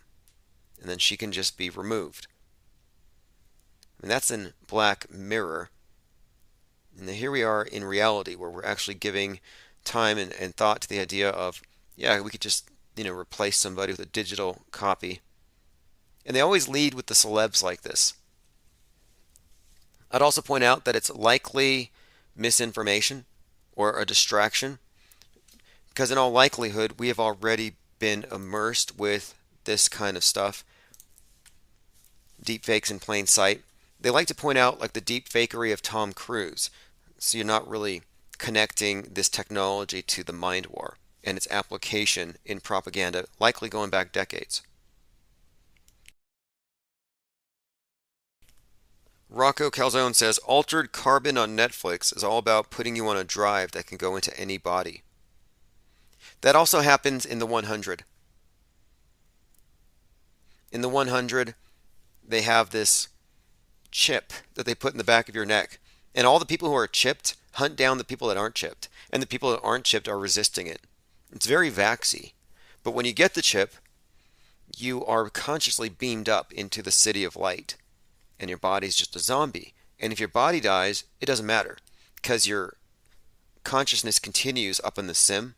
And up in the sim, people like it much more because Earth has been destroyed because of climate change. And most people choose to let their bodies die, like good climate change activists, cutting off their carbon footprint, achieving the objectives of World War Zero, and they live in the metaverse. Their programming is not subtle at all. Carbon footprint. Carbon's life. It's just your life. You're breathing. Right-wingers in Florida breathing because they weren't wearing masks. That caused the climate change. I love how partisan it is. The other side of the political aisle is going to anger the God, and we will all be flooded. The other side of the political aisle. And they each have their own explanation. Oh yeah, climate change is caused by them because of their big trucks. No, climate change is caused by them. They're using secret weather modification. It's from Take Two News. Bruce Willis creates deepfake twins to continue appearing in commercials and movies.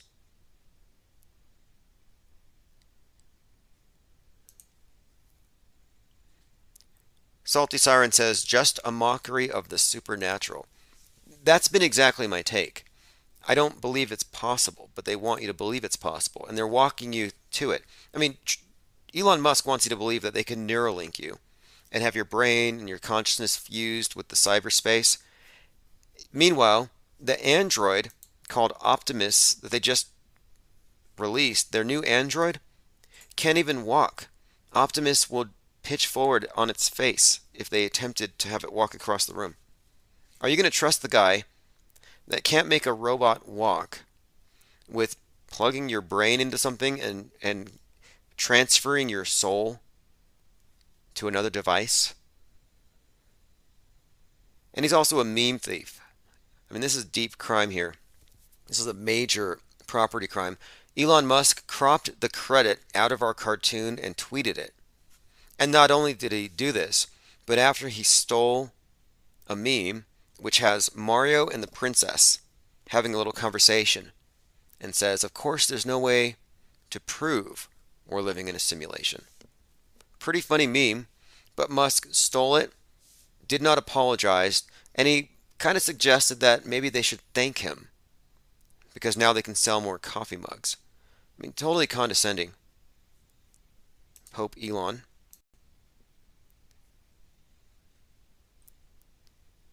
Wait, we may take calls later on tonight. I'm going to leave the voicemail on 833-311-1984. I'm a little disappointed that the text alerts weren't sent out. That means that Easy Text, or the company that I'm using, proofread my text message, which was an invitation to Infinite Plane Saturday and a single link, and they didn't bother to even blast out the text message. Not a big deal. If they don't make it right, I'm just going to find another text provider and we'll continue to use it. I want to say thanks to Spirit Jordak for the support. Appreciate it very much. We all do. I mean, I'm going to double down on everything. It doesn't matter how many heads they chop off this Hydra. We grow 2 more for each.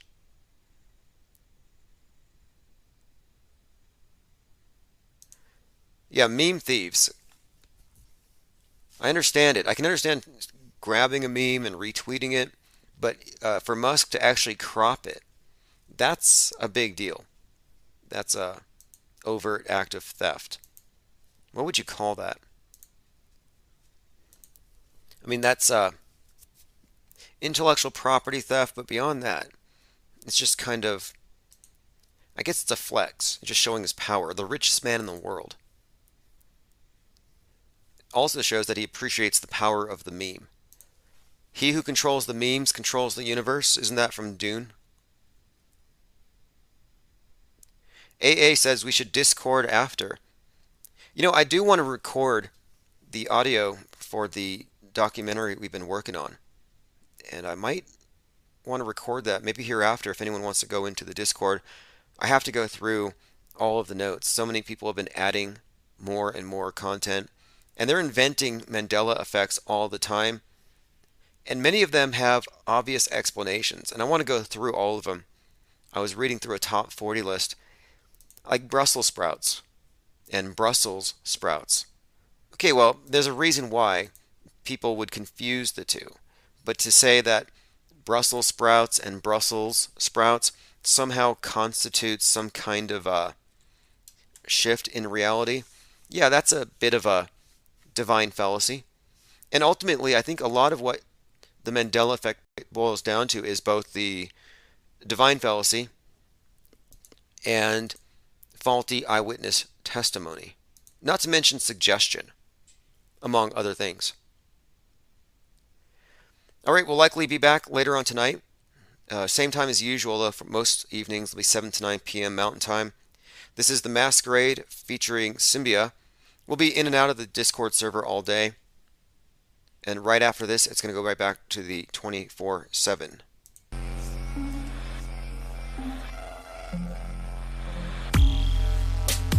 You have now entered the New World Order's AI construct, where nothing is as it seems. Your dreams and aspirations have been selected for you.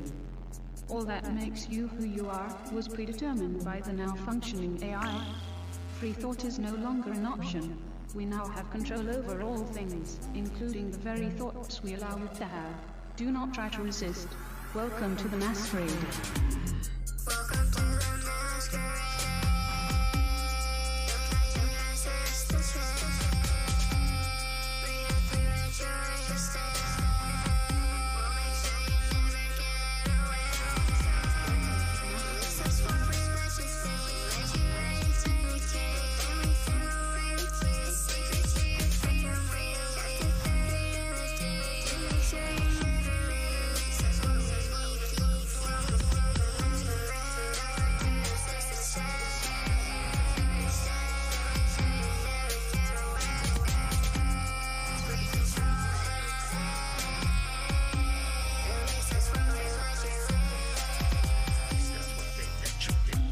Some sort of illusionary grid that we're living in. Still I'm entrenched in the thought that my thoughts are my own and I'm giving in. Tired of living with hypnotic psychosis of going through all of the social media motions. I don't care what you're posting in. Keep on scrolling through all of the propaganda. Keep on showing support. You're giving them the upper hand. You can find any info to support any truth that you want to pursue it. Truth is subjective. I'm being selective in choosing the path and I knew it.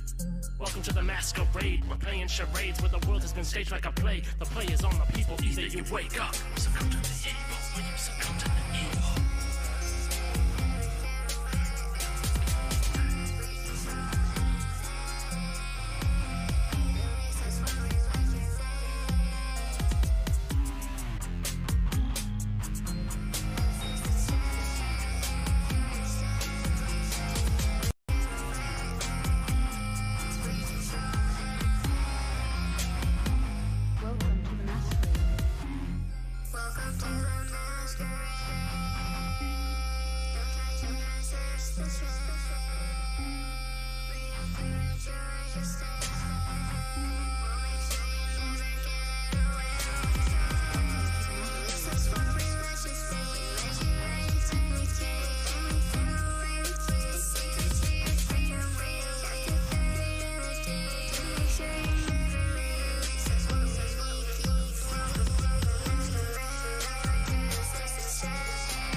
Out, but no, nobody was blackmailing him. Nobody knew that he was a pederast.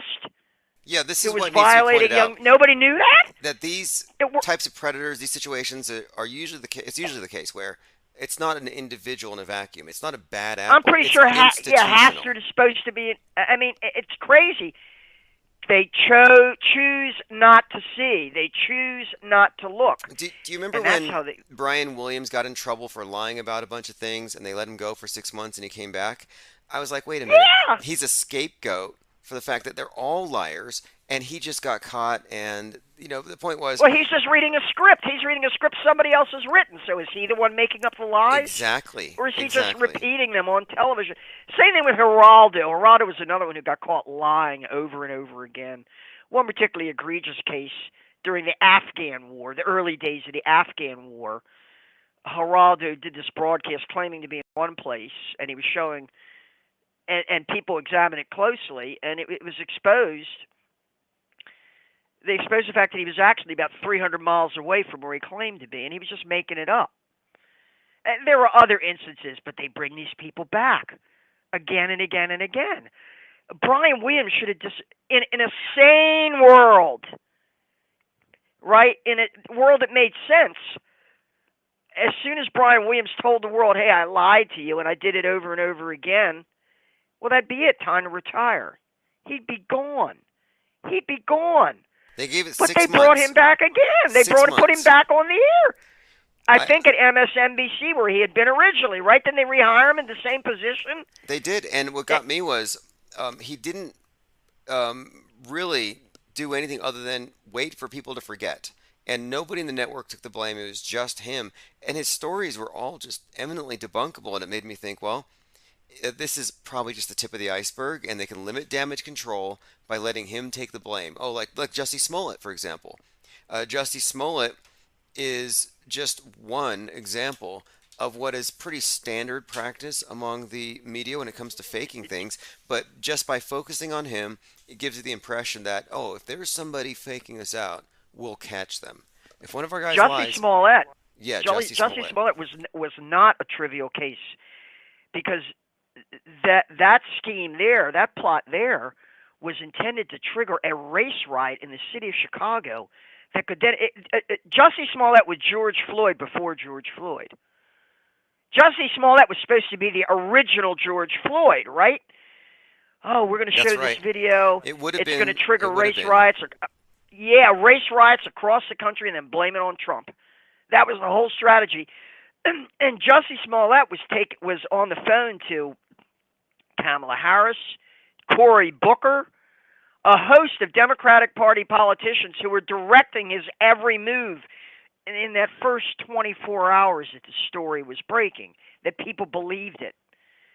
Before he was completely discredited, he was getting direction from Al Sharpton. All of them were running that.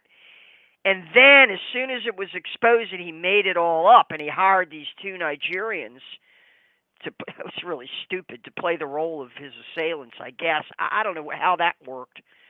As soon as it was exposed as completely fake and phony, immediately these people all disappeared.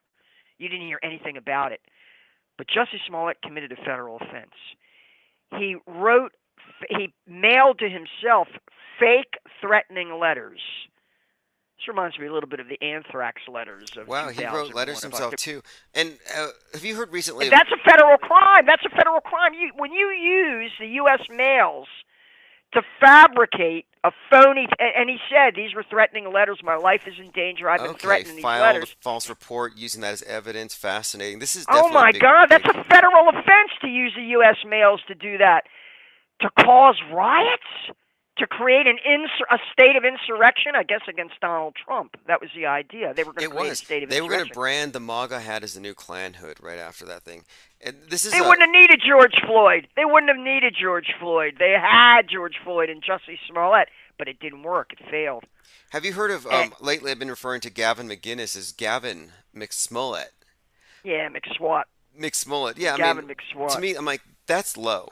We already know the political left fakes hate crimes against itself for sympathy and clout. When I see people on the right doing it, it's very shameful. Especially to his credit, Owen Benjamin outed Gavin McInnes. Is that right? Owen Benjamin outed McInnes, and McInnes said you it's should over see, between us. You should see if you can get. I think it would be appropriate to formally request maybe an interview with Owen Benjamin where he can elaborate and explain his paradigm, his model for the cast of thousands, the cast of millions, using fractal geometry to describe how even the smallest individual in an outfit like NASA or in the 9/11 PSYOP or in Sandy Hook or Parkland, how even one individual, just through their small part in it, manifests this fake narrative, makes it real somehow, makes it have real kinetic force in the world.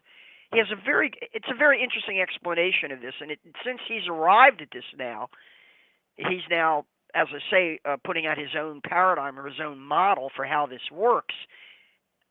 It'd probably be good to interview him on this and have him, explain it in detail, because I think it makes perfect sense. It explains everything. People are in on it. They're in on it. And that means at a certain level they know they're in on a big lie. They know they're in on a big lie, but they feel the necessity to do that because they're so desperate to be part of the narrative. So much that if you actually hand them a DVD and say, "Hey, would you watch this?" they'll push it away. They'll say, "No, I don't want to look at that." Very interesting book. I think it's Howard Bloom, The Lucifer Principle, a scientific exploration of the forces of nature.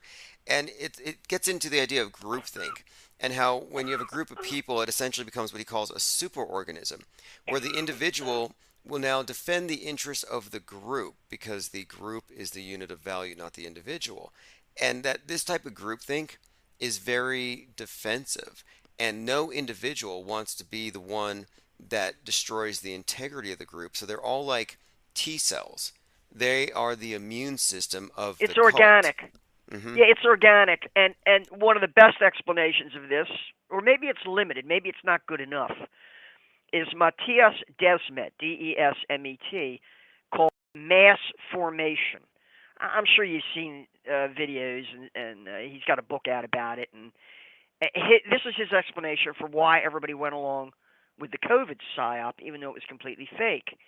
He calls it a mass formation. And he explains the difference between traditional autocracies and monarchies and dictatorships and modern, postmodern totalitarian technocracy, where they literally want to control your every thought and your every word, your every particle of discourse. They want to control and regulate. And he calls it a mass formation, and says that it arises out of the alienation and what he calls free-floating anxiety and loneliness and alienation, the so-called lonely crowd. Every individual in the crowd, it's a crowd, but everybody individual in it is like plagued by loneliness and free-floating anxiety. And in order to provide an explanation or a target for this free-floating anxiety, you create a myth, a psyop, a COVID plague, and then everybody's able to reintegrate with the collective and able to reassociate themselves and for somehow or other maintain their connection to society in general by embracing this fake narrative, this phony mythological narrative. Could this explain why there seems to be some kind of a need or a desire for a doomsday? Like today, now in 9/24, there's this spontaneous conspiracy theory that there's going to be a doomsday today. And it seems like a lot of people want it. And I get the vibe from some people of disappointment when something doesn't happen. Like, oh, we were hoping for the sky to fall. It didn't. Like, it's almost like they want another 9/11. Like, they want that sense of belonging, I guess. But imagine you're in the Right to Life crowd, right? And these are people who, they've been campaigning against abortion for like 30 years now, and sort of in the political wilderness, ever since Roe v. Wade. No one would listen to them, and now all of a sudden they're back on the map, and they matter. And imagine that you've been out there picketing abortion clinics for the last 20 years, and feeling kind of never expecting to get anywhere. And now all of a sudden the Supreme Court reverses itself, and now you're there. This is your world now.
Alright, that's Chief Crow and the Flat Earthworms Auto Hoax, or GTFO.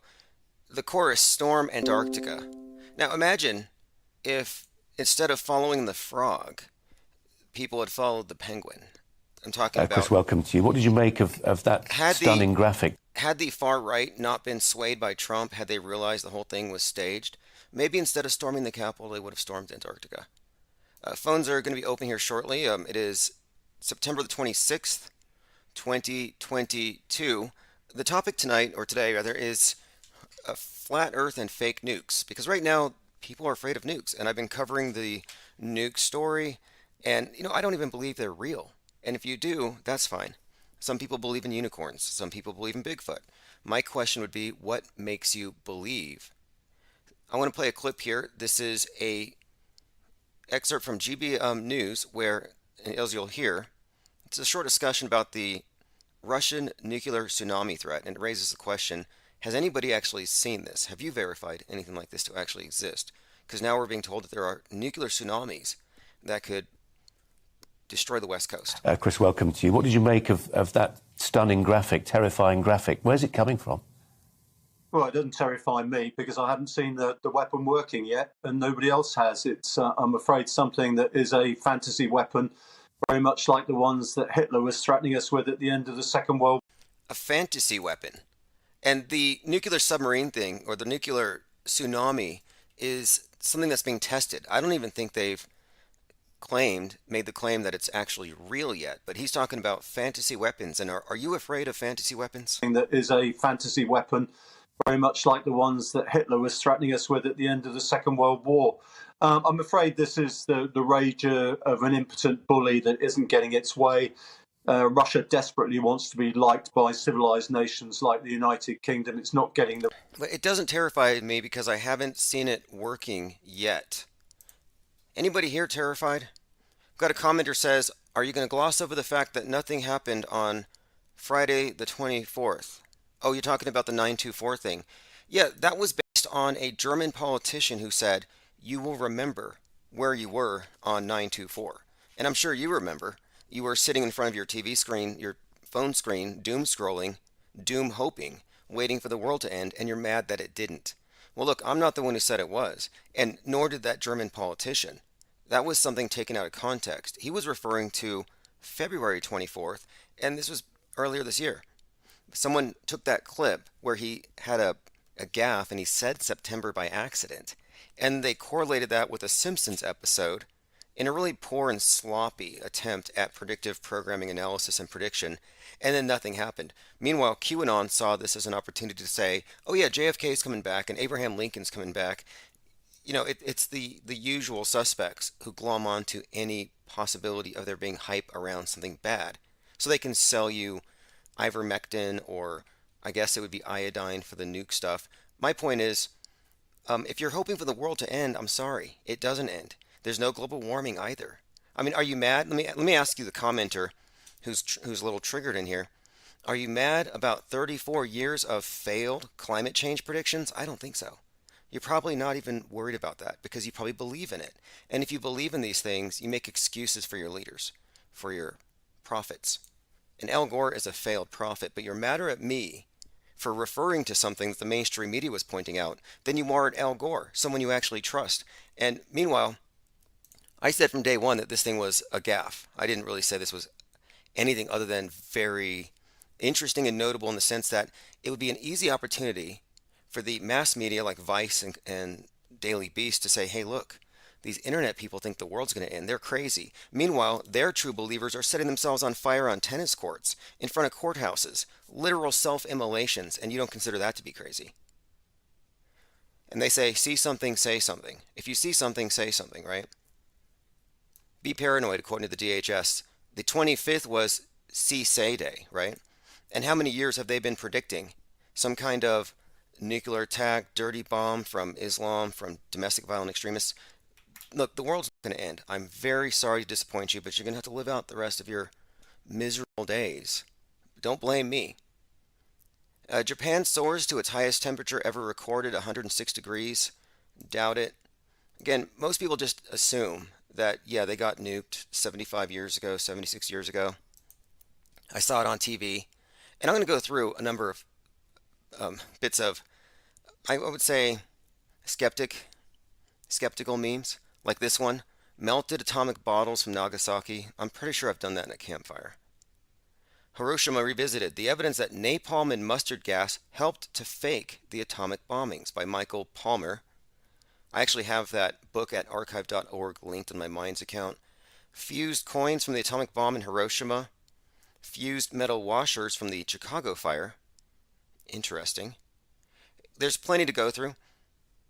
But what I want to start with, because I don't believe nukes exist, but I want to start with a couple of other things here first, a couple of recent news updates. I guess the big news today, of course, is this threat that we're going to get nuked by Putin. And that's one of the reasons why I'm addressing this. Everything seems to be positioned around what he's going to do, and the U.S. has warned him that there would be a, quote, catastrophic consequence. Catastrophic consequences of a nuclear strike. And I'm thinking, well, what is that? Catastrophic consequences. Where have I heard that word before?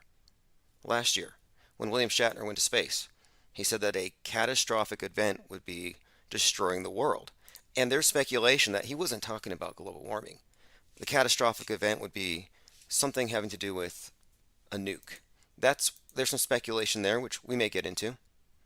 I also want to talk about Fetterman and his tattoos. I don't know if you've been following, but one of these politicians, former mayor, tattooed the birth dates of a number of people that died while he was mayor. His whole body, he's just a walking tombstone. It's the weirdest thing in the world. But I looked very closely at this guy, and I couldn't help but notice he has a striking resemblance to JFK Jr., if you can just imagine him with one of these rubbery skin hoods on. But we'll get to all of that. First thing, though, this was just posted in Discord. There's a new Pinocchio movie that just came out where Tom Hanks plays Geppetto, and we've been talking about this one. Well, I have a clip here where Geppetto tells Pinocchio essentially that the world's flat. Take a listen. Father, what's that big shining thing? That is the sun, my son. It goes around the earth once a day. It's basic, simple science. You'll learn all about it in school. And here. The sun goes around, I'll play it one more time. The sun goes around the earth once a day. The sun, my son. It goes around the earth once a day. It's basic, simple science. Basic, simple science. Sounds like he was describing a flat world. Also, I had to report a troll to the Department of Homeland Security today. Shout out to Doug. And this is your CSAY Day present. Again, yesterday was CSAY Day. If you see something, say something. Although if you see something in The Simpsons, don't say anything because they'll make fun of you. Well, yesterday, I saw this comment from a user named Doug Ewald. And he said that my channel's likely to incite a mass murder and that I'll have to take responsibility for it and that it will be forced on me. I took this as a threat, so I went to the DHS CSAY site and I said, YouTube user Doug Ewald claims the responsibility will be on me. Here's a link to his channel. Now again, this is, I think, a very suspicious comment. So shout out to Doug. Now here's what Doug actually said. There's a few things. He said, you have repeatedly referred to Elon Musk's satellites as CubeSats. They are not. Do you understand the harm that you do to your credibility when you're wrong about basic things? So he was a little mad about this. Again, I'm not the one that calls them CubeSats. I refer to, well, techtimes.com. He's not correcting them. Aside from sending the advanced Starlink Internet CubeSats, SpaceX is also collaborating with other companies to enhance its broadband service further. So according to Tech Times, they use CubeSats. Again, this is just a phrase that they use. I've heard it from their mouths. I see it on their websites. But this individual is adamant about correcting me. And one of the things he said is that I am likely to have an effect on listeners that Hitler, Jim Jones, and who else? There was someone else. Here it is. This is dangerous. History, and this is from Doug Ewald, history is filled with propagandists like Hitler and Jim Jones who will lead their believers to tragedy. Will you take responsibility when somebody does something terrible because of the things that you say? The responsibility will be forced on you. Should I bring up Alex Jones? Now, I really hope that Doug doesn't shoot up a supermarket, but as I said, I see something here. I'm going to go ahead and say something. And hopefully they can intervene. I hope they don't let due process get in the way. Just send over basically swat them. Isn't that how they do things today? All right, Pete Shea says, I for one am terrified. The nukes, right? Lloyd says, I think the war is either fake and most likely nukes are too.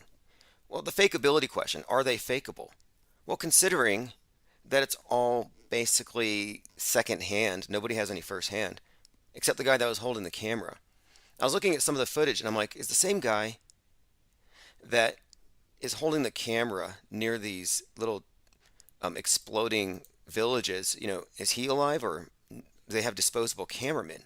Like the guy on the moon who recorded the lander jumping back to the earth. It's like, I think they left that guy behind. Let me go ahead and play a few clips here. I've got a number of interesting articles. This is from BitChute. I'm just going to play a couple minutes from this one, just going through some of the basic special effects. This is from a video called Nukes Do Not Exist on BitChute.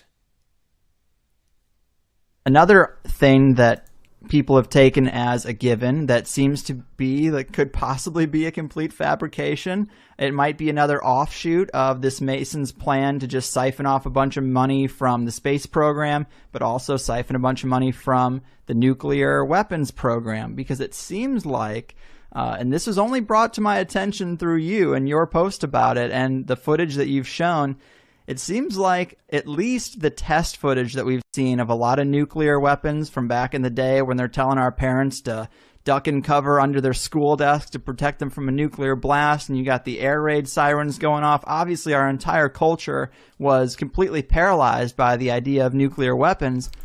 Now, this is interesting to me because I think what they've done is this is how they get you to genuflect before big government. This is how they cow you. This is part of the mind control MK Ultra, where one generation is beneath their desks, cowering because of this possibility that at any minute they could all be nuked. Well, that kind of wore off, and the new spell was the mass shooter. That's I think someone in our Discord even pointed out, we were talking about the iconography here, the symbolism in. What's the symbolism of the bowl cut? And someone said it reminded them of a mushroom, like a mushroom cloud. And I just think it's funny because we're talking about this new threat, this new ubiquitous threat that could wipe you out in your classroom at any time unless you hide beneath your desks. And now it's the school shooter. They've replaced it, but it's all the same mind control. Duck and cover, kneel before the power of the state. Stockholm Syndrome. But when you're looking at the test footage, given back then it might not have looked fake. You know, back then they actually thought King Kong looked real in the movie or Jaws looked real in the movie. And good point. They also thought that the Apollo moon mission looked real. Think about it. Everything was cartoony back then. Special effects have really improved over the years, but the foundational traumas were made with basically bad cartoons. And if you look back, you can reverse engineer it. I mean, it is so laughable to me. And I'm speaking as someone who spent 6 months studying this stuff in detail. I was at the Fort McClellan NBC School, Nuclear, Chemical, Biological Decontamination, and my whole job was about decontaminating from nuclear fallout. Our main objective was making sure the unit was ready in case we had some kind of high altitude blast. My point is, I've studied all these videos. I was made to believe that these things were real and that our unit is charged with keeping everybody safe should something happen. And now I'm looking back at it, and I was basically just a paid crisis actor that didn't know it. Movie, but now we can see it's clearly fake. When you look back at that footage, it's oftentimes, it looks like the scale of, say, a subdivision where you're in an empty lot across the street aiming a camera at a farmhouse on the other side of the street, a lot over, and then the blast hits and the farmhouse just gets destroyed. The house just gets ripped apart. But what happened to the camera? You know? Yeah, the camera, the magic camera. So you have the magic cameras from these nuke tests. We have the magic passports from 9/11. We have many magical objects that survive these events. It's very commonplace. It's like, let's find out, what did they make these cameras out of? What did they make the passports out of from 9/11? And let's just use that. Look at this. This is, again, looking at dollhouses being blown up. You know, who's filming that? The camera is only a couple 100 feet away from that. And in some videos, man, this is the most compelling, is the blast comes from behind the camera. What the hell is that? Okay, let me go to the next clip. I'm mostly just going to be perusing a few examples of what are, I think, models being destroyed. I mean, this is so hoaxy. But this was used to convince an entire generation. And back to these trees again. And then they show us what looks to be a real forest that's been chopped down or torn down. Now take a look at this. It's footage of the first H-bomb test called Ivy Mike.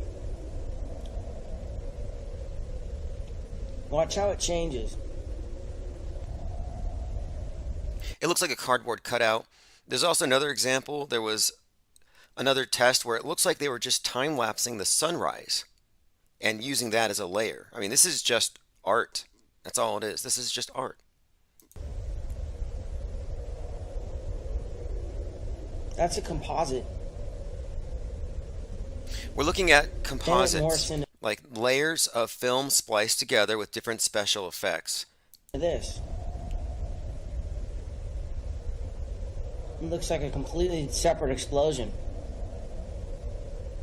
There's a lot of these montages. And yesterday we were talking about North Korea, and this is what kind of got me into it. A few years ago, I had a friend who was crying, and her daughter was crying because they just went through some drills in their home. And the drills were based on some threat that her boyfriend at the time saw on the Drudge Report, that North Korea was going to nuke us. So they're hiding under their stairs and crying the night. And I'm just thinking, well, that's what you get when you, I don't know what to say. I mean, you can't really fault people for not having the discernment to see some people are just media radicalized, MSM fundamentalists. They're going to believe whatever they see on TV. And think about that before the next pandemic. Do you want to be locked down with somebody who's essentially a hypochondriac? My point is, the North Korean rockets are often exposed as fake. So this isn't like, okay, fakery is the norm, not the exception. Your war is a decoy operation. North Korea faked missile test footage, U.S. experts. Footage released by North Korea purporting to show the firing of a submarine-launched ballistic missile appears to be fake. Now, if these same experts applied the same level of scrutiny to, let's say, NASA or SpaceX or Bezos's blimps, they would say those are fake as well. But they're not going to. But they're happy to call North Korea's things fake. In defiance of a ban, North Korea said it had a ballistic missile technology that would allow them to launch a warhead from a sub. But state media images cast doubt on the claim. There are many videos like this, many videos that show these things where they're just basically composites. Many of these pictures are faked. You can tell they're fake. Sometimes you can tell by the stars in the background that show you it's the wrong time of the year. South Korea's missile set, this is from South Korea's military, they reported on it, and they said that it was a modified video from 2014. They had modified some footage. Again, this is the norm. You know, Jussie Smollett got caught very publicly and shamed to help you give the impression that if anybody tries to pull one over in the mass media, they're going to call it out. No. But for some reason, they're not giving this guy a break. Now, he just recently launched another one in the direction of Kamala Harris. I don't know if that one was real. I have to assume it's fake. Every single time I watch one of these North Korean rocket launches, you know what it looks like to me? It looks like one of Bezos's Blue Origins that's been painted olive drab. They always look like that. All right, let me see who is in the comments here. Joined by Copaesthetic, Salty Siren, Angst G. My Third Eye says CubeSatelloons. Yes, hey Doug, the satellites from Musk are CubeSatelloons. They're not orbiting, they're dangling. Rocco Calzone says, what's the opposite of hopium? Right, see, the hopium is kind of interesting how they're hoping for the end. And I say hopium because it is based on hope. But just because it's hope doesn't mean they're hoping for something good. And that's the sick part. Like, there are people who want the world to end. The global warmists, they want it to turn into climate chaos. They want it to be visible. They want space junk. People want space junk. They want you to see the effects of what we're doing to the world here in America. They need it to be real. And it definitely is. It definitely is something they hope for, even though it's got a bad ending. Think about the QAnoners. Every Sunday, they sit around praying that JFK is going to resurrect and come save them. I mean, they really hope this to be true. They want to be saved by this dead Democrat, and they make up stories like, oh, he's Trump in a fat suit. Or his son's going to save us, and he's wearing this costume that looks like an aged John Denver. Vincent Fuchsia, if you recall. But what are they hoping for? They're hoping for the good guys to reveal themselves so they can murder all the bad guys. And I use the word murder, and they don't like it. Because they like to say, oh, these are tribunals. What are they, holy tribunals? No, you want to murder all the Democrats. Just admit it. That is what they want. And that's why I don't take politics so seriously. I don't want to be sided. I don't want to be on the same side as the people who are actually advocating for mass murder and tribunals. Like, I'm not really for that. I think it's a bad idea. Like secret trials, tribunals, that's what the noners are actually about. And you just got to hold them to it. Ask any one of them, do you not want to see everyone on the Democrat side murdered on TV while you eat popcorn? They won't admit it, But that's exactly what they're hoping for. They call it the storm. Otto Hoaxer says doom addicts. Well, somehow they've associated hope with doom. And this is how all religions work too, where the end is actually the beginning of their new version of reality. But before you can start the new one, you've got to destroy the old one, build back better, have your great reset, great awakening. If you're on the left wing, you want a great reset. If you are on the right wing, you want a great awakening. It's the same program. Oh, those guys are crazy commies. They want universal basic income. But we want Nasara and Jassara. It's the same thing.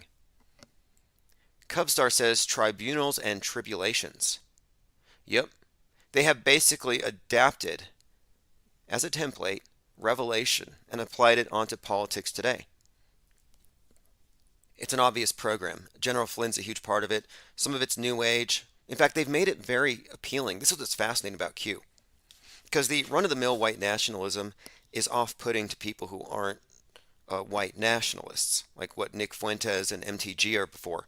But Q is a little more multicultural, and it's New Agey. So if you're a QAnoner, one, yeah, you believe that these are the end times, and you believe in Jesus, and you want to kill all the bad guys for Jesus, who you may or may not associate with JFK. Not all of them do. But you're basically a Christian nationalist, and you can feel good about it. But if you're if you're a QAnoner, you also believe in aliens, galactic federations, reptoids, blue avians, med beds, Nikola Tesla, time travel, and magic in a sense, New Age magic. So in other words, Q appeals to the Christian nationalists, to the New Agers, and it's a very inclusive religion. But as far as the role of the Kennedys, the idea, of course, is that Christ did come back, but they shot him in the head. But luckily, he had a son. And his son is going to save us. And if you go back into the story of Jesus and Magdalene, there are many, and this is from another Tom Hanks movie, based on Dan Brown, The Da Vinci Code. The idea there is that Jesus had a baby with Magdalene before he was crucified. And there are some who don't even believe that he died. Like the Muslim religion believes that Jesus is, that he faked his death. He was a death faker. And that he had a baby. Now, the bloodline of Christ gives us this whole other mythology. And the mythology of QAnon does end up going directly to the bloodline idea, that the Kennedys are the bloodline of Christ, and that they tapped Trump on the shoulder and said, look, we're the bloodline of Christ, the bloodline of Satan is the Democrats, and we need you, Trump, to, since you're a rogue and you're uncontrolled, we need you to fight the deep state. And that's what the QAnoners are basing their new religion off of. They're going to bring about revelation. Kevin Mooring says, like how years ago they said the world had enough nukes to destroy the world 10 times over, so why keep building them? It's like that NASA money dump. I used to see billboards here in New Mexico in particular that would say, like, you know, stop nukes. And I'd always see these pictures, and it's very dramatic. Like, oh, at any minute, somebody could push the button and it's all over for all of us.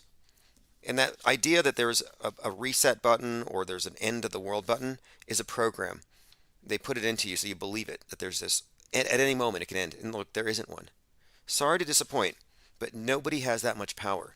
Not for like there were some, when 5G was rolling out, they said, okay, we're done.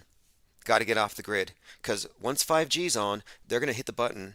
And it's going to be a distributed direct energy weapon, human bug zappers. All of us are going to die. I'm like, okay.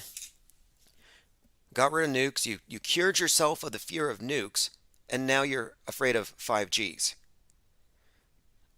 There's a whole army of people who had lost their fear. And then they became vaxophobes. Like, I'm sorry, if you fear anything, if you're a vaxophobe, like, I understand skepticism, but if you're legitimately afraid that they're going to wipe out the human race, I think you need to really question maybe the basic premise there, because I would say it's not even a possibility that there's any way they could wipe us out, nor would they want to. But people do respond to this fear, and they vote accordingly, and it's midterms, and it's the only reason we're seeing it. And I was asking the question the other day, are they going to simulate it to scare us, or are they just threatening to use it? Like, what's more effective? Well, once they have you cowed, They don't need to do the big spectacle every time. All they need to do is threaten it. And it seems to me that it's the threat that really seems to keep everybody in line. And Putin is just serving the role, but it's all about the threat. And if that ever gets too weak and it doesn't have the influence, all they need to do is they'll have to simulate something. And that's what I've been waiting on. Rocco Calzone says mutually assured destruction. No, it's mutually assured decoys. I mean, I was looking at Ukraine and they have these wooden surface-to-air missile carrying trucks, like they're just wood made out of plywood. It's like you have wooden trucks, wooden tanks, and they say, oh, this is so the Russians waste their missiles. You think they're going to waste multi-million-dollar munitions on wood? No, it's a decoy to scare the civilians, to fool the newspapers, and both sides do it. Like, how can you believe that these different sides are at war when they're up there in space, floating around together in peace and harmony? Well, that only makes sense, I guess, if you believe the space station's real. But when you take into account that the space station's just a movie set, then you can see there is a conspiracy. It involves all of the governments. And the conspiracy is against the masses. The conspiracy is to keep the masses dumb, dumbed down visually, so they can't tell the difference between real and fake because they trust the television as a source. It's your primary source of information. It's the screen. And if it doesn't come through the screen, it doesn't matter. It can't be true.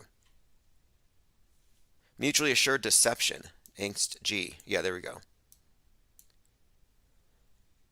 I have a lot of pictures I've been going through. Here's a picture here. Talking to friends and family online about the nuclear hoax and asking them what they would expect to find at Hiroshima if the A-bomb went off 1,000 feet above the area. Most people haven't thought about it. It would have been equal to 15,000 tons of TNT, supposedly enough to destroy everything within a kilometer of ground zero with blast energy and intense heat that would vaporize humans and leave atomic shadows behind. But if you go to 360cities.net and type in Hiroshima, you'll find telephone poles, charred trees, radio antenna right next to the Hiroshima Bomb Memorial Building, less than 300 meters from the alleged blast. There's no evidence of such a blast and million-plus degree heat that we've been told about in history books and war documentaries. All we see is destruction consistent with incendiary bombing, which was carried out in other cities like Tokyo. The highly flammable timber and rice paper traditional homes with their matte flooring burned up, leaving a few damaged concrete structures, but true believers will deny the evidence, but the truly open-minded cannot. And that's right. True believers believe that there was a car sent into space by Elon Musk. Why do they believe that? The evidence contradicts it. Well, they don't want to see the evidence. They don't want to put on the glasses, the they live glasses, the shades that let you see through the thing. It's a big burden. Okay, this is at 10 here we go. 1962, Operation Sunrise. I was going through this BitChute video. Well, it wasn't called Operation Sunrise. I think it's called Operation Fireworks. But there was this operation that was supposedly a test, but it's clearly a sunrise. I called it Operation Sunrise because it appeared to me that to simulate a nuke, it's back then, pre-CGI, I mean, this is stuff that you would have to just, I guess, recruit a bunch of artists to do. And they would be up to it. They would absolutely be up to it. But this video is showing how you could easily simulate the effect of a nuke, and it looks just like many of them that we've seen with the sun. And I think that would even make sense symbolically speaking when you get into what the sun means to the sun-worshipping cult and its relevance to the nuke itself, which is, in a way, again, it's a fantasy weapon like global warming. I mean, what's the difference? I've noticed that many of the things that are global are hoaxed. The things that are ubiquitous, those are the things that they hoax. But I'm not a reality denialist. Rocco says, we carpet bombed those areas for days and weeks before the nukes ever fell. Bombs are real. Yeah, exactly. I'll turn on phones if you want to call in, 833-311-1984. Maybe Doug can call in and explain why he wants to shoot up a supermarket based on things that I've said. I really don't want to be blamed for something, but he said that my words will incite some violence and it will be pinned on me. And I took it as a threat. I don't know if the DHS is going to take action. Here's a meme. You've been lied to about everything. The illiterate of the 21st century will not be those who cannot read or write, but those who cannot unlearn the many lies they've been taught to believe. Infinite Plane Radio. Hey, what's up, caller? Hola.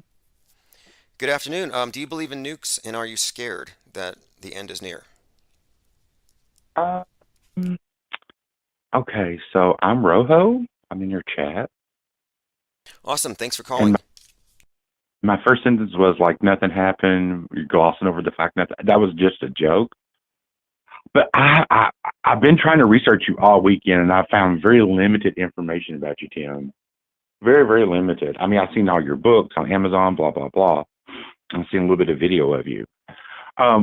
Real quickly, how would you categorize yourself? Would you say you were red-pilled, black-pilled? What are you?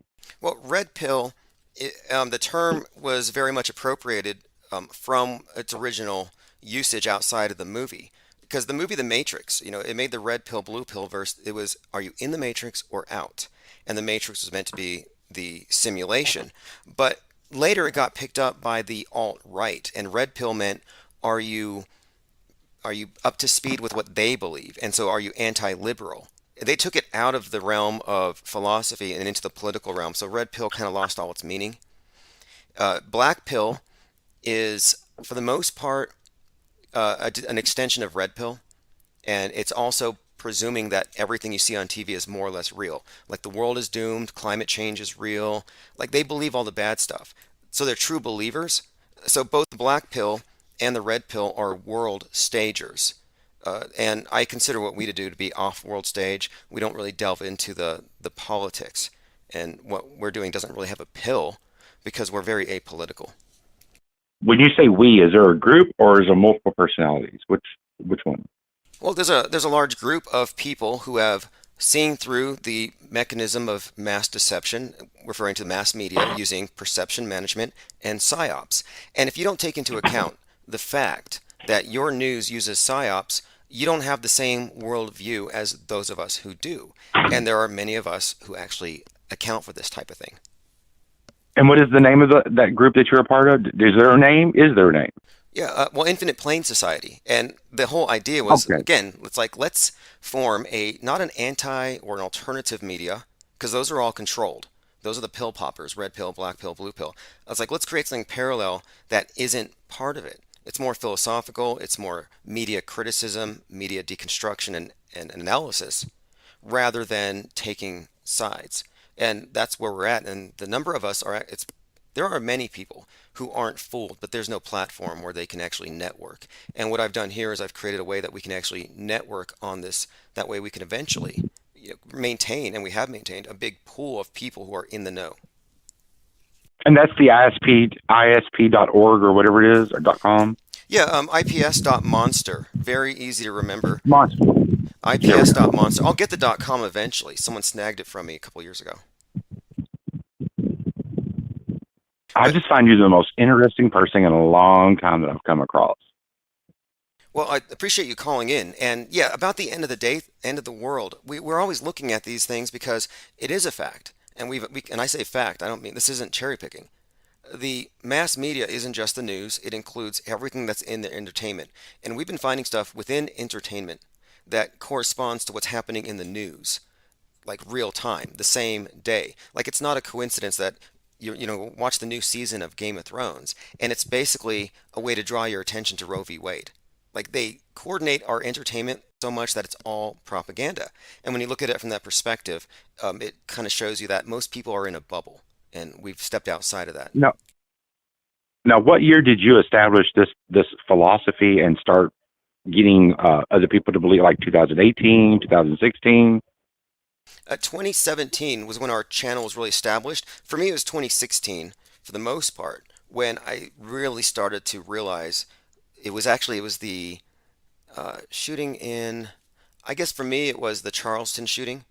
I watched that one very closely and I realized, hey, this shooter, and I started looking at other shooters as well, fits a certain... The Black Church, right? That's the one you're talking about, the Black Church? The shooter, Dylan Roof, that whole thing, well, I was like, why does this guy look like every other shooter? And then I look closer, and I'm like, wait, he's wearing a Gold's Gym shirt. Now they're associating him with toxic masculinity. So I realized these are composites. These are bogeymen they're creating for the masses. And the more I started to examine it, the more I realized, hey, all of these various shootings are interconnected in a certain way. And I could see that we're looking at a story being imposed over reality. And people believe the story.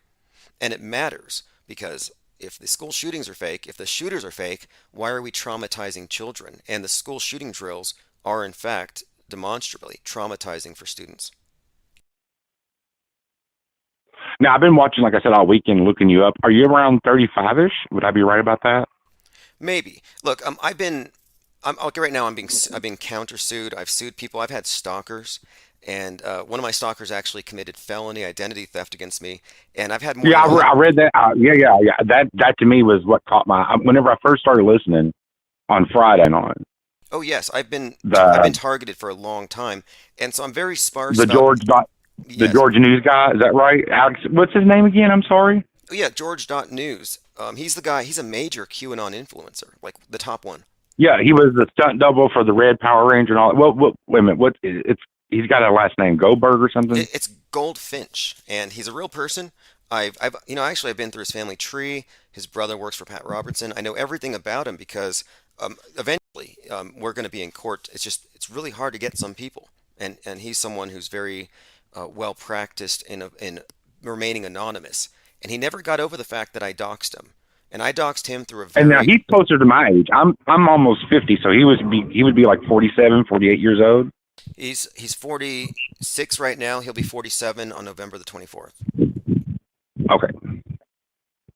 I always send him a birthday tweet. Of course you do. So you were going through life. You were doing a normie kind of a job. Is that safe to say? You were a normie kind of person. You saw this shooting in Charleston, and you're like, "Hey, wait a minute. Let me connect the dots." How did you get so? Because I've listened to your rebroadcast off and on all weekend, and you're so knowledgeable. You have so many names, so many connections, so many numbers that connect to this and that. And I was trying to get a general idea of your philosophy. I see. Okay. That's how.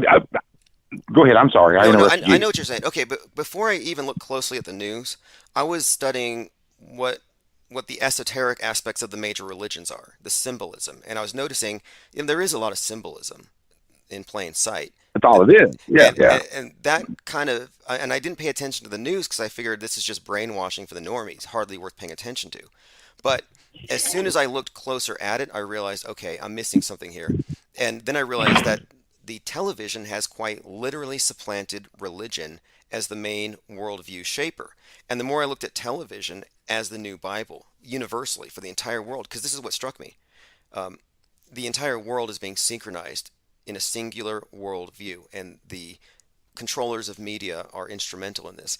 And what they're doing is what I consider to be Psywar. And it's an extension of what religions did. And I realized that just as religion has an esoteric aspect, so too does media. And it, like I said, it's just a one-for-one. And esoteric means a small group that's in the know, right? There's only a small group that really knows what all is going on. Generally, yes, but esoteric means the initiated interpretation of things. The interpretation, like it might be in plain sight, but unless you're an initiate, you might not know what it actually means. Like, for example, when I started looking closely at NASA's missions, I was realizing, wait, every single one of these missions has a rocket that is based on some old sun god. And all of the old sun gods are based on, or their main symbol is the obelisk. And then I already knew about Jack Parsons, the American counterpart to Aleister Crowley, and I started to realize, okay, there's a strong correlation here between the symbolism of NASA, the names, the actual, like the obelisk and the missions, and Mystery Babylon. And it went back to Jack Parsons, who explicitly stated that the New Age was the reassimilation of the Sumerian Babylonian tradition. So to me, I'm looking at the space program is actually just the heaven program. It's Mystery Babylon, and that's the primary focus of it. It's about worldview, and we're worshiping the god of the earth under a new name. Now, were you primarily raised in a religious family? Well, I was raised Catholic, but I never believed in religions. But I was raised, so I was familiar with the symbolism. And then when I went into the military, I became very aware of the presence of Freemasonry, and I dug deeper into that. And I joined, and then I got into the Lemic group, and then I started studying various Kabbalistic groups. So I always made it my intention to always find information. I was always researching firsthand. So I studied as much as I could and learned what I could about all these different groups, and I realized this is a hydra. There is a monolithic controller that is universal, and it has many different facets. And you wouldn't know unless you're like me and you look in every single area. Like, for example, most Mormons may not associate their special underwear with Freemasonic rituals and tradition, yet they have Masonic underwear. My point is, it's so compartmentalized, the secret societies that run this place, and I've always made it my business to try to understand how they operate. I'm listening. I'm getting my little piece of paper out and my pen, because sometimes you come off with words that I'm not really for sure what the meaning is or how you're meaning it to use it. Excuse me, hold on, I got a call. Well, okay, that's fine. I'm not a fed or anything like that. I'm actually really well known on D Live, and I just came across, like I said to you on Friday, you somehow got close to the carousel, or you were on the carousel. Okay. But somehow you've managed to have over 977 followers, and I've never seen you before. I've never heard of you. And I watch a lot of, how do I say it, red pill people, left-leaning extremist channels, and I've never seen you in the groups or whatever. I've never heard your name mentioned either. But yet you mentioned a lot of names that they've rattled off too. Yeah, we've been suppressed pretty heavily. There are times where we've gone from 300 to 11,000 subs, and then we get kicked off. DLive kicked me off before when I had like 4,000. I had to start over, but that's a reoccurring thing. When did you come back to DLive? When did you come back? I just recently started using DLive again a couple months ago because we can't stay on YouTube. I just had my latest channel pulled. What's your DLive channel? A few people might want to know. It's the same as my username. Oh, okay, that's everybody. Okay, I see it. Yeah, right. I'm Roho. Rohomophobia is actually a joke. I'm like the only gay on DLive. Oh, okay.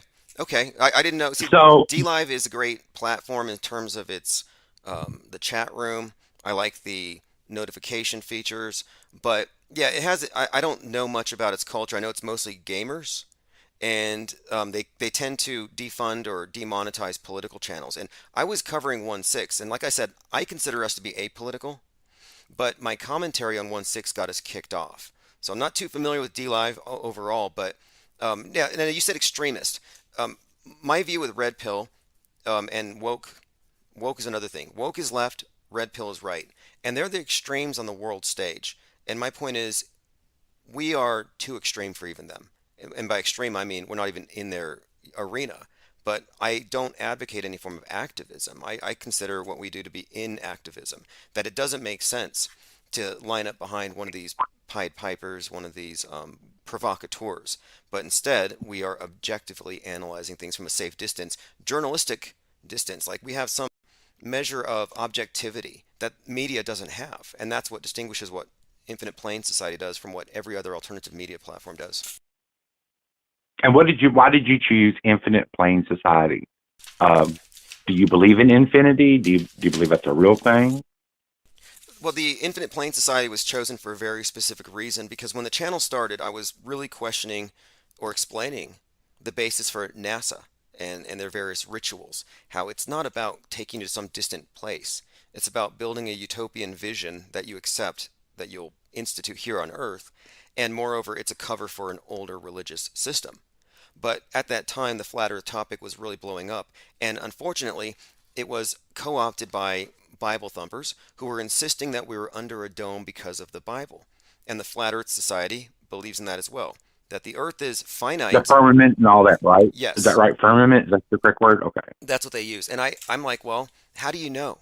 If our basis of knowing is evidence, and all you've been given is cartoons, and you're taking away those cartoons because you no longer believe NASA, then how are you going to just suddenly jump ship and say, oh, now it's flat with a dome? So what I suggested was that instead of Flat Earth Society, it ought to be Infinite Plane.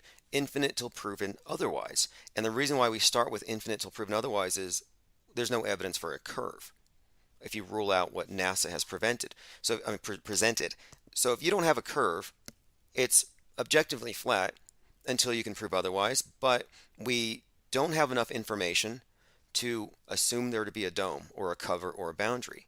So infinite till proven otherwise, and nobody's debunked no one's gone far enough actually to contradict the idea that there's a dome. Thank you. But they're still stuck on the dome. And I just, like I said, IPS, Infinite Plane Society, and it could it could expand into a few other areas. This idea of not putting blinders on or accepting false explanations in general. And that's what I think we're looking at here.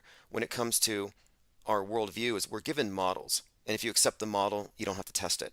And I don't think there's been enough testing on the globe thing. And this is why the Flat Earth movement was so problematic for the scientists who are, basing their entire worldview on this thing, is you can't have people rejecting ground zero.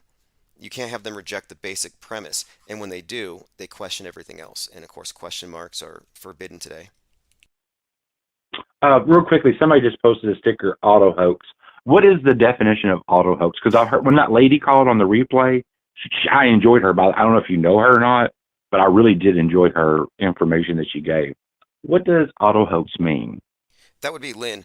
The term auto hoax refers originally as a pejorative. Whenever these shootings would happen, you'd have people jumping online saying it's a hoax. And if you called it a hoax, you could get a ton of hits right away. Meanwhile, you'd be competing with the mainstream media. But the people who believe the shootings are real didn't like this competition from people calling it fake. They didn't like that you got more traction. And so they said, don't be an auto hoaxer. We don't know if it's fake. We have to wait and see. How dare you mock the grieving victims? So therefore, you had a distinction between people who automatically assume what they see on TV to be real until it's debunked. Then the auto hoaxers are the ones who come out and saying, no, it's a hoax until you can prove it real. So what is it? Is it fake until proven real? Or is it real until proven fake? Well, logically speaking, the burden of proof should belong to the media with extraordinary claims. But they've shifted the burden of proof to you, kind of like religions do. It's on you to believe the book. They don't have to provide evidence. They don't have to show you angels. They don't have to show you God. You believe. It's on you. If you don't, you're bad. Well, they've taken that same dynamic and they've applied it to media, where now we're supposed to believe first. And then if we can poke holes, then we can question. And that's how they have managed, I think, to convince most of the public of things like nukes, things like climate change, things like the globe, space travel, because they don't let you have any leeway here to insist that they provide evidence. So like, no, if you question, you're a conspiracy theorist.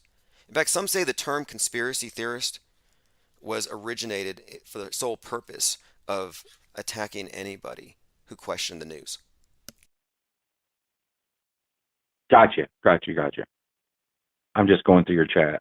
But again, yeah, so auto hoax, though, is this, though. To automatically assume it's a hoax, it's logically sound. We really should be doing that. Because if you think about it, why would the media have a problem with that?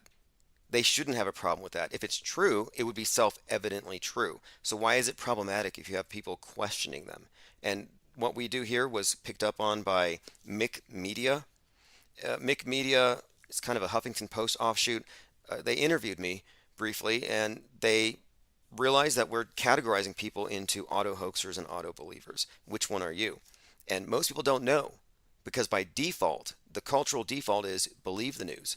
And most people believe 100% of the news they don't watch. They just assume it's all just reporting. And what I'm saying is it's less reporting and it's more of like a reality TV show. It's far more curated than people would think. And it's given away in not just the selectivity in what they choose not to cover, but it's given away with actors, with narratives that match political agendas that happen to correlate with what's on the entertainment. Okay, so the Truther movement, they trace their lineage all the way back to the JFK assassination, right? That was the first time that people, ordinary citizens, questioned things that didn't seem like how you felt about Charleston, right? That was the first time they ever questioned, like, hey, and Walter Cronkite, of course, the most trusted man in America, is the one who delivered the news. he wasn't famous before that, but he got famous after reporting that. A lot of people don't know that. He became America's dad and the most trusted man in America, blah, blah, blah. At what point did you say, okay, I'm going to sit down and I'm not going to believe anything that I see on the TV because it's programming, which, we know the definition of programming. At what point did you say, okay, politicians are absolutely 100% fake?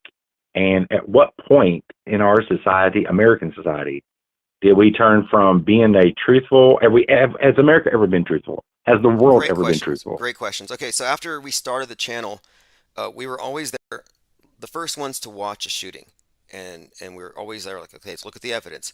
After the Vegas event happened, the Vegas shooting of 10/1/2017, my channel was shut down because I was looking at pictures of EMTs carrying people, and I was pointing out how fake it all looked. Within 20 minutes, YouTube pulled my channel. And they said, we're going to give preference to authoritative sources like the BBC before we ever give preference to randoms on YouTube. So then at that point, I started realizing that within the truther community, you have most people think that everything is a false flag, that it's real, but the government's lying or they instigated it. And the group of auto hoaxers were those who were saying, nothing even happened, nobody died, nobody cried. So the group of people saying nobody died was shunned by the ones who think somebody died or a lot of people died, and now they're looking for a scapegoat. So that's when I realized that the truther movement has been compromised, that they are guardrailed, is the term I came up with. So in 2018, I did put out a book called Guardrailed, and it basically referred to conspiracy theorists, or free thinkers rather, who are turned into conspiracy theorists, who follow various stories. Like it was the Muslims that did it. It was the government instigated MK Ultra shooter that did it. Those are all alternative versions of the atrocity the media reports. And that's far different from what we're doing, saying we don't even think anybody died. We need evidence first. And that was about 2018. So then we codified this thing. And we have an actual methodology here where we are not accepting extraordinary claims from the media without evidence. And once we implemented that, we realized, we've been right 100% of the time.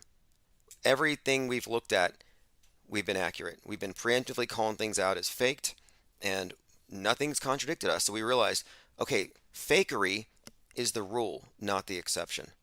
And that's a paradigm shift. And most people who think you have to investigate first and then poke holes in it, they're still putting a bit of blind faith in media. And that's what I would refer to as media fundamentalism. Like when the news reports a mass shooting in Russia today, 13 people were shot. Some guy named, last name was Artem, like Artemis. He shoots 13 people. Well, 99% of the population is going to say, oh, that's real. It's a tragedy. It's Putin's fault. But what evidence do you have that it's real? And again, if you saw it on the screen, that's not evidence. That's what I would call see-say. And see-say is another term I've come up with to go along with hearsay. It shouldn't be admissible as evidence. And interestingly enough, though, the Department of Homeland Security made yesterday see-say day. Yes, I've watched. Yeah, during the replay, like I said, I've watched the whole replay, and I've watched it multiple times, and I've learned. I'm not really the smartest person on earth. I don't remember everything, but yeah, I do remember key points that you've made up in the whole see-say thing. See something, say something, which is literally, like you said, an indoctrination of making people compliant and pushing the narrative of whatever the police or whatever agency it is. Hey, see, somebody saw it, so now we've got the right to have our cameras up. We have the right to invade privacy. Is that correct? Is that correct? Yep. A commenter says smart is measured in terms of curiosity. I think so too. Because to me, what we're doing here, especially with the think tank, the open chat room, is we're gathering intel. We're getting more facts, because the difference between someone who questions the news like we do versus those who just believe it is we know more than they do, because we research more and we bring more facts to the table. But ironically, we end up believing less. So we know what we know, and they believe some stories. And there's a huge distinction there. And when you think about it long term, years and years and years of being lied to puts you into a world view. I liken it to a doomsday cult. And this is one of the things that I've studied, is I have made a study of cults. I've joined cults, and I've observed it. I've experienced it. The love bombing, the groupthink, the parasitic nature of big organizations. The nature of the cult is to turn you into a member of the group. Now you're no longer an individual. And this cultiness nature to media is what I'm really honing in on today. Like in Australia, they say, if you don't believe in climate change, you're mentally ill. And yet there was this tennis competition on Saturday where some guy sets himself on fire to protest climate change. And like, well, who's crazy? Who's the religious indoctrinaire? The one who thinks the world's going to end and who's self-immolating? Or those of us who are questioning what's being said on the TV? And again, I'm the enemy. I'm the one who's in the cult. I'm the one with mental issues, not the guy that set himself on fire to make a political point. So basically, throughout history, even if you read or whatever, media started off with the town crier, the town jester. And of course, they were told what to say. This is what happened. This is the story we're going with. This is a narrative. And then all of a sudden it started getting to writing and newspapers dominated forever and ever and ever until radio, until television. So it's always been the same script, just flipped by different people. I agree. In fact, the idea of like the movable type press and the Reformation, that was creating an issue for the power elite, because now through mass publication, people could get information that wasn't specifically filtered through them. And I think we're having something of a historical analog here with the internet. And right now we're going through a neo-Reformation. And I actually think this is one of the main agendas behind the infodemic, rather the pandemic, which I think was a cover for the infodemic. I think the internet represents an infodemic to the elite. Information they don't control that they need to control. They use the pandemic so they could put out the infrastructure for censorship to corral all this random information, what they call dis, mis, and malinformation. So we're going through a new kind of a holy war, and they're trying to purify their doctrines. They're regaining control of media because of the internet. I think this is all a big reaction because they don't want real reporting, real networks of reporters to compete with controlled media. And I think this has always been the case. They've always gatekept. They've always had big gatekeepers, people like Rush Limbaugh. Like, right, you think of him as extreme because they say he's extreme. But when you really think about it, no, they exist in a fictional universe. They exist on the world stage. And yeah, right now I think that we're going through something of a new reformation. And I look at the vax as a political decision. And when you make a decision, it shows, okay, I may not know everything, but I'm going to go ahead and side with the world church and their priesthood. To me, it's just a communion wafer. It's a baptism. It means that I'm with the world church. And I think this is a very intentional schism they've created in society as they purify their doctrines. And they control both sides. But again, yeah, I think this is business as usual. We've never had a free media. I followed somebody or listened to somebody once who said that they broke it down that the world is controlled by 13 houses. Do you agree with that statement that there are 13 houses that literally run the entire world? Yeah, I've seen these. I've seen the bloodlines of the Illuminati, Fritz Sprigmeyer, and that's an interesting idea. I don't know how you could ever prove something like that, but I would say there is centralized control, and it would have to be a very small number compared to the rest. I don't know if 13 is the number, but you can find a lot about the gang that runs this place by their own signs and symbols. It's all over the place, and one of their main symbols is the black cube, which has a lot of esoteric significance. The black cube, sometimes represented as the monolith, like the iPhone in your hand.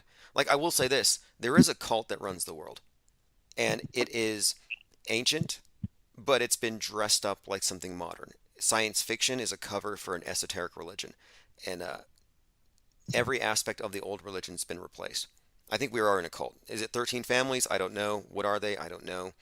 I don't point to any specific. I mean, some will say it's this group, it's them, it's the Samoans, or it's the Chinese. But I'm sorry, but if you're pointing at a scapegoat, you have to ask yourself: if you remove this person or this group, rather, would everything just suddenly be fixed? And the answer is no. I think what we have is a pyramid structure that's based on masses of ignorance, masses living in darkness, and then an illuminated elite. Okay, so can we just deduce down to who's the good guys and who's then when it all comes down, it comes down to there are good guys and bad guys, right? I'd like to think so. I'd like to think so, but the QAnoners, for example, well, they think they're good. They're fighting the deep state, right? But they want to murder a bunch of people. They really do. They want to murder the Democrats. It's political warfare. So the good people are being hijacked and they're being put into the world stage where they are committing, what do you want to call it? Like if you're at war with another group and then you're being controlled by a third party, humanity is kind of in a circular firing squad, and there are no good guys from what I can tell. I just see legions of the deceived and the deceivers. The only good guys are the conscientious objectors from the Psywar, and there aren't very many of us because most people don't know it's even there. Well, the reason why I ask is that there's a long-standing theory, two wings, one bird, the Republicans and Democrats, left and right, that no matter how much that they pretend to go to war and hate each other, they have to work together. And that was kind of proven in the 92 election when Ross Perot almost got 20% of the vote. And immediately they worked together to change the rules in order to run for president. Because before then, anybody can run for president. When I was a kid in school, we had mock elections, and they went and printed the actual ballot for the presidential election. And there were 15 different people. It wasn't just a Democrat and Republican on there. There were 13 other candidates, and one was for the Communist Party. We don't have that nowadays. After they reformed the rules in order to run for president after the 92 election. Are you familiar with that? I am. And you brought this up earlier about, when did I figure out or when did I decide or just start assuming all politicians to be, more or less, actors and controlled. And this is where Trump comes in, because Trump arrives as an outsider, as a rogue, and he's not part of the system and everything like that. And that was his main selling point. And I gave it the benefit of the doubt because he said the news is fake. He's going to open up the libel laws. The media is going to be sued. And I thought, wow, this might actually work. If we get some guy in here who doesn't give a damn and he's willing to call out the fakery, then maybe the whole infrastructure of Psywar as the norm will be taken down. That there'll be some kind of, great awakening, like you said. And it would be. But the instant PSYOP started happening, like Parkland, he's just marching lockstep. Oh, that's real. The virus is real. Nukes are real. Space war is real. And this is the other thing, too. You're not going to have a savior from the political realm because they're all on the world stage. And if you're a world stager, you're required to believe in things like space junk and space wars and nukes. You don't get to opt out. My point is, you don't get to be in politics if you're not a true believer. So there's no hope if you're looking to be, quote, saved. Not that I think there's anything to be saved from, because I don't believe the world's ending. Hey, I got a comment here. A commenter here, his name is Cookies. He says, channels like yours are confusing kids and turning them into mass shooters. You're reported. You're jail material, spreading lies and misinformation. Okay, well, this is why Cookies is a moron. Whoever is behind that moniker is a moron, because this person has nothing bad to say about Al Gore, who has people setting themselves on fire. And that guy who set himself on fire in the tennis court, yeah, that was funny because just his arm burned. But on Earth Day, wait a minute, do you actually believe a person set themselves on fire? Yeah, you actually believe that person did it? Yeah, I watched it. It was on TV. This was live. Oh, where did you watch it on? What did you watch it on? It was on. I saw it on Twitter, Instagram. I mean, he was dragged off. Just his arm burned. I actually put this guy on an eco-friendly tote bag. It's at infiniteplane.media. If you go to the shop, I actually took the. Yeah, I saw you peddling earlier. I didn't mean to use the word peddling, but that's a generic term. Well, look, do you not believe that maybe he was an actor also? Well, do you not believe he's an actor also? Well, he's an activist, sure, but do I believe? No, actor. What difference would it make? Do you think he's an actor perpetuating the narrative of whatever direction, of whatever, of that climate change is real? Okay, back in 2017. Or do you think he was actually crazy enough to set his arm on fire? Which one do you believe? On Earth Day 2017, I went down to a protest. There was a large group of people, 3,000 people, and it was a march against. It was a march against capitalism. It was a march against freedom, basically. But it's a climate change march. I went over there with my megaphone, and I had a sign that said "Stop Global Warming," but on the back, it said "Earth is flat." And I walked into that mob, And I said, you're brainwashing your children. The earth is not warming. This whole thing is just a religious indoctrination. And before I could get much further, I was dragged out. And I had mobs of people screaming at me. Their faces were just hideous. They were raising middle fingers, F you. And my point is, they weren't actors. They are radicals. They've been radicalized by the main religion of the day, the MSM. No, they're not actors. They're religious nutcases. They're mental. And they will set themselves on fire. The guy, Win Bruce, who set himself on fire, that potentially could have been a psyop. That could have been faked. There was a guy who set himself on fire in front of the White House in May of 2019. Looked fake to me. Looked like a ritual. But this one here, real or fake, this is actually, I would say, an exemplar of your average climate change believer. They do believe that you need to get rid of jet fuel, you need to stop flying. Greta Thunberg is the voice of the standard environmentalists. They all believe that we pretty much doomed us. This is not, my point is, to the commenter in the chat room who's calling me crazy, who thinks that I'm going to inspire stuff. No, I'm not inspiring self-harm. They are. In fact, they encourage self-harm.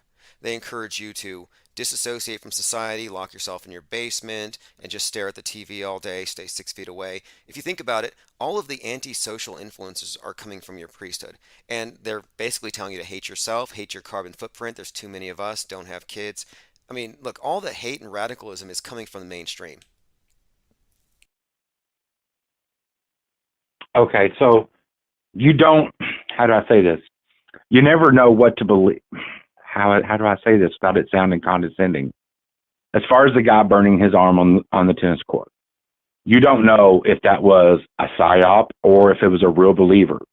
I mean, there's no way you could possibly know, right? But yet you have these convictions, such as nuclear arms are fake. There's no such thing as NASA exists only to perpetuate a dream. No, wait. Well, we have standards of evidence here. Now, I don't know whether or not that particular guy that I singled out is really authentically believing it. How would you know? You'd have to ask him personally. But did a person set himself on fire with a shirt that said ban UK jets? And is this in the context of environmentalist activism today? Absolutely. It's consistent with environmentalist activism today. Activism's real.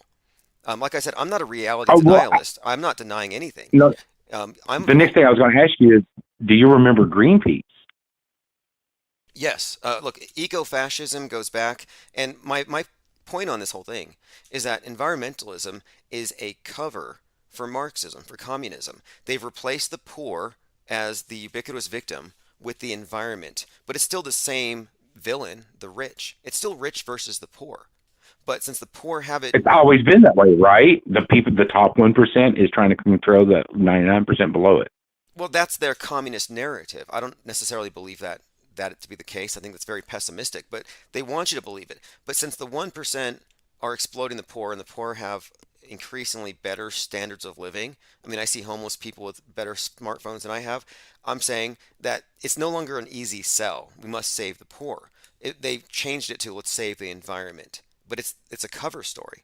Environmentalism is watermelon Marxism, green on the outside, red on the inside. Always has been. It's always been political. It's never been about saving the planet. They don't care about the planet. They care about controlling people. That's my take on environmentalism. So this activist here, he's a dupe. He's a stooge. And if he actually set himself on fire, he's a fool. Whether or not he believes any of it. But is it believable? Yeah, that's another thing too. I don't call everything fake. You have to apply the fakeability test. There are certain standards of evidence here, and the evidence says that's real. You can dispute it if you choose to. I don't have any way to dispute it, but it seems real, and it's very consistent with environmentalist activism. And it's not even an impossibility. Like, it'd be harder to fake what I saw there.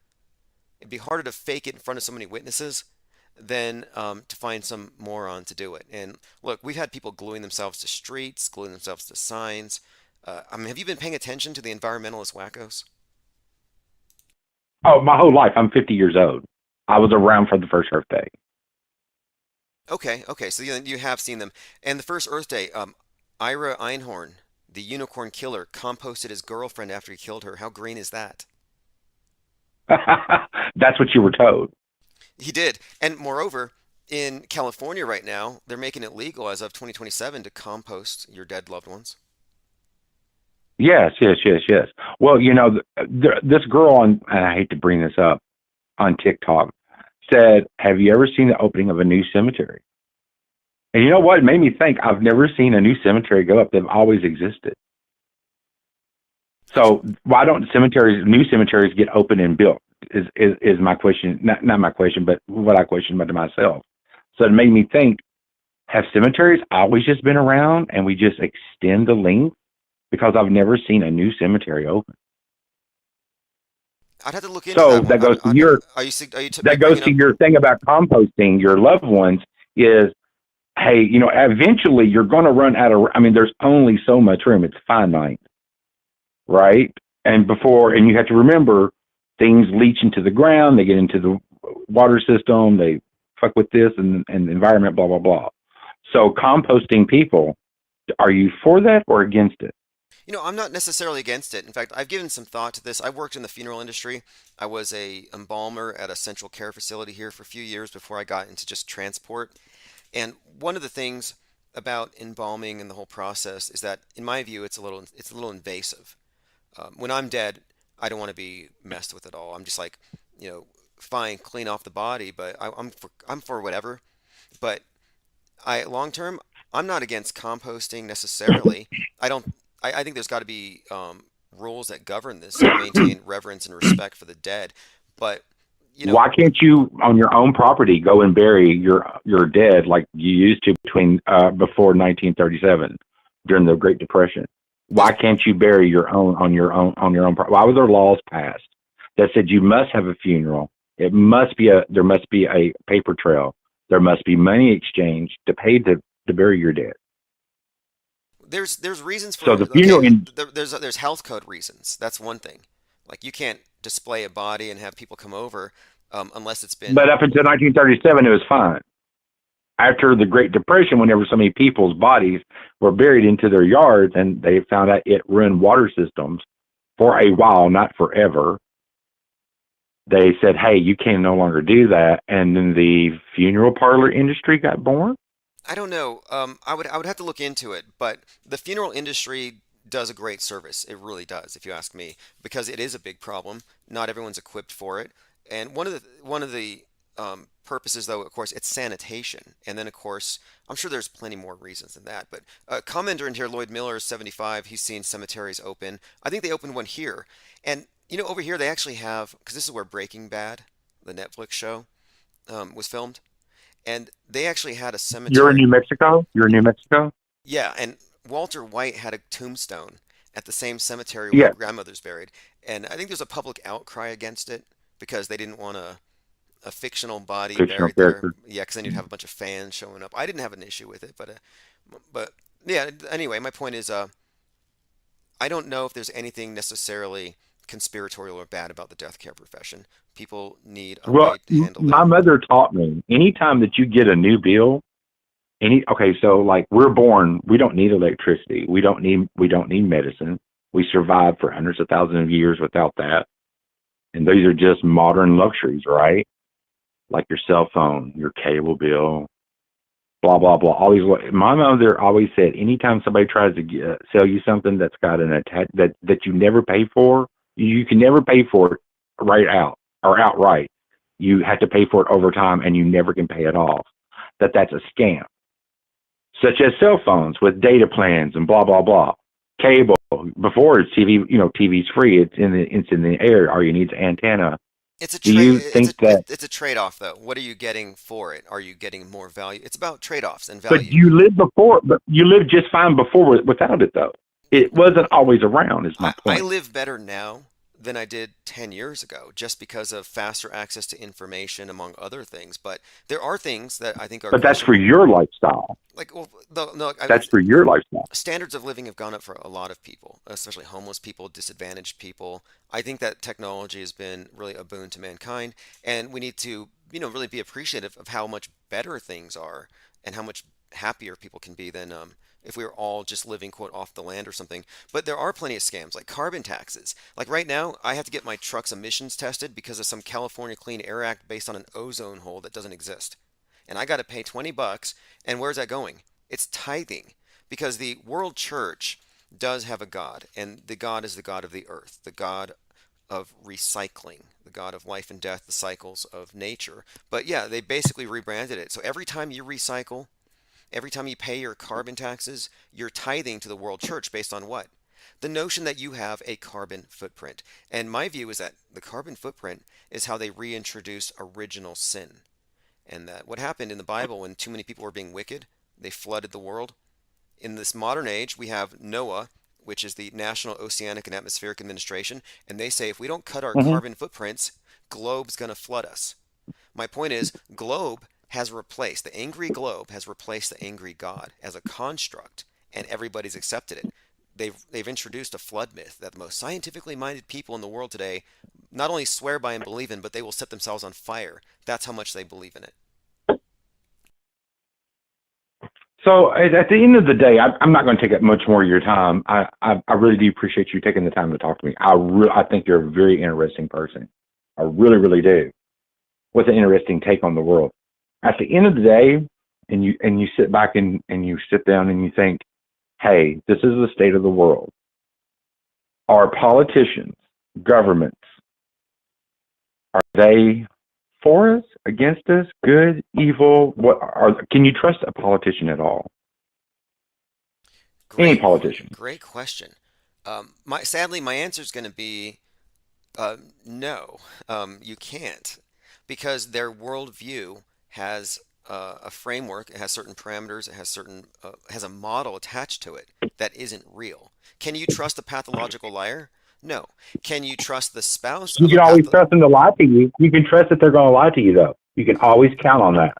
Right. Well, I'm just saying they're reality compromised. Like, for example, they're going to say, hey, look, I do want to represent your best interests, but those Republicans won't recycle, and now the globe's getting mad, and there's going to be a flood, so I got to take some of your money and regulate your business, and we're going to go to war. We might have to send you. Like, my point is, you can't trust them because they are compromised. Their reality has been totally compromised by their religion. They're zealots. They're fundamentalists of the MSM religion.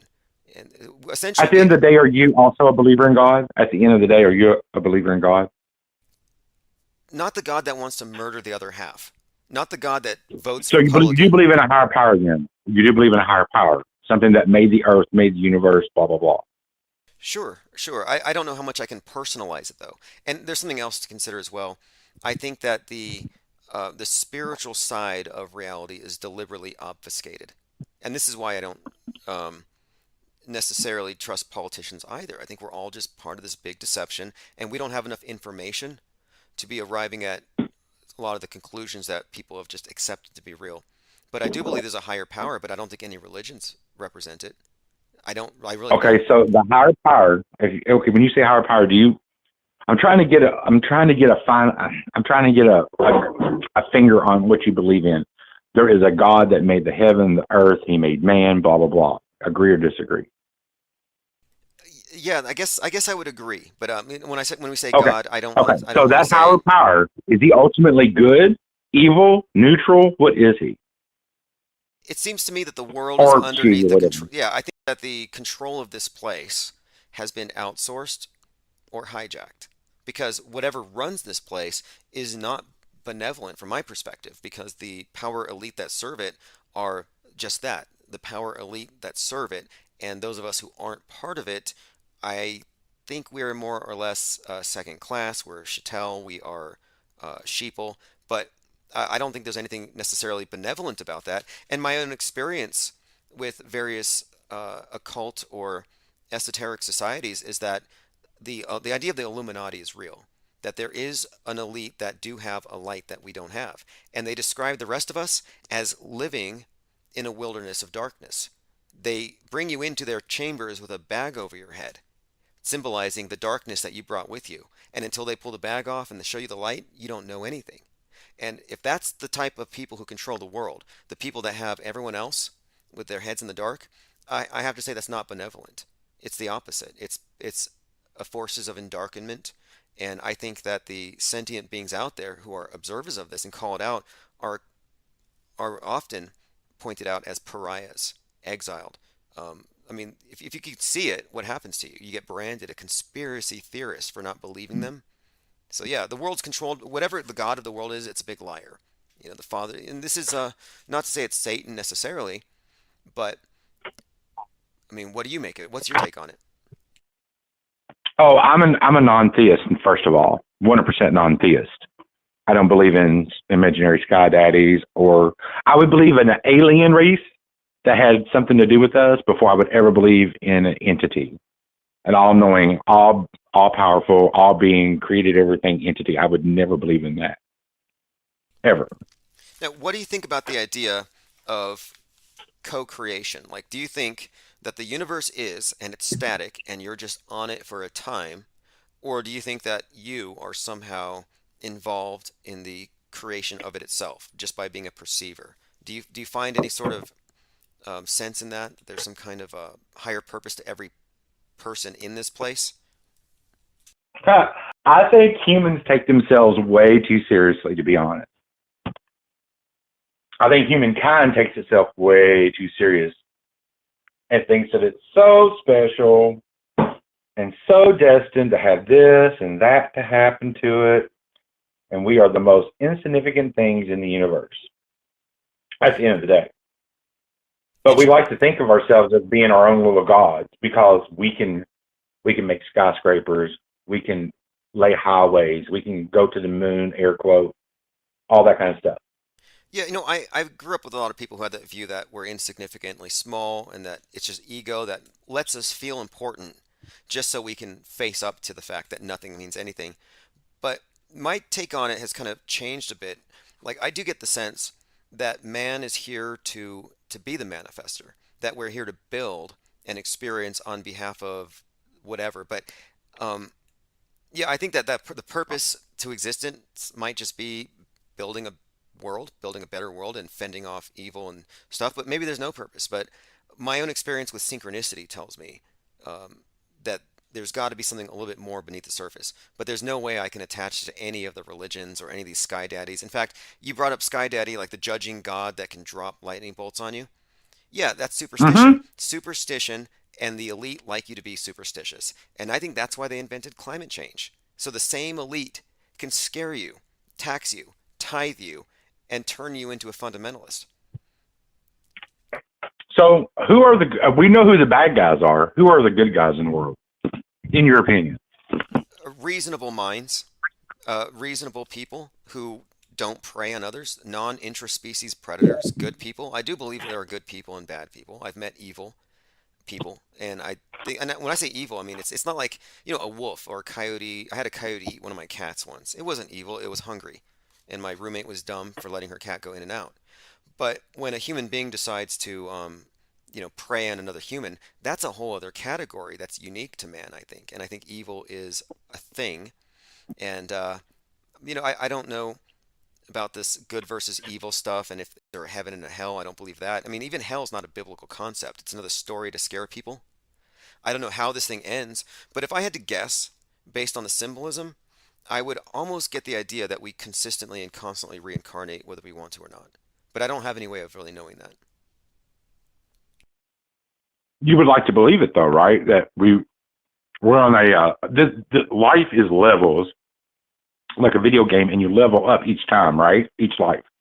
I like the idea of there being a purpose, and I like the idea of judgment of some kind or some kind of merit attached to it. I don't like the idea that the lowest and the worst and the most criminal consistently dominate. But I like the idea. I think that we should have some value system that holds heroes above criminals, but everything's been so inverted. Well, don't forget, your definition of a criminal may be my definition of a hero. It may be. You know, there's a lot of moral relativism out there as well. And I have an issue with that as well. But yeah, I know what you're saying. Like, there are some who will say that cops are criminals. And how can you say that? They're good guys. I see them on the TV. Well, what if they're enforcing a system that is inherently criminal? And, you know, again, these definitions, like the good guys out there, Christian nationalists think they're good guys. But if you actually look at what they believe, are they any better than radical Islamists? If you can justify murdering people for a higher cause, whether it's Democrats or the Great Satan. It's the same thing. Deep State, Great Satan, same thing. But yeah, interesting questions though. Definitely interesting questions. The media is a liar, the world church of our day, and it's a pathological liar. And the people who believe it may be good, but they're deceived, which makes them instruments of evil or instruments of the big deceivers. Can I ask you just one more last question? Because I know you're getting a little antsy to get off there. You got a show to do and all that. I get that. But just one more question. I don't know what you do for a living. I don't know if you have a family, kids, or whatever, or a fur baby. But I keep saying at the end of the day, I fucking hate that goddamn expression. Because I'm nervous talking to you a little bit. Because I just really love the information you've been putting out there. Well, I make my living doing this. I make my living I was making my living as a live streamer. And at one point, when I first started, it was more than enough to cover my bills and keep me doing this full time. But then we got attacked and suppressed, and it became increasingly difficult. But that just made me not want to quit. It seems kind of self-defeating. I've limited my own income, but I do make my living through live streaming. And that's why I peddle things like eco-activists on coffee mugs and whatever else it takes to run the channel. But this is beyond just me and my YouTube channel. I really think that what we're doing here constitutes a philosophical movement and a counter media presence that the world just doesn't have and hasn't had, and it's not allowed to have. I mean, Alex Jones is a mainstream media personality from my perspective here. Alex Jones is an asset of the world stage, and he's no different from Anderson Cooper at the end of the day. Well, also, fuck, I forgot to ask this question. You were talking about Alex Stein earlier. I'm sorry, I have a bite in my mouth. Alex Stein, the little conspiracy castle guy. And you said even he is a puppet or whatever the word. What's the story about Alex Stein? Because I know very little about him. I can find very little. But you seem to know a little bit more about him than I did. Yeah, Alex Stein, 99. Let's see, let's start back. I know his dad's a bail bondsman. His grandmother shot up Parkland High School. But about him, I first came across him. Hold on. His grandmother? Well, his grandmother was in the news once because she shot the high school up because some students were, I don't know if they were on her lawn or something. But so I looked into him as well. But no, Alex Stein is a reality TV star. He was in a show called Glass Houses where he played the villain. He got kicked off.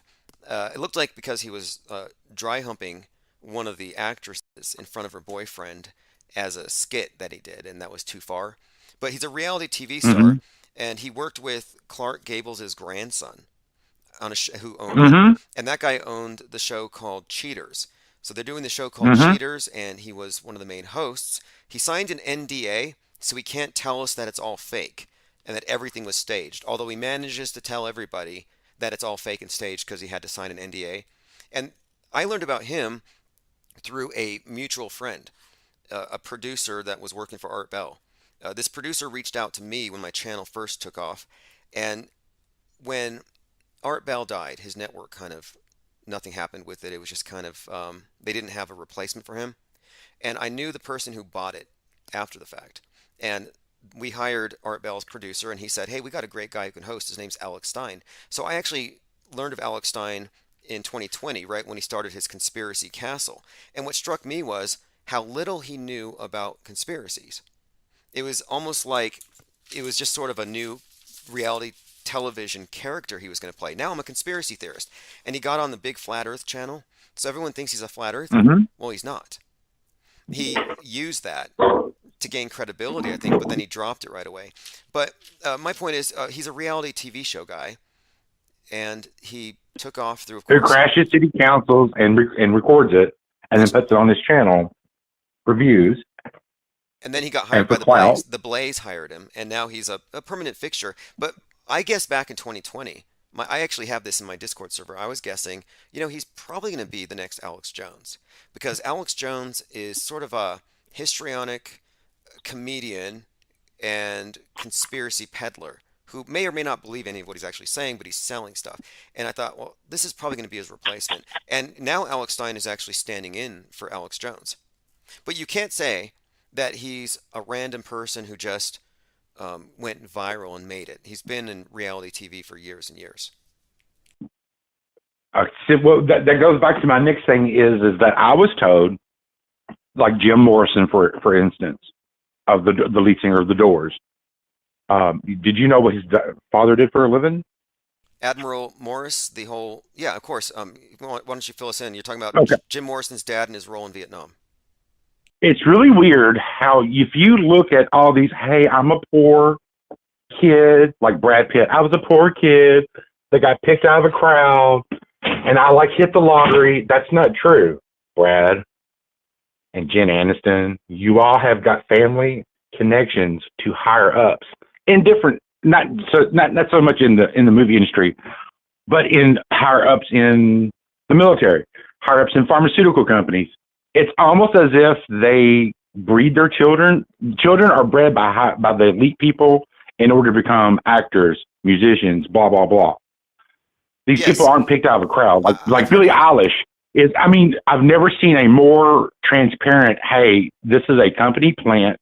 We're going to build her up. We don't like her gay brother, Phineas, even though he's a genius. But she's young enough and got a look about her. We can push this and get records out there. And you know her music's horrible.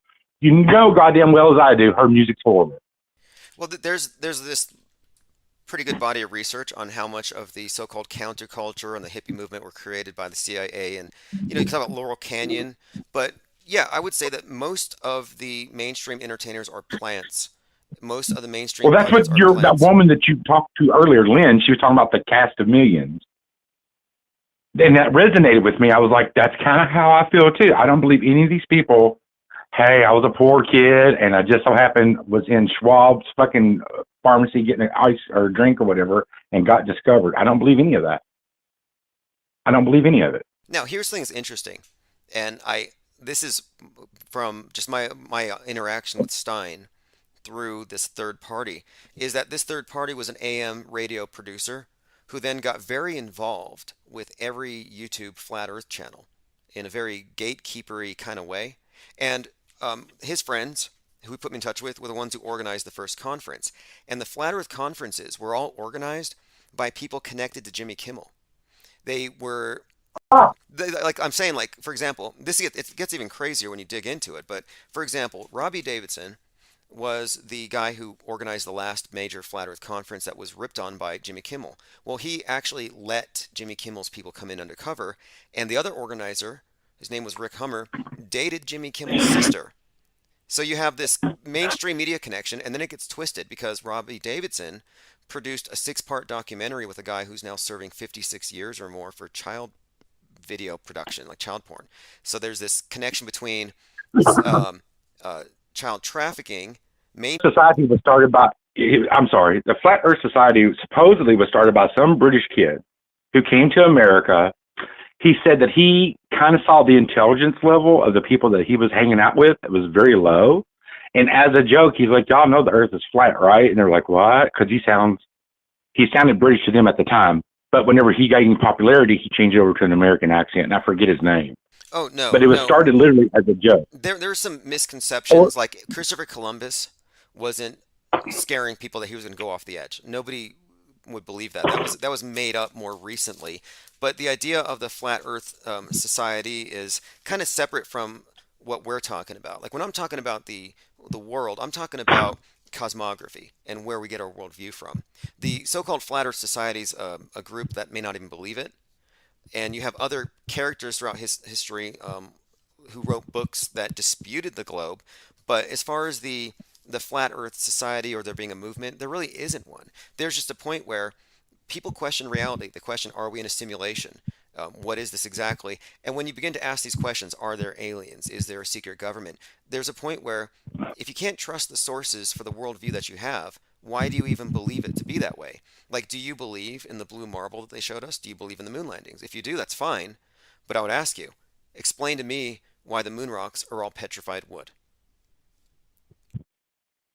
Well, that's another thing. You said that they're all petrified wood, but yet you've only got one example of a moon rock being petrified wood. There are over 300 samples.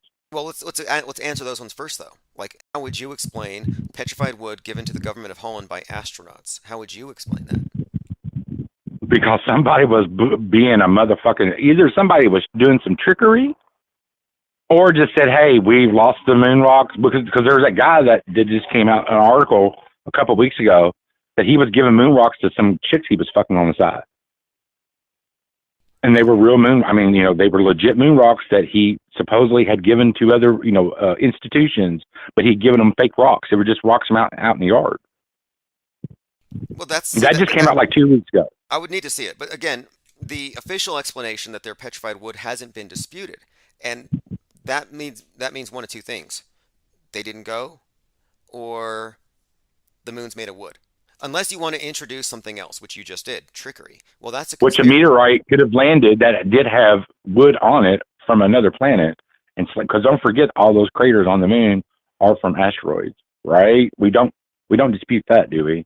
It depends. It really depends. I do. I don't necessarily believe those are impact craters. I don't, for a few reasons, but I don't believe we landed on the moon. And it's not just the moon rocks. To me, that's just one example of many things I could bring up that you can gloss over, or you can make up a story. Oh, some dude did it, but that doesn't answer the question. Because if you had the answer, you would be able to go to the government of Holland and say, I figured out what happened and where those moon rocks went. But no one's been able to do that. But what you've done is you've made an excuse for NASA's lies. And I won't make excuses for their lies.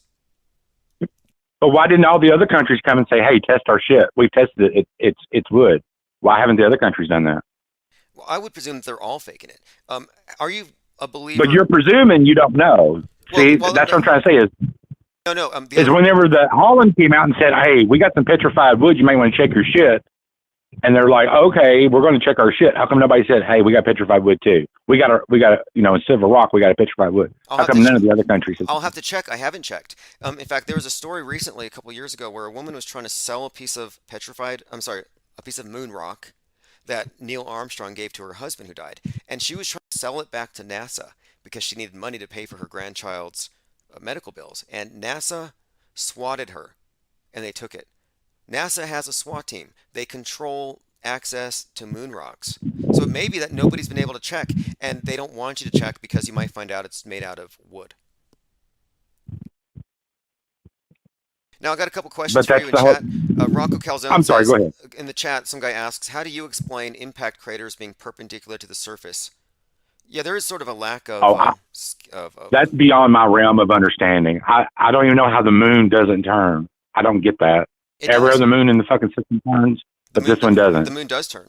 It has a synchronous orbit, and it's tidally locked, which I think is contradictory. So supposedly every 27 days, the moon makes a full rotation, but because it's in a synchronous orbit with the Earth, you don't see it. But do you experience that? Then why do we always see the same fucking craters? That's what I'm asking. That's why I question a lot of this stuff. Is we're told one thing, but does it comport with our lived, viewed experience? I don't think the Earth looks like it's... I don't think the moon looks like it's spinning every 27 days. I don't think synchronous orbit and a spinning moon can coexist. I think it's mutually contradictory. So, for example, if it's tidally locked, it means that it's always facing us, right? But then we're in a synchronous orbit when it spins. So it's supposedly spinning, but we always see its face. And this would be akin to holding your phone out in front of you and spinning around, and then having the phone somehow turn. It's not. I think it's a contradiction. But you only see the same face. You've never seen the backside. Yet they tell you it spins every 27 days. You just happen to miss it. I've never heard that before. I've never heard of I've always been told we have the only moon that does not rotate. No. Venus is the only planet that goes backwards around the sun, and our moon is the only moon that does not turn. Or what's the word I'm looking for? Revolution? Rotate. Revolt? The moon orbits rotate. every 27 days, and it takes 27 days for the moon to rotate on its axis.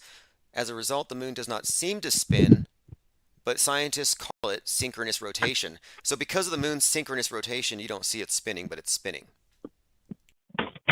I'm just telling you what I was taught in school. The moon does not spin. Well, if you go to space.com, the moon spins every 27 days. So your teacher got it wrong. You were taught wrong. Well, we were also taught, listen, I'm old enough that we were taught that the moon someday was going to crash into the Earth until they started, in 69, whenever Neil Armstrong put that little piece of metal down and they could shoot a laser at it and measure the distance. And it took from 67 to 83 for them to figure out, no, the moon's actually getting further away. It's not getting closer towards, that's how we were taught in 82. Then in '83, we were taught, no, it's actually moving away from us. Interesting. Well, there's a new movie that just came out. It's on HBO right now. It's called Moonfall. Very interesting. Yes, movie. I've watched it. Okay. Interesting movie. I mean, I think it stole from Kubrick a little bit of. It was a mashup movie. It wasn't all that great. You do like the Kubrick. I've noticed you mentioned when I was watching your replay. You like to mention the whole Kubrick thing. Do you think he was an insider that they said, "Hey, you're a master director, cinematographer, blah blah blah. You invented cameras and techniques in cameras. We're going to use you and put you and get you in the know. We're going to let you in on the secret." In a way, I think Kubrick worked in a department that headed SCIWAR. I don't think Kubrick was just involved in Apollo 11. I think Kubrick is the director, the mastermind behind the execution of 9/11, the Challenger explosion, the JFK assassination, among other things. And it's not just Kubrick. And if you look at the reason why people think Kubrick did Apollo 11, it's the movie The Shining. He has all kinds of hints. But there are more hints. There's more foreshadowing for 9/11 in The Shining than there is for Apollo 11. So I believe that Kubrick is just... That's what I was, yeah. I watched your little replay, and that's where I saw the correlations that you were making. The two girls represent the towers. There's a bell there that represents the Bell Tower building. Yep, exactly. Or wherever the fucking name of the building is, blah, blah, blah. There's quite a lot. Now, even Full Metal Jacket, too. Full Metal Jacket contains copious predictive programming for 9/11. Okay, so here's my question for you. The Twin Towers went up officially in 73, right? Well, construction started in 68 on the south, and then the 69. Yeah, but basically, yes. I believe that's when they were completed, I think. So here's my question to you. How do they say, you know what, someday we're going to come up with an idea and have these towers knocked down because they represent the wealth of the world, but mostly in America, because they're in America, kind of like how the United Nations is in America and nowhere else, the building, that is because it's safer here. This is the safest place for the United Nations. And the Twin Towers represented our prosperity, our blah, blah, blah, blah, we're the world's greatest country, blah, blah, blah, right? Correct. So back in 60-something, whenever Kubrick was like, you know what, they're building these two towers, I'm going to put it in my movies that they're going to come down someday. My take and I'm going to put down specific, I'm going to put specific things in that, how does he know that that's going to happen in 2001? How does that work? Because the ritual of the towers falling was written before the towers went up because of it's part of a more ancient story. That's what I'm suggesting. That the meaning of the Twin Towers falling and the new tower going up, the height that it is, the date that it opened, that this is a story that's being told over several generations about the fall of the Tower of Babel, the fall of America. I think that this is a long-term psychological operation. I don't think that it was spontaneous. It's not just Kubrick. They were built to be taken down. And incidentally, I don't even think that they were occupied on the day they pulled the towers.